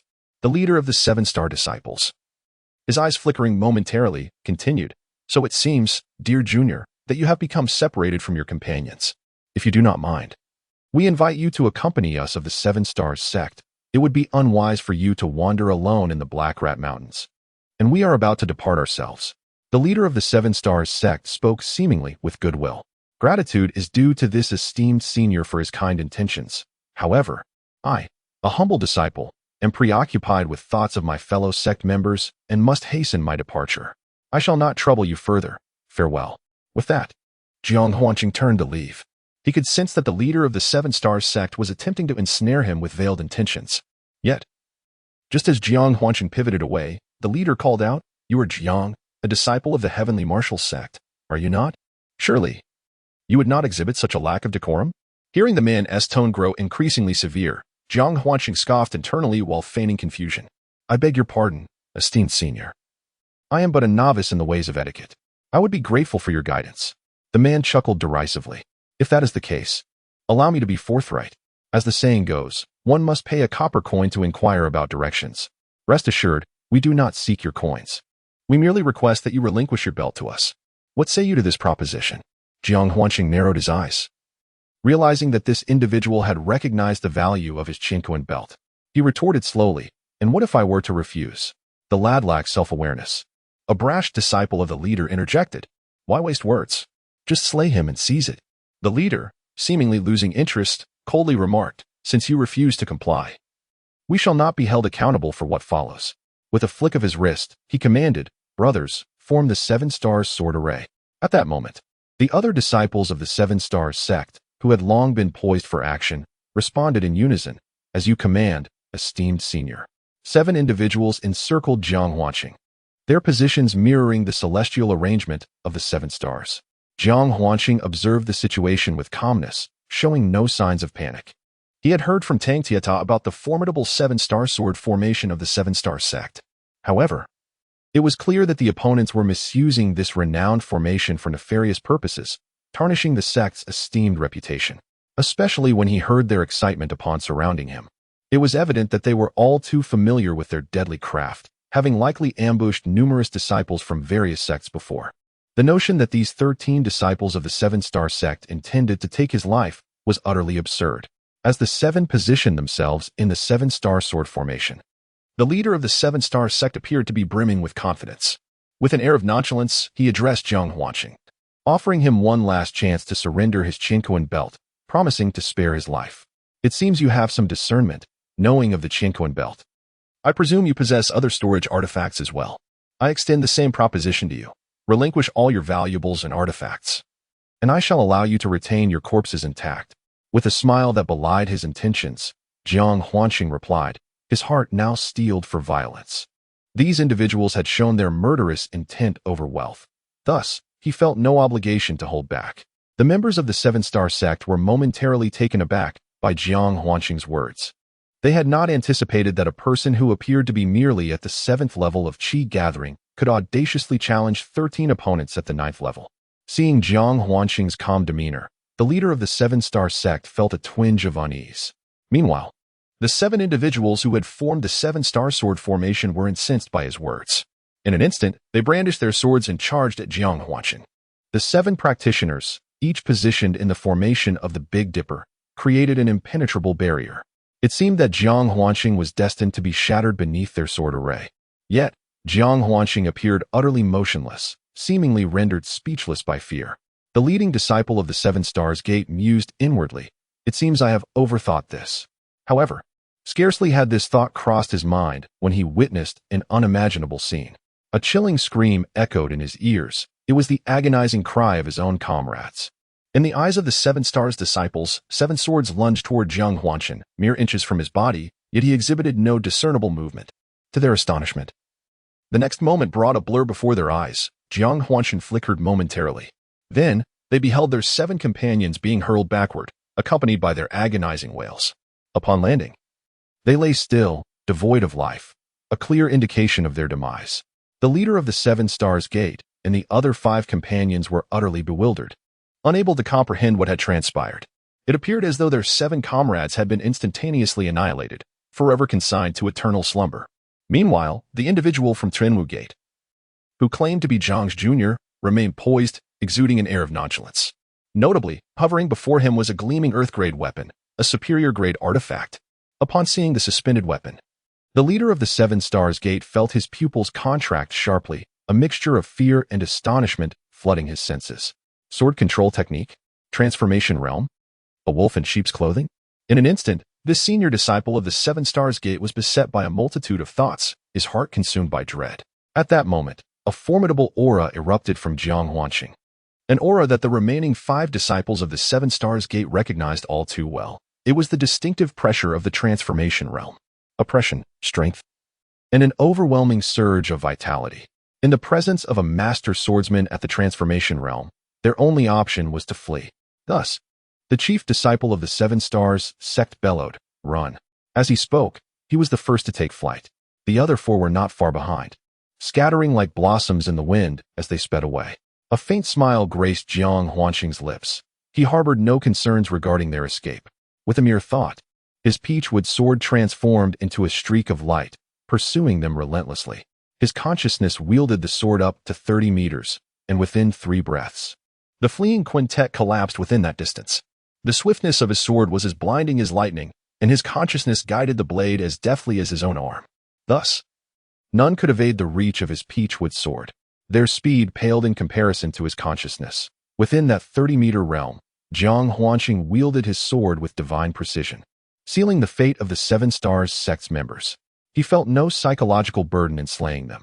After all, it was they who had first succumbed to greed and malice.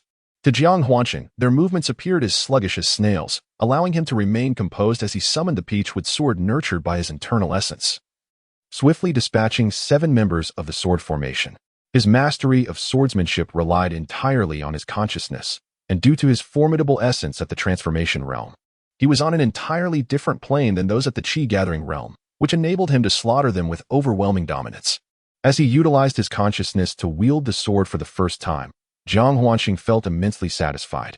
The clandestine path of martial arts cultivation reveals that the disparity between the realms of transformation and the realm of energy absorption is indeed no mere exaggeration. The difference is as stark as that between clouds and mud. Subsequently, Jiang Huanqing commenced the task of clearing the battlefield. He, too, found a certain thrill in the act of taking lives and seizing treasures, yet it was imperative that he was provoked first, ensuring that his adversaries were undoubtedly wicked. One of the principles he adhered to was, if one does not offend me, I shall not offend them, but should they provoke me, I shall assuredly eliminate them. He first approached the eldest disciple in charge of the 7 Stars sect, commencing a thorough search. Jiang Huanqing had previously noted the Qiankuan belt on this individual, indicating that he possessed a discerning eye and might also be in possession of treasures of the Qiankuan variety.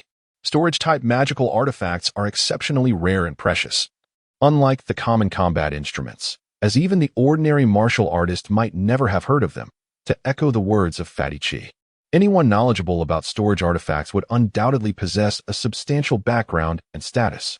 However, after an exhaustive search, Jiang Huanqing felt a tinge of disappointment, for he uncovered nothing of value on this chief disciple of the 7 Stars sect. There were no belts or pouches to be found.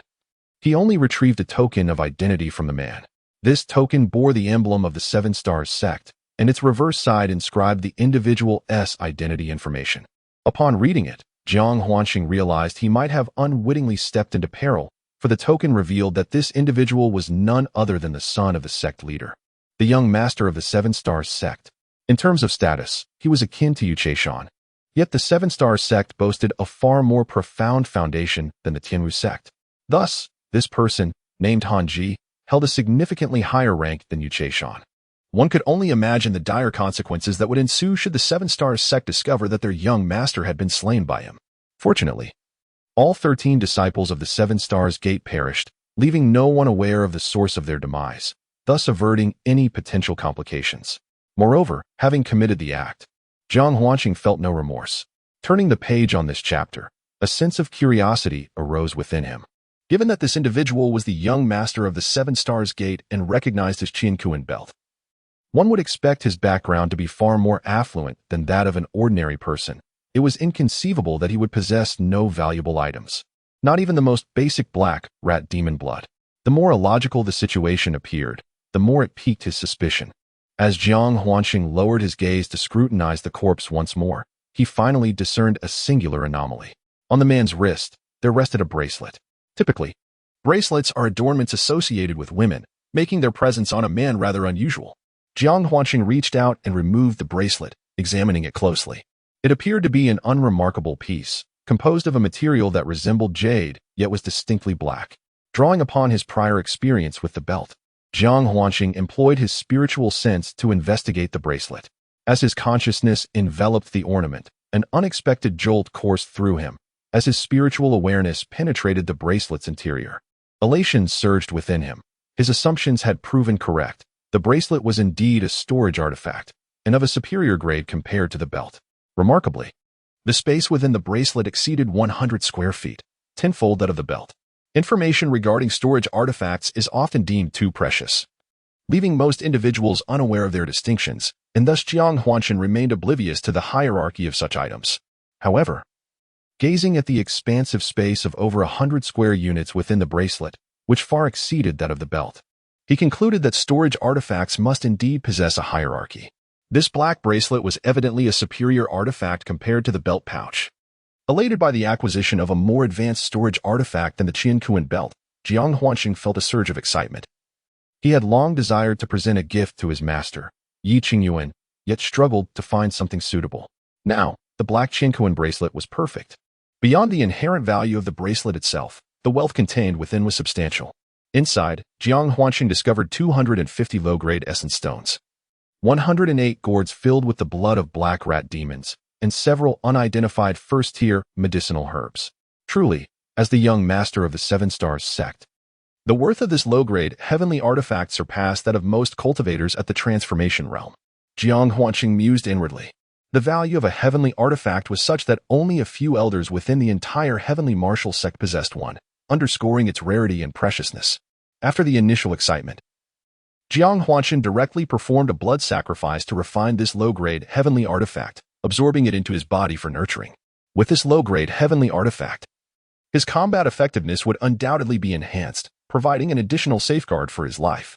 Once the refinement was complete, Jiang Huanqing meticulously searched the bodies of the other disciples of the Seven Stars sect. Although he did not encounter any further storage artifacts, he still gathered a considerable bounty. He obtained a total of 320 low-grade essence stones and several first-tier medicinal herbs. Most notably, he acquired over 200 additional small gourds filled with black rat demon blood. Altogether, Jiang Huanqing amassed 380 blood gourds, equating to 3,800 units of black rat demon blood. Afterward, Jiang Huanqing fashioned a satchel from the garments of the Seven-Star Gate disciples, meticulously containing all the gourds filled with the blood of the black rat spirits. He secured it to his back and proceeded toward the mountain's edge. He refrained from placing it within a storage artifact to avert unnecessary complications, wishing to keep the existence of such a coveted item, desired by all martial artists, concealed. Thus, the cloth bag was a more suitable choice. Upon realizing that today marked the final day of the Demon Hunt Conference, Jiang Huanqing activated his winged divine ability, transforming into a streak of golden light as he sped forth. Since he still had the opportunity to participate in the concluding contest for rankings, he was resolute in vying for a better position. After all, the rewards of the Demon Hunt Conference were immensely appealing. Not to mention, acquiring demon bones could be exchanged for alchemical texts, which Jiang Huanqing yearned for, as he aspired to refine pills independently once he obtained the formula for the creation pill. The motivation behind this was to keep the existence of the creation pill formula from prying eyes. Should others discover it, he could invite grave peril. The efficacy of the creation pill was extraordinarily formidable, thus he deemed it prudent to proceed with caution, avoiding reliance on others for its refinement. The sole avenue available was to master the art of alchemy himself. Within the Demon Hunt Conference, those who secured a position among the top 3 would be awarded substantial prizes from the 3 sects, which could then be exchanged for comprehensive alchemical fundamentals. With 3,800 portions of black rat spirit blood at his disposal, Jiang Huanqing remained confident of clinching a spot within the top 3 ranks. In the depths of Black Rat Mountain, at this moment, Jiang Huanqing's wings had transformed entirely into a resplendent golden hue. The power of his winged metamorphosis was now imbued with a pure essence of true energy, allowing him to traverse through the forest with remarkable speed, appearing as a streak of golden light weaving between the trees. Outside Black Rat Mountain, at the encampment, disciples from various sects participating in the Demon Hunting Conference had begun to emerge from the mountains, making their way toward the grand venue presided over by the 3 major sects, where they commenced the submission of the black rat demon blood they had collected. While the competition was said to involve rankings, it was merely a straightforward comparison of quantities. The more black rat demon blood one submitted, the higher their standing, indicating a greater number of demons hunted in alignment with the conference's purpose. After all, the theme was demon hunting, and the greater the number of black rat demons eliminated, the lesser the threat posed to humanity. At this juncture, the elders from the 3 sects responsible for overseeing the conference began to announce the list of those who had achieved notable standings prior to the assessment. The second place was secured by Gong Qi from the Divine Pill sect, who submitted 2,500 portions of black rat demon blood, trailing only behind Yang Shiqi of the Divine Fire sect. The third position was claimed by a disciple from the Divine Talisman sect, who submitted 1,800 portions. At this moment, all present engaged in spirited discussions, with many proclaiming Yang Shiqi as the undisputed champion. As dusk approached, no one remained to emerge from Black Rat Mountain. The elders of the 3 sects rose to declare the conclusion of the Demon Hunting Conference, signaling that it was time for the distribution of rewards. Amidst the somber mood, Tang Tieta gazed towards the direction of the black rat demons, hoping fervently that Jiang Huanqing would appear at the last moment. However, after days of waiting, his hopes had continuously been dashed by the absence of Jiang Huanqing. Just as Tang Tieta resigned himself to disappointment, he suddenly spotted a streak of golden light soaring from Black Rat Mountain. Tang Tieta was inexplicably excited and cried out, Elders, there is someone else coming out. Please wait. Chapter 51. The renowned demon hunting conference. Whoosh, whoosh, whoosh. In an instant, all eyes turned towards Tang Tieta. The crowd beheld a golden light approaching from afar. And that radiant figure was none other than Jiang Huanqing. At the last moment, he had finally emerged from the Black Rat Mountain, arriving just in time for the demon hunting conference. Huanqing, Tang Tieta shouted with exhilaration. Upon seeing Jiang Huanqing, the rotund Chi Fatty surged forward with threefold speed, rushing towards him while exclaiming, "Boss, I thought you were done for." This classic line was one he had heard from Jiang Huanqing himself, and he was now employing it with fervor. Jiang Huanqing folded away his wings and embraced Tang Tieta warmly. "Are you all right?" he inquired. "We're all fine. We managed to escape safely on the third day after you diverted those from the Shindan sect," Tang Tieta explained. Jiang Huanqing then spotted the plump Chi Fatty and felt a warmth in his heart, playfully chiding, "You were the one who was done for." He playfully punched Chi Fatty on the shoulder. Chi Fatty relished the affectionate gesture from Jiang Huanqing, repeatedly exclaiming, "Boss, you're incredible. We heard those rascals from the Shindan sect had forced you into the abyssal cave. We thought you would never return." Tang Tieta understood Jiang Huanqing's concerns and recognized that it was not the right moment to delve into details, thus he urged, "The news of you seizing the vermilion fruits from Yu Chaishan and the others has spread far and wide. We need not discuss that now. Hurry and submit your hunting mission report." The words of Tang Tieta echoed in Jiang Huanqing's ears, causing a jolt of surprise within him. If the disciples of the Shindan sect in the transformation realm were to discover that he had survived, they would undoubtedly seek him out for retribution. Given the multitude of people and the cacophony around him, it was not the opportune moment for inquiries. It would be prudent to first present the blood of the Black Rat spirit before formulating further plans. With this in mind, Jiang Huanqing made his way to the encampment of the three major sects, bowing respectfully before the three elders. "A disciple of the Tianwu sect presents the spoils of the hunting mission," he announced, placing the burden from his back before the venerable trio. As the bundle was unveiled, a wave of astonishment rippled through the crowd. A plethora of gourds was laid bare before all. One elder from the Shindan sect cast a piercing gaze over the assembly, his eyes locking onto Jiang Huanqing with an intensity that felt like a blade. A tremor coursed through Jiang Huanqing as he sensed the elder's scrutiny, as if his very being had been laid bare, enveloped by an ominous aura of malice. He surmised that news of his seizing the flame vermilion fruit had reached the elder through the disciples of the Shindan sect. Beads of sweat began to form on his forehead as he pondered the possibility. Could this old man truly intend to take his life? Yet, contemplating further, he dismissed the notion. The demon hunting conference was jointly presided over by the three major sects, with participants hailing from across the vast expanse of Huiyuan continent. And there were strict regulations against bloodshed within the conference grounds. Just as Jiang Huanqing was drenched in cold sweat, another elder from the Shen symbol sect announced the quantity of the Black Rat spirit blood submitted, effectively dispelling the murderous intent emanating from the elder of the Shindan sect. The elder then proceeded to proclaim the standings of the other participants.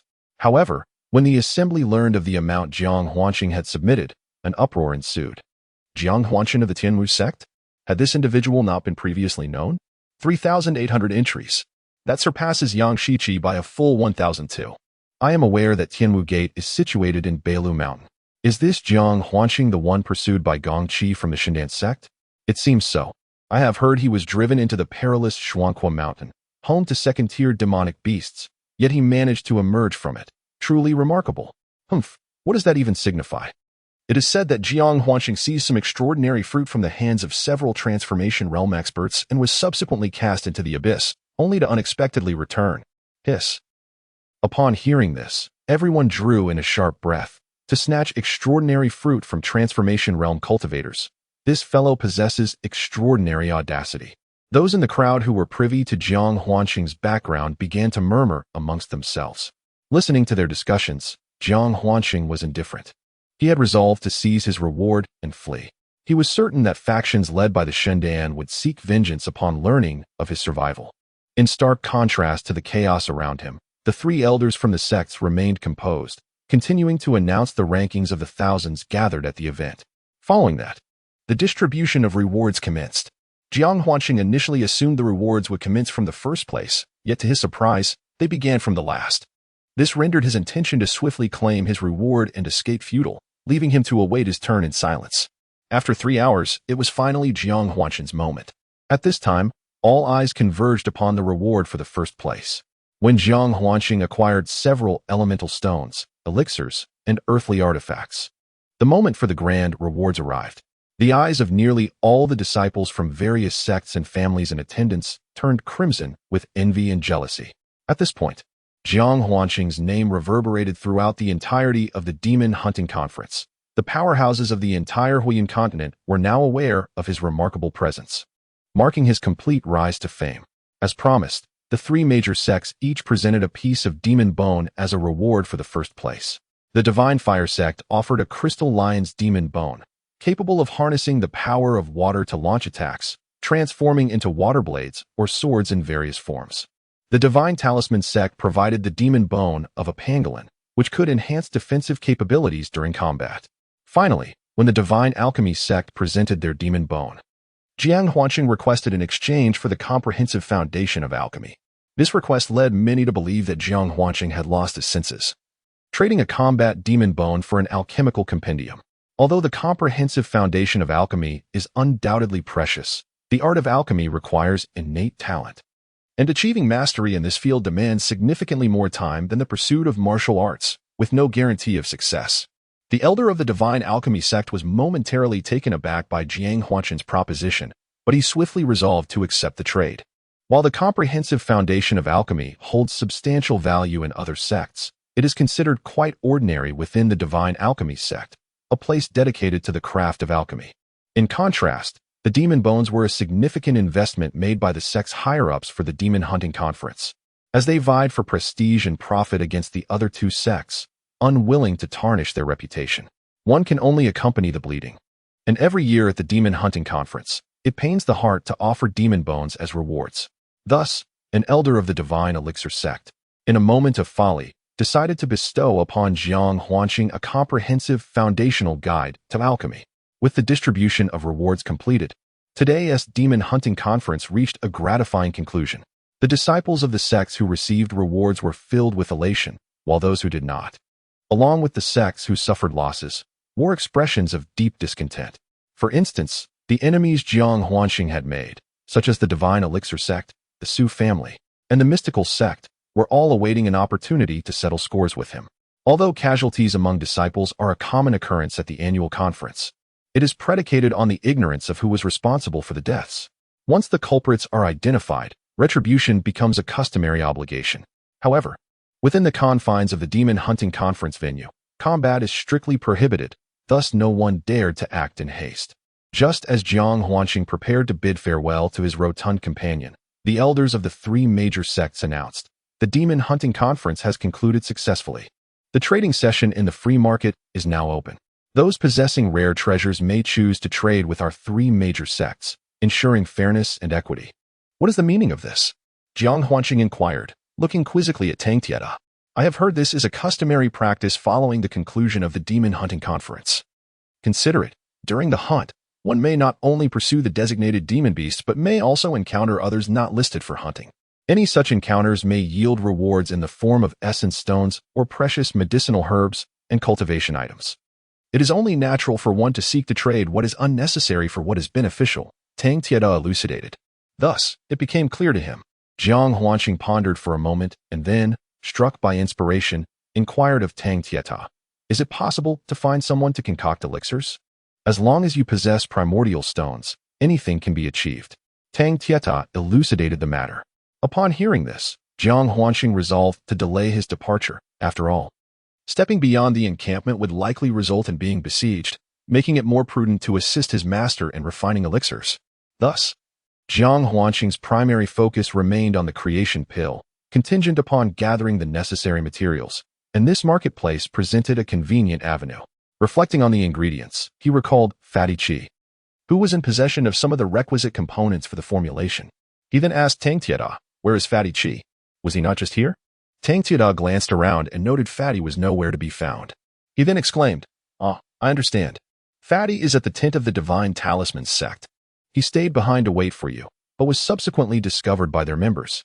Being the grandson of Qi Changxian, a second-generation member of the sect, his status is quite esteemed. It is likely he has been summoned by an elder of the Divine Talisman sect. After sharing this, Tang Tieta added, You should head to the tent of the Divine Talisman's sect to locate him.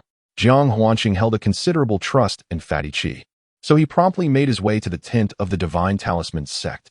Upon announcing his name, he was ushered inside. However, upon entering, he was nearly taken aback by the sight that greeted him. Chapter 52. The Heavenly Toad Demon Pill. As Jiang Huanqing and Tang Tieda stepped inside, they beheld Fatty Qi reclining on an enormous beast-skin chair, cradling a voluptuous woman in his arms, who was feeding him wine.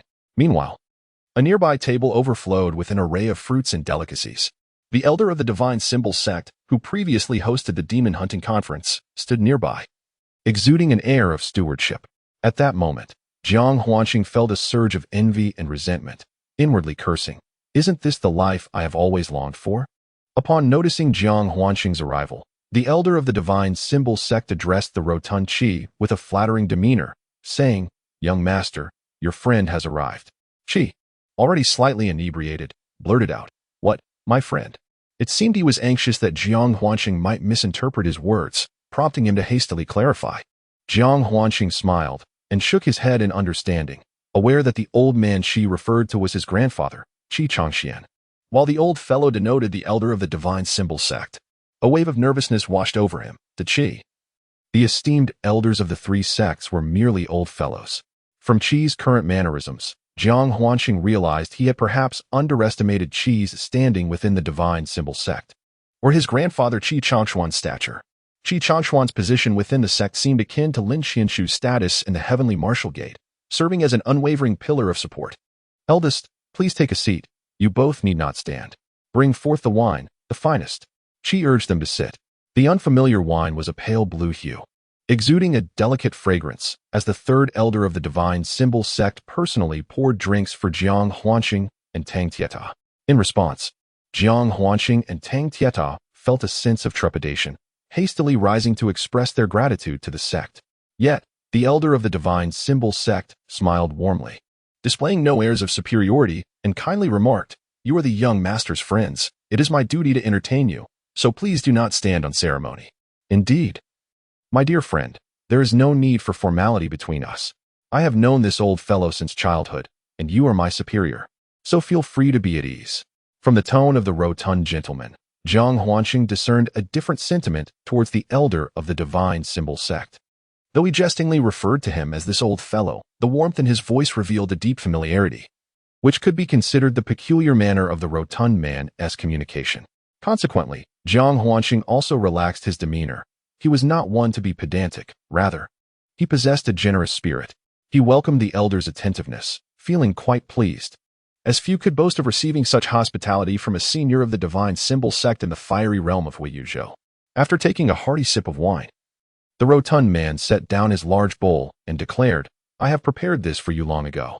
As he spoke, he tossed his cosmic bag towards Jiang Huanqing. The latter, unpretentious, promptly extracted the medicinal herbs from the bag before returning it to the rotund gentleman, saying, "Brotherhood is a bond.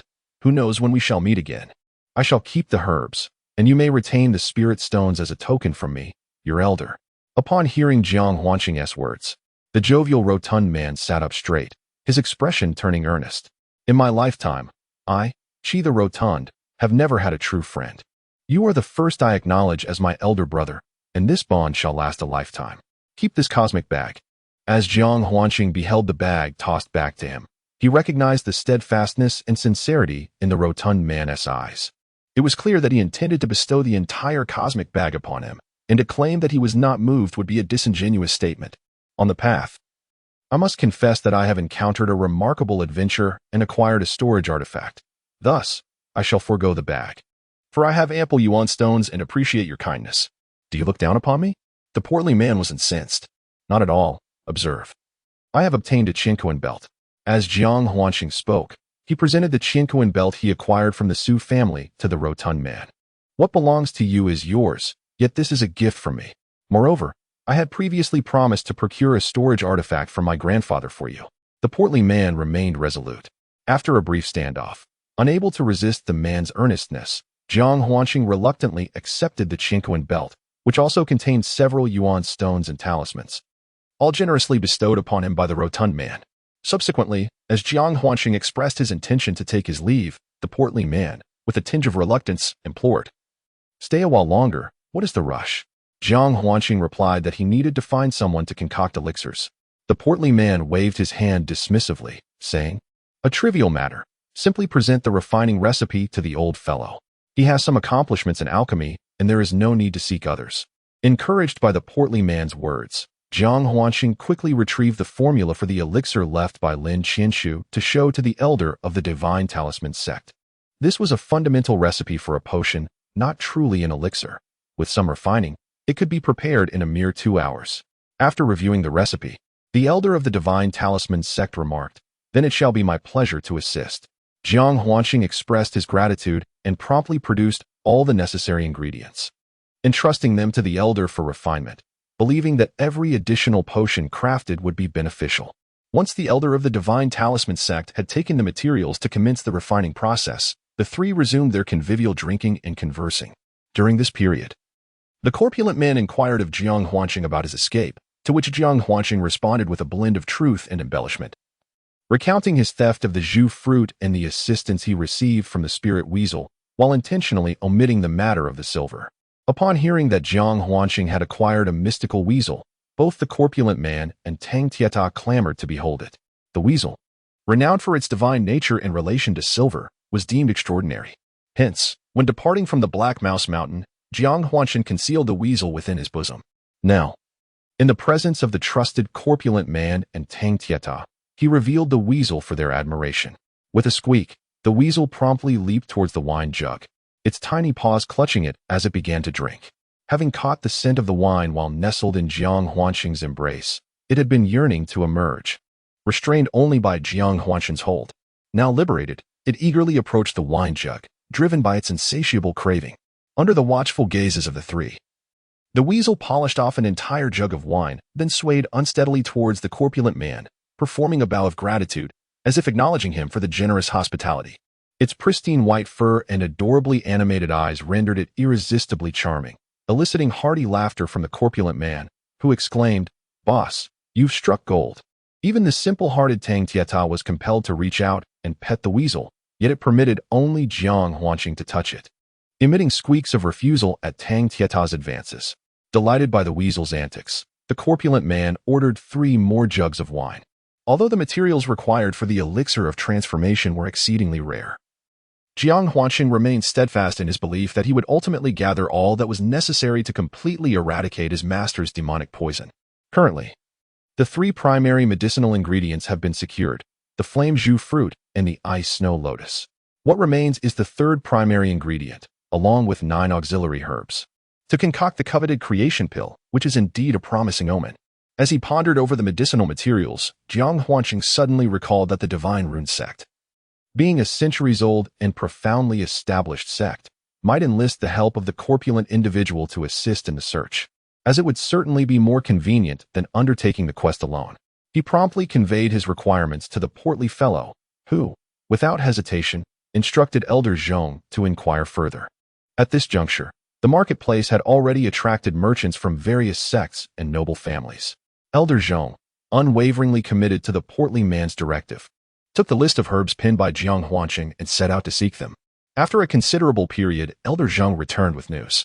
Among the medicinal ingredients listed by Jiang Huanqing, 1 primary herb and 9 auxiliary herbs were sought after. Remarkably, 5 of the auxiliary herbs had been located within the marketplace, while the remaining 4 were nowhere to be found, some of which Jiang Huanqing had never even heard of. Naturally, the 3rd primary herb was even more elusive. Jiang Huanqing understood well that the rarity of the creation pill's formula far exceeded common expectations. Thus, discovering 5 auxiliary herbs was already quite commendable. The remaining 4 could be pursued gradually in the future, without any expectation of acquiring them all at once. As for the 3rd primary herb, Elder Zhong reported that some individuals had even questioned its very existence in the world and speculated about the authenticity of the formula. Listening to Elder Zhong's words, Jiang Huanqing chose to gloss over the matter without further elaboration, firmly believing that it indeed existed. The subsequent concern revolved around the valuation of the 5 auxiliary herbs. Upon inquiry, Jiang Huanqing was nearly taken aback. The cost of the 5 auxiliary herbs amounted to an astonishing 5,000 low-grade spirit stones. Even if he were to gather all the spirit stones he possessed, it would still fall significantly short. Jiang Huanqing produced all the low-grade essence stones he possessed, and together with the contributions from Tang Tieda, he had a mere 650 stones, still falling short by 4,400. However, the medicinal herbs were indispensable for him, as they were meant for his master, Yi Qingyuan, to concoct a transformative elixir to dispel the demonic poison. Therefore, he resolved to retain all 5 auxiliary herbs. Yet, the essence stones were woefully insufficient. The rotund man directly stated, "You may take the herbs first. I can guarantee the essence stones from the divine talisman sect. You can repay me later." To speak candidly, Jiang Huanqing was quite tempted by this offer. Nonetheless, he understood that 5,000 essence stones constituted a substantial sum, one that the entire Tianwu sect could scarcely provide. Although the rotund man had faith in him, Jiang Huanqing was reluctant to incur such a significant debt, fearing it could jeopardize their camaraderie. Thus, he inquired, "Elder Zhong, might it be possible to exchange something else for the essence stones for the herbs?" "Certainly, but what might you have to offer?" Elder Zhong, witnessing Jiang Huanqing's refusal of his lord's generous offer, began to regard him with newfound admiration. Jiang Huanqing then presented a precious essence, extracted from the brow of a cold-toed demonic beast, imbued with pure, celestial energy. Would this suffice? The celestial toad demonic pill. Elder Zhong, upon seeing the silvery essence in Jiang Huanqing's hand, abruptly sat upright, exclaiming a name that Jiang Huanqing had never heard before, the celestial toad demonic pill. "Do you recognize this, Elder Zhong?" Jiang Huanqing queried, puzzled, for he had defined it as the second-tier cold toad demonic beast and referred to the extracted substance as essence. Listening to Elder Zhong, it was apparent that the crystal core should indeed be referred to as a demon elixir, and the name of the beast should be Tianchan rather than Hachan. Elder Zhong, with an expression of fervent excitement, declared, "Indeed, it is the demon elixir of the extraordinary beast Tianchan. This creature is unlike any other toad species, dwelling in the frigid depths of icy ponds. Although it is classified as a second-tier beast, its unique living environment renders the Tianchan a treasure of exceptional rarity." At that moment, Elder Zhong resembled a learned sage, expounding knowledge with great enthusiasm. Through his enlightening discourse, Jiang Huanqing came to realize that the Hanshan he had unknowingly hunted, or rather the Tianchan, was indeed a precious gem. Due to its classification as an extraordinary beast, the Tianchan can form a demon elixir even at the second tier, a feat unattainable by ordinary second-tier beasts. Furthermore, Elder Zhong elaborated that the flesh, skin, and blood of the Tianchan are all materials suitable for alchemy and talisman crafting, applicable to various types of pills and charms. The venom residing within the Tianchan's abdomen is particularly potent, capable of corroding even the formidable defenders of the 5 elements realm. The body of a single Tianchan, along with its demon elixir, is valued at over 500 low-grade spirit stones. Upon hearing this, Jiang Huanqing could hardly contain his exhilaration as he recalled the thousands of Hanshan corpses he had stored in his black storage bracelet, acquired from the silver. If one Tianchan's body was worth 500 low-grade spirit stones, then with a total of 1,500 Tianchan, the value would exceed 7,500 low-grade spirit stones, ample to procure the 5 auxiliary medicinal materials needed. While Jiang Huanqing drooled at the thought of his newfound wealth, Elder Zhong inquired whether he possessed any more Tianchan demon elixirs. Expressing a willingness to purchase each elixir at the rate of 200 low-grade spirit stones, Jiang Huanqing smiled and, with a flick of his hand, produced 900 corpses of the heavenly toads from a black bracelet. The sheer volume of 900 heavenly toads accumulated like a mountain, dominating the hall. Elder Zhong was astonished to see 900 intact heavenly toads, each possessing a demon core. Fearing unnecessary complications, Jiang Huanqing decided not to reveal all the toad corpses, retaining over 600 for his own use. "You actually possess complete corpses? My goodness!" Elder Zhong had initially assumed Jiang Huanqing had merely a few demon cores, but he was taken aback to discover not only the intact bodies but the sheer number of 900. Elder Zhong continued, "Dear Jiang, from where did you acquire these?" It was evident that Elder Zhong was deeply concerned about the origin of the heavenly toads, while simultaneously astonished by Jiang Huanqing's prowess. How had he obtained 9 second-tier demon beasts? Or rather, how had he managed to slay them? If he truly was the one responsible for their demise, that would indeed be terrifying. At that moment, Elder Zhong perceived that Jiang Huanqing's aura seemed unremarkable, not exceeding the transformation realm. He speculated that Jiang Huanqing must be deliberately concealing his true strength, as it was not uncommon for martial artists to possess unique methods of obscuring their presence. Regardless of how he pondered the situation, it remained perplexing. Subconsciously, Elder Zhong employed his spiritual sense to scrutinize Jiang Huanqing. Upon doing so, he was taken aback, exclaiming, "You are in the transformation realm?" Jiang Huanqing had sensed Elder Zhong's probing earlier, but did not intervene. In truth, even if he wished to resist, he could not. Elder Zhong's cultivation was profound, making it impossible for him to conceal his essence. Without denial, Jiang Huanqing candidly confessed that it was merely luck that he had just entered the transformation realm, and that the corpse of the heavenly toad was something he fortuitously stumbled upon. As he spoke, Jiang Huanqing emanated the aura of his transformation realm.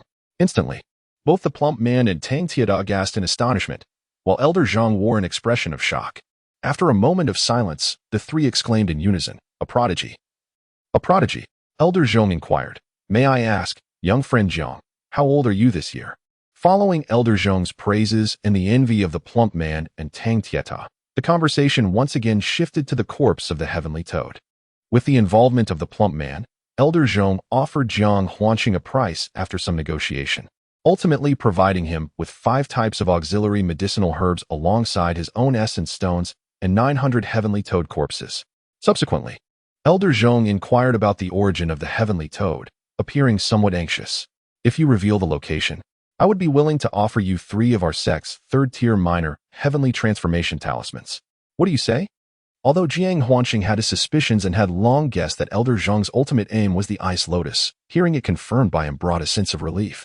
Fortunately, the Ice Lotus had already been stealthily taken by Diawer, and it remained uncertain whether any still resided in that lake. Regardless, having acquired one for himself and to save face for the plump man, Jiang Huanqing disclosed the peculiar lake's location to Elder Zhong. Regarding the matter of how he came upon the heavenly toad corpse, Jiang Huanqing reiterated that the lake was quite strange, firmly omitting any mention of having hunted the toad, thus safeguarding his own interests. After Jiang Huanqing meticulously detailed the location of the abyss and sketched a map, Elder Zhong promptly rewarded him with 3 minor Tianyan talismans. However, at that moment, 5 figures emerged around him, encircling him. Upon closer inspection, the leader was a disciple from the Shindan sect, a cultivator at the transformation stage who had previously contended with the Qi Mang beast for the flame Zhu fruit. "You are quite cautious. Your speed is impressive. I nearly lost track of you," he remarked with a grim expression directed at Jiang Huanqing.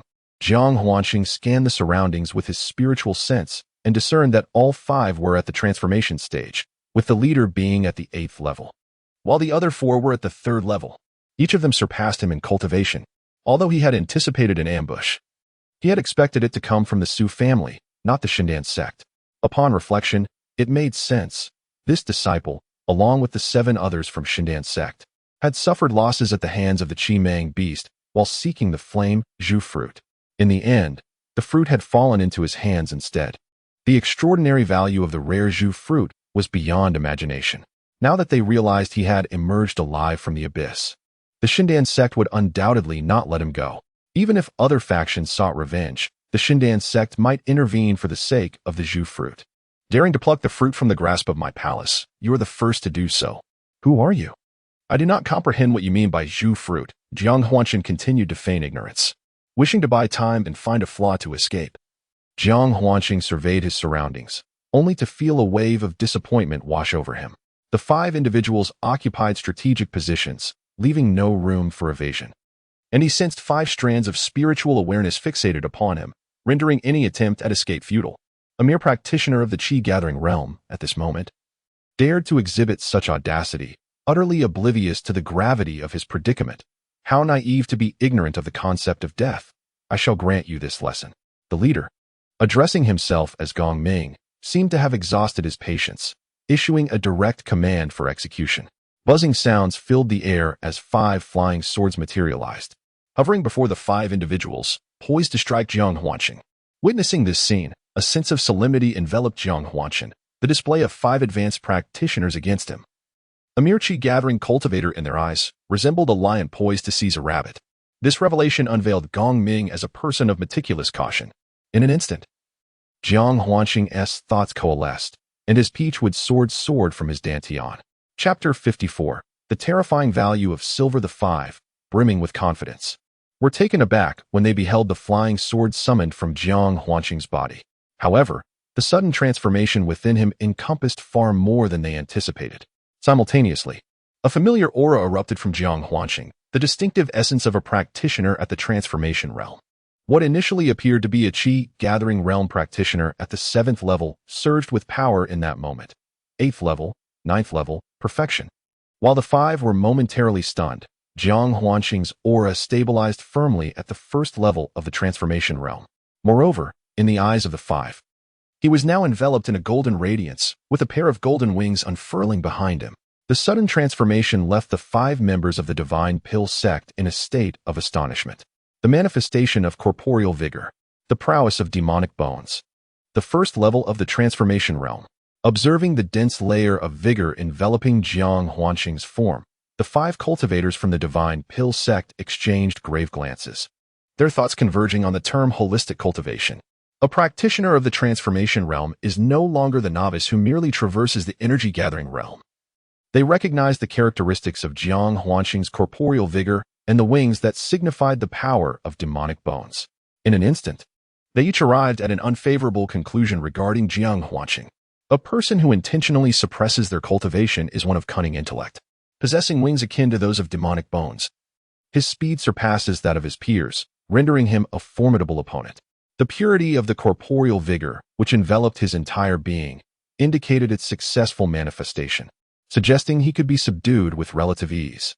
Witnessing Jiang Huanqing's instantaneous transformation, the 5 members of the Divine Pill sect couldn't help but lament that he might one day become a dominant force in the realm.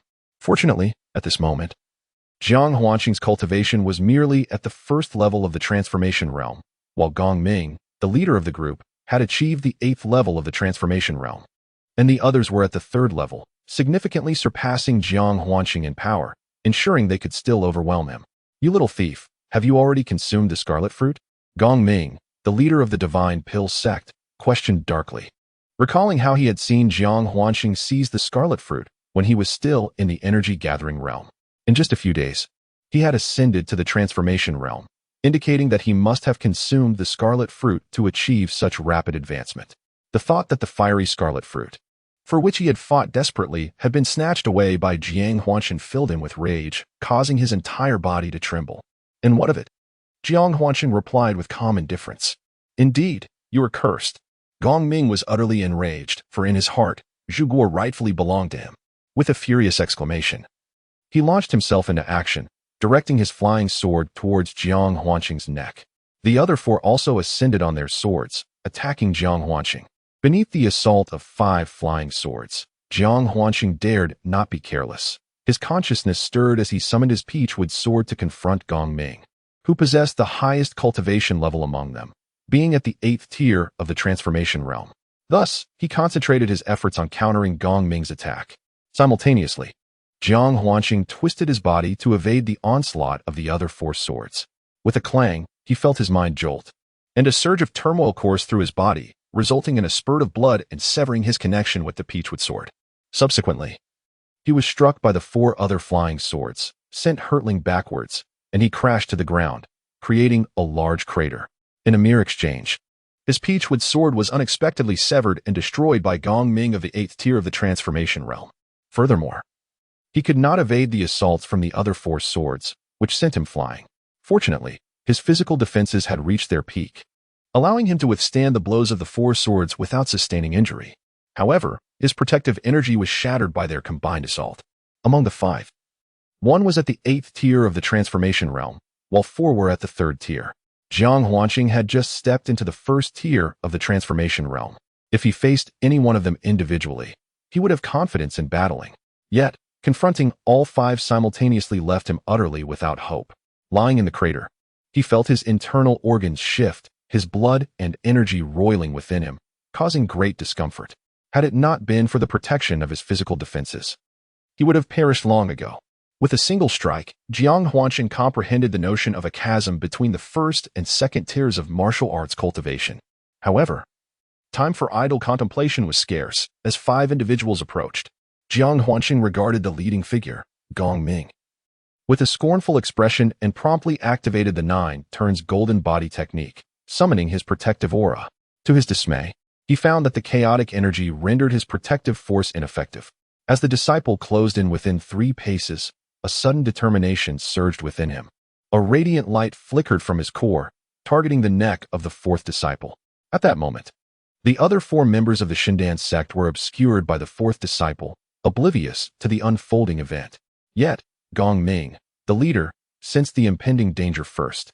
Upon probing with his consciousness, he was shocked to discover the 4th disciple devoid of any life force. With a thunderous shout, he lunged forward. 4th.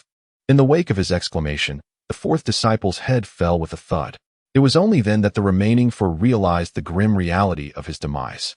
Jiang Huanqing leaped into the air, swiftly retreating while guiding the broken sword within him to attack Gong Ming. Moments prior, he had summoned the broken sword nurtured within, an inferior celestial artifact obtained from the young master of the 7 Stars sect. Celestial artifacts surpassed earthly ones in potency, their disparity akin to that between the Qi Gathering and Yuan Transformation realms. The might of the celestial artifact, directed by his consciousness, left the 4th disciple no chance to react. With a decisive blow, Jiang Huanqing succeeded in severing his head. No one could have anticipated that. Following the destruction of his earthly artifact, he still harbored a celestial artifact within his dantian. The success of this unforeseen attack stemmed not only from the artifact's formidable level, but also from a stroke of fortune, compounded by the 4th disciple's negligence. As the remaining 3 finally came to their senses, they cried out in sorrow and indignation. At that moment, as Jiang Huanqing retreated, he was met with the assault of the Shindan sect's senior brother. However, he had long been prepared, summoning his broken sword to counter the attack. In the midst of their confrontation, Jiang Huanqing's celestial weapon surged towards Gong Ming's face. Yet, Gong Ming, a formidable cultivator at the 8th level of the transformation realm, quickly reacted, raising his sword to block Jiang Huanqing's celestial weapon. With a deafening crash, Gong Ming halted his advance and remarked, "You are quite impressive indeed." After repeating his praise several times, he suddenly formed a series of peculiar hand gestures, chanting incantations, as a blinding radiance erupted from his chest. Jiang Huanqing was taken aback, recalling a similar scene he had witnessed atop the abyss, where this individual had unleashed the power of the demon bones, incapacitating the formidable Qi Mang demon. Jiang Huanqing did not harbor any illusions about withstanding the might of the demon bones. He could already sense the desolate and ferocious aura emanating from Gong Ming's chest. Panic gripped Jiang Huanqing's heart, while the other members of the Shindan sect displayed expressions of ease. One remarked, "The senior brother is about to employ the power of the demon bones. Is he perhaps overestimating this lad? Did you not see the fury in the senior brother's eyes?" Even if there were time, Jiang Huanqing would lack the strength to withstand such a strike, not to mention the power of the demon bones. The disparity in cultivation levels alone was a staggering 7 tiers. As he sensed the unparalleled and otherworldly aura from Gong Ming's demon bones, Jiang Huanqing felt his heart constrict. Yet, just at that moment, a surge of silver light erupted from the hair at the back of Jiang Huanqing's head. A resounding roar, echoing through the heavens and the earth, emanated from Jiang Huansheng's hair. Silver? Jiang Huansheng was overjoyed, nearly forgetting about this entity. His heart momentarily eased. Yet soon apprehension crept in. Silver's current prowess was merely at the 2nd tier, equivalent to the 3rd level of the transformation realm. Could it withstand the onslaught of the opponent's demonic bone power? As this worry surfaced in Jiang Huansheng's mind, another dragon's roar resonated. Before the eyes of the few from the divine elixir sect, the sky was obscured by a vast silver radiance. The attack of demonic bone power surged into the silver light, obscuring Jiang Huansheng's figure from view. All that remained in their line of sight was a boundless expanse of silver, immense in scale. Then, they beheld a colossal creature emerging from the shimmering light, a beast of substantial length, stretching several dozen meters. A dragon, such a creature, revered and enigmatic, was a powerful entity on the demon-hunting continent, now manifesting before the members of the divine elixir sect. Accompanying this apparition was an imposing aura akin to a mountain, instilling profound fear and despair within the hearts of these individuals.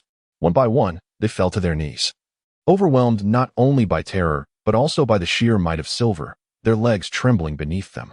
They had not anticipated the emergence of a dragon-like beast, whose presence exuded an unparalleled depth, far exceeding their imaginations. Was this creature beyond the realm of heaven and earth? As Gong Ming witnessed his demonic bone power merge with the silver glow, the dragon emerged. Then he felt a profound fear that penetrated his very soul. The oppressive presence of the beast unsettled his mind, causing his entire body to tremble. He could scarcely fathom how a creature of such overwhelming might could exist.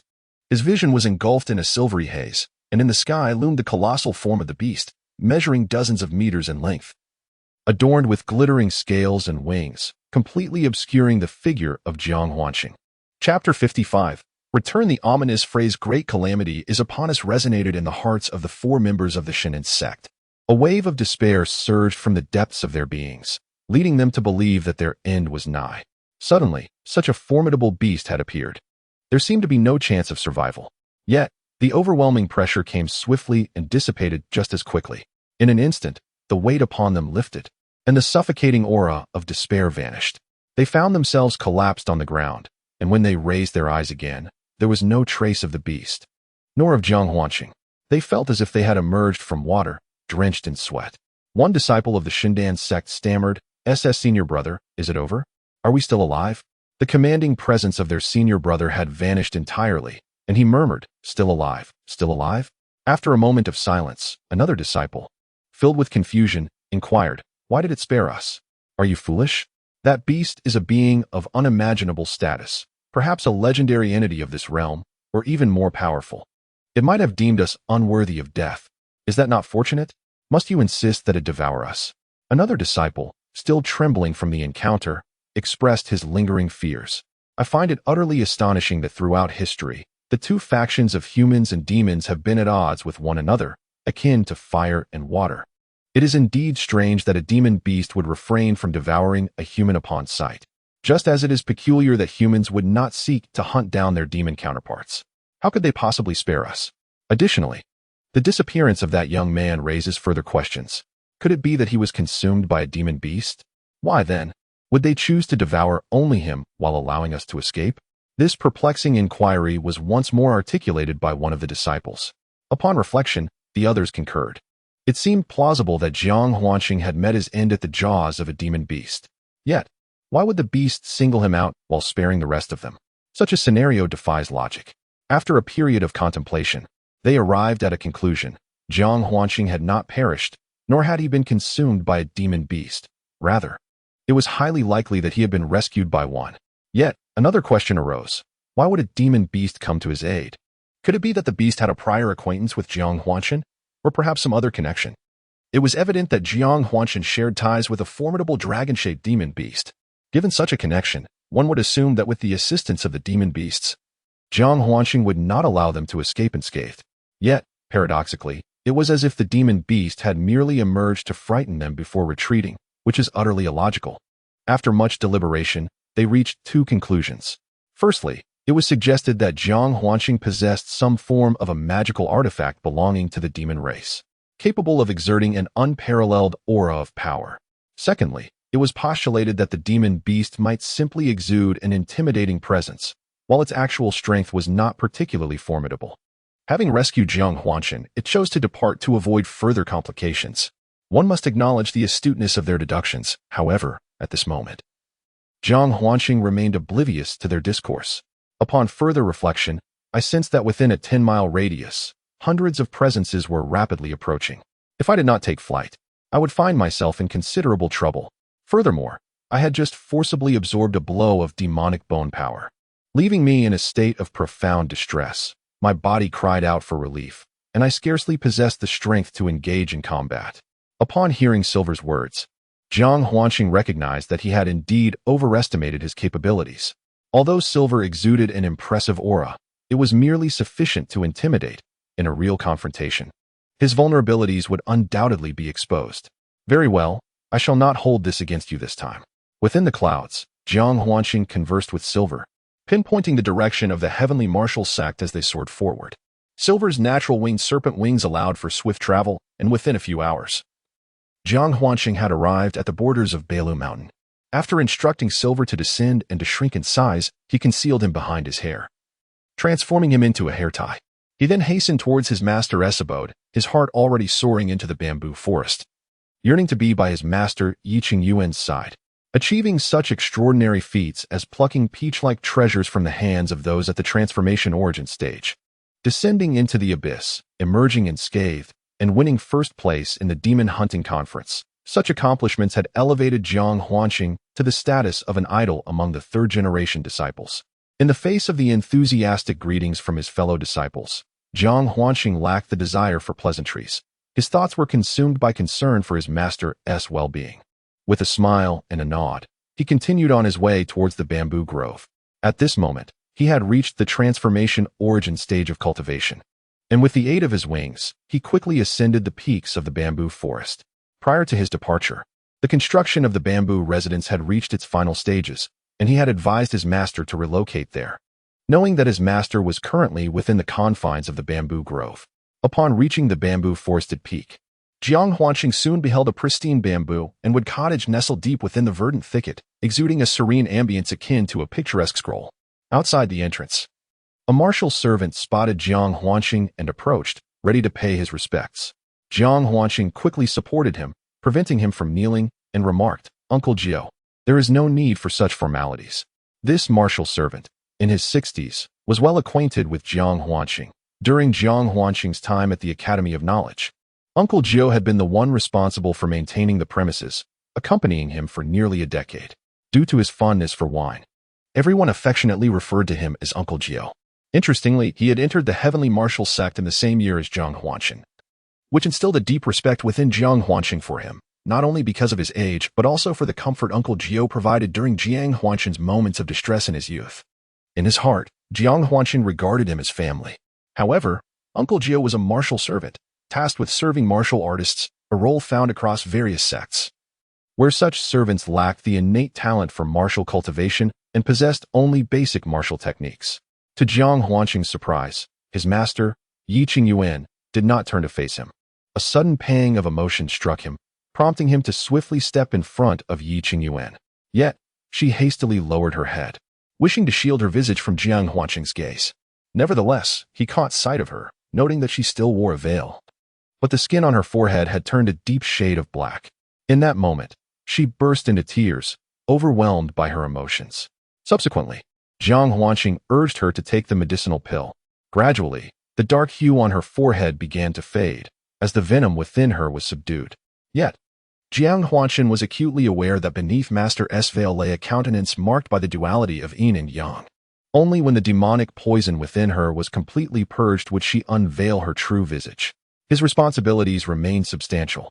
Although he had procured a considerable portion of the herbs required for the creation pill, he could not afford to relax his efforts.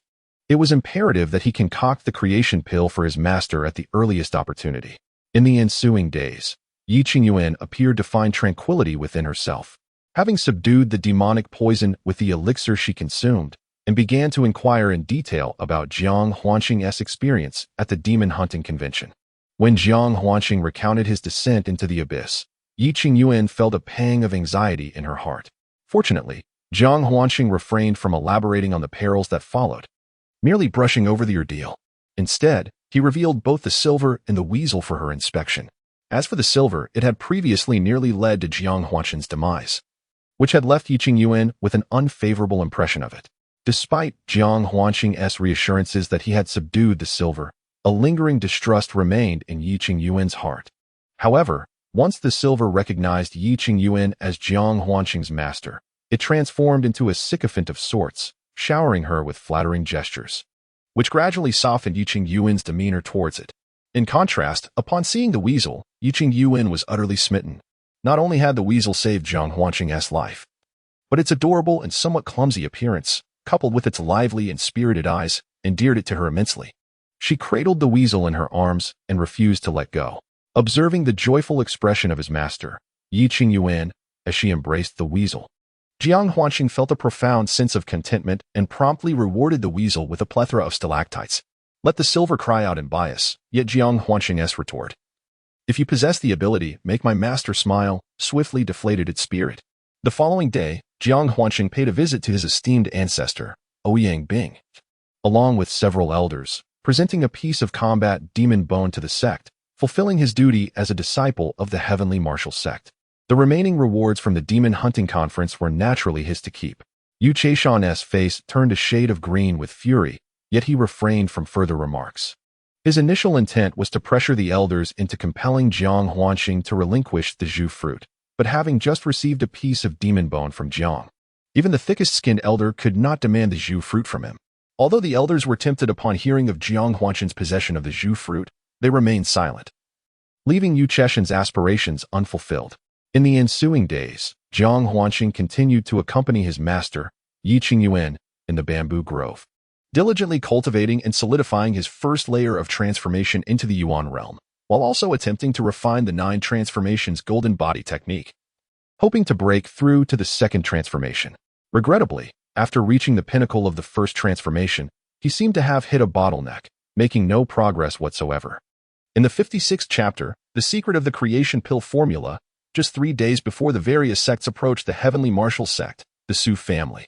The Su family of Fengcheng is nestled in the northern part of the city, built against the mountains, with its residences sprawling over a 10-mile radius.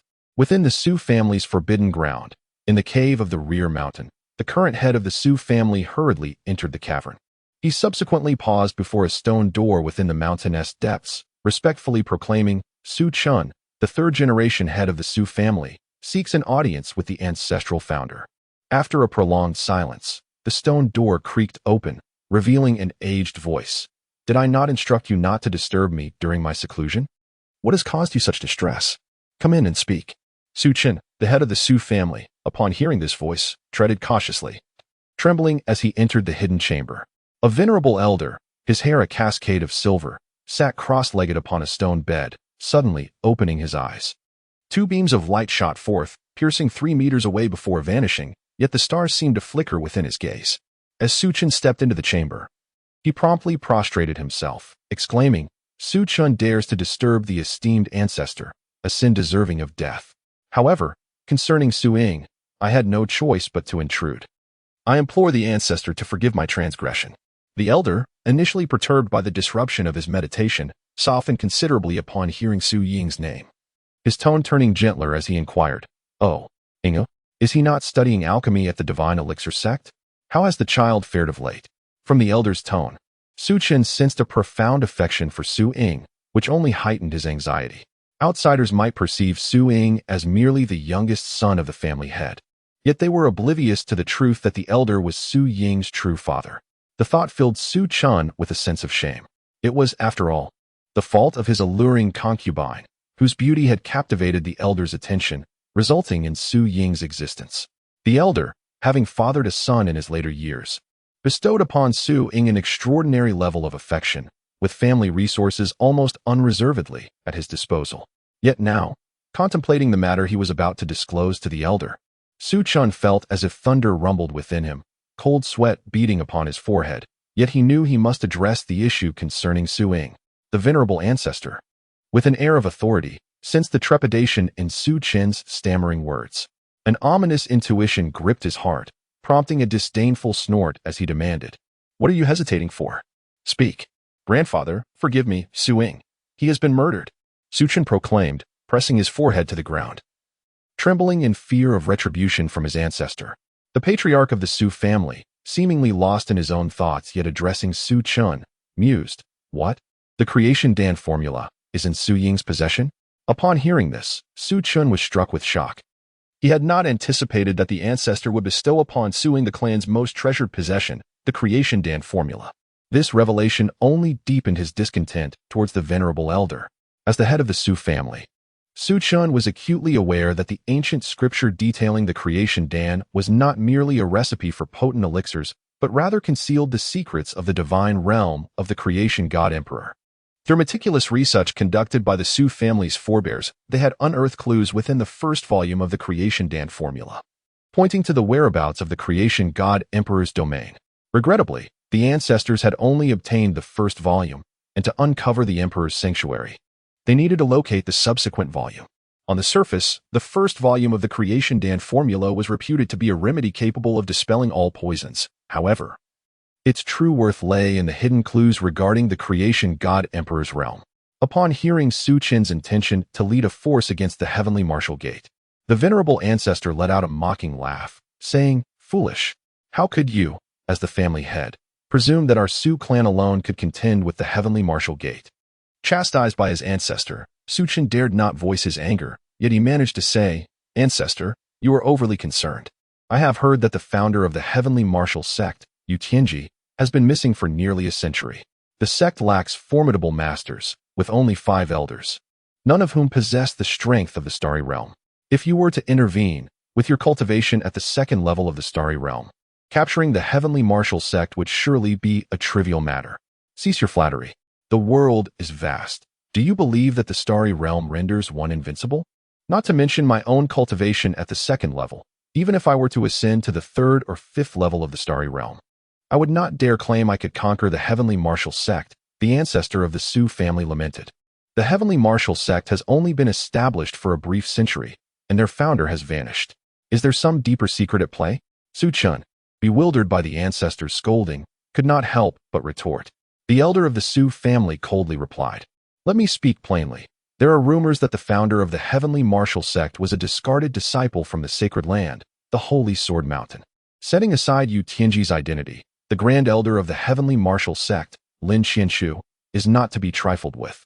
100 years ago, a Starry Realm master from Lingzhou provoked the heavenly martial sect, and Lin Qianshu, wielding the power of the 5 elements realm, effortlessly cleaved that provocateur in two with a single strike. Since then, the entire Fire Cloud continent has known that Lin Qianshu practices the way of the 5 elements. A true king of the 5 elements.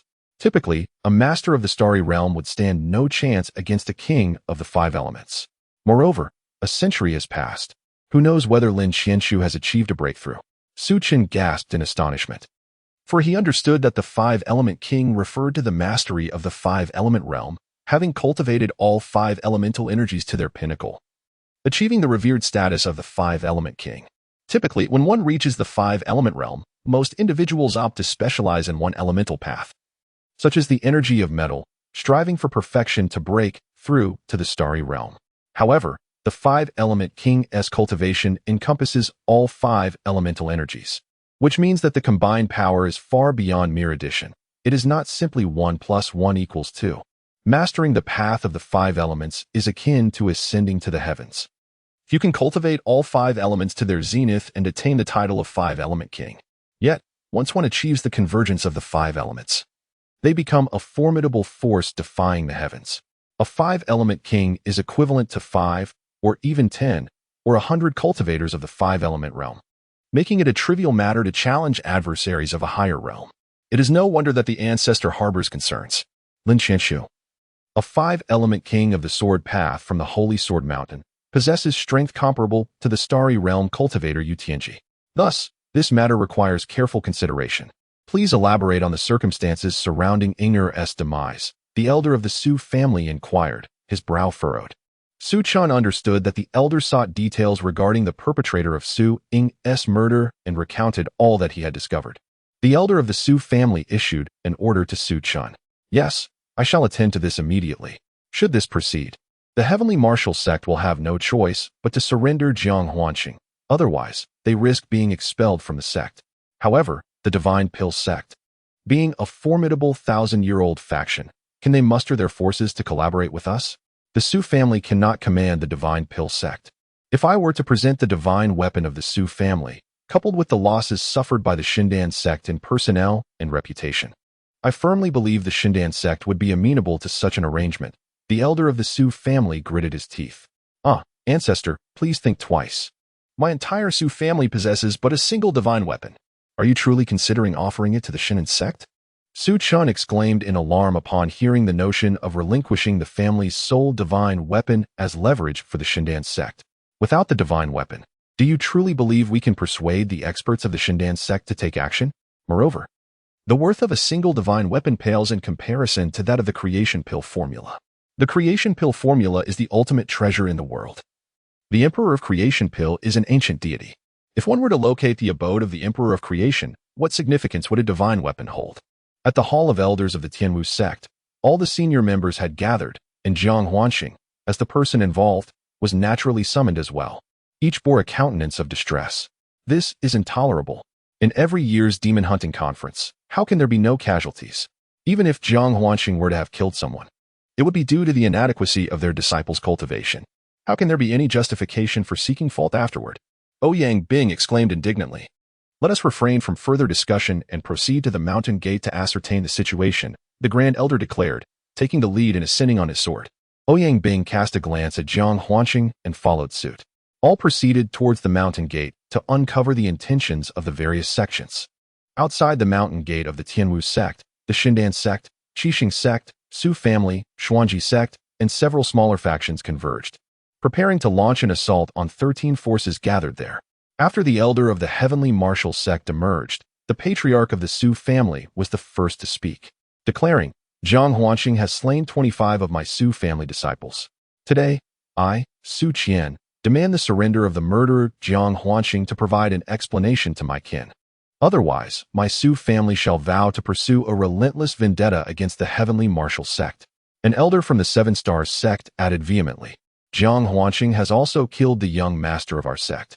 If he is not handed over today, we shall raise your heavenly martial sect to the ground. Jiang Huanqing, standing behind Ouyang Bing, observed the patriarch of the Su family, a venerable elder with grizzled hair, whose age was indiscernible but undoubtedly suggested centuries of cultivation. Following him were representatives from the Divine Pill sect and the Mysterious Mechanism sect, with smaller factions echoing the demand for Jiang Huanqing's surrender. In short, they sought his demise to provide a resolution for their disciples. Ouyang Bing was immensely worried and informed Jiang Huanqing of the leaders and their cultivation levels.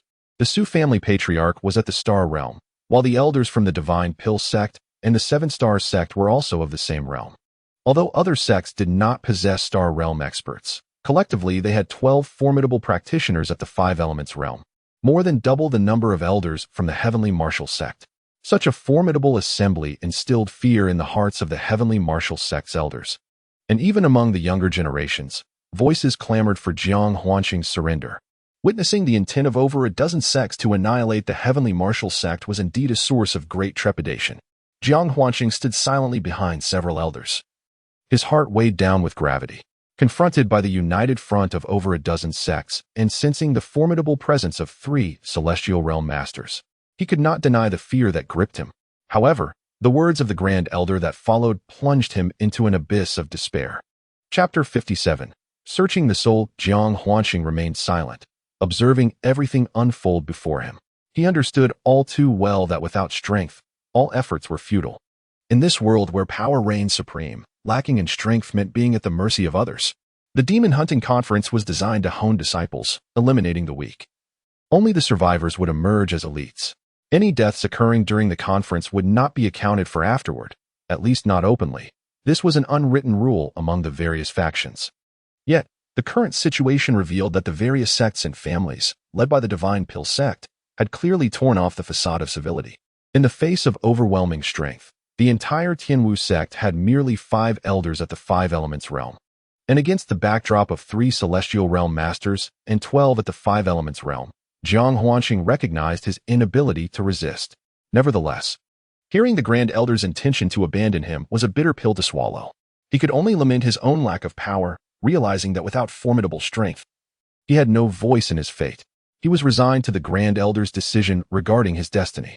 Yu Cheshin's words echoed the sentiments of many at that moment. No one stood up to speak on Jiang Huanqing's behalf, apart from his master Yiqing Yuan and the ancestral figure Ouyang Bing. Nearly the entire Tianwu sect was united in their demand to surrender Jiang Huanqing to the various sects for accountability. They had never taken a life. Why should they face slaughter at the hands of these factions? Yiqing Yuan, with tears streaming down her face, gazed at the elders. However, apart from Ouyang Bing, the other 4 elders remained silent. After a long pause, the Grand Elder spoke. Jiang Huanqing, I hope you can comprehend our predicament. The alliance of the 13 sects is formidable, and without the presence of the Supreme Elder and the Ancestral Master, Tianwu sect cannot possibly contend with them. In the face of the safety of hundreds within Tianwu sect, we have no choice but to forsake you. No, Grand Elder, that cannot be. His life is at stake. He possesses extraordinary talent and will surely elevate Tianwu sect to the pinnacle of power in the future. I implore you, do not cast him away. Yiqing Yuan knelt before the elders. Yet, the Grand Elder remained unyielding, proclaiming loudly to the various sects outside the mountain, from this day forth, Tianwu sect expels Jiang Huanqing from our ranks. Henceforth, he shall have no ties with Tianwu sect. Yi Qingyuan's heart was shattered, and she nodded through her tears. You know, I have long wished to cease calling you master and instead address you as Qingyuan. From the very first moment I laid eyes on you, I was drawn to you. In that moment, Jiang Huanxing finally voiced the name he had buried in his heart for a decade, his gaze filled with tenderness. Yi Qingyuan seemed to have understood the weight of his words long before, and with tears flowing, she merely whispered, I understand.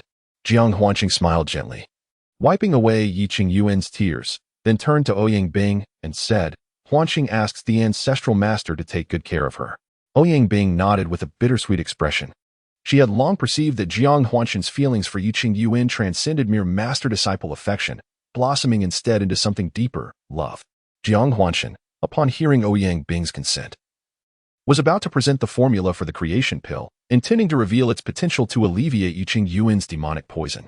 However, Yi Qingyuan interrupted, proclaiming loudly to all present, I, Yi Qingyuan, hereby sever my ties with the Tianwu sect. From this moment forth, I am no longer a disciple of the Tianwu sect. After making her declaration, she bowed deeply to Ouyang Bing, pleading for forgiveness. Rising, she grasped Jiang Huanxing's hand and stepped beyond the mountain gate, declaring, even in death, I shall accompany you. Jiang Huanxing, moved by the unwavering resolve in Yi Qingyuan's eyes, felt tears welling up, yet he understood the course of action he must take. What foolishness is this? You must live. I have discovered an ancient method to counteract the demonic poison. I will have Master Ouyang concoct it, and it will free you from this affliction. You must live for me. Yet, Yi Qingyuan remained resolute, refusing to take even a single step back into the sect. As the standoff continued, the elder of the Su family approached, his hand reaching menacingly towards Jiang Huanxing. Aware that he was no match for the elder, Jiang Huanxing nonetheless refused to surrender quietly. A low-grade celestial weapon, a broken sword, flashed into his hand as he channeled his vital energy and essence, striking towards the Su elder. Caught off guard by Jiang Huanxing's audacity, the elder scoffed, and with a flicker of light from his hand, he effortlessly shattered Jiang Huanxing's sword energy. A resounding boom echoed through the arena as the Su elder nonchalantly neutralized the attack, then conjured a colossal hand that seized Jiang Huanxing firmly within its grasp. Jiang Huanxing felt a bitter smile creeping across his face. He was acutely aware that the ancestral figure of the Su family possessed formidable prowess, having attained the celestial star realm. Yet he found himself utterly powerless under the man's control. Just as Jiang Huanxing was musing over his predicament, a voice echoed in his mind, emanating from the Su family patriarch. Hand over the formula for the creation pill, and I may spare your life. The patriarch was also probing Jiang Huanxing, questioning whether he had entrusted the formula to the higher echelons of the heavenly martial sect. If that were the case, considerable effort would be required to retrieve it, and he was uncertain whether Elder Lin Qianshu remained within the sect. Upon hearing the words of the Su patriarch, Jiang Huanxing finally comprehended why several shameless factions had converged upon the heavenly martial sect in search of him. It was all for the sake of the creation pill formula. As for the divine pill sect and other sects, they may have been swayed by the Su patriarch, enticed by promises of benefit and prestige, especially since he had previously eliminated their disciples. With a cold sneer, Jiang Huanxing bellowed, You old fool, dreaming of obtaining the creation pill formula. I have already secured it in a safe location, and you shall never lay your hands on it in this lifetime. His declaration reverberated throughout the gates of the heavenly martial sect. Many present heard it. The Su patriarch had communicated through a sound transmission technique, whereas Jiang Huanxing had proclaimed his defiance aloud. At that moment, an elder from the divine pill sect, also at the celestial star realm, chuckled and remarked, So, it turns out Brother Su seeks the creation pill formula. No wonder you were willing to sacrifice a divine weapon. I have long heard tales of the creation pill of the ancient god of creation wandering the world, but I did not anticipate it would fall into Brother Su's hands. It seems the formula now resides with this young man. As a venerable sect with a legacy spanning millennia, the Shindan sect is well aware of certain worldly secrets, among which the creation pill is notable. Upon uttering these words, his eyes gleamed with fervor as he fixed his gaze upon Jiang Huanxing. Meanwhile, the elder of the Su family, with a cold snort, chose to disregard him, opting instead for a direct approach without the veil of mental communication. You shall speak, or I will forcibly search your soul. The elder of the Su family, taken aback by the realization that the matter pertained to the creation pill formula, felt a surge of urgency within him, intent on probing Jiang Huanxing's soul. Upon hearing this, Jiang Huanqing's countenance turned ashen. He knew that a forced soul search would expose all his memories to the Elder. The repercussions of such an act could render him a mere fool, or worse, lead to the dissolution of his very soul. This was a highly forbidden technique within the martial realm. Anxiety gripped him, and in a moment of desperation, he unleashed a torrent of curses upon the old man. Yet, the elder of the Su family remained indifferent to Jiang Huanqing's vitriol, raising his other hand to commence the soul search. At that juncture, a powerful figure from the Seven Stars sect, possessing the strength of the stellar realm, seemed to recognize the value of the creation pill formula. Approaching the Su elder, he remarked, "Brother Su, this wretch has slain our young master from the Seven Stars sect. I implore you to surrender him to me, so that I might exact vengeance for our fallen master. In return, the Seven Stars sect shall undoubtedly offer you adequate recompense. I believe it would be wiser to entrust him to the Shindan sect. What say you, Brother Su?" chimed in another stellar realm expert from the Shindan sect. The elder of the Su family, his face turning a shade of green with rage, understood all too well that their true aim lay in the coveted formula for the creation pill, rather than any pretense of vengeance. Immediately, the elder of the Seven Stars Gate erupted in fury, cursing loudly. "Zhang, do not speak so sweetly. Do not presume that I am unaware of your intentions. I assure you, there is no chance of that.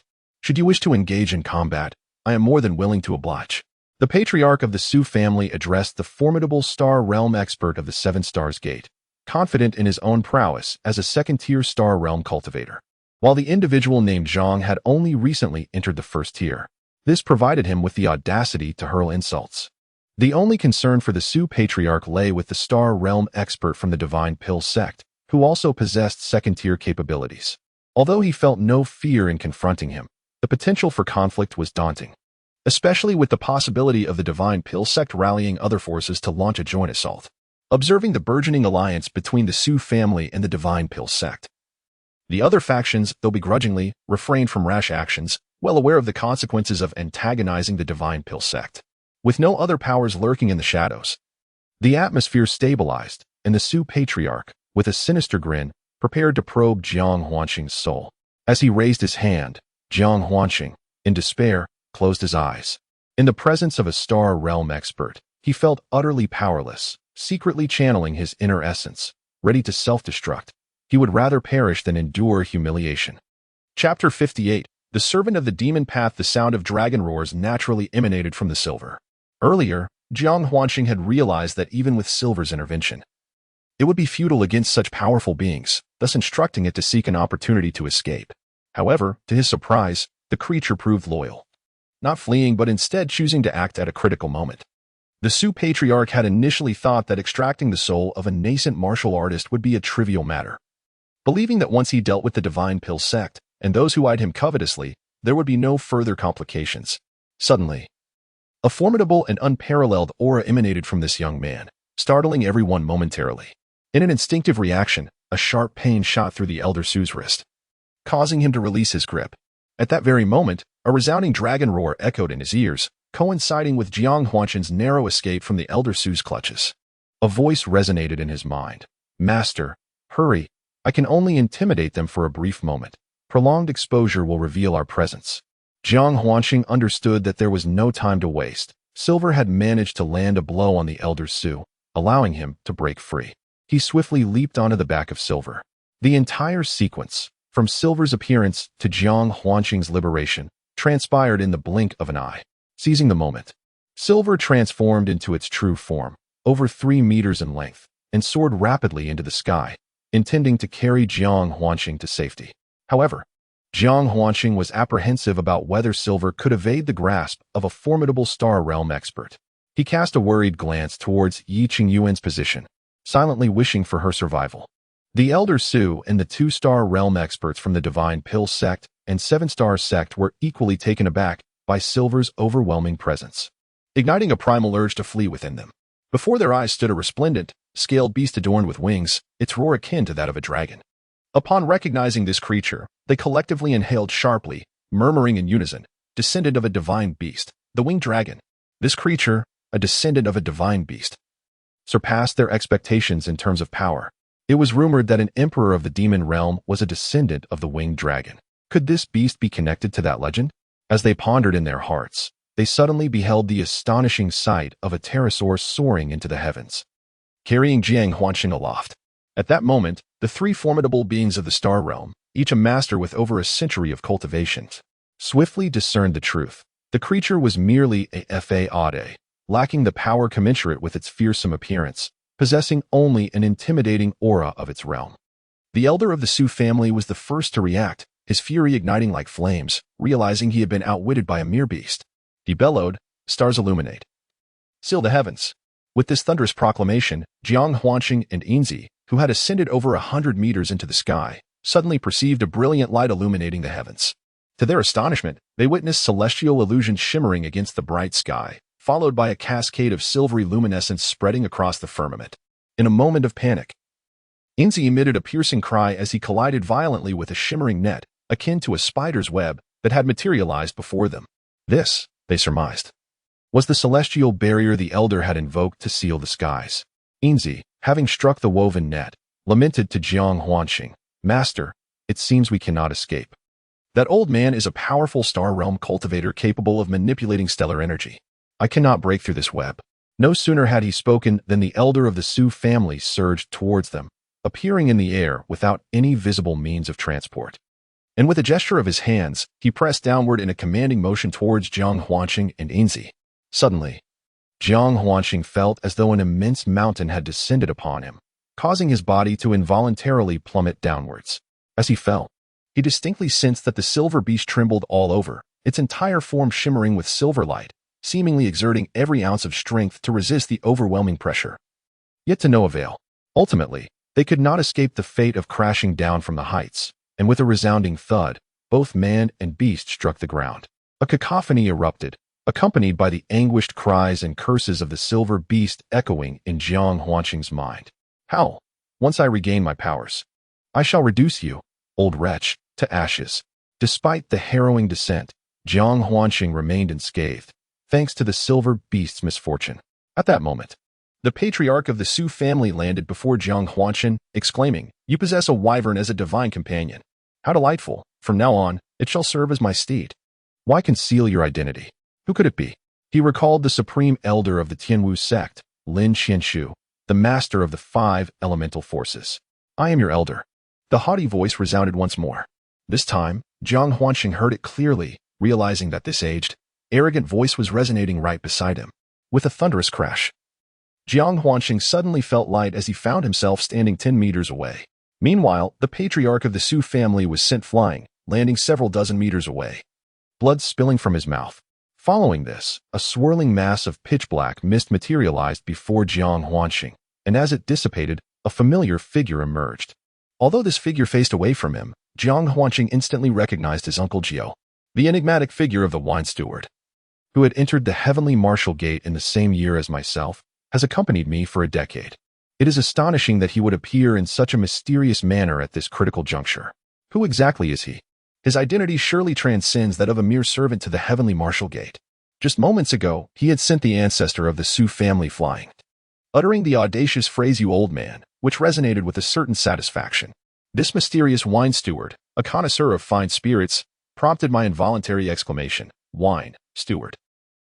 Upon hearing my words, the steward turned and knelt, performing a peculiar gesture of respect, and said, "The old servant has indulged in one too many cups of wine and has arrived late, causing the young master distress." Witnessing the steward kneel on one knee, his left hand clasped to his chest while addressing me as young master, filled my heart with a strange sensation. An air of anxiety enveloped the crowd, with murmurs of speculation arising. So he is a practitioner of the demonic path, and his cultivation is at the 8th level of the stellar realm. Aren't practitioners of the demonic path supposed to reside in the western frontier? How could he possibly appear at the heavenly martial gate? Did he not refer to that young man as young master? What manner of identity does this young man possess to command a demonic fiend of the 8th level of the stellar realm as his servant? Chaos erupted among the onlookers. Those who had merely come to spectate began to discreetly withdraw. The stellar realm expert from the Divine Pill sect, initially poised to deliver a grand proclamation against evil, found his words stifled by the overwhelming aura emanating from the wine steward, compelling him to swallow his remarks. He turned to the ancestor of the Su family and declared, "Su Qian, do you dare to deceive me? This matter does not concern my divine pill sect." With those words, he intended to depart. However, the wine steward interjected ominously. "Did I grant you permission to leave?" The formidable stronghold of the Shindan sect, a warrior of the starry realm, abruptly halted his advance, feigning bravado as he declared, "What do you intend to do? Do not presume that your 8th-tier prowess can detain me." Yet, within the recesses of his mind, trepidation coursed through him. Not solely due to his opponent's rank in the starry realm, but also because the mere utterance of the term demonic path instilled dread. As Uncle Gio spoke, his gaze remained fixed upon the starry realm expert from the Qixing sect, while he disregarded the martial artists of the Five Elements realm, seemingly dismissive of their threats. "Do you truly believe us to be easy prey? Su Qian, let us strike together." The starry realm veteran of the Shindan sect bellowed, rallying the Su family patriarch and the representative of the Qixing sect. The three, sharing an unspoken understanding, recognized that the emergence of a demonic practitioner today heralded an inevitable confrontation, prompting them to resolve to fight with all their might. In the eyes of Jiang Huanxing, Uncle Gio let out a cold chuckle, his demonic aura swelling dramatically. A shadowy figure of a monstrous beast, towering over Tin Zhong, manifested behind him, cloaked in an aura of malevolence, rendering its true form obscured, save for its spectral outline and a pair of glaring, crimson, bell-like eyes.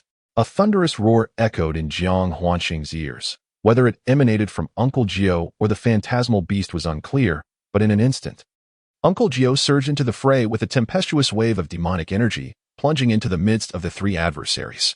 For a fleeting moment, Jiang Huanxing beheld the chaotic clash enveloped in the vast demonic miasma, punctuated by the anguished cries that filled the air. Meanwhile, as the four engaged in their fierce battle, the remaining onlookers seized the opportunity to flee, one by one, until none remained. Jiang Huanxing paid them no heed, for he lacked the strength to hinder their escape. Redirecting his focus once more to the tumultuous confrontation between Uncle Gio and the Su family patriarch, alongside the others, 3 against 1, however. Given that Uncle Gio was at the 8th level of the stellar realm, his prowess should far exceed that of the 3 opponents, and thus he ought not to suffer any losses, thought Jiang Huanxing. The battle among the 4 was shrouded in the demonic aura emanating from Uncle Gio, rendering the situation within obscured, with only the sounds of intense conflict reaching his ears. After a span of several breaths, a blinding white light suddenly erupted from the depths of the demonic mist. Subsequently, Jiang Huanxing witnessed a powerful figure from the divine pill sect, drenched in blood, flying out from the malevolent fog, transforming into a streak of light that vanished into the horizon, fleeing. As the demonic mist gradually dissipated, Uncle Gio's figure became visible. Jiang Huanxing was taken aback upon seeing him. Chapter 59, Illusion Valley. In his field of vision, Jiang Huanxing observed Uncle Gio, who was bloodied and appeared to have sustained severe injuries. Nevertheless, his gaze remained sharp and luminous. Beside him lay 2 corpses, or rather, 2 desiccated bodies, the remains of the Su family ancestor and 2 stellar realm experts from the 7 Stars sect, now reduced to mummified forms. Jiang Huanxing inhaled sharply, astonished by Uncle Gio's formidable strength and the sinister nature of his cultivation methods. Noticing Jiang Huanxing, Uncle Gio grinned and said, "I initially intended to leave these 3 audacious wretches who offended the young master behind, but I did not expect one of them to possess a divine weapon for protection, which ultimately led to my unexpected setback. Yet, he has not gained any advantage. His martial path will see no progress in this lifetime. Young master?" This was the second time Jiang Huanxing had heard Uncle Gio refer to himself in such a manner, and his heart was filled with confusion. He had no recollection of Uncle Gio at all. Regarding his lineage, Jiang Huanxing had never inquired with his master. Yiqing Yuan had merely recounted that when she encountered him, he lay unconscious in the snow, possessing only a token engraved with the character Jiang, with nothing else to his name. Even his own name, Jiang Huanxing, was bestowed upon him by his master, Yiqing Yuan, symbolizing a rebirth. It now appeared that there were deeper secrets regarding his lineage, and he felt compelled to inquire further with both Uncle Gio and Master Yiqing Yuan. Uncle Gio seemed to discern the myriad of questions swirling in Jiang Huanxing's mind, and said, "Young master, I understand your curiosity, but we must depart from this place immediately. My identity as a member of the demonic path will undoubtedly attract greater trouble. Once we are in a safe location, I shall elucidate everything for you." Realizing the veracity of Uncle Gio's words, Jiang Huanxing nodded in agreement, acknowledging that Uncle Gio's peril was far greater than his own. "I shall heed Uncle Gio's arrangements. but I wish to take my master, Yi Qingyuan, with us.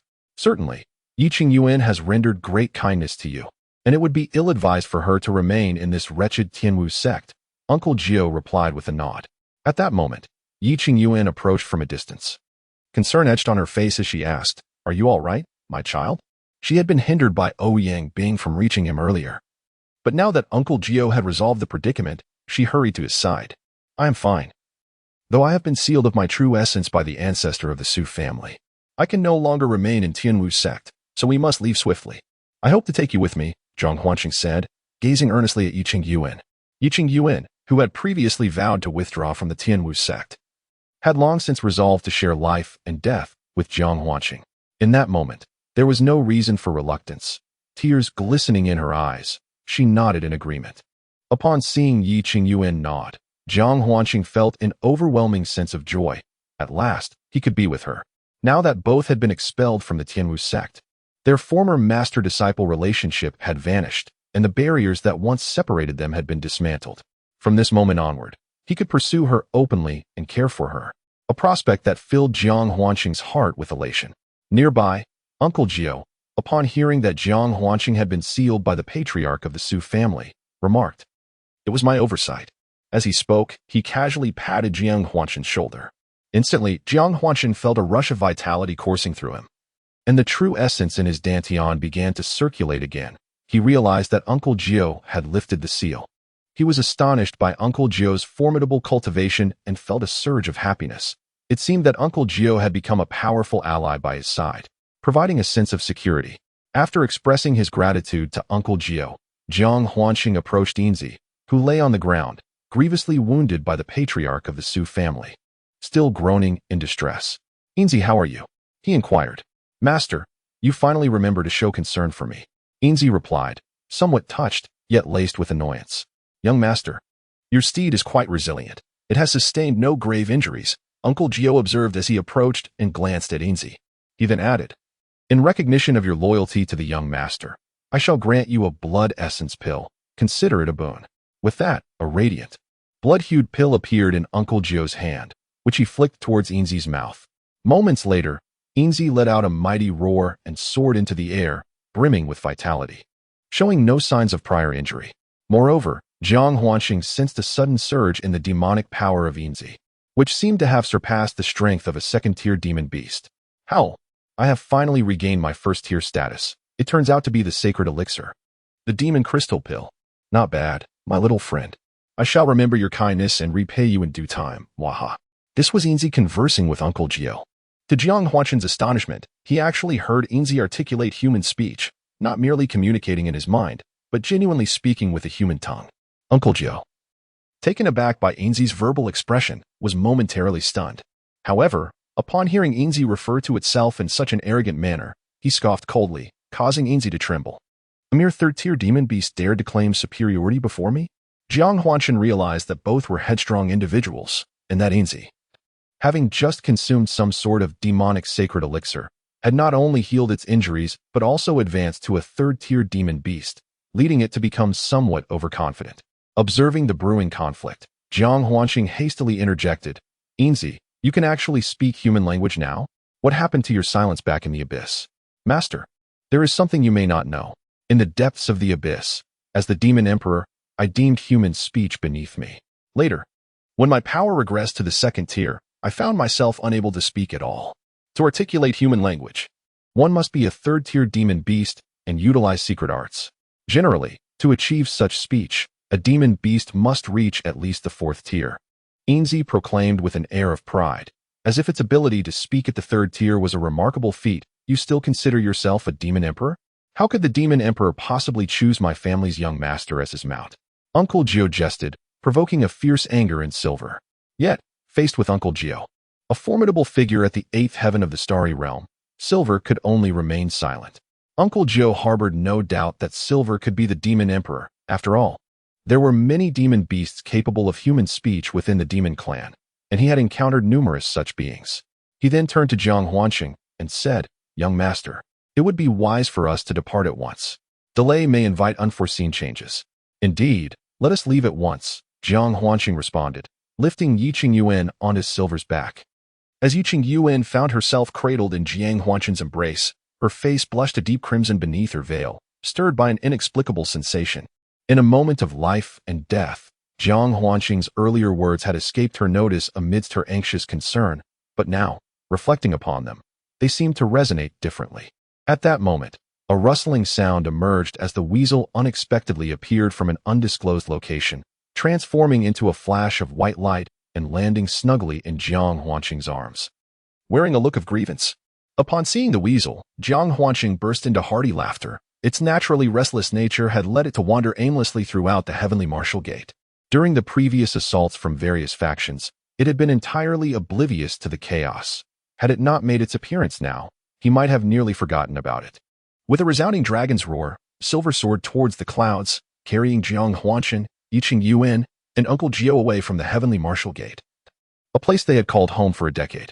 At the entrance of the heavenly martial gate, Ouyang Bing gazed at the departing master of Jiang Huancheng. Pondering within her heart, whether this is a blessing or a curse, I cannot tell. She refrained from bidding farewell, fully aware of her responsibilities and burdens as an elder of the heavenly martial gate. Amidst the clouds, Silver streaked through the air, while Uncle Jiao soared effortlessly. Not riding upon the Silver, but rather flying through sheer prowess, and at a speed that surpassed even the Silver itself. Jiang Huancheng gazed at Uncle Jiao with a twinge of envy, pondering when he might attain such mastery as Uncle Jiao. If only he possessed the formidable strength of the Star Realm today, he would not have faced such humiliation. He recognized that his path in martial arts was merely at its inception, and that he must strive even harder to survive in the demon-hunting continent. Shaking off his fanciful musings, Jiang Huancheng inquired of Uncle Jiao, "Where are we headed?" Leaving the Tianwu Gate had rendered him homeless, and a subtle melancholy enveloped both Jiang Huancheng and Yiqing Yuan. Truthfully, I lack a destination as well," Uncle Jiao admitted, feeling somewhat embarrassed. Having served as a martial servant at Tianwu Gate for a decade, he had been silently watching over Jiang Huancheng, yet now found himself devoid of a goal. Uncertain of where to venture in this vast world. At that moment, the Silver interjected, "Isn't the purpose of our journey to evade enemies? I happen to know of a splendid location that is quite suitable for cultivation." Jiang Huancheng rolled his eyes. "Rest assured, master. It is a valley with a natural illusion array at its entrance, devoid of formidable beasts, and the surroundings are quite secluded. I have named it the Valley of Illusions." The Silver explained hastily. "The Valley of Illusions? Very well, let us go and assess its suitability. If it meets our needs, we shall settle there. What do you think, Uncle Jiao?" Jiang Huancheng decisively sought Uncle Jiao's opinion. The old servant defers entirely to the young master's judgment. Half a day later, the Silver creature alighted in a valley within the Two Realms mountain, as it described. This locale was conveniently situated 500 miles south of the human clan's Lingzhou and another 500 miles from the fiery cloud continent. Upon landing, Jiang Huancheng beheld the barren red sandy mountains flanking him, devoid of any vegetation, and inquired of the Silver creature, "Is this the valley you spoke of? Abundant in the essence of heaven and earth, replete with melodious birds and fragrant flowers?" It was no wonder that the Silver creature had transformed and diminished in size. It had long anticipated that its colossal form would be unable to enter. This revelation instilled Jiang Huancheng and his companions with heightened confidence in the Silver being. After traversing approximately 10 miles, the terrain of the valley narrowed to a mere width sufficient for a single person to pass, with the mountains rising several hundred feet on either side, completely obscuring any light. In the dim environment, Jiang Huancheng was compelled to produce a luminous pearl for illumination. Naturally, as a martial artist endowed with spiritual awareness, he had no need for light. However, Yiqing Yuan, lacking any cultivation, required it for guidance. The landscape resembled a mountain peak that had been cleaved open by a single strike, revealing a profoundly deep topography, with the Silver creature leading the way. They navigated this constricted path for about half an hour when it suddenly declared, "We have arrived." As the words fell from its lips, Jiang Huancheng perceived a glimmer of light ahead. The group emerged into a spacious expanse, finally escaping the confines of the narrow passage. Before them lay a circular area several hundred meters wide, still characterized by a desolate sandy dune landscape. Strangely, not far before them, a swirling tempest of sand rose, resembling a tornado, with layers upon layers of no fewer than hundreds of such whirlwinds, sweeping the sand and obscuring the sky. The view beyond the billowing sands was shrouded in mystery. At that moment, Inzi exclaimed, "Beyond these winds and sands lies the illusion valley I spoke of. It is a naturally occurring mirage. Sometimes it manifests as a tornado, at other times as a blizzard, or even as a raging fire. In any case, it is merely an illusion, and venturing through leads directly into the valley. Having finished speaking, Ainzi boldly plunged into the vortex, vanishing from sight. Indeed, this is a natural illusion technique, truly remarkable, the young master remarked. We shall follow suit. These illusions bear no danger. But we must guard our minds to avoid being ensnared by the mirage, Uncle Jiu said, as he too dove into the swirling chaos. Jiang Huanqing grasped Yiqing Yuan's hand, cradling the weasel in his arms, and steeled himself to step into the vortex that appeared anything but illusory. The force of the wind and sand was overwhelming. Within it, one felt as if caught in a genuine tornado, prompting Jiang Huanqing to instinctively shut his eyes. He felt the powerful sandstorm enveloping his body, filling his nostrils with gritty discomfort. Fortunately, this sensation was fleeting, dissipating moments later. Upon opening his eyes, Jiang Huanqing was awestruck by the breathtaking scene before him. His mind conjured images reminiscent of the film Jurassic Park, yet far more enchanting, tenfold, 100-fold in beauty. The surroundings appeared to oscillate between the vibrancy of spring and the richness of autumn, with lush trees, fragrant blossoms, and the melodious chirping of birds. Small, nameless creatures frolicked across the verdant grass, while multicolored birds soared and sang joyfully in the sky. A gentle stream babbles melodiously, its crystal-clear waters revealing the pebbles beneath. In the distance, a waterfall cascades from a height of nearly 10 zhang, suspended against the sky. The entire valley stretches wide, spanning over 10 li, flanked by towering rock walls that enshroud it, perhaps accounting for the ethereal climate and enchanting scenery of this place. Gazing upon this poetically picturesque scene, Jiang Huanqing could only describe it as a realm of fairy tales, instantly falling in love with the surroundings. Beside him, Yiqing Yuan wore a look of astonishment, which brought Jiang Huanqing great solace. As long as she was pleased, that was all that mattered. Ainzi had returned to her usual size, a figure exceeding 3 meters in length, soaring gracefully through the valley skies not far away. Meanwhile, Zhao Er appeared equally delighted, leaping from Jiang Huanqing's embrace to chase after the small creatures frolicking in the grass, still as lively as a child. The entire valley unfolded in a vast, linear expanse. Jiang Huanqing remained uncertain about the potential dangers lurking here or whether any malevolent beast resided within. He instructed Ainzi to scout the area.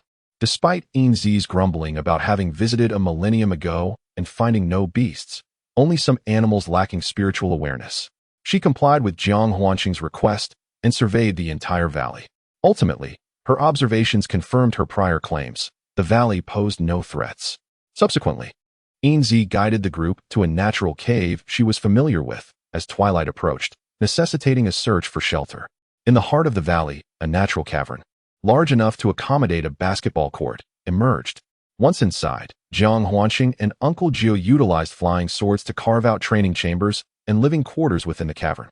Afterward, some animals were hunted, and their pelts were fashioned into stone beds, stone tables, and various utensils, all of which were quite simple for martial artists to create. Once everything was completed, everyone gathered in the cavernous hall, igniting a fire and huddling around it to commence a barbecue. At this moment, Jiang Huanqing turned to Uncle Jiu and inquired, "Uncle Jiu, might you now share a story about yourself or me? Why do you refer to me as young master?" Uncle Jiu, heartily devouring the meat of an unknown beast, paused at Jiang Huanqing's words, placing the morsel on the grill with a sigh. "This tale must begin with your parents." "My parents?" Jiang Huanqing exclaimed in astonishment, taken aback by the mention of his parents. However, upon reflection, it made sense. He was not like Sun Wukong, born from a stone. Indeed, it is your parents. I happen to be a servant to your mother, which is why I address you as young master. Over these years, I have failed your mother, Uncle Jiu lamented. Jiang Huanqing refrained from interrupting, choosing instead to listen intently as Uncle Jiu continued.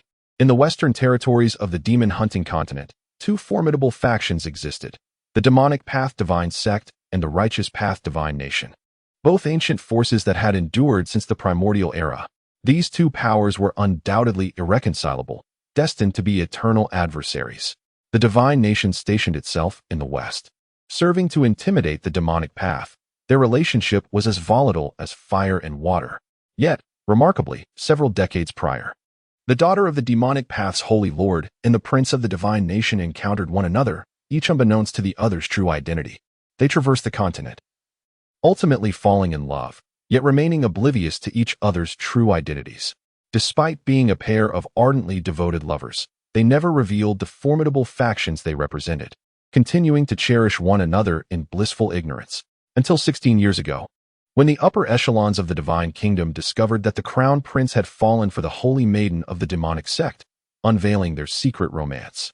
Faced with familial pressure and the weight of his own exalted honor and status, the crown prince ultimately chose to depart, unaware that the lovesick, tragic woman he left behind was already with child.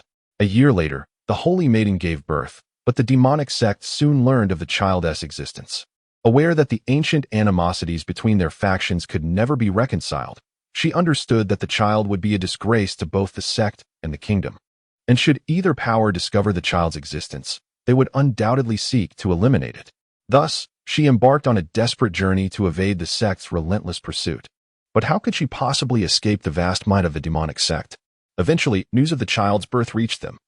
And in a bid to preserve the holy maiden's honor, the sect dispatched 5 formidable guardians to eradicate the child.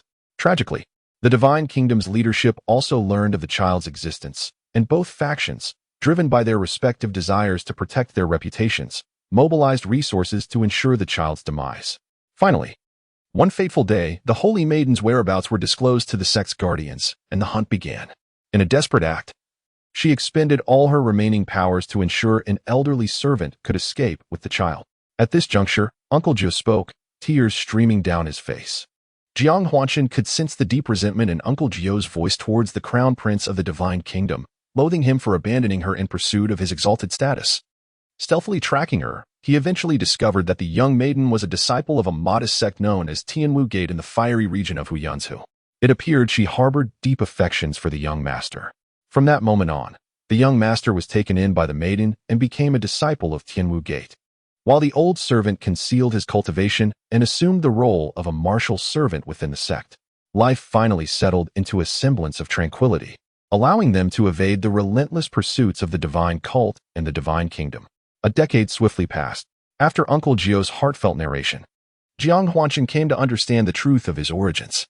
The maiden who had adopted him was none other than Yiqing Yuan, and Uncle Jiao had lived incognito as a servant in Tianwu Gate for 10 years, earning Jiang Huanshan's profound respect and gratitude for the care he had received from this elderly guardian. Uncle Jiao had fulfilled his promise, safeguarding him for 16 years. Prompted by a single word from the saintess of the divine cult, Jiang Huanshan retrieved a token hanging from his neck, gazing at the character Jiang inscribed upon it. Lost in contemplation. What a fantastical tale it is. Yet it seems to have genuinely transpired.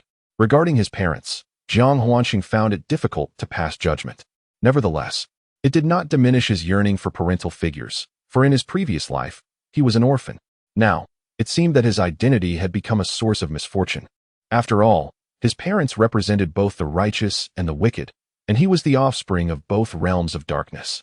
Reflecting on this, it was indeed a profound irony that after countless years of conflict and enmity between the forces of darkness, he emerged as a being intertwined with both factions, prompting a desire to eradicate his existence swiftly. It appears that from this day forth, one's own unworthy parents have inadvertently bestowed upon them 2 unimaginable and formidable adversaries, or rather, forces. The path of martial arts is yet to yield any accomplishments, yet 2 insurmountable mountains loom large upon the road ahead. Jiang Huanshan is not one to be easily manipulated. He will not passively await others to dictate his fate. Thus, whether it be the demonic sect or the righteous divine kingdom, if they seek to take his life, they are unequivocally his enemies. This was predetermined from the moment of his birth, regardless of his desires, from the instant he became aware of his lineage.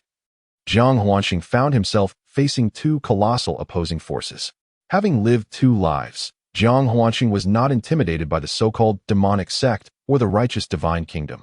He merely whispered to himself, "One day, I shall trample you all beneath my feet. You claim to be divine.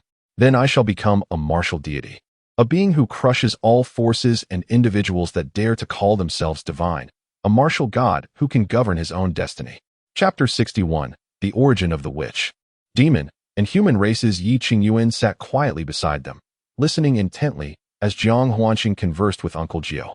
Upon hearing about Jiang Huanshan's lineage, she was initially taken aback, followed by a wave of concern. She had never imagined that the 6-year-old child she had found on that snowy day 6 years ago would be the offspring of the demonic sect Sanctus. With a father who was a prince of the world's foremost royal family, Yi Qingyuan was no novice in martial arts. She had traveled extensively and was well acquainted with the names of the demonic sect and the Jiang royal family of the Divine Kingdom. When she comprehended the implications of Jiang Huanchen's heritage, she pondered what the duality of righteous and demonic paths would signify for him. The two formidable powers will undoubtedly not tolerate the existence of Jiang Huanqing. This is a matter of destined enmity. Yi Qingyuan felt a pang of anxiety in her heart. Meanwhile, Yinzi unabashedly exclaimed, "Goodness! The grandson of the demon lord, and the imperial heir of the Jiang family from the Divine Kingdom. These two families are not to be trifled with. A millennium ago, I suffered a loss at their hands." After a brief lamentation, Yinzi continued, "Master, if the two divine powers were to discover your existence, it would be quite the spectacle. If they genuinely wished to eliminate you, your demise would be inevitable. Silence that foul mouth of yours. If you utter another word, I shall skin you alive." Uncle Jio's eyes widened, effectively silencing Yinzi. He feared that Yinzi's words might frighten Jiang Huanqing. "What pride is there? In my prime, I could contend with your demon lord." Yinzi muttered softly. Jiang Huanqing noticed that Uncle Jio and Yinzi seemed to be at odds with one another and quickly intervened to prevent their quarrel. He feared that if Uncle Jio became enraged, he might indeed carry out his threat against Yinzi, considering his current temperament. "Uncle Jio, could you enlighten me about the powers of the demon sect and the Divine Kingdom? What is the nature of their strengths? Why is the demon sect referred to as a sect of gods, and why does Yinzi refer to the Divine Kingdom's royal lineage?" The origins of the demon sect trace back to ancient times. According to legend, during the era of antiquity, the world was divided into two realms, heaven and earth. At that time, humanity was not the sovereign of the world. The celestial realm was ruled by the demon race, while the earthly realm was governed by the shaman race. It is said that the demon clan governs the heavens, while the witch clan controls the earth, and these two races, the witches and the demons, are the true sovereigns of all beings in the world. The demon clan is endowed with an innate gift of divine souls, commonly referred to as the demon bone divine ability, which renders them extraordinarily powerful. In contrast, the witch clan lacks the ability to cultivate divine souls but excels in their formidable physical prowess, possessing a body of adamantine strength from the moment of birth. In terms of strength, the two clans are nearly equal, and as a result, they frequently engage in fierce battles to unify their dominion over the realms. Ultimately, the accumulated animosity between the two clans reached a critical juncture, culminating in a cataclysmic war that saw both clans pitted against one another.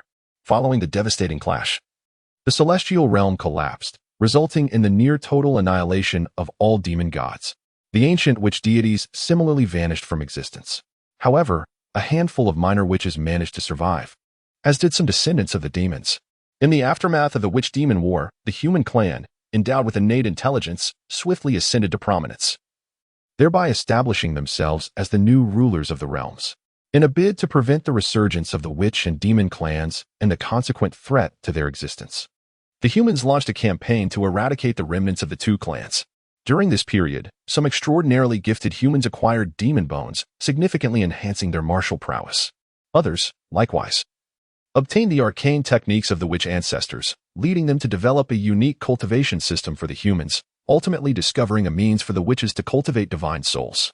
However, some of the witches' methods of sorcery veered into unconventional paths, emphasizing the cultivation of one's true nature. This approach led the humans to perceive it as a shortcut, unworthy of the great path, prompting calls to abandon the witches' practices. Consequently, the later generations of humans diverged, establishing themselves as adherents of both the righteous and demonic paths. The demon clan ventured into the western frontier, the most remote region, where they established their own doctrine, known as the Divine Sect, revered as the most ancient sanctuary of witchcraft and demonic heritage. Naturally, the practice of demonic arts is not confined solely to the Divine Sect. It is merely recognized as the orthodox faction of this path. The vast expanse of the realm encompasses many practitioners of the demonic arts, with the demon-hunting continent being but one of the territories claimed by humanity. Across all corners of the realm, practitioners of the demonic arts thrive. The Divine Sect, a hallowed ground of demonic cultivation, resides in the far western reaches, within a realm known as the Demon Realm, akin to the Monster Realm within the Two Realms Mountain. The distinction lies in the fact that the Divine Sect is governed by a single sovereign, your grandfather, the esteemed Holy Lord. He is flanked by 2 deputies and 2 great sages, alongside 5 guardians, with countless adherents. However, the divine sect currently faces turbulence, as unity within its ranks is far from assured. The royal family of the divine nation refers specifically to the Jiang clan. The rise of the Jiang family began during the epoch of humanity's ascendance, making it a lineage of great antiquity. Their ancestors were among the first to unite humanity and establish a sovereign state, wielding dominion over all mundane affairs and martial paths. As humanity flourished, the Jiang family distanced itself from the secular realm, founding the martial divine nation in the western frontier, thus earning the title of the royal family of the divine nation. For they were the first to establish a kingdom among humankind. Presently, the divine nation no longer governs the secular realm. Instead, it engages in clandestine cultivation of martial arts. Yet, the Jiang family remains universally acknowledged as the royal family of the martial divine nation, their influence immeasurable. The might of the divine nation is particularly pronounced, possessing 2 distinct lineages of martial practitioners among its ranks, the celestial script masters and the military trainers, each holding the power to rival any adept of cultivation through the dual disciplines of literature and warfare. There exists a legend of achieving enlightenment and becoming a sage through a single night of study, as well as tales of transformation into a martial saint through countless battles, both originating from the Jiang family. In summary, the esteemed sects of the demon path, the Jiang family of the divine kingdom, the 3 great holy sites of the righteous path, the demon realm within the 2 realms mountain, the demon court atop the celestial peak, and the pure land of the eastern extremes, among others, represent the pinnacle of today's doctrines. After Uncle Gio finished speaking, Jiang Huanqing was left in a state of awe. However, he was not frightened. Rather, a sense of yearning blossomed within him. Through Uncle Gio's words, he realized that he had merely scratched the surface of the world's mysteries, akin to glimpsing a mere tip of the iceberg or hearing its distant echoes. As for Inzi, since being suppressed by the ancestor of the Su family and enduring Uncle Gio's disdain for her past as a demon emperor, she vowed to enhance her cultivation and reach her peak swiftly, intending to retaliate against those who had humiliated and looked down upon her. Subsequently, she withdrew to focus on her training. Time stood still in the valley, and Jiang Huanqing found great joy in being by Yiqing Yuan's side. His cultivation progressed at an astonishing rate, and with an abundance of stalactite crystals for practice, he finally broke through to the 2nd layer of the transformation origin realm. Uncle Gio treated Jiang Huanqing with the utmost care, akin to serving a master, possessing an 8th layer of the star realm. He was not only a mentor in martial arts, but also in life experiences. Until now, Jiang Huanqing had seldom dedicated time to deeply study the way of the sword. Each battle had relied on instinct and the fusion of his essence and vital energy, straightforward and direct. With newfound time in the valley, he sought Uncle Gio's guidance on swordsmanship. Yet, he understood that mastering sword techniques was ultimately a matter of combat skills, intended solely for vanquishing foes. In Uncle Gio's eyes, the heavenly martial sword technique passed down by Lin Qianshu was hardly worthy of consideration. On that day, as Uncle Gio observed Jiang Huanqing practicing his swordplay, he inquired, "Young master, I perceive that this sword technique appears ill-suited to the true essence within you. It is too gentle." Jiang Huanqing, aware that the formidable fusion of true essence and vital energy within him rendered the practice of the heavenly martial sword technique less than satisfactory, asked Uncle Gio if there existed a more suitable sword technique. Uncle Gio replied with a slight smile, "Indeed, I possess a formidable technique, albeit one of the demonic path. I wonder, does the young master dare to practice it?" Taken aback by Uncle Gio's inquiry, Jiang Huanqing pondered for a moment and came to understand that sword techniques of the demonic path had long been shunned by the righteous sections. Should he engage in the practice of such a technique, discovery would inevitably lead to trouble. Yet, Jiang Huanqing cared little for the distinction between demonic and righteous paths. Within him resided the ancestral souls and bloodlines of both the witch and demon clans. What fear had he of the demonic path? In truth, the greatest source of calamity lay in the inheritance of the 2 ancestral spirits within him. Jiang Huanqing recognized that as his cultivation progressed, the power of the demon soul would ultimately manifest as the ethereal form of the Kunping from the demon race, potentially culminating in a tangible existence. Similarly, the 9-fold golden body technique would reveal certain traits of the Xiantian from the witch clan as it advanced. These were the true origins of the greatest perils in the world. In comparison, other concerns paled in significance. With a hearty laugh, he declared, in this world, there exists no sword technique I dare not practice. If Uncle Gio possesses a superior technique, I would be immensely grateful for its importation. Uncle Gio, realizing he had underestimated the young master, responded, very well. I shall teach you a demonic sword technique, the killing god sword path. With that, Uncle Gio touched Jiang Huanqing's brow. And in an instant, the intricacies of the killing god sword path unfolded within Jiang Huanqing's mind as he closed his eyes to contemplate. The 10th generation saint sovereign of the divine sect, Chu Yang, gazed upon the celestial phenomena and thus birthed the path of the sword of the god of slaughter. This was the first line that Jiang Huanqing encountered. Subsequently, tumultuous waves surged within his heart. With a sword in hand, there exists no individual in this world who cannot be slain. With a sword in my heart, I am divine. To engage the heavens with a single stroke, the blade must strike true. Chu Yang, the 10th generation saint sovereign of the divine sect. It is noteworthy that this illustrious figure, a prodigy of unparalleled talent, had only crafted 3 sword techniques before vanishing into obscurity. After Jiang Huanqing perused the introduction to the path of the sword of the god of slaughter, he developed a profound admiration for this swordsmanship. Although it was but a fragment, he discerned its extraordinary essence. Chapter 62, Establishing the Dantian in the Realm of Roots. To cultivate the path of the sword of the god of slaughter, one must possess the overwhelming essence of true energy and a formidable physique as a foundation. Uncle Gio, recognizing Jiang Huanqing's formidable body and strength, presented him with the opportunity to practice the path of the sword of the god of slaughter. This sword technique, which he himself had never practiced, had been acquired by chance. According to the records, the path of the sword of the god of slaughter is renowned for its lethality. Uncle Gio was keen to observe what might transpire should Jiang Huanqing master this technique.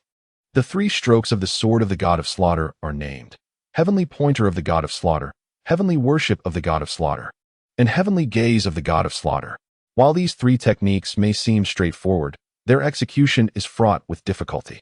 The first stroke, Heavenly Pointer of the god of slaughter, involves directing the sword towards the heavens and cleaving the void. This requires both insight and relentless practice.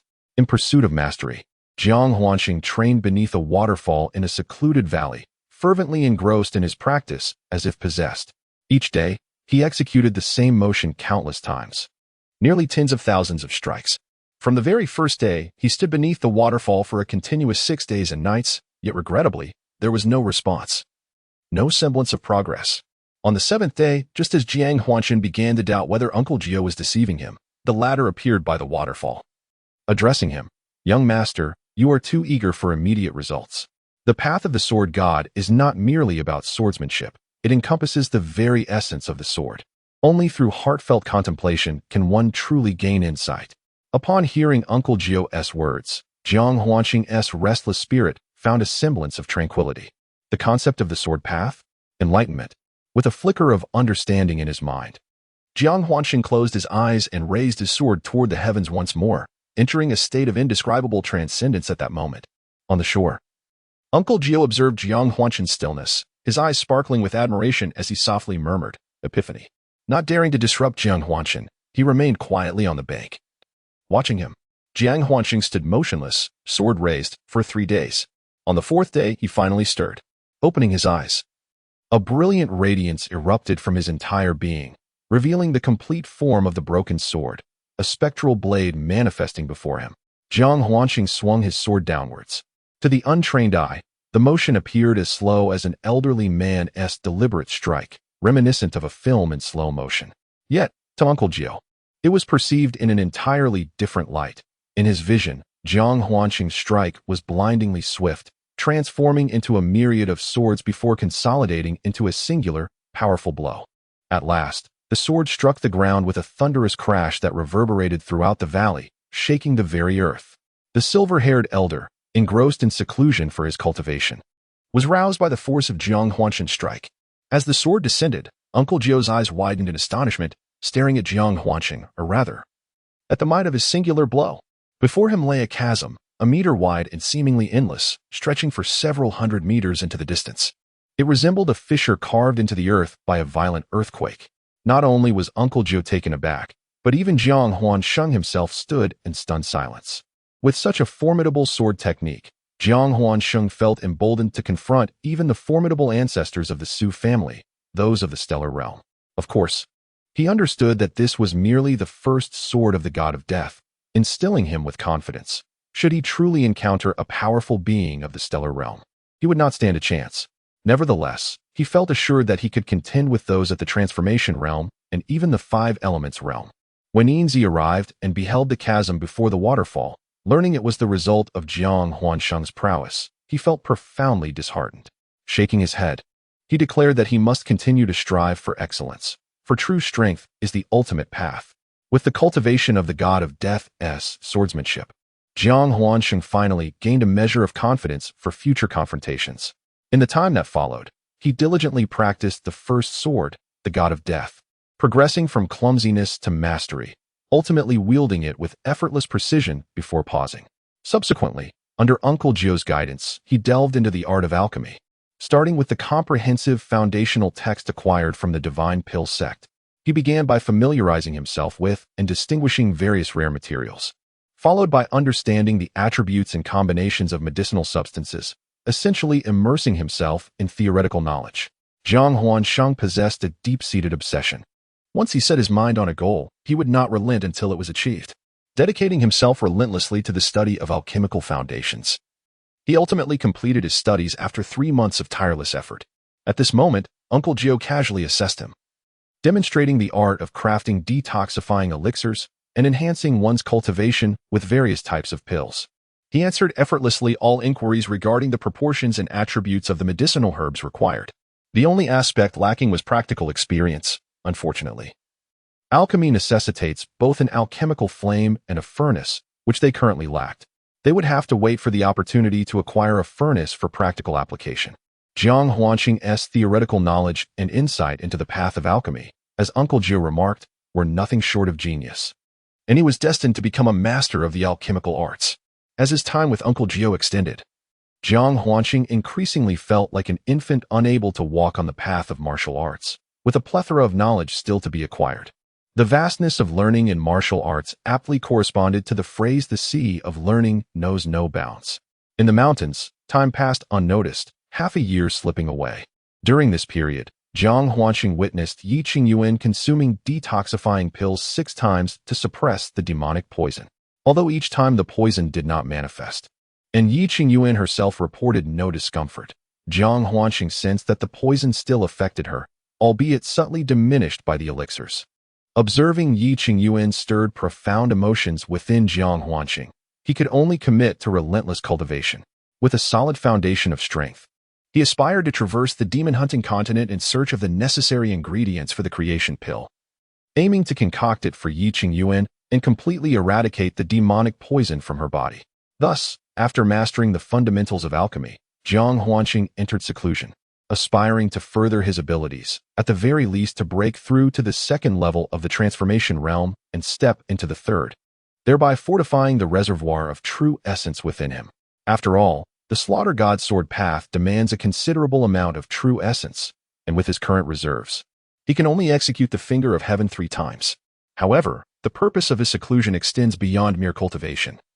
He has encountered a bottleneck in the refinement of his physical body through the 9 turns golden body technique. The pinnacle of the first turn has shown no signs of breaking through, which leaves Jiang Huansheng feeling quite disheartened. He holds immense hope for the body refinement method of the 9 turns golden body technique, as it is an unparalleled doctrine passed down from the ancestor Wu, and it surely cannot be lacking in merit.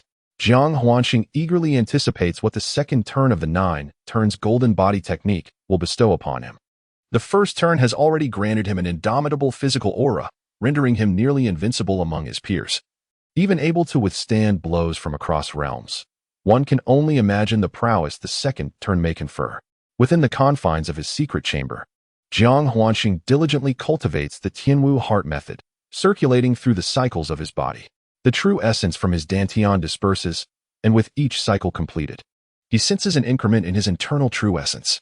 This occurs without the aid of stalactite crystal stones. He relies solely on the absorption of the ambient spiritual energy. This time, Jiang Huansheng refrains from hastily utilizing the power within the stalactite crystal stones. instead heeding Uncle Gio's advice to attentively comprehend the process of absorbing the heavenly and earthly essence, though the amount of essence absorbed may be minimal. The refinement process allows him to experience the profound insights embedded within the natural energies. In Uncle Gio's words, all things in heaven and earth possess a spirit. Only by earnestly perceiving these spirits can one attain tangible benefits in their cultivation. Jiang Huanqing expanded his consciousness, immersing himself in the gathering heavenly and earthly essence around him. And he indeed discovered a subtle difference. 5 distinct essences entered his body. First, at the center of his brow, there surged an aura imbued with an indomitable strength, which he recognized as the essence of metal.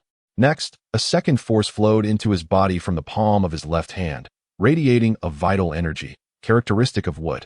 The third energy, entering through his right palm, brought a refreshing sensation, signifying the essence of water. The fourth energy, entering through the sole of his left foot, exuded a warmth akin to searing heat, representing the essence of fire. Lastly, he sensed a rich aroma reminiscent of earth, embodying the essence of soil. These 5 elemental energies from the universe entered his body from 5 distinct points, converging in his dantian, before dispersing throughout his entire being, completing the cycle of circulation. However, the increase in true essence within the true essence pill in his dantian was not substantial. At this moment, Jiang Huanqing suddenly recalled the nature of his roots. He understood that his ability to absorb all 5 elemental energies simultaneously stemmed from the extraordinary manifestations of the 5 elements within his roots. Each time the realm of his roots awakened, it seemed to require his conscious intent or mental focus to activate. With this thought, Jiang Huanqing concentrated his awareness on the roots at his chest. Instantly, the realm of his roots unfurled, allowing all 5 elemental energies to surge into this realm. Bypassing the dantian, in his observation, he noted that once the 5 elemental energies entered the realm of roots, they appeared to come alive, imbued with vitality or sentience, exuberantly joyful, as if they were directly simulating a dantian within the realm of roots.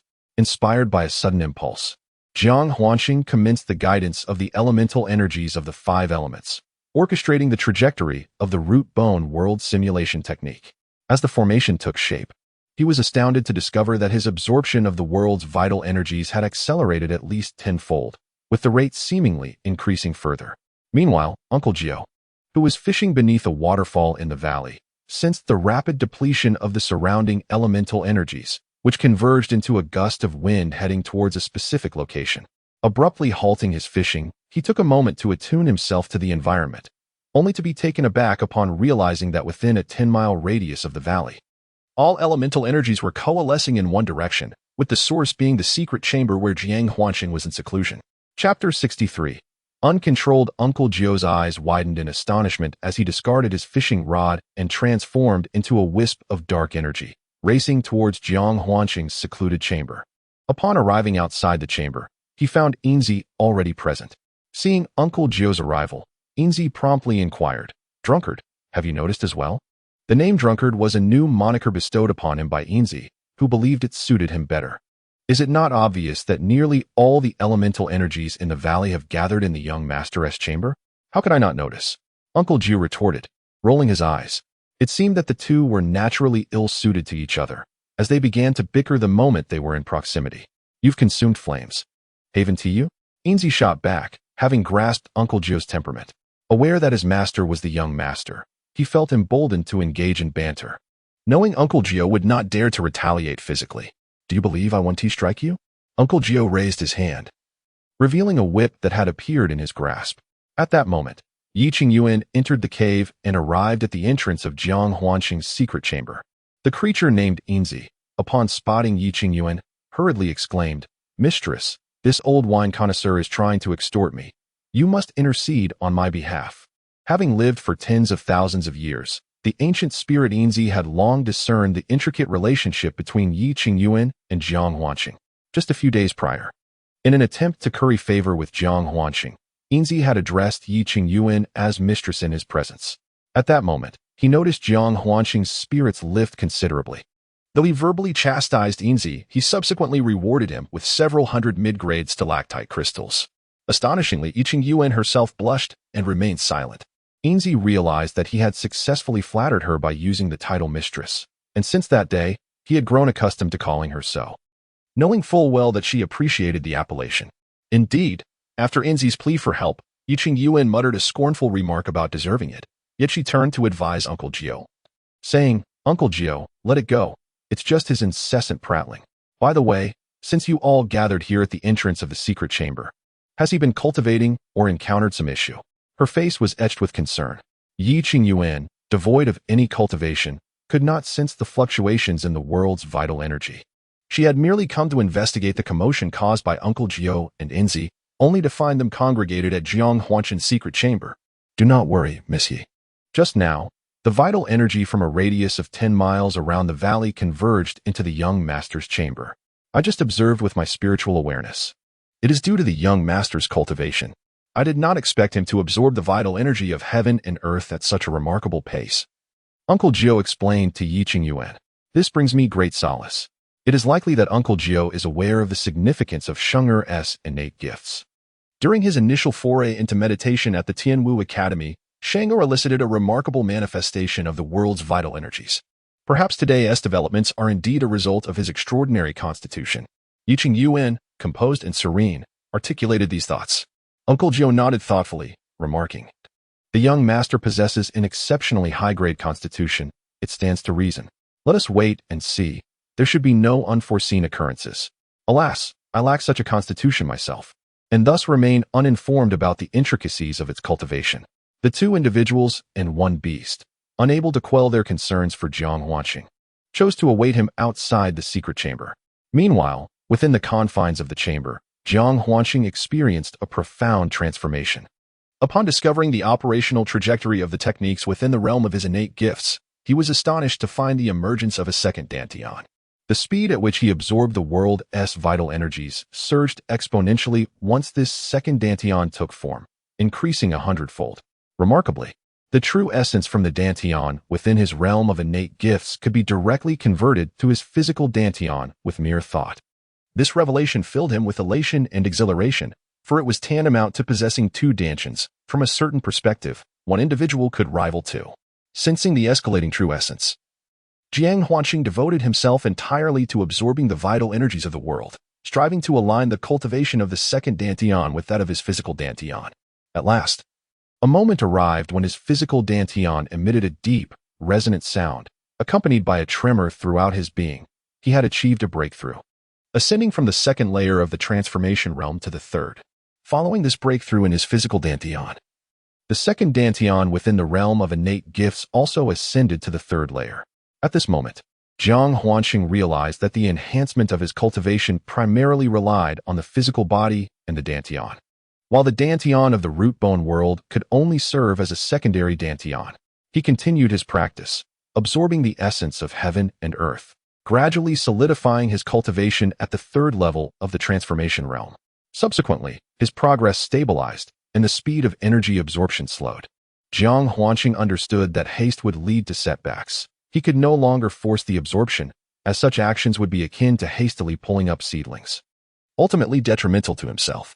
The path of martial cultivation also emphasized following the natural flow. He then ceased his cultivation of true essence. Inspired by his recent epiphany in the root bone world, he shifted his focus to the refinement of his physical body. He contemplated that if the power of true essence could penetrate the root bone world, it might also be possible to establish a second dantian within it. Could the power of the 9 transformations golden body technique be harnessed in the same manner? Unlike the true essence, which resides within the dantian, the power of the qi was dispersed throughout every muscle, embodying pure physical strength, although it had not yet formed into true essence pills. Its application mirrored that of true essence. Both were forms of power, yet they were distinct. The physical qi was exceedingly young and robust, while the true essence was gentle and yielding.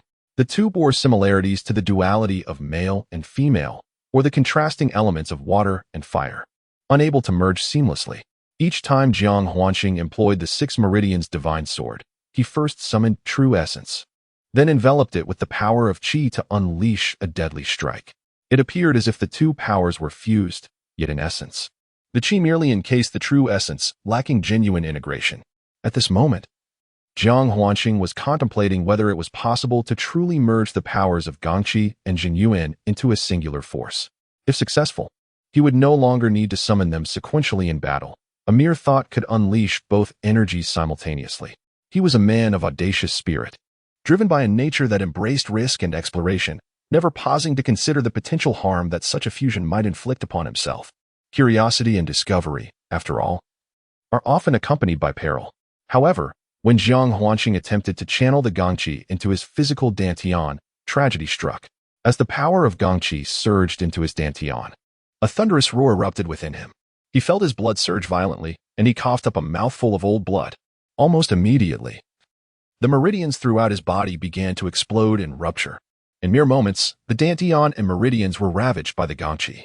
It was then that Jiang Huanqing realized that directing the Gongqi straight into his dantian had been a grave mistake, but it was too late to turn back. When Gongqi clashed with Jin Yuan, it was as if two tigers were locked in a fierce struggle, an irreconcilable conflict that demanded a victor and a determination of supremacy. The two forces battled violently within him, akin to the onset of an apocalyptic event. Fearful that directing the Gongqi into the root-bone world might unleash uncontrollable chaos within the heart of the ominous starry stone mountain, he initially opted to channel it into his physical dantian. Little did he expect that the two energies would clash with the ferocity of sworn enemies, resulting in an explosive confrontation. At this moment, Jiang Huanqing bitterly cursed. Why was it that when I previously employed the 6 Meridian Divine Sword, the two forces could coexist harmoniously and unleash tremendous power? Yet now, having entered my body, they clash so? After cursing, Jiang Huanqing reflected and discerned the truth. The previous harmony stemmed from their existence within their respective realms, where he had first summoned the true essence to traverse into the territory of the Gangqi. In that domain, the Gangqi enveloped the true essence, establishing dominance, thus allowing for coexistence. However, once the Gangqi invaded his body, it revealed its unyielding and formidable nature, and the true essence, confronted with such tyranny, could hardly tolerate the Gangqi's rampant behavior in its own domain, inevitably leading to conflict.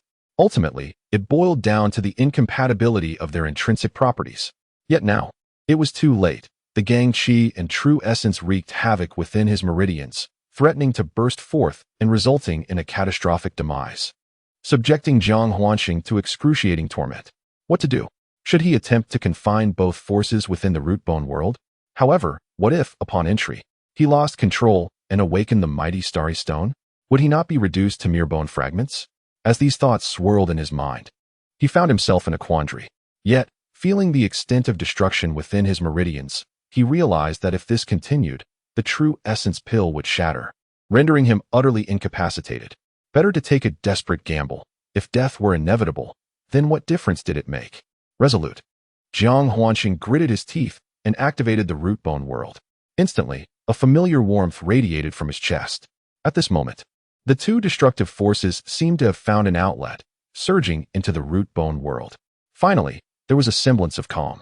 These forces did not disappoint Jiang Huanqing as they entered the realm. However, soon after, a pang of anxiety gripped him.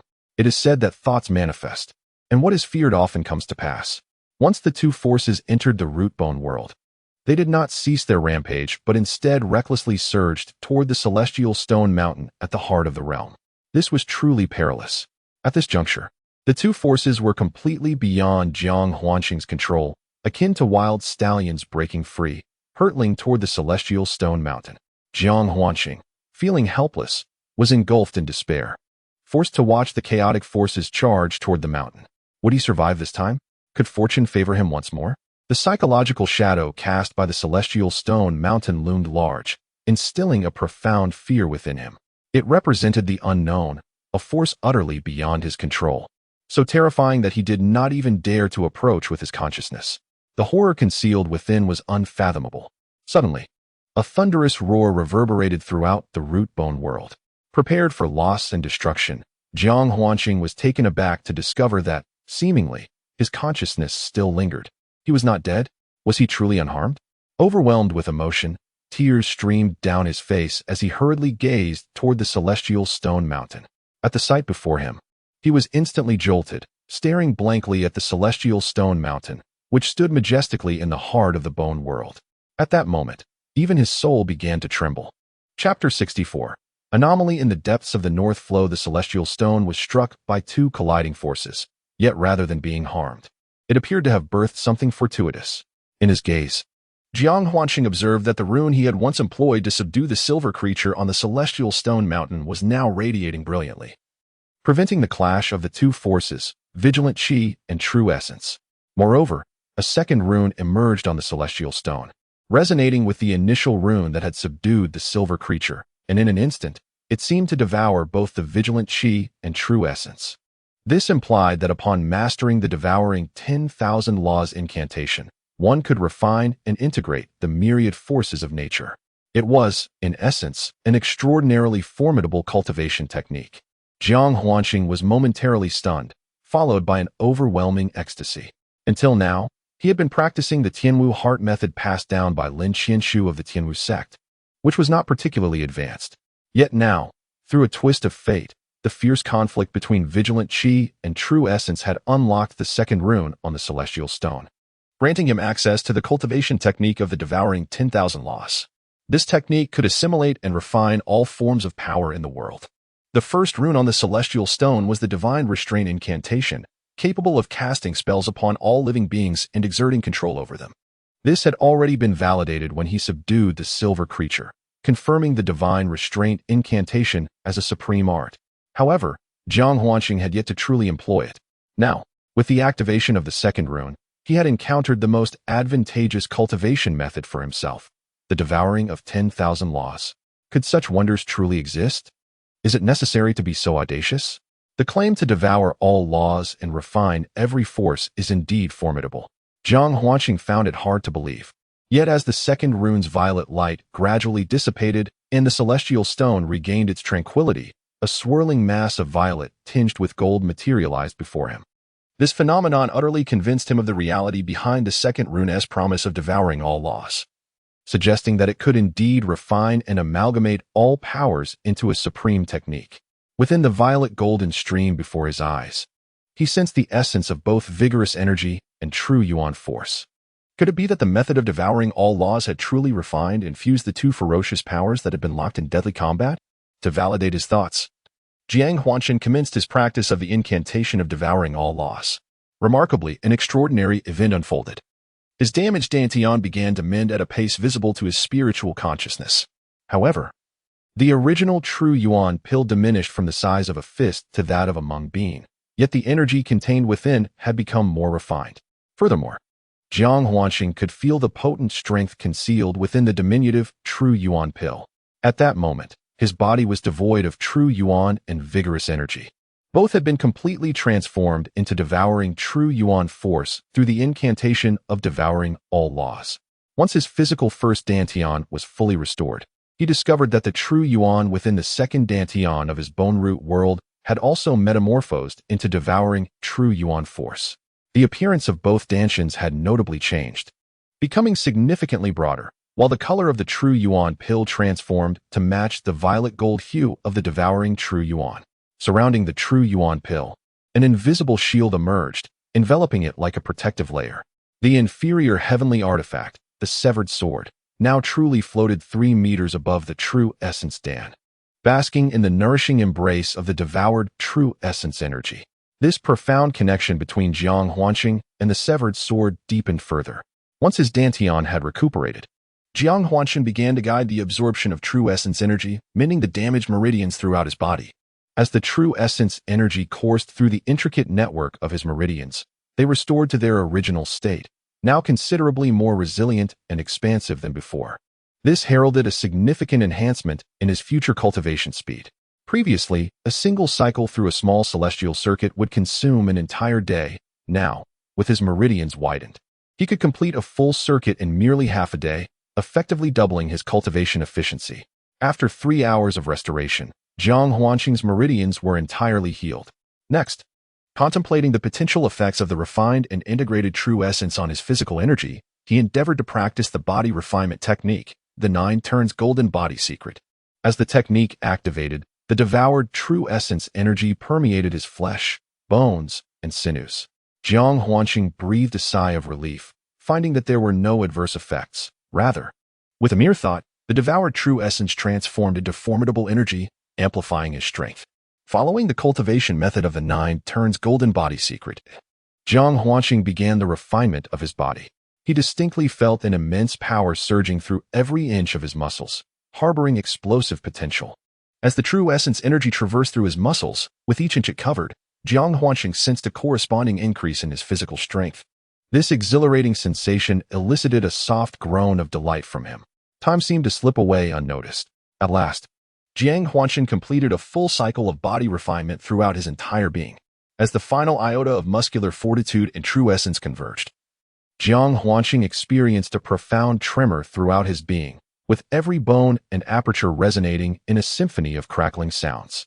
Once the tranquility returned, Jiang Huanqing was overcome with elation, for he had at long last transcended the bottleneck of the first revolution of the ninefold golden body incantation, ascending into the second. This heralded a new epoch in the evolution of his physical prowess, a metamorphosis of flesh and bone. The second revolution of the ninefold golden body incantation had been successfully achieved. At that moment, as Jiang Huan savored the formidable power coursing through his musculature, he could not resist emitting a prolonged roar. Meanwhile, outside the chamber, Uncle Jiao and Yi Qingyuan, concerned for Jiang Huanqing's well-being, had been waiting for over a month. On this particular day, a resounding roar emanated from the chamber, startling both Yi Qingyuan and Uncle Jiao, who feared that something untoward had befallen him. After all, the dense ambient essence had caused the entire cavern to be enshrouded in mist, and they were uncertain if Jiang Huanqing's cultivation had taken a turn for the worse. Although forcibly interrupting someone's seclusion was a grave taboo, as it could potentially lead the individual into a state of cultivation psychosis, Uncle Jiao could no longer disregard the risk upon hearing Jiang Huanqing's roar. He unleashed a forceful strike upon the chamber door. With a thunderous crash, the entrance to Jiang Huanqing's secluded chamber was forcibly breached by Uncle Jiao. Uncle Jiao and Yi Qingyuan hastily rushed into the chamber. However, upon entering, they were greeted by an entirely different spectacle, which caused them to simultaneously breathe a sigh of relief and widen their eyes in astonishment. In the clandestine chamber, a resplendent aureate radiance emanated from Jiang Huanqing, an ethereal layer of profound golden true essence enveloping his entire being. Each contour was adorned with nascent scales, evoking the semblance of an imposing suit of armor, steeped in mystique and majesty. Yet, this was not the focal point. Rather, it was the 3-foot-tall, profound golden specter that stood sentinel behind Jiang Huanqing. Its features were indiscernible, yet its silhouette hinted at a humanoid form, crowned with a pair of horns, exuding an aura of ancient lineage, both weathered and awe-inspiring. Corporeal chi? Yi Qingyuan murmured, her voice tinged with astonishment. She had previously witnessed Jiang Huanqing's cultivation of corporeal chi, but its current manifestation was markedly distinct. Most peculiar was the profound golden phantom that had materialized in his wake. The venerable vintner, his gaze fixed upon the spectral figure behind Jiang Huanqing, intoned softly, a divine demonic apparition. At that moment, Jiang Huanqing concluded his practice, the manifestations upon his person subsiding into tranquility. Emerging from his meditative trance, he beheld the visages of the vintner, Yi Qingyuan, and the newly arrived Yinzi, all transfixed upon him. What? He began, his voice laced with perplexity. He had intended to inquire as to their intrusion during his seclusion, but the sight of the breached chamber door stifled his query. Young master, the vintner pressed, dare I inquire whether the tempering art you cultivate is of demonic origin? Demonic art? Jiang Huanqing echoed, his brow furrowed in contemplation. He reflected upon the tempering art bequeathed by the ancestral shaman, from which the demonic arts of the demon-hunting continent had evolved. Thus, it could be construed as a form of demonic art, albeit distinct in its essence. Jiang Huanqing fell silent in response to Uncle Jiao's inquiry. He could not possibly reveal that the method of body refinement, the 9 turns golden body technique, was a legacy from the witch ancestor Xiantian. The matters concerning the witch and demon ancestors were profound secrets that he could not divulge to another, lest he bring harm upon himself and others. Observing Jiang Huanqing's silence, Uncle Jiao recognized that his question had been rather indiscreet. Such inquiries were ill-advised. Since the young master had acquired a supreme inheritance, it was both a blessing and a curse. Should the contemporary demonic faction learn that the young master was cultivating a long-lost demonic lineage, it would undoubtedly provoke a tremendous uproar. He hastily clarified, "Young master, do not misunderstand. I was prompted to ask because I observed a spectral manifestation of divine beings behind you. The demonic lineage has been lost for millennia. And ancient demonic texts record that only the first generation of the sacred sovereign of the demonic sect practiced this lineage. It has not appeared in anyone else since. And its age is far too distant, yet it remains the highest recognized cultivation system within the demonic realm, making this inquiry of great significance. Jiang Huanxing was further perplexed. What did Uncle Gio mean by the first generation of the sacred sovereign cultivating the divine lineage? What spectral beings? He inquired. Uncle Gio, could you elaborate?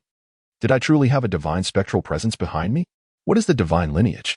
Seeing the confusion etched on Jiang Huanxing's face, Uncle Gio countered, Young master, are you not aware that the spectral manifestation you witnessed represented the pinnacle of the demonic cultivation system? Unaware? Please, do explain, Jiang Huanxing said. His curiosity piqued despite his confusion. In that case, allow me to share the secrets of the demonic realm with you. I never anticipated that the legends were indeed true. Uncle Gio settled himself upon a nearby stone bench. Just as Jiang Huanxing was about to absorb the knowledge imparted by Uncle Gio, the entire cave began to tremble, resembling a tremendous earthquake. Large stones cascaded from the ceiling, and the three of them sensed impending danger, hastily fleeing toward the cave's exit. Upon emerging into the open air, they looked up to find the sky transformed in hue. In a distant part of the valley, a colossal beam of crimson light surged skyward, piercing the heavens. This pillar of red brilliance was remarkably thick, appearing to stretch dozens of meters, and once it ascended, it seemed visible from any vantage point. Exchanging glances, the three of them comprehended that the source of the red light lay in the direction of Beilu Mountain. At that moment, Uncle Gio spoke. It is a phenomenon of heaven and earth. It appears that a marvel has arisen from the depths of Beilu, heralding the emergence of celestial treasures or hidden realms. Chapter 65. Exiting the valley, the soaring crimson light illuminated the entire sky, leaving Jiang Huanxing profoundly awestruck. Turning to Uncle Gio, he inquired, how do you know that treasures are destined to appear? What are the hidden realms and secret domains? Uncle Gio explained. What we witness is indeed a manifestation of heaven and earth. The emergence of such phenomena signifies the arrival of unparalleled treasures or the spontaneous opening of unclaimed hidden realms. 300 years ago, I had the fortune of witnessing a similar crimson light in the Arctic territories. At that time, it manifested as a pillar of light, albeit a silvery hue, and it heralded the appearance of an extraordinary treasure, a natural artifact surpassing even divine weapons. A treasure surpassing divine weapons? What could it be? Jiang Huanxing inquired with curiosity. Uncle Gio slowly began to speak. It is a treasure of autonomous consciousness, a 9-leaf lotus platform. At that time, nearly all the pinnacle forces of the world were involved. For the sake of that 9-leaf lotus platform, countless sects and families were annihilated by several major holy lands 300 years ago, resulting in rivers of blood and skies stained red. Unfortunately, the treasure, possessing its own spirit, ultimately chose the path of the Buddhist tradition. And a monk named Tianling from the Great Ascension Temple has now become known as the Little Buddha of the temple. As for the caves and secret realms, Jiang Huanxing inquired like an inquisitive child.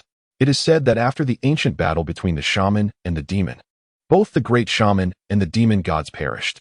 However, their sanctuaries became unclaimed entities. Each cave and secret realm is concealed within the vast world, existing as a separate domain filled with dense spiritual energy, abundant with countless rare treasures, miraculous herbs, holy artifacts, and even divine weapons, all of which are exceedingly rich. As countless years have passed, these unclaimed treasures and secret realms, perhaps due to the lack of stewardship, may manifest themselves under certain conditions and times, reselecting their masters. The caves and secret realms behave similarly, but are disturbed by external influences at particular moments, emitting auras that give rise to what are known as celestial phenomena. Of course, many old servants do not fully understand this and have gleaned such knowledge from ancient texts. In summary, the emergence of celestial phenomena presents both a tremendous opportunity and a grave danger for martial practitioners. Those who are fortunate enough to seize the moment may soar to unprecedented heights, becoming supreme beings, whereas others may face the end of their lives. Having articulated his thoughts, the venerable Gio uncle turned his gaze upon Jiang Huanxing, his countenance imbued with solemnity and gravity. The emergence of celestial phenomena, he declared, shall invariably draw forth a multitude of formidable individuals and preeminent factions from across the realm. Such an event portends naught but utter devastation. Thus, it is my earnest entreaty, young master, that you abstain from involving yourself in this affair. Dedicate yourself to assiduous cultivation within the confines of the valley, and when you have attained sufficient prowess, then shall be the opportune moment to embark upon your adventures.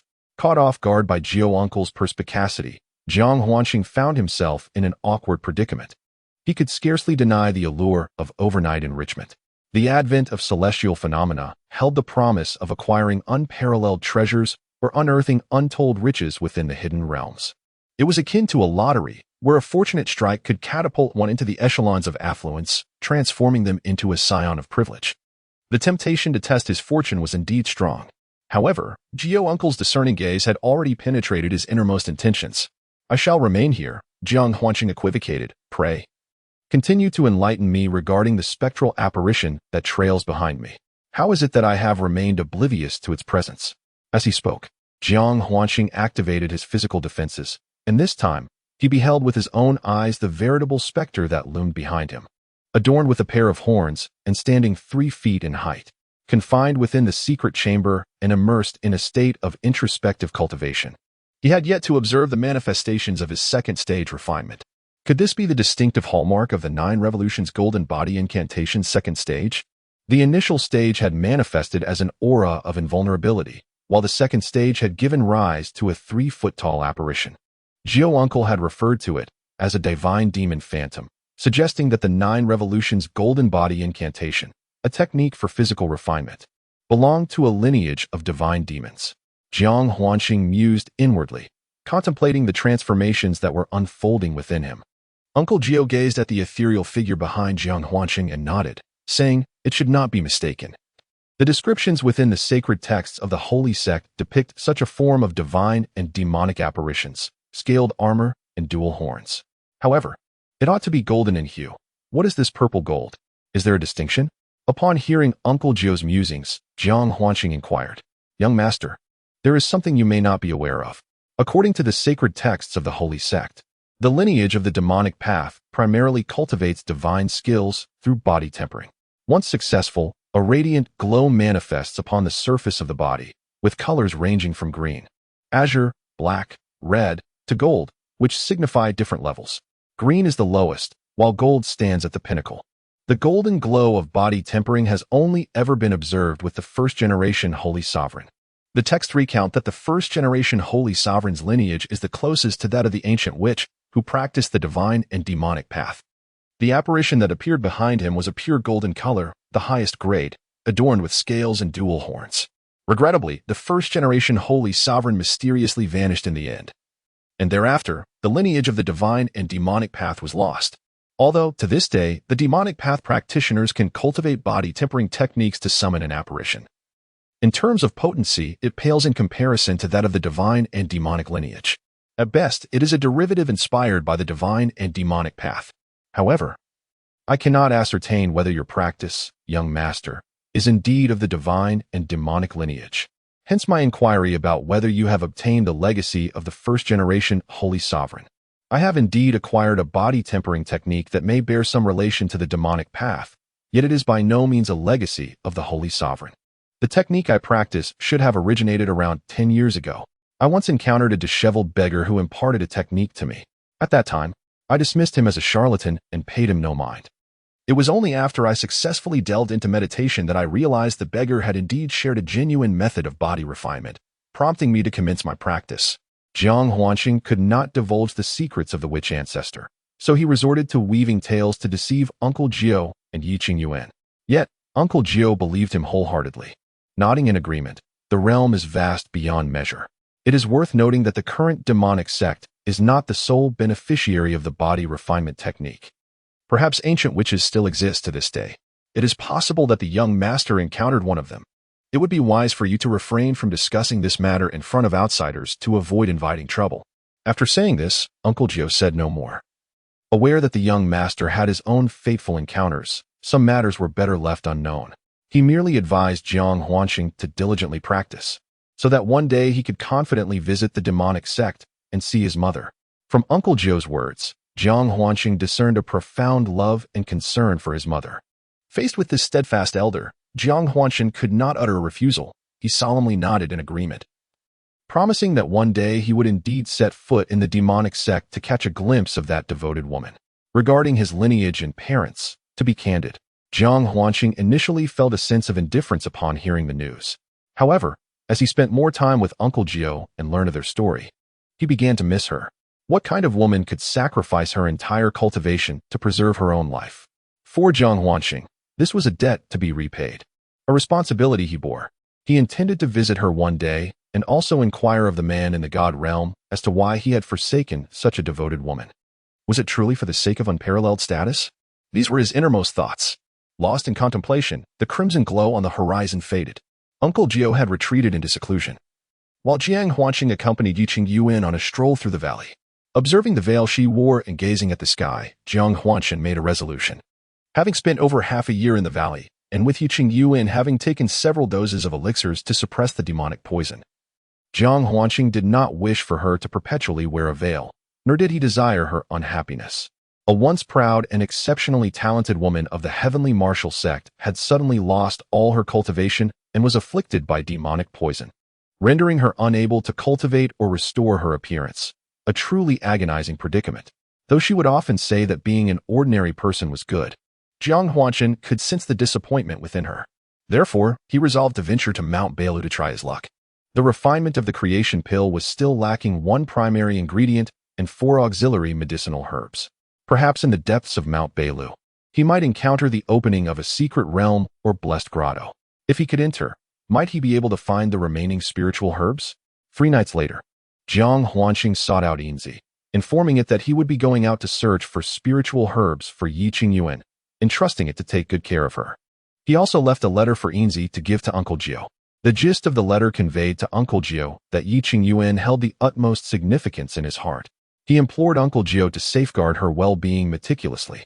He refrained from mentioning his impending journey to Mount Bailu, cognizant that Uncle Jiao would undoubtedly dissuade him from venturing out. Thus, he departed surreptitiously under the cloak of night.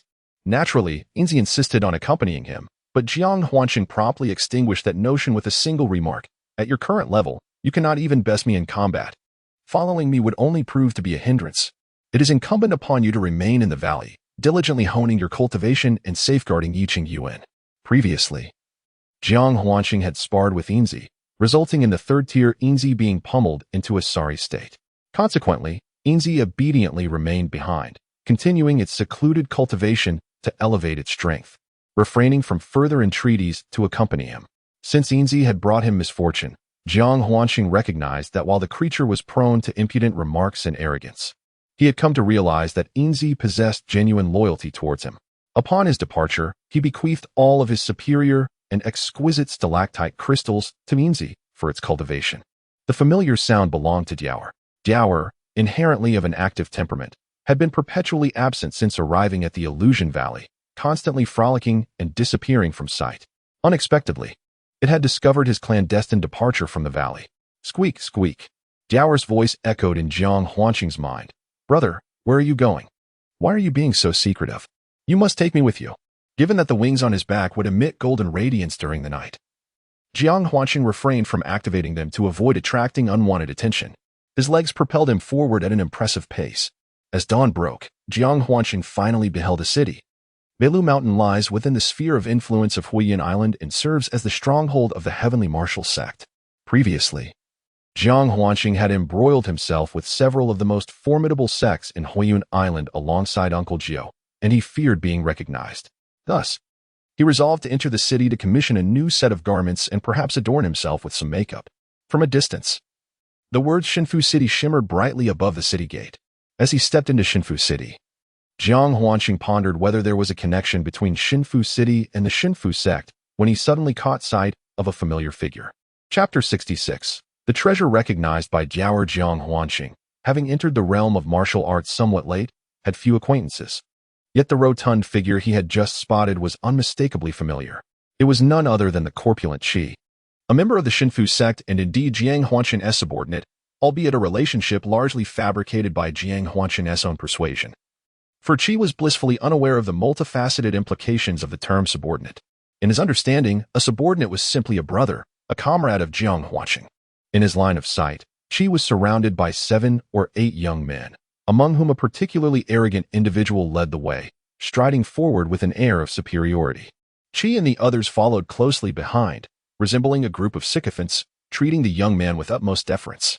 From afar, Jiang Huanqing felt a surge of irritation and was tempted to approach Qi and slap him, inquiring whose subordinate he truly was to have so swiftly switched allegiances. However, he recognized that a meeting with Qi was inevitable, for he had numerous questions to pose. Yet, Jiang Huanqing was acutely aware that Uncle Jiu's actions, killing the patriarch of the Su family and an elder of the Seven Stars sect, as well as severely wounding an elder of the Divine Pill sect alongside his own origins in the demonic path, would undoubtedly incite considerable turmoil among the prominent sections. To err on the side of caution, he resolved to change his appearance, at least to present a different facade. After all, it could lead to significant trouble if any enemies recognized him. Observing a group of portly individuals entering a commercial establishment named the Treasure Pavilion, Jiang Huanqing stepped into the neighboring shop, adorned with the sign of the Garment Association. Although this was a world dedicated to martial arts cultivation, Jiang discovered that it bore a striking resemblance to the marketplaces on Earth, showcasing an array of splendid merchandise and staffed with attentive personnel. The sole distinction lay in the nature of the wares, which consisted of various elixirs and enchanted artifacts intended for martial practitioners. Upon entering, Jiang was greeted by a striking young woman in her 20s, clad in a specially tailored work robe, who approached him with a warm smile. "Esteemed sir, welcome to the Garment Association. How may I assist you today? We offer a diverse selection of complete battle armor and garments." The young lady greeted him enthusiastically. Jiang couldn't help but steal a few glances at her, thinking to himself that if he could bring such a woman to Earth to manage a shop, the business would undoubtedly thrive. Subsequently, he discreetly used his spiritual sense to assess the woman, only to find that she was merely an ordinary person with no martial prowess. He felt a sense of relief. After all, why would a martial artist serve as a shop attendant? "How may I assist you today, esteemed sir?" she inquired, her disappointment well concealed, as she bowed slightly and continued, "Please, follow me. Our garments are located over here."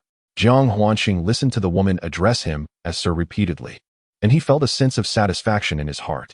He understood that, in the eyes of ordinary people, martial artists held a prestigious status and were often referred to in such a manner. Following the woman, he arrived at a corner filled with a dazzling array of garments, each one hanging elegantly on wooden racks. The woman then proceeded to introduce the characteristics of these exquisite clothes, mentioning various features such as fire-resistant, dust-proof, and water-repellent, among countless others. The styles and colors left Jiang Huanqing utterly mesmerized. Pointing to a white cloak, he inquired, "What is the price of this one?" "You truly have an eye for quality, sir," she replied. "This is a portable retractable garment that automatically adjusts to your physique when worn. Furthermore, it possesses dual attributes, impervious to both water and fire. The price is merely 1,000 low-grade spirit stones." "What? 1,000 spirit stones? It's just a piece of clothing, after all. It offers no real defense," Jiang Huanqing exclaimed, taken aback. To him, it seemed merely an article of clothing that provided a little extra protection against ordinary fire and water. Yet it commanded such a high price. Although categorized as low-grade, he had less than 100 spirit stones to his name. Upon hearing Jiang Huanqing's words, the woman's expression finally shifted, revealing that he was, in fact, quite impoverished, despite his somewhat robust appearance. With a tone that was neither warm nor cold, she remarked, "Sir, the garments produced by our esteemed clothing association are all of exceptional quality. The price of 1,000 spirit stones for this attire is quite reasonable. Over there, the battle armors begin at several tens of thousands of spirit stones, and each piece offers substantial protection. The most basic can withstand a full-force strike from a practitioner at the transformation stage. If you seek true defense, purchasing a battle armor would be a far better choice." Jiang Huanqing detected the sarcasm in her tone. Though he felt a surge of anger, he was powerless to retaliate. Poverty often stifles one's spirit, and he could only endure. Ignoring the woman, he continued his descent until he reached a corner, where his pet ferret suddenly spoke in his mind. "Brother, that garment is quite extraordinary. I sense the essence of kinship." The ferret's voice resonated within Jiang Huanqing's consciousness, a form of telepathic communication imperceptible to outsiders. Upon hearing this, Jiang Huanqing turned his gaze toward the direction indicated by the ferret. There, he beheld a black cloak, complete with a hood, hanging in the furthest corner. To his astonishment, it was covered in a rare layer of dust, and appeared to be in tatters. Riddled with no fewer than 60 or 70 holes of varying sizes, some as large as a fist, others no bigger than a mung bean. He wondered how long it had been suspended in that corner. It resembled a beggar's ragged attire. Yet the ferret claimed to sense a familial essence emanating from this tattered garment. What could this mean? Jiang Huanxing recalled that Silver had mentioned the ferret was a descendant of a sacred beast, a being of a higher echelon than divine beasts. According to Silver, sacred beasts held a status akin to royalty within the demon clan, embodying immense power. In the current realm of demons, no true sacred beasts had emerged. The ferret merely possessed the bloodline of a sacred beast and needed to evolve further to attain that status. Are you certain that this ragged cloak bears the same essence as yours? Jiang Huanxing inquired, his skepticism palpable. Brother Jiao does not deceive you. The aura on this garment, though not of my kin, undoubtedly emanates from a beast of equal caliber. Although the essence is faint, I can still perceive it. Others would remain oblivious. After hearing Jiao's words, Jiang Huanxing felt somewhat stirred. Jiao had previously mentioned a lineage of divine beasts, and he had noticed Jiao's extraordinary traits. Take, for instance, that incident in the abyss. The force of Inzi's attack left no mark on Jiao, who appeared entirely immune to spells. Moreover, having consumed the Zhu fruit and numerous stalactite crystals, one would expect it to have evolved. Yet, contrary to expectations, not only had it failed to evolve, but it also had not grown significantly, despite the abundance of vital energy within those stalactite crystals and the Zhu fruit. Jiang Huanxing had even examined Jiao with his spiritual awareness and found it to be an ordinary creature. However, the more ordinary it seemed, the more exceptional Jiao must be. With this thought in mind, Jiang Huanxing resolved to purchase the tattered garment, choosing to trust Jiao. After all, he had few essence stones left, and this ragged item could hardly be worth much. It appeared to be mere common fare. Even if it possessed the aura of a similar creature as Jiao claimed, it was still just a tattered piece of clothing. He could buy it, wear it, and then discard it later. At least this would honor Jiao's sentiment. It was rare for Jiao to value an item. He couldn't possibly dampen its spirit, could he? After all, Jiao currently possessed the intellect of a child, and Jiang Huanxing needed to indulge it. Turning around, he inquired sarcastically of the woman, "What is the price of this item?" Upon noticing that Jiang Huanxing had chosen a tattered black cloak, long abandoned in a corner, the woman's eyes revealed a clear sense of disdain for his apparent poverty. Nevertheless, business must proceed. She slowly replied, "Although this treasure garment is somewhat antiquated, it is a commemorative piece from our esteemed Treasure Garment Guild. The guild master has mentioned that this garment has existed since the guild's inception." After a brief pause, she continued, "Our Treasure Garment Guild has been established for 3,000 years. Observe how, even after the passage of such time, this garment remains intact."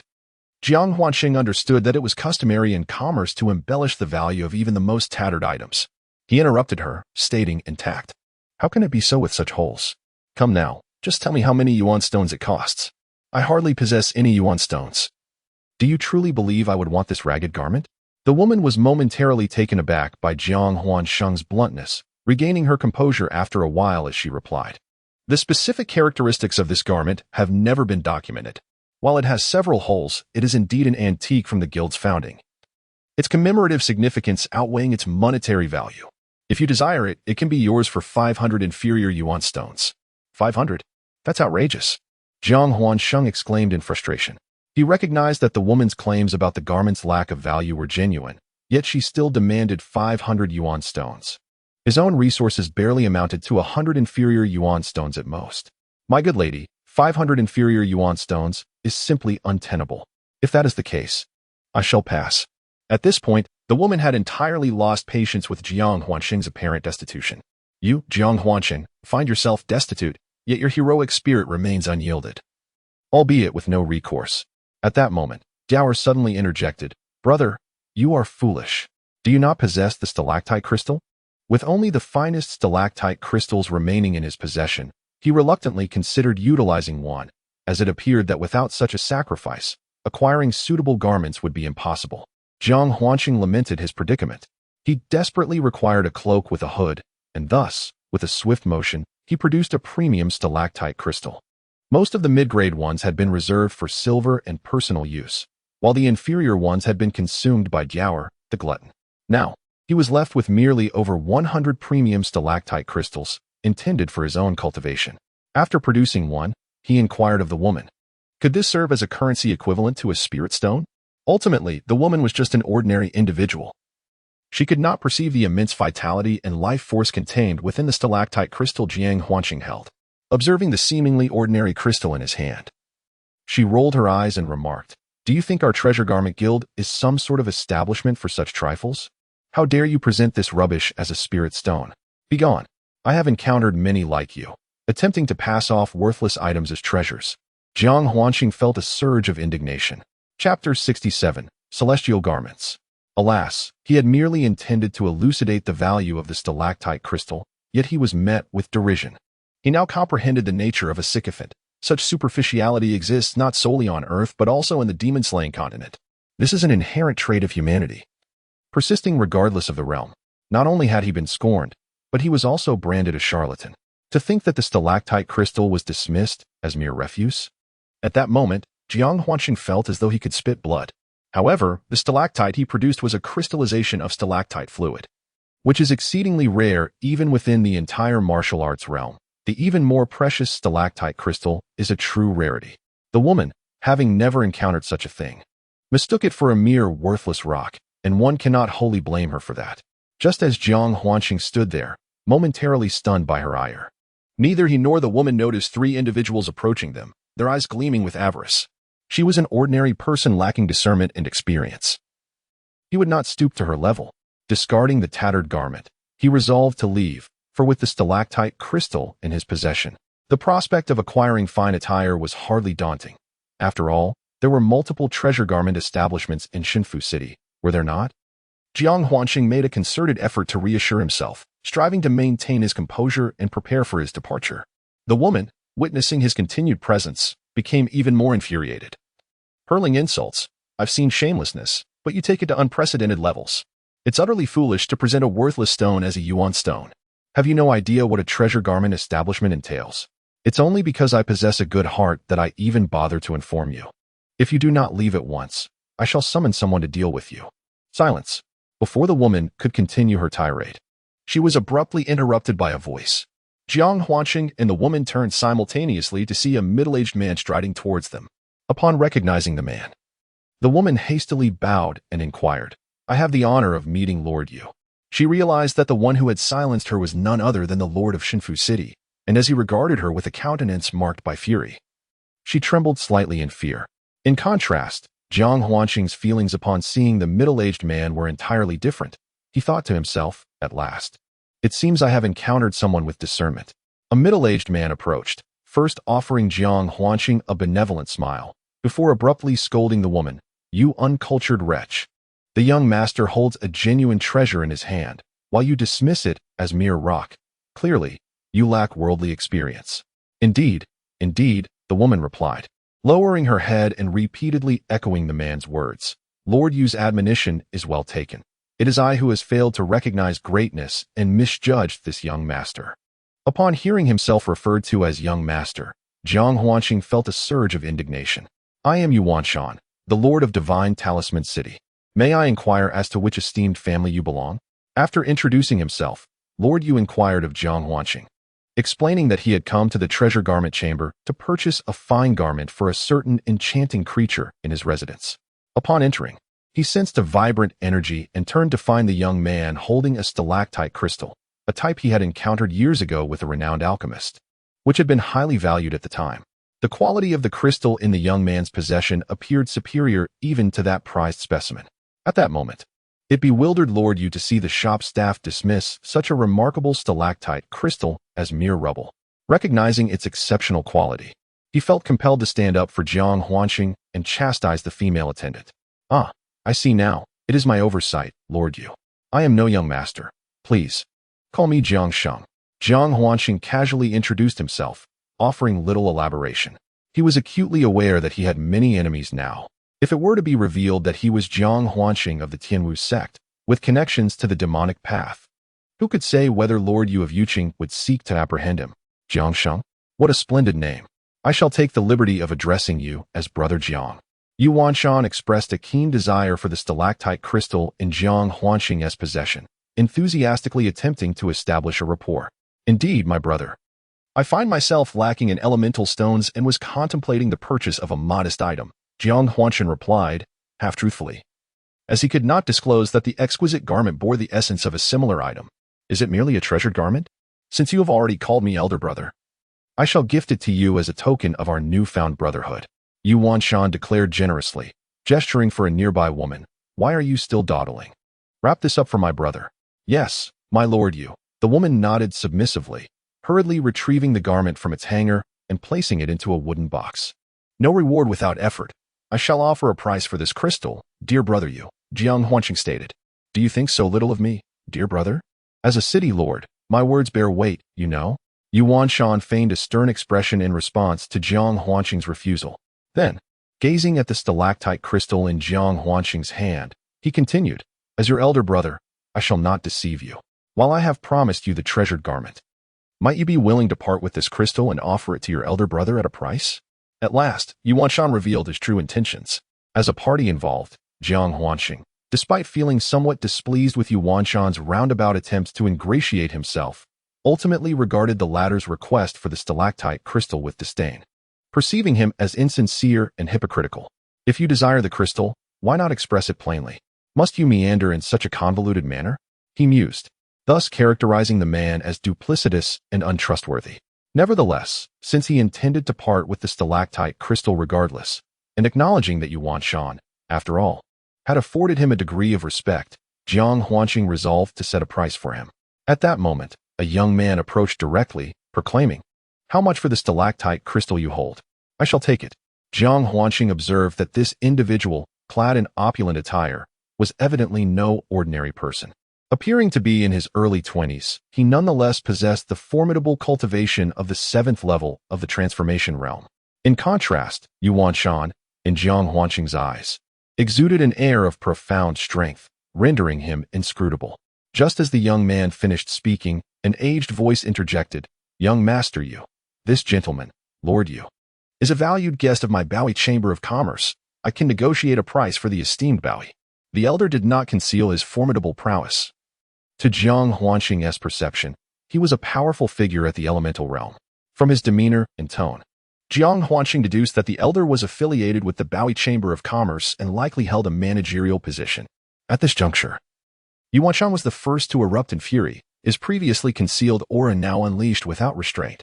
Jiang Huanqing realized with astonishment that Yu Wanshan was also a formidable presence at the elemental realm, his energy surpassing that of the elder. He glared at the young man and the elder, saying, Shopkeeper, your attendant has just stated that my brother Jiang has produced nothing but a worthless stone. His meaning was unmistakable. Your Bowie merchants have offended Jiang Huanshan, so do not harbor any intentions regarding the crystal in his possession. After speaking, Yu Wanshan turned to the young man and added, Young Master Yu, in business, there is a principle of first come, first served. The crystal belonging to my brother Jiang is what I wish to see, and it is not your place to intercept it. The young man, feeling disrespected by Yu Wanshan's words, retorted darkly, Do not think that just because you are the city lord, I fear you. That crystal in this boy's hands is mine to claim. The shopkeeper chimed in, Lord Yu, let us first hear what price the owner of the crystal is willing to offer. After all, he has yet to agree to sell it to you. Moreover, the crystal in this young man's possession is a stalactite crystal. The price will ultimately depend on his own decision. After speaking, the shopkeeper took the neatly packaged garment from the woman and continued, Young brother, my shop has been remiss in supervising its staff, thus dampening your spirits. As the shopkeeper, I owe you an apology, and this garment shall serve as my token of contrition. With remarkable dexterity, the shopkeeper pressed the precious garment into Jiang Huansheng's hands before turning to the woman with a serious expression and declaring, From this moment on, you are dismissed. In a swift manner, he offered his apologies to Jiang Huansheng and terminated the employment of the female attendant, showcasing his adeptness as a shopkeeper while maintaining a courteous demeanor. Observing the tearful and pitiful expression of the dismissed attendant, Jiang Huansheng felt a pang of compassion and said, I accept the apology. However, she is merely an ordinary person. Shopkeeper, it would be best to retain her, as life is not easy for anyone. The young man displayed remarkable composure. The shopkeeper, raising his thumb in praise of Jiang Huansheng, turned to the female attendant and said, Why not express your gratitude to this gentleman? Initially fearing she might lose a lucrative job, The woman was suddenly moved to tears upon hearing Jiang Huanqing's plea for leniency. She knelt repeatedly, expressing her thanks. Rise. In the future, refrain from judging others by appearances, Jiang Huanqing said, signifying his forgiveness. At that moment, both the shopkeeper and Yuanshan's gazes were fixed upon the stalactite crystal in Jiang Huanqing's hand. An arrogant youth nearby interjected, Speak, lad. What price do you set for that crystal? Name your figure. I hail from the divine alchemy sect, and this stalactite would greatly aid my alchemical endeavors. I assure you a generous offer. Upon hearing the name of the divine alchemy sect, Jiang Huanqing couldn't help but smirk inwardly. It was no wonder the youth spoke so boldly. What a twist of fate. He realized the young man was attempting to pressure him. With a smile, Jiang Huanqing decided to take a different approach, directly addressing Yuanshan and the shopkeeper. Both of you are astute individuals and understand the value of this item. I shall not elaborate further. You may determine the price. How many yuan stones can be exchanged for this singular crystal? Whoever offers the highest bid shall claim it. Sound fair?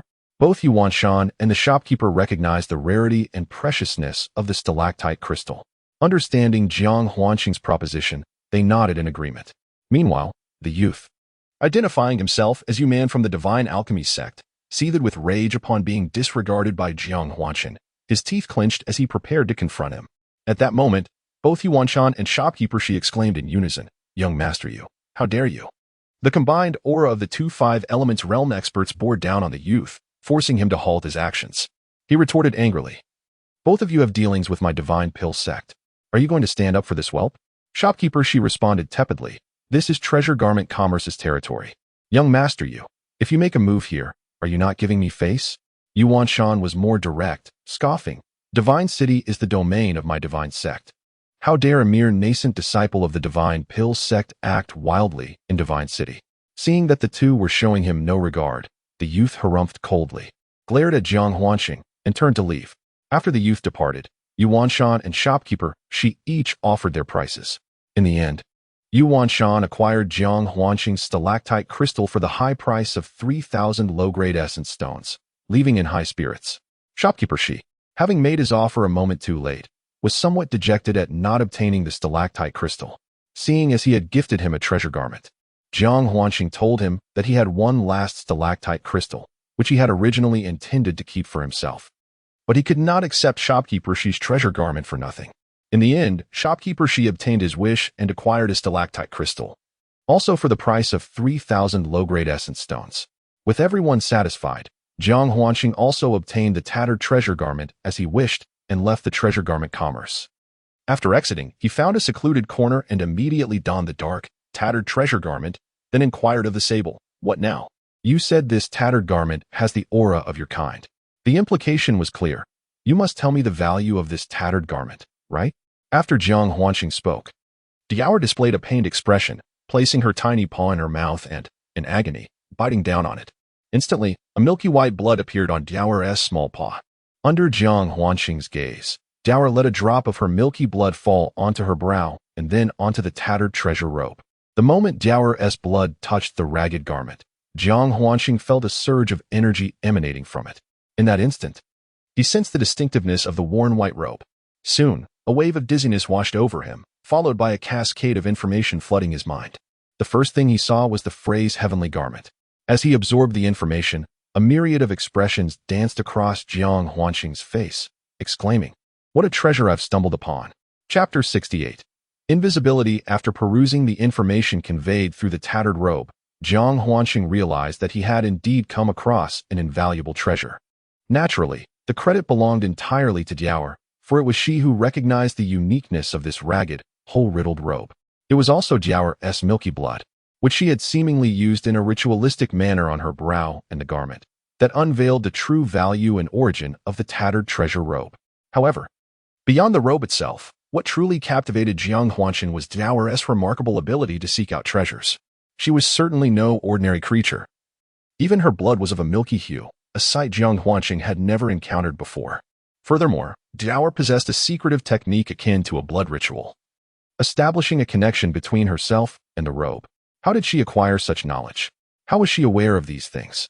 Intrigued, Jiang Huanqing was consumed by curiosity. Alas, the sable's current cognitive capacity was akin to that of a child, rendering it incapable of articulating a coherent response. Casting a glance at the innocent and endearing creature nestled in his arms, Jiang Huanqing redirected his attention to the tattered garment. From this moment forth, it was no longer to be referred to as mere rags, but rather as the celestial raiment. Information gleaned from the depths of his mind revealed that this dilapidated cloak was, in truth, a composite artifact known as the seamless celestial armor, comprised of two distinct components. The first, naturally, was the tattered cloak adorning Jiang Huanqing, designated the celestial raiment. The second, known as the seamless armor, was an intimate battle vest. Regrettably, the celestial raiment and seamless armor had been separated, their whereabouts now unknown. According to the knowledge he had acquired, the seamless celestial armor was forged by Lei Han, the first sage of the military and a paragon of humanity. Originating from the epoch of humanity's rise, it was an artifact of ancient, godlike stature. Alas, the present-day seamless celestial armor was incomplete, lacking the seamless armor and reduced to a damaged celestial raiment, incapable of unleashing its true potential. Although the celestial raiment, bereft of its counterpart, the seamless armor, could only muster a fraction of its former efficacy, it remained no ordinary object, a formidable relic of the military sage. Imbued with the essence of countless lives, this celestial raiment still possessed two vital attributes of paramount importance to him. The first efficacy of the celestial garment is its ability to conceal one's own cultivation level. Those below the realm of heaven and earth will find it utterly impossible to discern Jiang Huanqing's true strength. This effect is exponentially more potent than Jiang Huanqing's own ability to suppress his aura. One must ponder, how many beings of the heaven and earth realm exist in the demon hunting continent? The second efficacy can be regarded as the most formidable aspect of the celestial garment. Although it serves as an auxiliary function, it surpasses ordinary divine abilities in strength. When donned, it grants the wearer the power of invisibility. Moreover, anyone who does not possess strength at the heaven and earth level will be unable to perceive the garment's stealth. Of course, these two formidable auxiliary functions require the application of secret techniques. Jiang Huanqing is fortunate, as the information transmitted from the celestial garment to his mind naturally includes the methods for enacting invisibility and suppressing his cultivation. Having acquired such a miraculous treasure, comparable to the formidable abilities of powerful demonic bones, Jiang Huanqing is overwhelmed with joy, yet becomes particularly cautious, contemplating the need to depart from this location swiftly. At that moment, he resembles a beggar who has stumbled upon a gold ingot, casting wary glances around him, perceiving each passerby as a potential thief coveting his celestial garment. He stands in a secluded corner of a narrow alley. Ordinarily, if one did not intentionally glance in this direction, they would not see him. However, to ensure his safety, Jiang Huanqing releases his spiritual awareness. Since his cultivation has reached the third level of the transformation realm, his spiritual awareness has expanded from 30 meters to approximately 100 meters. Upon extending his awareness, he indeed detects several suspicious individuals approaching his location. Without question, he surmises that the resentful youth from the Divine Pill sect has dispatched followers to trail him. Within the depths of his consciousness, he indeed perceived the young man from the Divine Elixir sect a few dozen meters away. The four individuals advancing toward his location were undoubtedly the reinforcements he had dispatched. As they drew near, Jiang Huanqing allowed a faint smile to grace his lips. He silently recited the celestial garment's secret art, causing his aura to recede and his form to gradually vanish from sight. Observing his own disappearing body, Jiang Huanqing chuckled softly. He had succeeded. His mastery of the concealment and invisibility was truly a treasure. Elated, he mused to himself. At that moment, the four individuals entered the shadowed alley's blind corner. Where is he? We clearly saw that lad come this way, and just a moment ago, we could sense his presence. How could he suddenly vanish? One of them exclaimed in confusion. This is a dead end. Where could he have gone? There is no trace of his aura. They pondered among themselves. Unbeknownst to them, the one they sought was standing right beside them, rendered invisible. Jiang Huanqing stood close to the four, absorbing their every word with a smirk of disdain. Suddenly, with a decisive thought, he summoned the divine blade, the broken sword, and with a swift motion, he struck. The muted gasps echoed as he swiftly severed the throats of all four, leaving them to perish in bewilderment. As they collapsed, their eyes widened in disbelief. They could not fathom why they had been slain without ever seeing their assailant. Each bore the expression of death's lingering grasp. Jiang Huanqing felt no remorse as he dispatched these evident minions of the Divine Elixir sect. Their enmity had long since escalated to a matter of life and death. Jiang Huanqing could hardly believe that the disciples of the divine elixir sect would dare confront him. It was evident that the four had been dispatched by that young man from the sect to eliminate him, prompting Jiang Huanqing to take decisive action against them. After thoroughly searching their bodies, he acquired over 60 inferior essence stones and swaggered out of the alley, confident in his invisibility and untroubled by the risk of being seen. Shortly after Jiang Huanqing's departure, the young man from the divine elixir sect, having waited too long for his subordinates, decided to investigate the alley himself. To his horror, he discovered all four of his men had their throats slit, lifelessly sprawled on the ground. In an instant, a shiver ran down his spine, and a single word flashed in his mind: assassin. 3 days prior, an extraordinary phenomenon had occurred deep within Beilu Mountain, news of which had spread throughout the entire demon hunting continent. In recent days, various factions had gathered within the borders of Huiyun Prefecture, making the emergence of an assassin entirely plausible. Could that young man be one of the assassins? The young man from the divine elixir sect's mind raced with possibilities as he hastily exited the alley. After leaving, Jiang Huanqing made his way directly to the merchant guild where he intended to seek out Fatty Chi to inquire about certain matters. At that moment, he remained oblivious to the fact that his stealthy actions had inadvertently frightened off the young man, thus resolving a minor predicament for himself. As he confidently strode into the merchant establishment Fatty had previously entered, he soon realized that Fatty was no longer there, likely having departed. With no alternative, he resolved to track down Fatty to gather information regarding their journey to Beilu Mountain, and thus began his search in the direction he believed Fatty and his companions might have gone. The city of Shinfu is vast, with a single street stretching endlessly before one's eyes. Jiang Huanqing searched several shops in vain for the rotund figure, and just as he was about to abandon his quest, he stumbled upon what appeared to be an inn. Suddenly, he heard the distinctive voice of the portly man echoing from within. A surge of joy filled Jiang Huanqing's heart as he turned to see the sign above the entrance reading Drunken Immortal Pavilion. So, the rotund man had taken refuge in a flower house. No wonder he had been so elusive. Just as he was about to step inside, he sensed that the aura of his cloak was gradually fading from his own presence. What is this? Jiang Huanqing reacted swiftly, realizing that the invisibility granted by the cloak was not permanent but rather time-limited. At that moment, its power was dissipating. Without a moment to lose, he hurried to a corner behind the inn, where the aura of the cloak completely vanished, revealing his form. Calculating the time, he deduced that the cloak's invisibility could last only for an hour. Frustrated, Jiang Huanqing silently recited the incantation once more, hoping to invoke the invisibility again. But to his dismay, it proved futile. At this juncture, he comprehended that the cloak's ability could likely be employed only once within a single day, with each instance lasting for an hour. Although disappointed, he found solace in the realization that the cloak's ability to conceal and restrain his cultivation remained intact.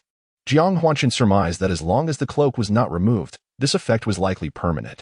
Having grasped this, he donned the hood of the cloak, transforming himself into an appearance reminiscent of a priest from a Western film. Enshrouded entirely in a tenebrous cloak, his head bowed.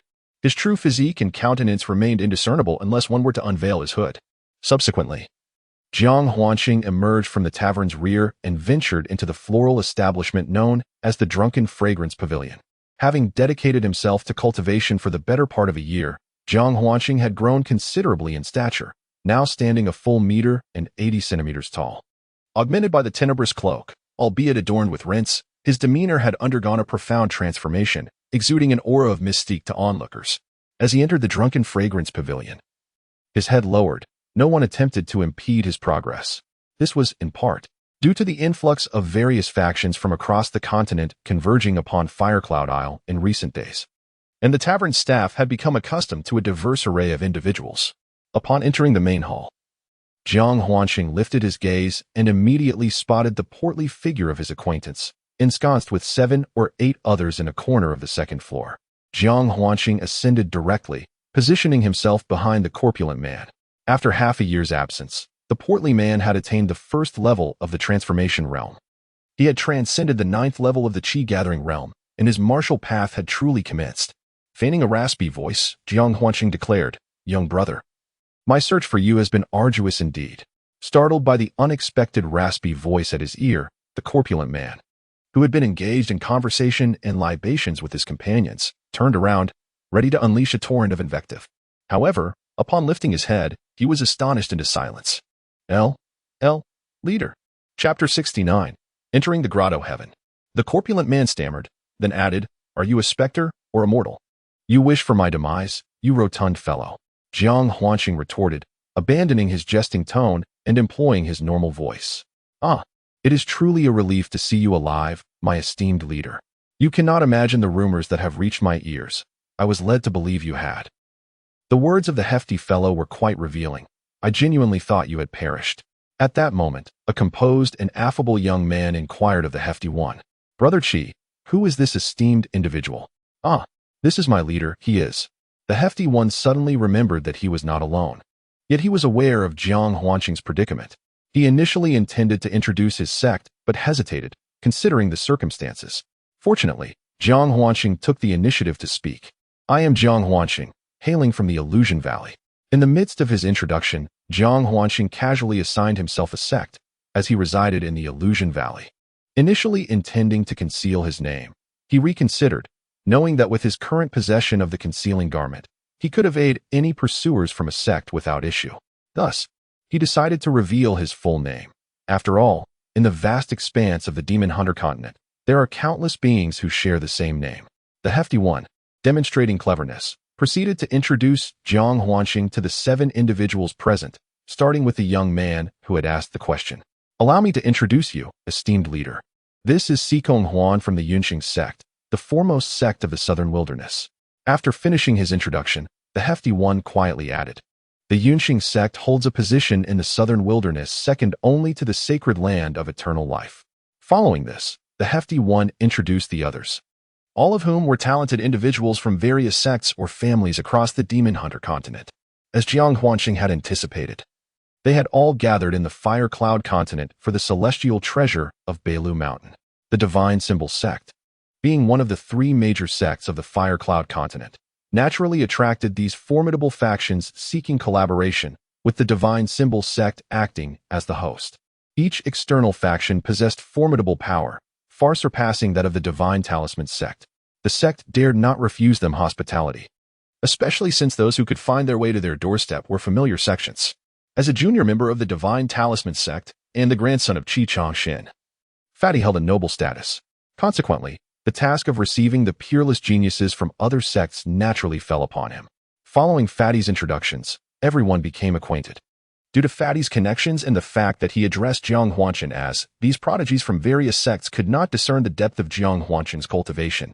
They treated him with considerable courtesy, and no disdainful expressions were apparent. After some refreshments and drinks, Sikong Huan, the leader of the Cloud Ascension sect, proposed the idea of venturing to Mount Beilu together to join in the excitement. In fact, it had been previously agreed that they would go out today to purchase some equipment and prepare to depart for Mount Beilu early the next morning. However, with Jiang Huanqing's inclusion, Sikong Huan extended the invitation again in front of Jiang Huanqing to show respect to the host and invited him to join their small group to go to Mount Beilu together. Jiang Huanqing naturally welcomed this. He had originally sought out Fatty to inquire about information regarding the appearance of celestial phenomena and their connection to extraordinary treasures and secret realms. Upon receiving Sikong Huan's invitation, he immediately accepted. With Jiang Huanqing's addition, the 9 individuals at the table reached a consensus. This small group would be led by Sikong Huan, primarily because Sikong Huan represented the Cloud Ascension sect, a powerful force. Sikong Huan himself was a young man not yet 30, yet his personal strength and cultivation had already reached the 5th level of the 5 Elements realm, befitting his reputation as a genius. As the night deepened after indulgence in wine, the corpulent host took it upon himself to arrange for several illustrious guests to rest at the tavern. Once matters were concluded, he promptly made his way to Jiang Huanqing's chamber. Upon entering, the rotund figure, with a lascivious glint in his eye, inquired, "Boss, would you care for a few ladies to attend to your needs?" This proposition genuinely stirred some interest in Jiang. Yet he felt compelled to uphold his commanding demeanor in front of the host. He shot a glare and retorted, "Do you think I am like you? We shall discuss this matter later." I understand. The host nodded with a grin, fully comprehending the unspoken nuances. Following this, the two summoned a selection of food and drink, engaging in lively conversation as they imbibed. After a lengthy exchange, Jiang Huanqing learned that Xinfu City was, in fact, under the jurisdiction of the Xinfu sect. In the host's words, he could traverse the city with impunity. Furthermore, he gleaned from the host the circumstances surrounding his expulsion from the Tianwu sect. The wine uncle had slain the ancestor of the Su family and an elder from the Seven Stars sect, while also gravely injuring an elder from the Shindan sect. In the aftermath, the Shindan sect declared dominion over Huiyan continent, pledging substantial rewards for any intelligence regarding Jiang Huanqing and the wine uncle, thereby incurring the wrath of the Shindan sect. However, the host also suggested that Jiang should align himself with the Shinfu sect, assuring him that the Shindan sect would not dare to provoke him then. Jiang appreciated the host's goodwill, yet he was acutely aware of the wine uncle's unique identity as a practitioner of demonic arts. The wine uncle was not merely a servant but akin to family and a revered elder. Joining the Shinfu sect would jeopardize the uncle's safety, as they would never accept someone of his ilk. Thus, Jiang graciously declined the host's offer. On the following day, under the guidance of Si Konghuan, the 9 individuals embarked towards the North Flow Mountain. As they departed, Si Konghuan summoned a flying beast, and upon witnessing this, Jiang Huanqing deeply comprehended why the portly fellow referred to Yunqing's sect as the second most powerful sect, second only to the sacred lands. The might of their sect was evident even in the form of a 4th-tier golden-headed eagle, a creature that paralleled the strength of a Star Realm expert. Yet it merely served as Si Konghuan's mount. Concurrently, Jiang Huanqing began to grasp Si Konghuan's standing within the Yunqing sect. Possessing a 4th-tier beast as a steed undoubtedly indicated a significant status within the sect. Although Jiang Huanqing had inquired about Si Konghuan's rank within the sect from the portly fellow, he too was uncertain. Regardless, it was clear that Si Konghuan, at not yet 30 years of age, possessed the cultivation of the 5th layer of the 5 elements realm, undeniably marking him as a prodigious talent. The 4th-tier flying beast was remarkably swift, and before long, they found themselves deep within the North Flow Mountain, at the site of a celestial phenomenon. Upon arrival, Jiang Huanqing was taken aback by the multitude gathered at the mountain. It was a sea of people, a convergence of forces from the entire demon-hunting continent. Among them were both the new generation of disciples and the venerable elders, all undoubtedly significant figures. This left Jiang Huanqing profoundly astonished. Si Konghuan led the group directly to a temporarily constructed pavilion. Through the portly fellow's explanations, Jiang Huanqing learned that the Yunqing sect had long since dispatched personnel to erect a temporary base, and notable elders had accompanied the contingent.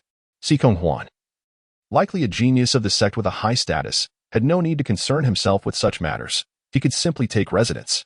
His actions were remarkably free, allowing him to operate independently without the necessity of adhering to the sect's commands.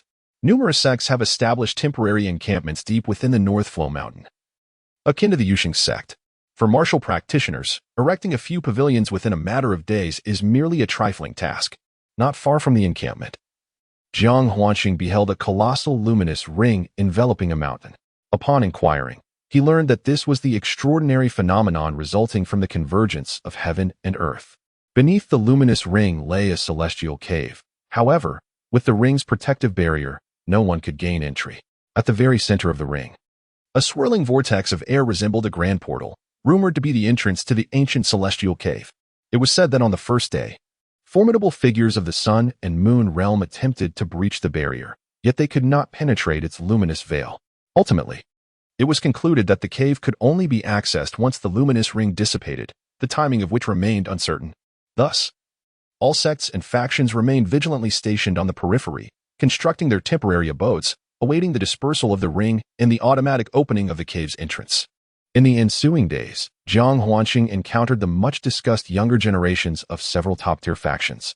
Within this temporary encampment, the elder generation maintained their own circles, while the youth formed theirs, with some factions being well-acquainted and others harboring animosities.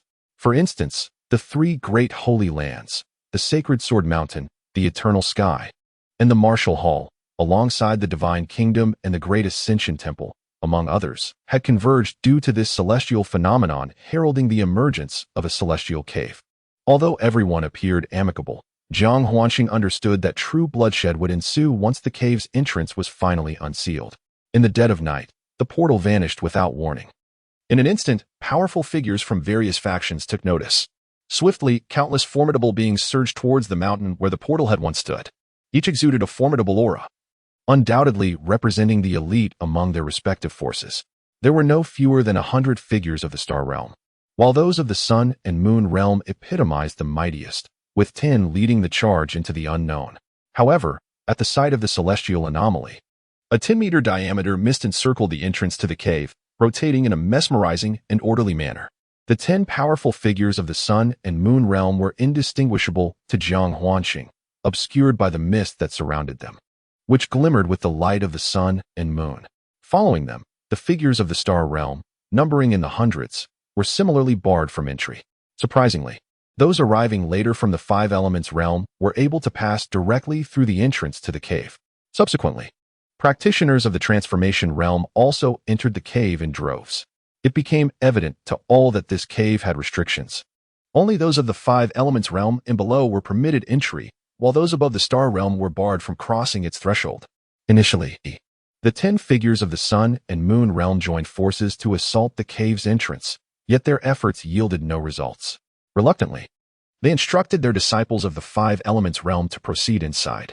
Jiang Huanqing, following Sikong Huan, also leapt into the swirling mist. The moment he stepped into the mist, Jiang Huanqing was enveloped by an overwhelming sense of oppression, his bones creaking under the strain. Fortunately, as a cultivator adept in body refinement techniques, he swiftly activated the 9 transformations golden body technique within his heart, instantly dispelling the pressure. In stark contrast, Sikong Huan displayed an expression of serene composure, seemingly unaffected by the hindrance of the oppressive atmosphere. Meanwhile, the others, including the portly fellow, were not so fortunate. Their faces flushed crimson, clearly enduring the torment inflicted by the weight of the pressure as they gritted their teeth in perseverance. Among the 9 individuals, only Jiang Huanqing and Sikong Huan appeared untroubled. At a certain moment, Jiang Huanqing and Sikong Huan exchanged a glance, and Jiang discerned a flicker of surprise in Sikong's eyes, which quickly reverted to normalcy. In that instant, both men gained a mutual understanding, perhaps a silent appreciation between formidable beings. In Jiang's perspective, Sikong Huan, at such a young age, had already attained the prowess of the Five Elements realm, truly deserving of the title of genius and hailing from a prestigious lineage.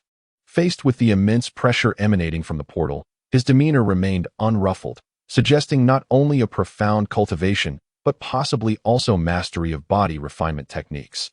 Conversely, Sikong Huan could not ascertain Jiang Huanqing's level of cultivation, concluding that he must be employing a highly concealed secret technique.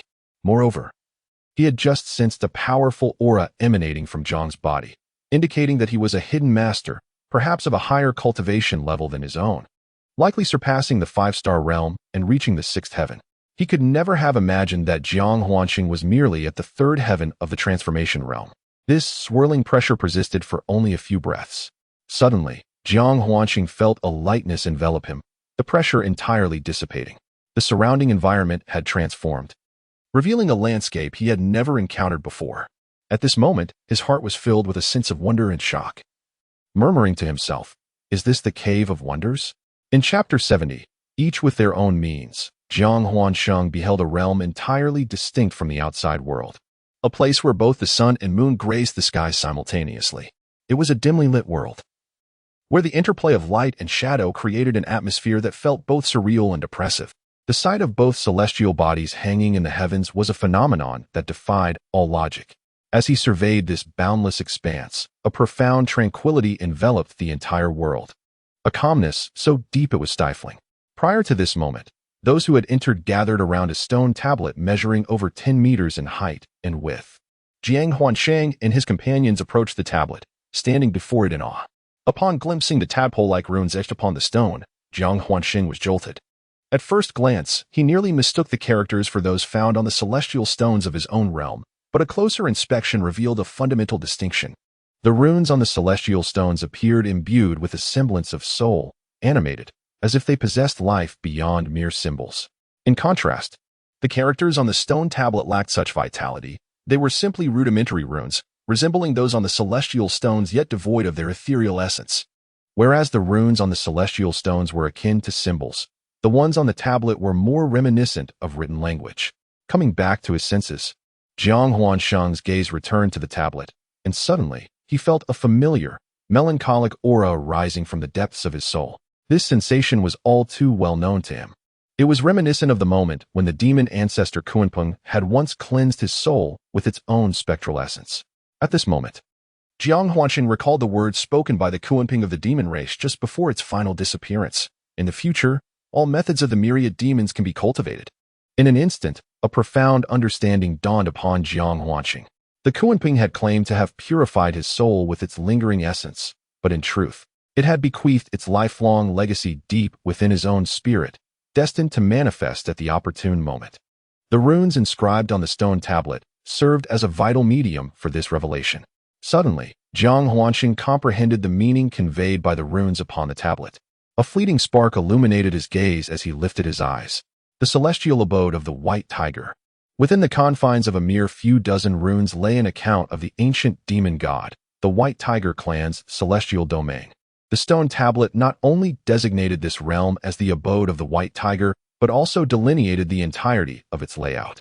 According to the tablet, the celestial domain of the demon god spanned a vast expanse of 100,000 miles, divided into 4 cardinal directions: east, west, south, and north. The eastern sector housed the demon god hall, while the other 3 directions were home to the 3 Tiger King halls. It was evident that the White Tiger demon god was not a solitary entity, but rather the leader of a clan, while only one demon god could exist.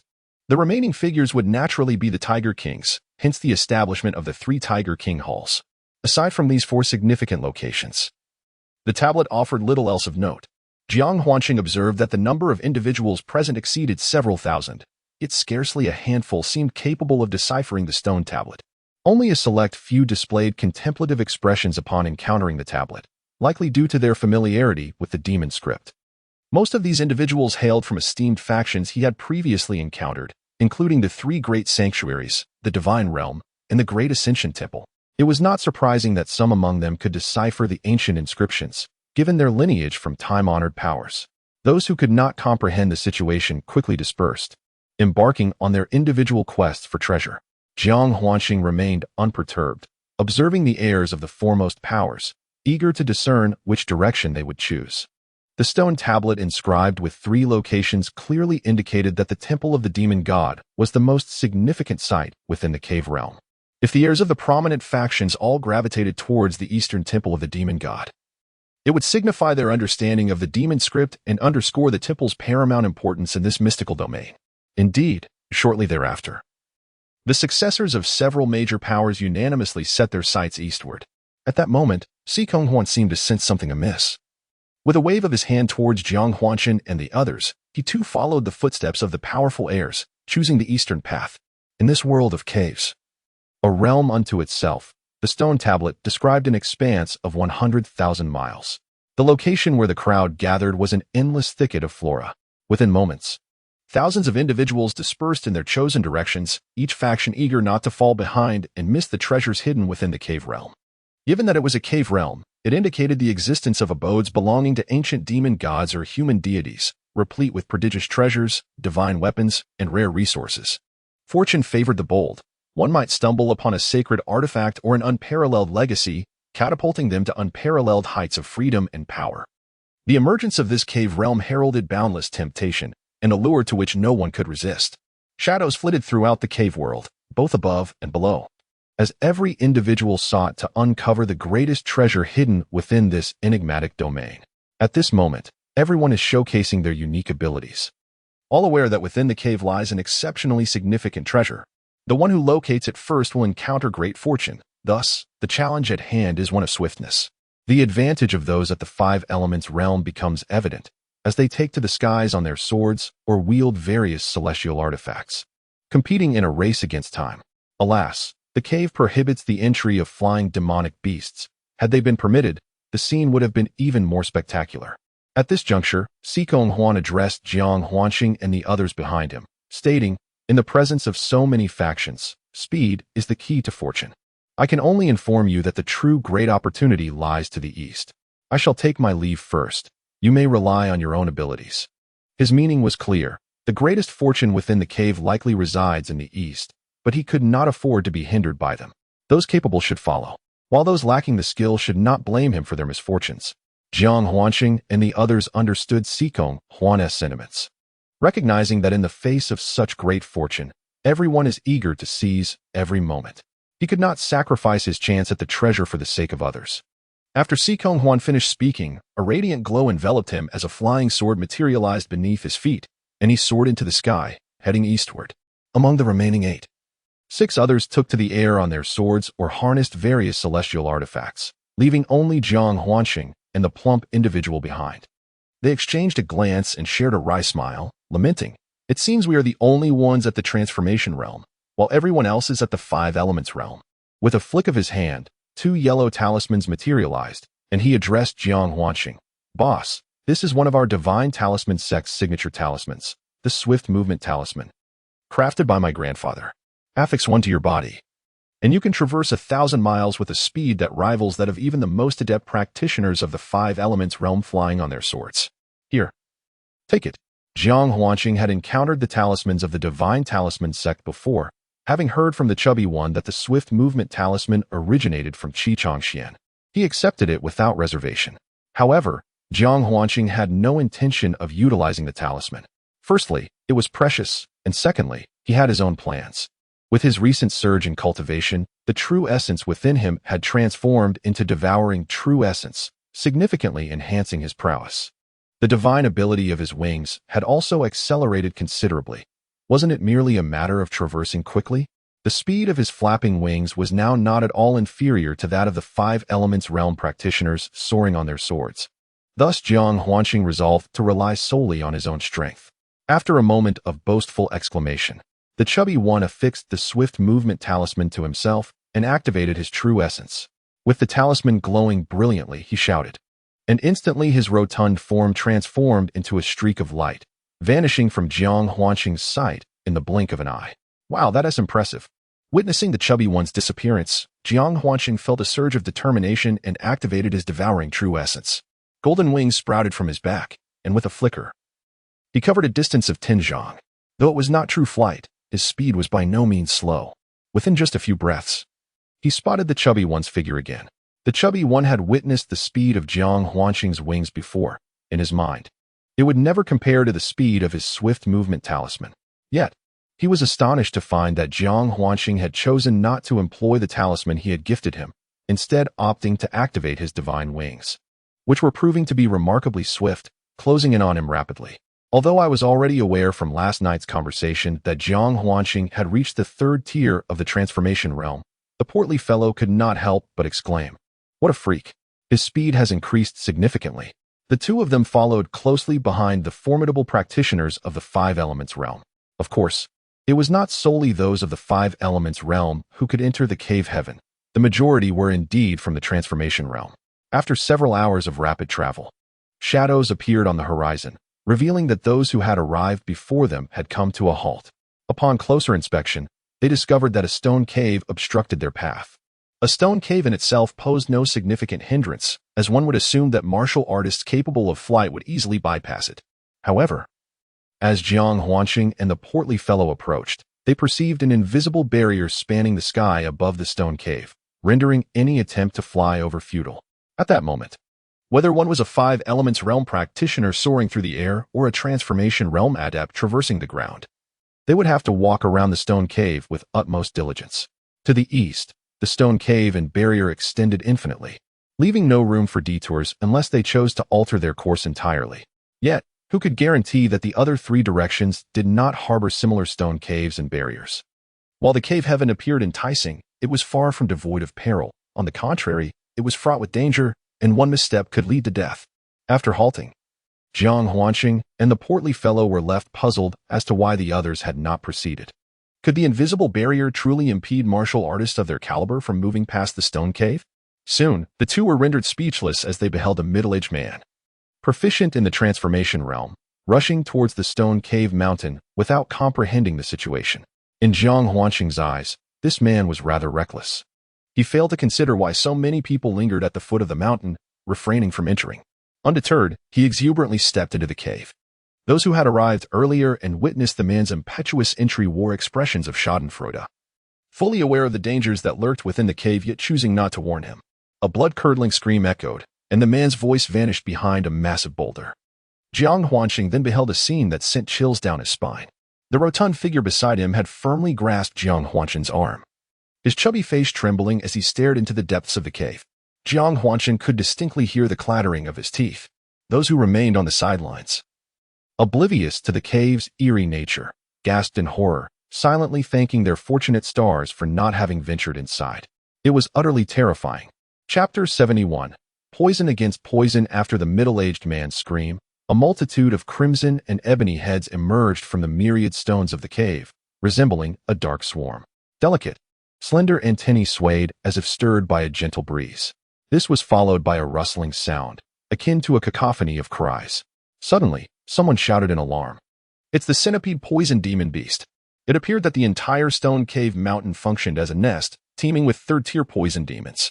How could one possibly proceed?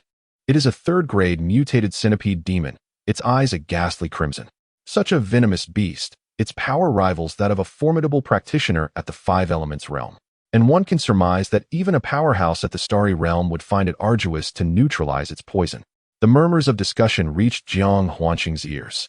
A mutated centipede demon? Jiang Huanqing narrowed his eyes. The stout fellow, glancing at the stone cave mountain with trepidation, remarked, "Not necessarily. Have you noticed that Sikong Huan and the heirs of several top-tier forces are absent from the scene? What does that imply?" Jiang Huanqing inquired. "Damn. It implies they've already traversed beyond the stone cave mountain," the stout fellow exclaimed dramatically upon realization. He continued, "Look at all these practitioners at the Five Elements realm who have not recklessly ventured forth. Do you still wish to slay the venomous demon? Boss, let us reconsider our approach. This vast world of celestial realms offers ample opportunities to seek out other medicinal herbs. As for rare treasures, we should abandon such aspirations. Our lives are of utmost importance. Let us observe, since Sikong Huan managed to cross over, the others at the Five Elements realm will undoubtedly find a way as well. We can witness how they accomplish it." Jiang Huanqing remained with his eyes narrowed, surveying the venomous demons lurking in the distance of the stone cave mountain. The murderous intent he had felt earlier had arisen upon hearing about the mutated centipede demon. He recalled Yiqing Yuan, who had lost her cultivation and succumbed to the demon's poison. Her visage transformed into that of a ghostly duality, all of which was wrought by the centipede demon. At present, Jiang Huanqing is convinced that the poison afflicting Yiqing Yuan stems from one of the centipede demons. It is highly probable that these centipede demons somehow escaped from their cave abode and ventured into Beilu Mountain, where they wreaked havoc upon humanity. Subsequently, when Yiqing Yuan and her companions set out to hunt the demons, it ultimately led to her tragic transformation. Jiang Huanqing had once vowed to exact vengeance upon the centipede demons in Beilu Mountain, to provide some measure of solace for Yiqing Yuan. Yet, he never anticipated that the day of reckoning would arrive so swiftly.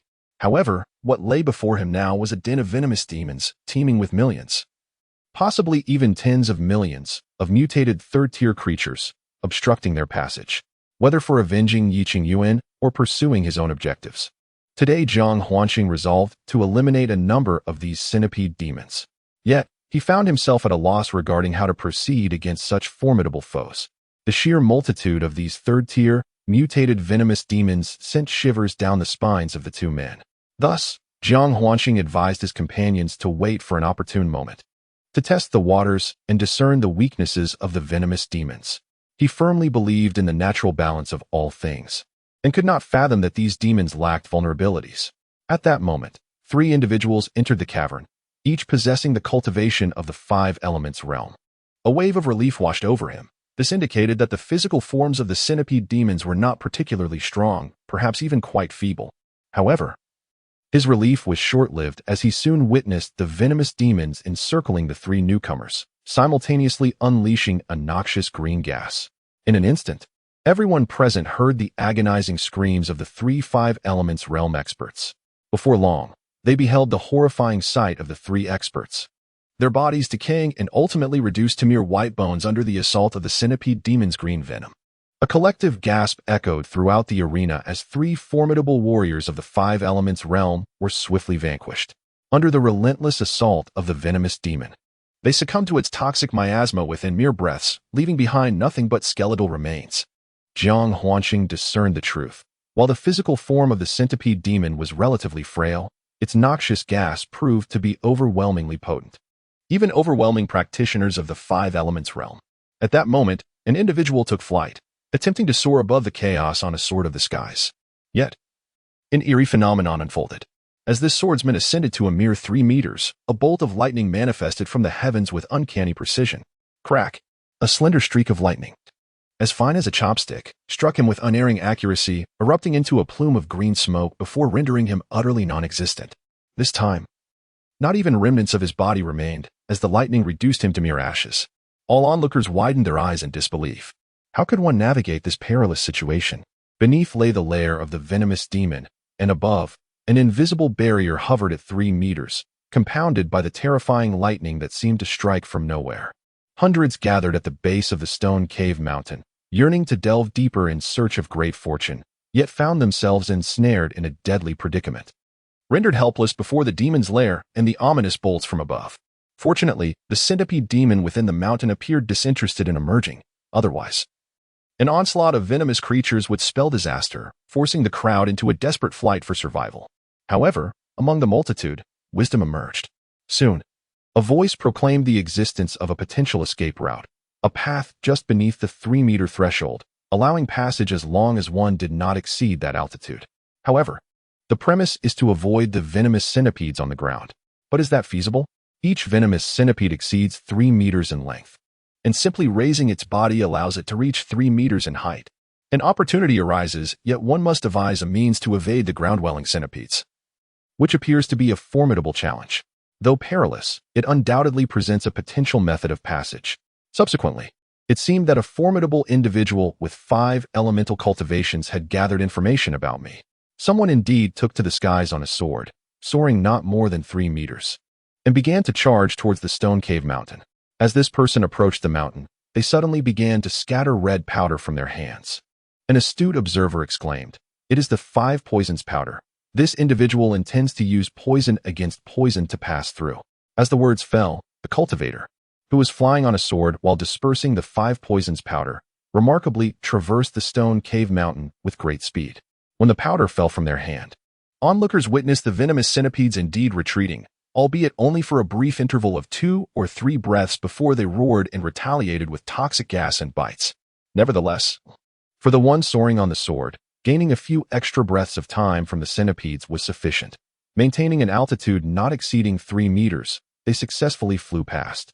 With one successful example, others began to follow suit, one after another. In an instant, dozens passed, yet fewer than 10 succeeded. Unfortunately, some met a grim fate. Perhaps their poison was ineffective, failing to deter the centipedes, resulting in them being torn to shreds. Some individuals, instead of employing poison to combat poison, attempted to envelop themselves in true essence to resist the venom of the centipede demon. However, they underestimated the potency of the centipede's toxins, which infiltrated their true essence, reducing them to mere piles of bones in an instant. While the notion of using poison against poison may appear viable, it is not universally applicable. One must possess a toxic substance that even the centipede demon fears. After observing for some time, Jiang Huanqing reached a resolution. He ventured a short distance from the stone cave and retrieved the corpse of a celestial toad. Upon opening its abdomen, he unveiled a fist-sized gas pouch, containing the venom of the celestial toad. This venom had previously corroded even his own vital energy in the abyss, indicating its immense toxicity. If one were to employ poison against poison, the venom of the celestial toad would be most suitable. Thus, Jiang Huanqing resolved to test whether the centipedes indeed feared the celestial toad's venom. Selecting an appropriate angle, he targeted a centipede demon and hurled the celestial toad's venom directly at it. With a dull thud, the gas pouch ruptured, dousing the centipede demon in the venom. A sharp yet subdued roar erupted from the demon's mouth. Under Jiang Huanqing's watchful gaze, black smoke billowed from the centipede's body, swiftly transforming into a pool of pus. To Jiang Huanqing's delight, the moment the gas pouch exploded, several nearby centipede demons recoiled as if sensing the odor of their dread, retreating over 3 meters before halting. Success. Jiang Huanqing was elated. As long as he possessed the venom of the celestial toad, he could advance with lethal intent. For these centipede demons appeared to harbor a profound fear of the toad's toxin. At that moment, he noticed that several individuals were gazing at him with fervent intensity. A shiver ran down Jiang Huanqing's spine as he became engrossed in devising a plan, momentarily oblivious to the throng surrounding him. Did they not realize that he possessed the venom capable of subduing the centipede demon? Surely, they should have been tempted to seize it. The rotund companion also discerned Jiang Huanqing's recent actions and inched closer. In that instant, Jiang Huanqing bellowed at him. Run without hesitation, he retrieved several celestial toad corpses, skillfully disemboweling them to extract the toad venom sacs, and charged into the stone cave mountain. The portly man promptly understood that Jiang Huanqing intended for him to follow. Although he recognized the potent venom in Jiang Huanqing's grasp that the centipede demon feared, the prospect of confronting the dense horde of centipede demons within the cave filled him with trepidation. Yet, the situation was clear, with so many people around. They would undoubtedly covet the venom Jiang Huanqing possessed. Retreat was not an option. He steeled himself and followed Jiang Huanqing into the stone cave mountain. Fortunately, both of them moved swiftly. The stout man was equipped with a speed talisman, while Jiang Huanqing wielded his celestial wings. True to his promise, Jiang Huanqing unleashed the celestial toad venom to carve a path forward. As the venom struck the bodies of the centipede demons, they shrieked in agony and recoiled. It appeared that the centipede demons harbored a profound aversion to the scent of the celestial toad venom, keeping their distance from Jiang Huanqing. Without a hint of hesitation, Jiang Huanqing capitalized on this advantage, showering the centipede demons with the venom as he passed. Each centipede demon that came into contact with the venom was swiftly reduced to a putrid sludge. A wave of satisfaction surged through Jiang Huanqing at last. He had avenged Yiqing Yuan.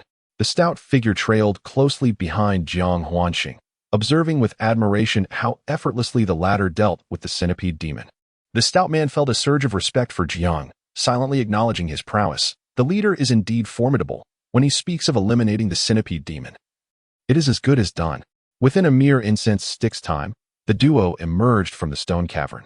Upon glancing back, they beheld the lifeless bodies of at least several hundred centipede demons, with the cacophony of their dying cries resonating behind them. The sight of the densely packed centipede demons howling in pursuit instilled a sense of trepidation within both men, and a shared glance conveyed an unspoken sentiment. Fortunately, it seemed these venomous creatures were hindered and could not chase them beyond the confines of the stone cavern. As they stepped out of the cavern, the environment around them had transformed. A thick, nebulous white mist enveloped the surroundings, rendering visibility to less than 10 meters. Just as they acclimated to this eerie atmosphere, the sudden sound of footsteps pierced the silence. The ominous footfalls, emerging from the obscured mist, heightened their wariness.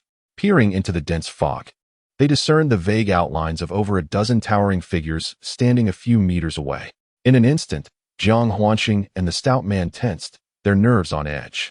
Chapter 72. The inhabitants of the divine realm. Jiang Huanqing squinted into the distance, struggling to identify the approaching beings, though they bore a humanoid semblance. Their towering stature suggested they were anything but human. They were undoubtedly monstrous creatures, and the sudden appearance of so many at once was undeniably perilous within the cave's confines. Hastily, he attempted to expand his spiritual awareness to assess the situation, only to find himself taken aback. His spiritual perception was inexplicably rendered ineffective amidst the mist, as if an unseen barrier impeded its use. This revelation intensified the tension felt by both Jiang Huanqing and the stout man. Fortunately, at that moment, voices began to resonate in their ears.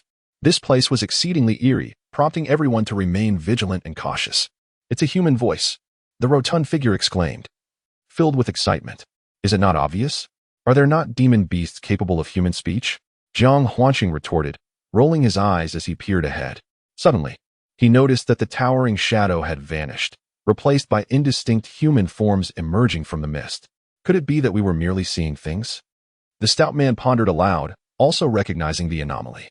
"Let us approach and investigate," Jiang Huanqing mused, intrigued by the possibility that others may have ventured in before them. The atmosphere was steeped in strangeness, and remaining idle seemed unwise. Thus, they decided to advance cautiously. As they traversed 4 meters, the stout man suddenly exclaimed in astonishment, "Boss, look behind you."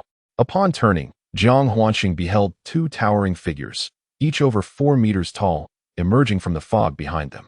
Cold sweat trickled down his spine as he thought, when did such bizarre silhouettes materialize? Just then, a voice from ahead interjected, "There is no need for alarm, gentlemen.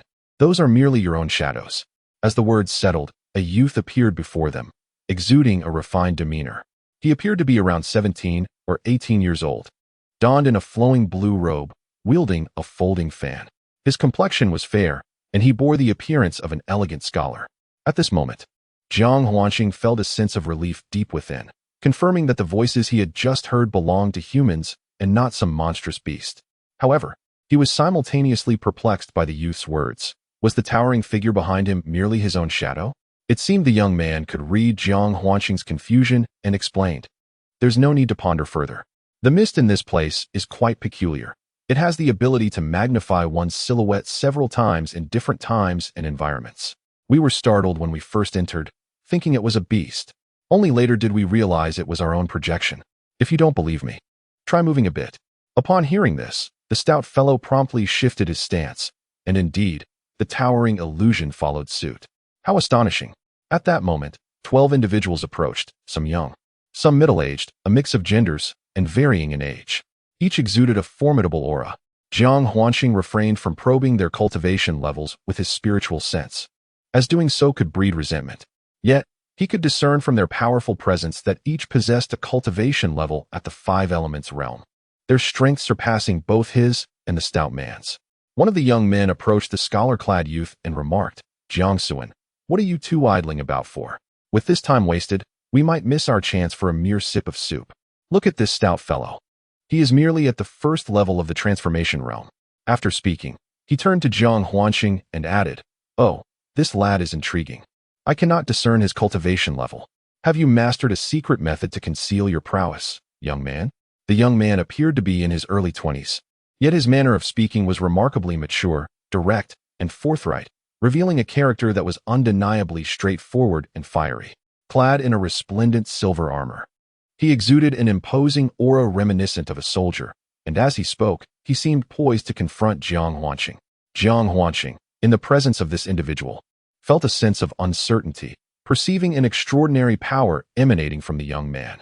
It was not the typical essence of a martial artist. Rather, it had an incisive quality that suggested he possessed at least late-stage strength within the 5 elements realm. Despite his reservations, Jiang Huanqing was not intimidated. He understood the formidable power of the sword of the celestial executioner. As Uncle Joe would say, even a typical Star Realm expert would hesitate to confront it directly. Just as a confrontation seemed imminent, a scholarly youth, who appeared to be of similar age to Jiang Huanqing, quickly interjected, "Jiang Shiwu, are you not ashamed? Do not forget that we represent the dignity of the divine kingdom. Can you temper your propensity for conflict? Do not claim to be my brother. I do not possess such a boorish elder sibling. Have you considered this? Who could traverse the stone cave mountain to arrive here without genuine skill? So what if they are in the transformation realm? Even that little beast man from the Sun God Palace is in the transformation realm. Do you think you could best him in combat? The manifestation of strength is not merely a matter of cultivation level." The young scholar's words cascaded like an unrelenting torrent towards his so-called elder brother, Jiang Shiwu, who was momentarily rendered speechless, his expression shifting to one of silent contemplation. Jiang Huanqing, standing nearby, grasped the situation as they mentioned the divine kingdom. His eyes narrowed at the mention of the unfaithful man, his own father, who seemingly was the contemporary prince of the divine kingdom. The identities of the two individuals before him were evidently rooted in the divine kingdom, and judging by their tone, they appeared to be brothers. The elder brother, Jiang Shiwu, seemed to be admonishing his younger sibling, Jiang Xuan, who was dressed like a scholar. As for their status within the divine kingdom and any potential connection to his long-unknown father, it remained shrouded in mystery. Such matters were sensitive. Jiang Huanqing dared not inquire further. If the divine kingdom were to become aware of his existence, who could say what fate awaited him? After all, to the divine kingdom, he was a product of the unholy union between demonic and divine, a source of shame. Resolutely, he decided to maintain his distance from them. Jiang Shiwu, humiliated by his younger brother Jiang Xuan's public reprimand, retorted quietly, "You think you're so capable? Just now, you let the 3 major sacred grounds snatch away our ally. And you dare say that if you hadn't offended them and sought them out for a fight, the people from the 3 major sacred grounds would have succeeded? Do you want me to slap you for your insolence?" Jiang Xuan, now thoroughly enraged, shot back, "You think you can rely on that item? I'm not afraid of you." Jiang Shiwu, sensing his brother's rising temper, quickly softened his tone, knowing well the seriousness of the situation. He forced a smile and said, I was wrong. From now on, I shall heed your every word and will not speak out of turn." Jiang Suan continued to observe Jiang Shiwu, and only after noticing the beads of sweat forming on his brother's forehead did he leisurely declare, "Remember your words. From this moment forth, You shall heed my commands. Should you cause any further trouble, do not blame me for invoking ancestral artifacts." Jiang Suwu repeatedly offered sheepish smiles and assurances. Meanwhile, Jiang Huanqing began to understand the dynamics at play. It was evident that the elder brother, Jiang Suwu, genuinely feared his younger sibling, Jiang Suan, who seemingly possessed a formidable item capable of dealing with him, an ancestral artifact, perhaps. The principles governing the training of soldiers by a weapons master are akin, albeit the targets of their endeavors shift to the demon clans and the forces of darkness. Undoubtedly, the attire of the brothers, one as a scholarly practitioner and the other as a weapon forger, signified their respective roles. Observing the elder brother's submission, Jiang Suan let out a cold snort before turning to smile at Jiang Huanqing and the portly fellow, saying, "My elder brother is rather crude. I hope you too will overlook this. As you may have noticed, this area is shrouded in mist, with our spiritual senses rendered ineffective. It is akin to existing within a labyrinthine structure. After several factions have entered, we found ourselves endlessly circling within the fog, unable to escape. Therefore, I wish to invite you both to join us. The more allies we have, the more strategies we can devise, and the search for an exit will undoubtedly become easier. Rest assured, as long as we can emerge from this place, I, Jiang Suan, will vouch for your safety in the name of the divine realm, granting you a share upon entry into the demon god palace. What say you?" Jiang Huanqing grasped the underlying message. Entering this realm brought them closer to the demon god palace, yet it also escalated the perils they faced. Their collective aim was to rally support, primarily to serve as expendable resources.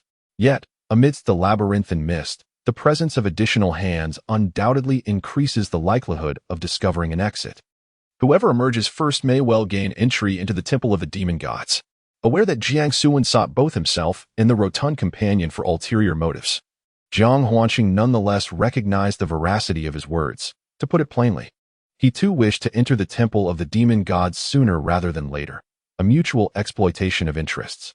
Simultaneously, Jiang Huanqing perceived Jiang Suan's demeanor as courteous and his speech as sincere, leading him to acquiesce to the invitation extended.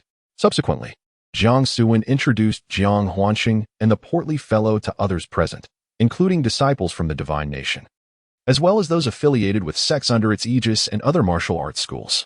It was indisputable that those capable of associating with the Divine Nation hailed from formidable sects, with the Divine Nation at the helm.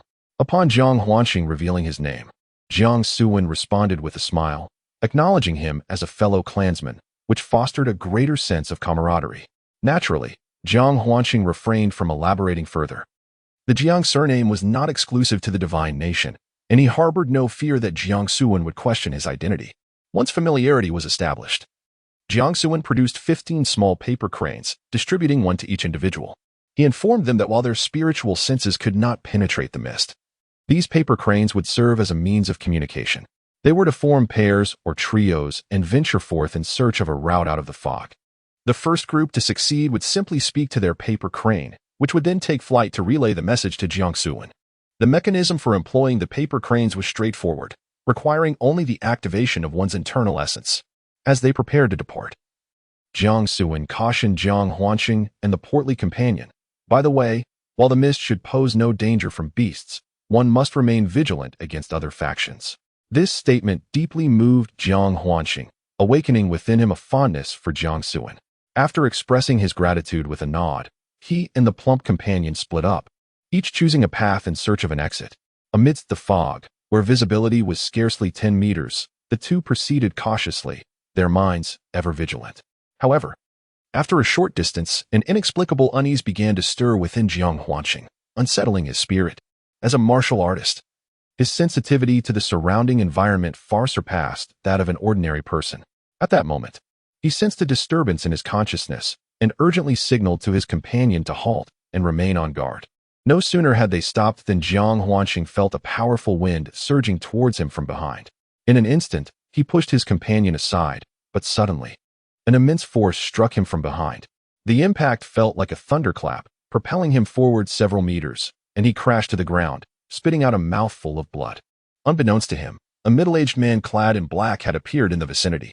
Jiang Huanqing discerned that the assailant's strength was undoubtedly at the Five Elements realm, likely within the first or second tier. He silently rejoiced in his recent physical breakthrough to the second transformation, which had significantly augmented his power, enabling him to withstand the assault. Had it been an ordinary practitioner at the elemental transformation level, he would surely have perished. His plump companion, possessing only the first tier of elemental transformation, was somewhat slower to react. After being pushed aside by Jiang Huanqing, he quickly realized that it was his friend who had thwarted the ambush. Upon witnessing Jiang Huanqing being sent flying, a surge of rage and concern ignited within him, and he cried out, "Boss!"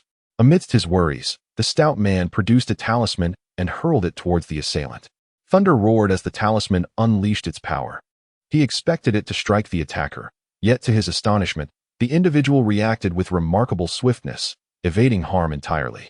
A sinister grin spread across the intruder's face as he gazed at the stout man, exclaiming, "To think a mere cultivator of the transformation origin realm possesses a third-tier purple thunder talisman.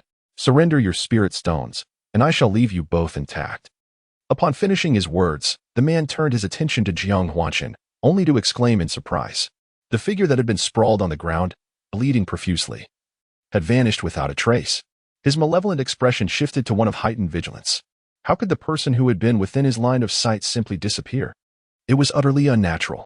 If Jiang Huanqing had been flung 10 meters away, he could have attributed it to the mist. But having been propelled less than 5 meters while remaining within his gaze rendered escape implausible. The only conceivable explanation was that the opponent might be a formidable expert far beyond his own capabilities. However, he had previously observed that the stout man was merely at the first level of the transformation origin realm, unable to discern Jiang Huanqing's true cultivation level. Thus, in the heat of the ambush, it was indeed the stout man who had acted, unwittingly exposing Jiang Huanqing's cultivation as not exceeding the 5-element realm. A flurry of thoughts raced through the middle-aged man's mind.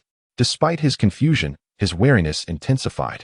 Meanwhile, the stout man, in a state of panic, realized Jiang Huanqing had vanished, prompting a surge of concern within him. The middle-aged assailant turned out to be a formidable adversary. The portly man, filled with concern for both himself and the well-being of Jiang Huanqing, found himself at a loss. Just when his uncertainty peaked, the voice of Jiang Huanqing suddenly resonated in his ear. "Fatty, listen to me. Remain silent. Prepare another purple thunder talisman.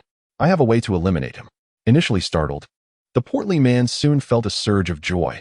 Although he could not see Jiang Huanqing, hearing his voice reassured him of his safety.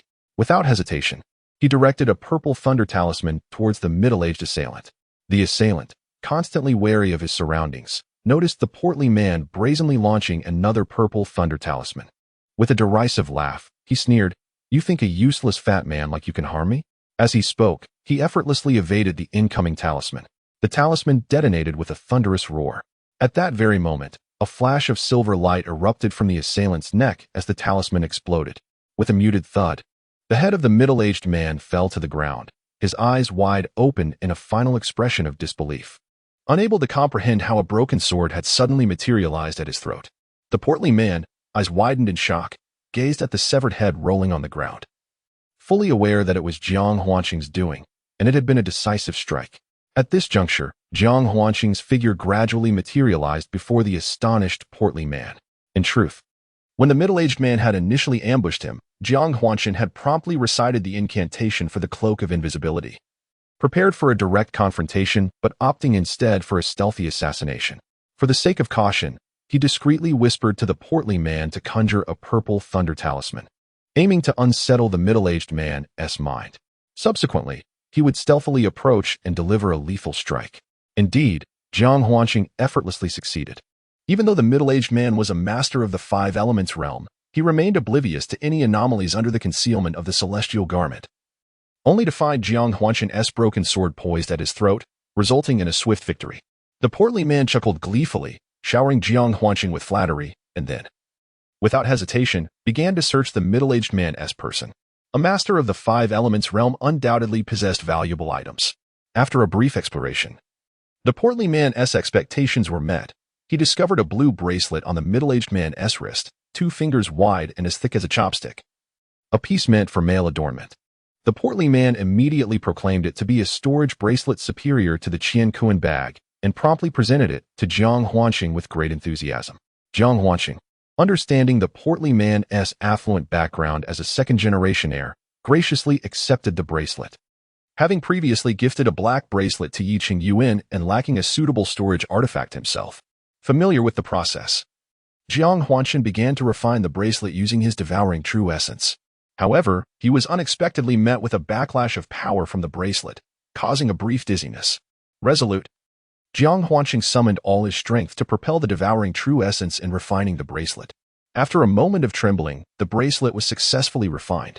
Now, the true essence within Jiang Huanshan had genuinely transformed into a mutated devouring energy, capable of absorbing various forces of the world, making the refinement of the bracelet a seamless endeavor under his full exertion.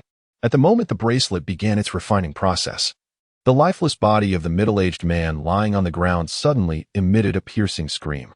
The stout man exclaimed, "Oh no! Those at the five elements realm possess a soul. Their consciousness is immortal and cannot be deemed truly dead. We must refine his primordial spirit quickly." Upon hearing this, Jiang Huanshan realized the gravity of the situation. He was aware that upon reaching the five elements realm, one's soul becomes eternal, manifesting as a primordial spirit. A detail he had momentarily overlooked. If the primordial spirit were to escape, it would inevitably attract enemies in the future. As the stout man finished speaking, a diminutive version of the middle-aged man emerged from the corpse's brow, attempting to flee, evidently having overheard the stout man's warning. Want to escape? Too late. Jiang Huanshan scoffed, channeling his true essence to form a colossal hand that seized the primordial spirit.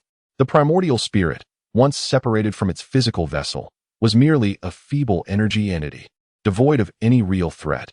In fact, it was quite fragile. Once captured, the middle-aged man's primordial spirit immediately began to wail for mercy, pleading, "Please, brothers, spare me. Do not refine me."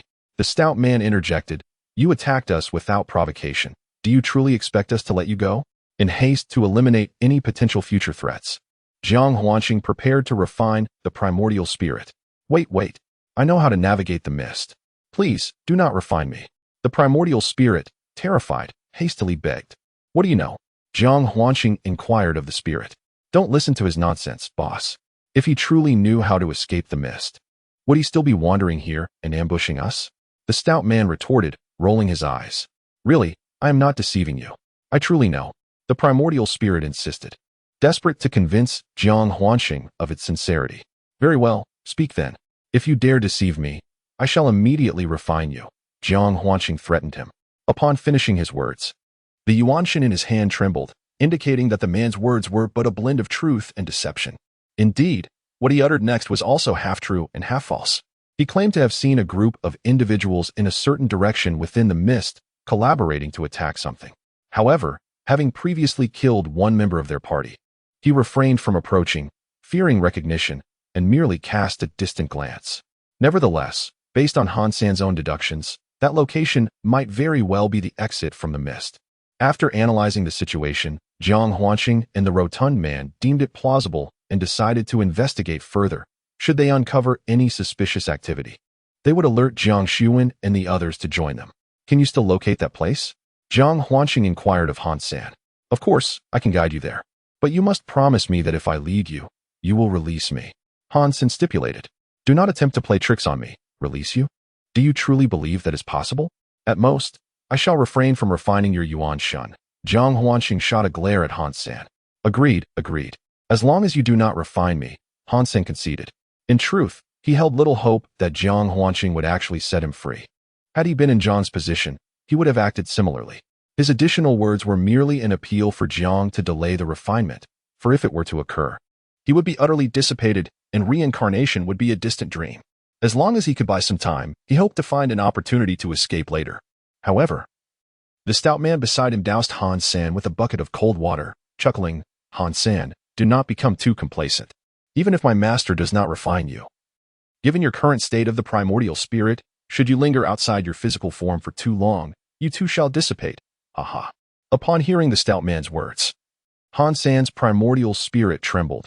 He was acutely aware that prolonged separation from the corporeal body without a suitable vessel would ultimately lead to his demise.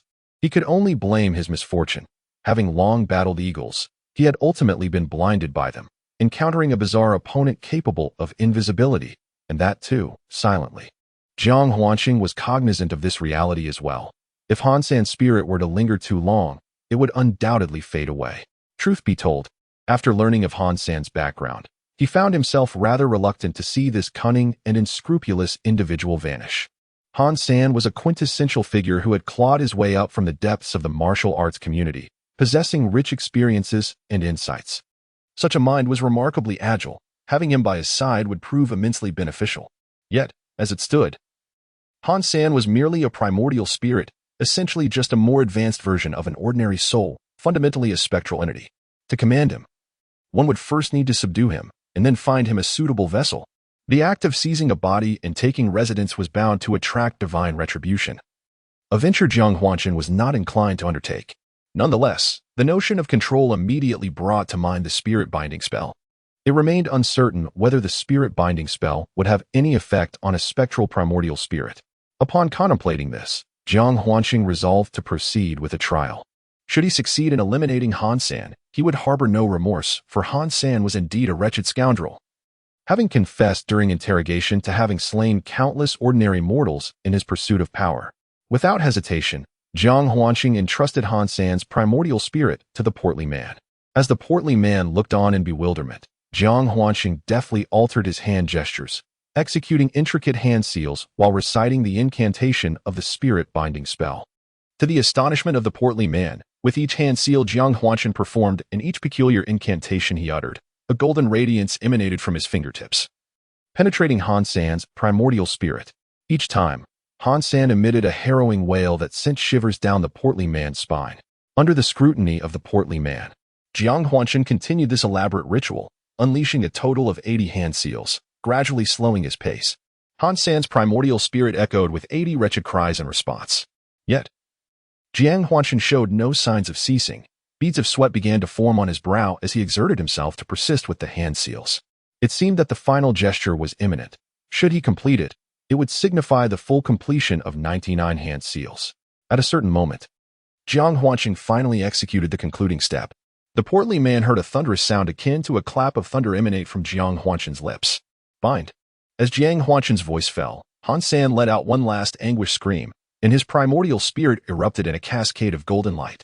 The portly man's eyes widened in disbelief as he witnessed a remarkable transformation in Han San's primordial spirit. At the center of his forehead, a rune appeared, radiating a sacred and ancient purple light. Immediately, his primordial spirit was enveloped in a resplendent golden glow, trembling slightly, with the intensity escalating. The stout man could not help but release his grip. At this moment, Han San's primordial spirit hovered in midair, showing no inclination to escape. Completely bathed in the purple gold radiance, Jiang Huanshan anxiously fixed his gaze on Han San's primordial spirit. This was his first attempt at casting the spirit constraining spell, specifically on a primordial spirit, and he